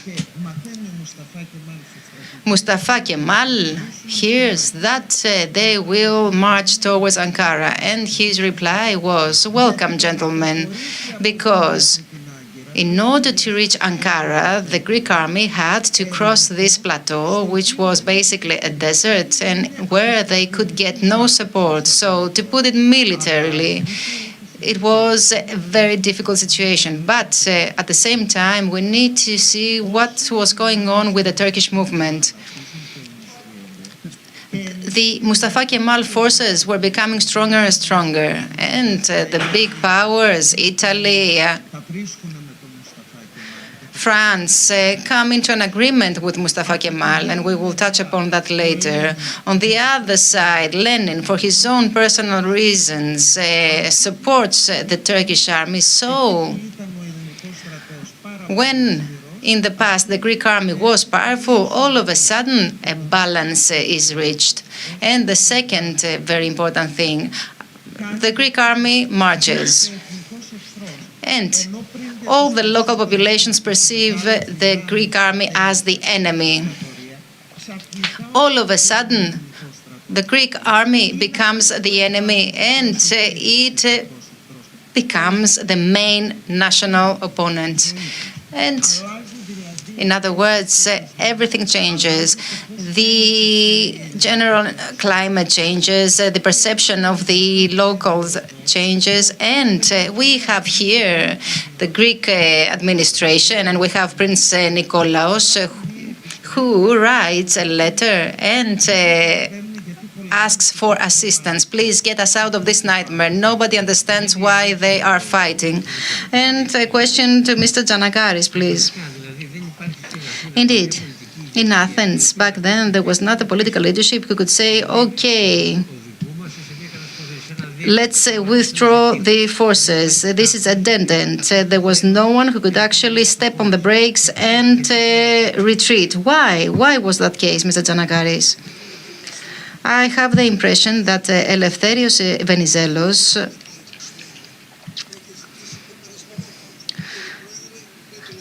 had to go to Ankara. Paraskevopoulos had asked him to do that. They had asked him to do that in order to defeat the Turkish army and therefore become the winning power. But Venizelos back then didn't get the support of the English to whom he addressed. And those who succeeded him could not do differently. They had to follow the same steps, the steps of Venizelos. If they didn't, because we need to put things in order, Kemal wouldn't accept any truce, any discussion. He wouldn't accept to take part in any talks with the Greeks unless the last Greek soldier left Asia Minor. This was the term that he has set. So they found themselves at a crossroads. They either had to make this daring march towards the Turkish army in order to fight the Turkish army and thus implement the Treaty of Serbs, or they would have to go back, and they could not go back and remain at the coast, because you need to keep in mind that if you are at the coast, you have behind the sea, and no army can actually hope to survive if there is the sea behind. So when they would retreat from the mainland, they would have to be at the coast, which would be detrimental. That is why they made this bold decision, with which the king maybe was not in agreement. But the generals and the king were not in good terms, and therefore we had this decision. However, we need to say that this march towards Ankara was an adventure for the Greek soldiers. It was a very difficult endeavor, very difficult march. They had no food. They had not the necessary clothes. They had nothing, basically. Okay.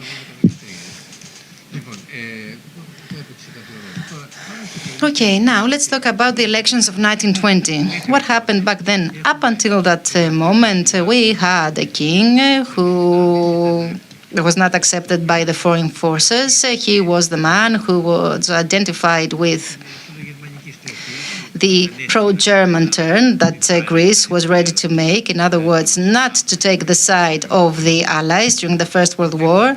So he's out of the picture violently, to put it this way, in 1920. Even though Venizelos has doubled the territory of Greek, elections are organized.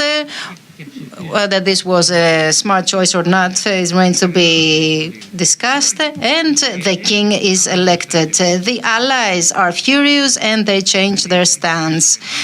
So we voted for the king and we lost Smyrna and we lost Asia Minor. This is the view of some, but some people claim that this occurred because there were some change in plans with regard to the oil. I believe that Mr. Giannakaris is a more competent person to answer this question. I believe that he has already answered it previously. Yes, but you are a politician. And now, regardless of what we should have voted, the people could not be penalized for voting the king. Don't tell that to me, Mr. Marni. Now I'm speaking as a historian, but don't say that to me when in 1915 the decision of a people was penalized. But okay, let's not talk about that.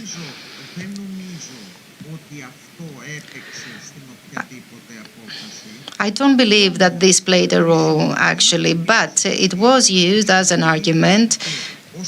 It was used as a pretext, if you like, so that another game could be put into practice by the foreign powers.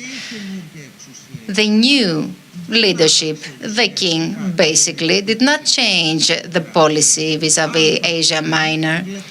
If you take a closer look, you will realize that the policy is more or less the same as the policy followed by the Venizelos. Other things changed.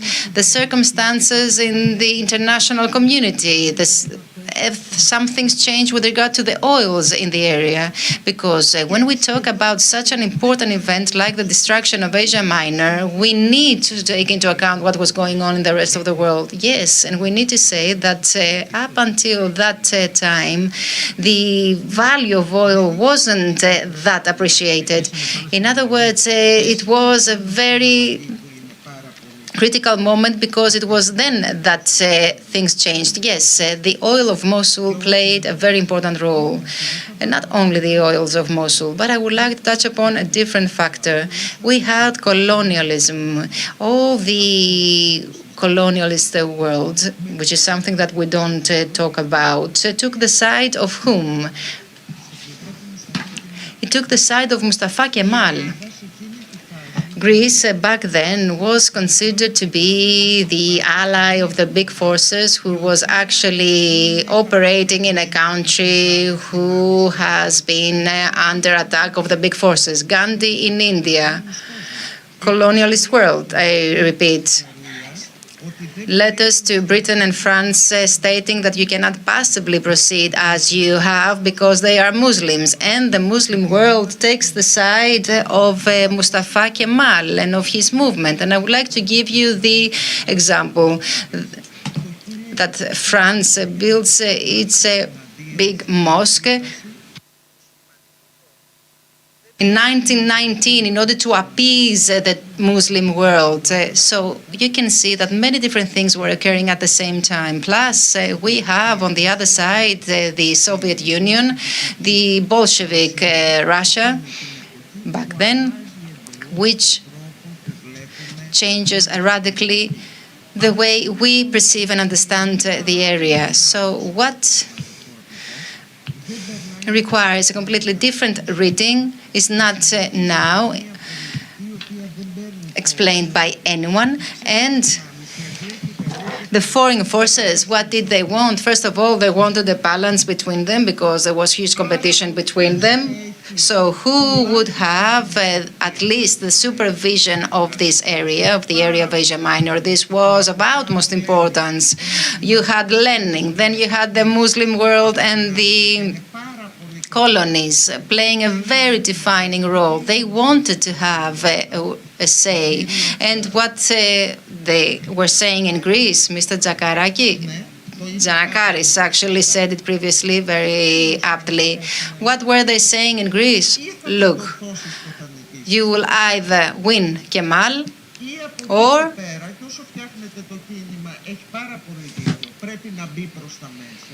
you need to advance further inland because Mustafa Kemal was further inland, or find a way out. We need to come to terms because the world is changing. So there were these big changes and we're marching towards Ankara.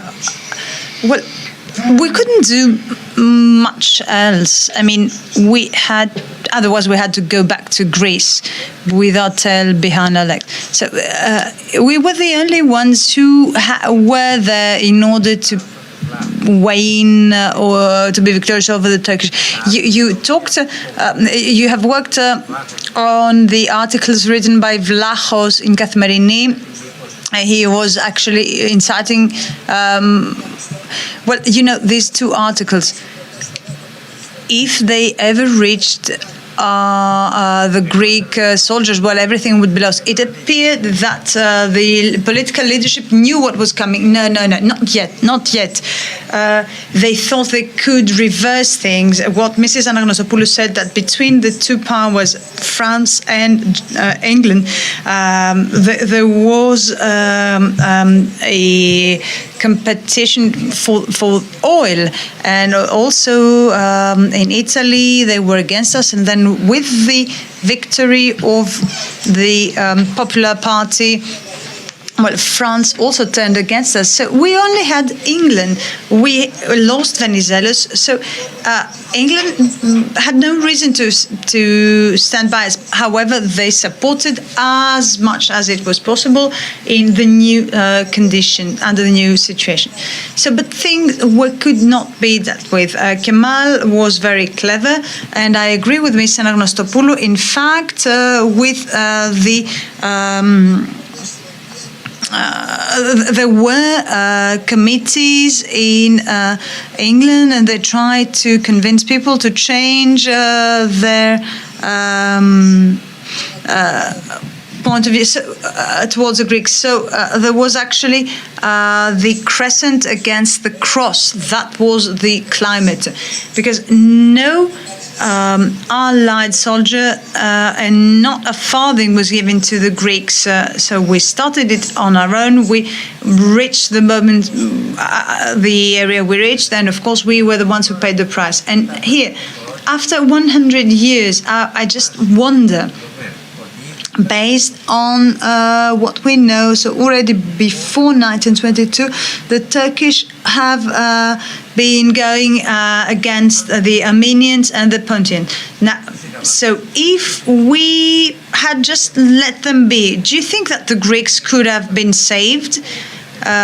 Or Kemal, or any Kemal, would have actually done the same with that they did to others? Well, I think, and I'm categorical in that, no, we wouldn't have saved the Greeks. Once the empires collapse, when there's the nation states, now the logic for these nation states, well, ethnical purity, no other populations. So the effort to reduce the presence of others in Micronesia has already started from the Balkan Wars and on. So when the Muslims leave the Balkans, they are actually resettled as refugees in the shores of Micronesia. So we have the idea that the states must be actually ethnically united. So ethnic cleansing was actually the case at this period. So you think that it would have happened differently? Well, no, I think there would have been massacres. There would have been massacres. Nothing would have been bloodless. You can have a transition from an empire to a nation state at that time, the beginning of the dawn of the 20th century, that easily, but it wouldn't have been such a disaster. I mean, the reality, I'm not talking about the image. It's not a question of images, but we could have saved many people, populations. There would have been exchanges. Yet another big issue at the time, the exchange of populations from one country to the other.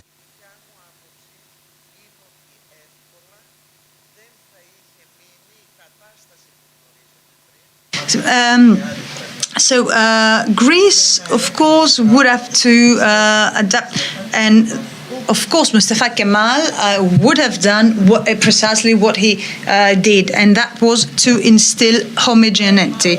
However, it didn't happen exactly as he dreamt it, but that was what he meant to do, and it wasn't easy. Okay, so Mr. Zanakaris, there's also a police issue. So, what was the idea? Should we get rid of every Greek, or do you think that throw every last Greek in the sea? This is what they wanted, and Kemal had said that to his soldiers. No, he was fully decided to do that. Whether they wanted to burn down Smyrna, I don't know. Maybe, that was an idea that was actually born when they entered Smyrna. What's important is to say that the Turks were the ones who burned Smyrna, and not as many revisionists say that it was the Greeks that burned Smyrna as they were living. Now, whether Kemal himself wanted that, I can't speak for himself. So you've also dealt with the trial of the six. So if God were actually making you the judge of this story, could you say who was? Well, no. Let's say that you had this obligation. So who was responsible for all that? Do they have a name, a last name? Well, many. But the thing is, who had to pay for that? Someone had to pay for those mistakes. So if we could teleport to Greece at that time, the time of the great destruction, disaster, well, Greece was actually a niche, a city under turmoil. Pangalos was the one doing everything. Pangalos, well, he executed them before the foreign powers could. Yes, of course, he did. He executed them within 24 hours. And they say that he went in the martial court. And when they were reaching a decision, the judges, he'd tell them, you either execute them or I execute you. So in order to be able to understand what took place, Mr. Magnis, we have to fully understand the period. So did he execute them because he believed they were responsible, or just because someone had to pay? I think that someone had to pay. I think that's the answer. So through my books, I'm trying to convey the atmosphere of the period. So whether it was the trial of the six or something else, people had to understand how things stood. Because otherwise, if we don't analyze this period, well, this is the most important thing. In order to be able to find an answer, or try to find an answer. Mrs. Anagnostopoulou, do you believe that we have actually fulfilled a moral duty towards the people who were lost, who as a society, as a state, have we tried to reach the truth, to find out the truth about what happened, whether we gave the answers we had to give, or have we yet once again did that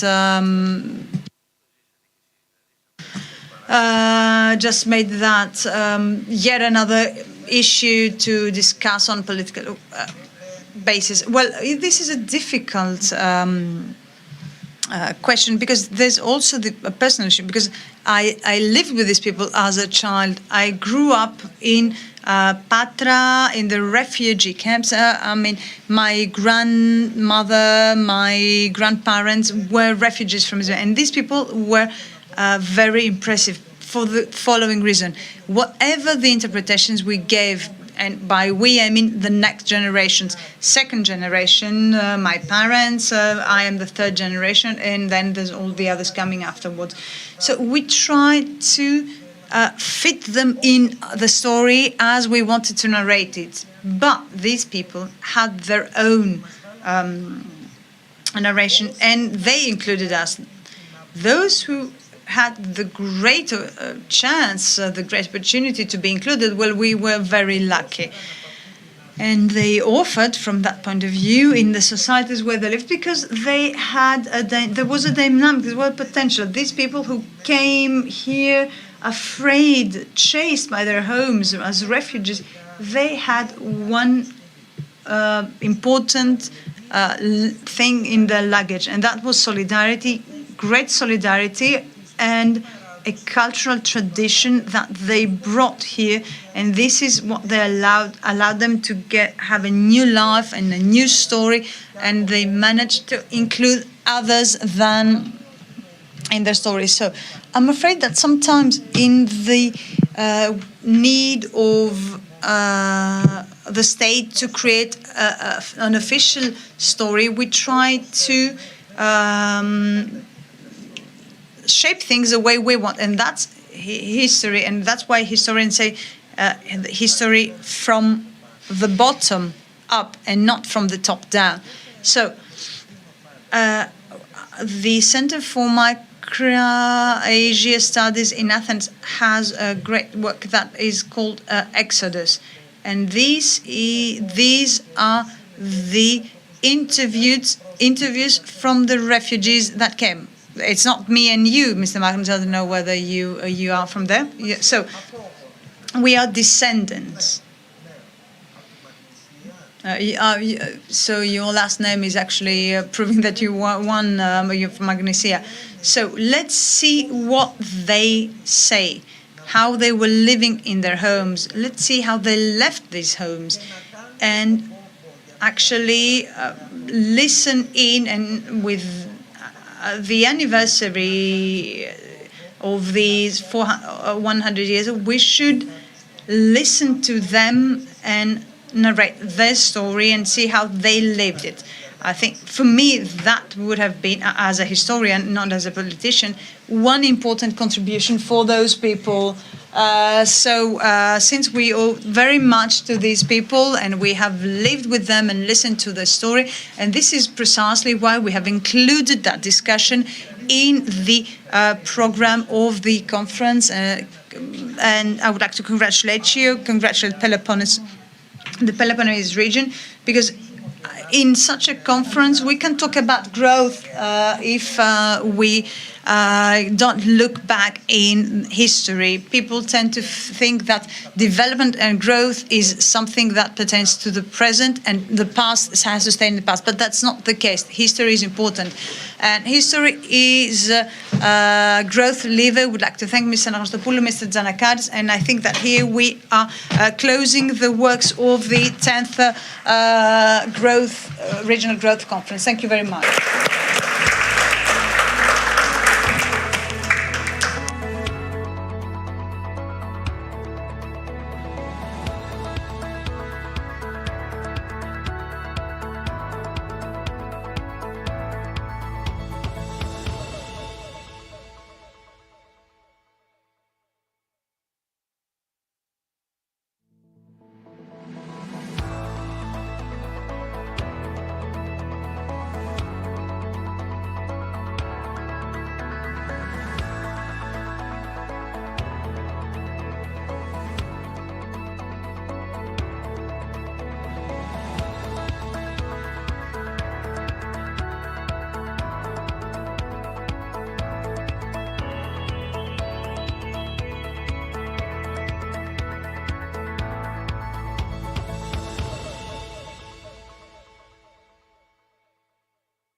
Πριν από μισό αιώνα, οραματιστήκαμε το μέλλον, με ανθρώπους να ζουν σε βιώσιμες πόλεις και σε αρμονία με το φυσικό περιβάλλον.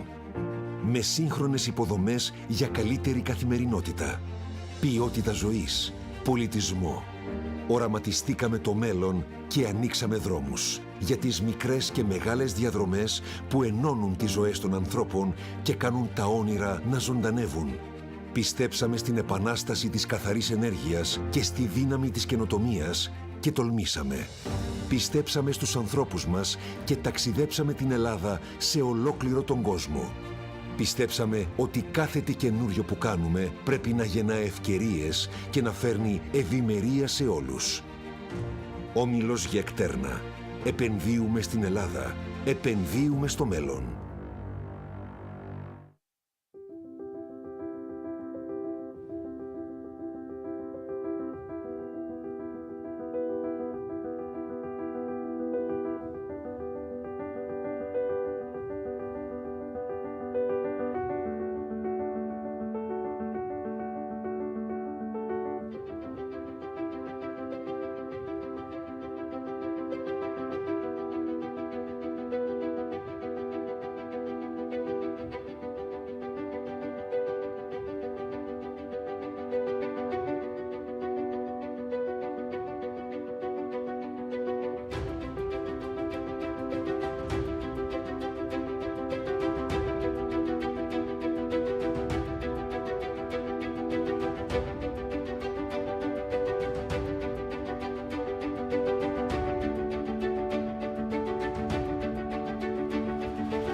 Με την πρωτοβουλία Vodafone Smart Forest δημιουργούμε το πρώτο έξυπνο δάσος στην Ελλάδα που εντοπίζει έγκαιρα τη φωτιά με τη δύναμη της τεχνολογίας και του Vodafone Green Network.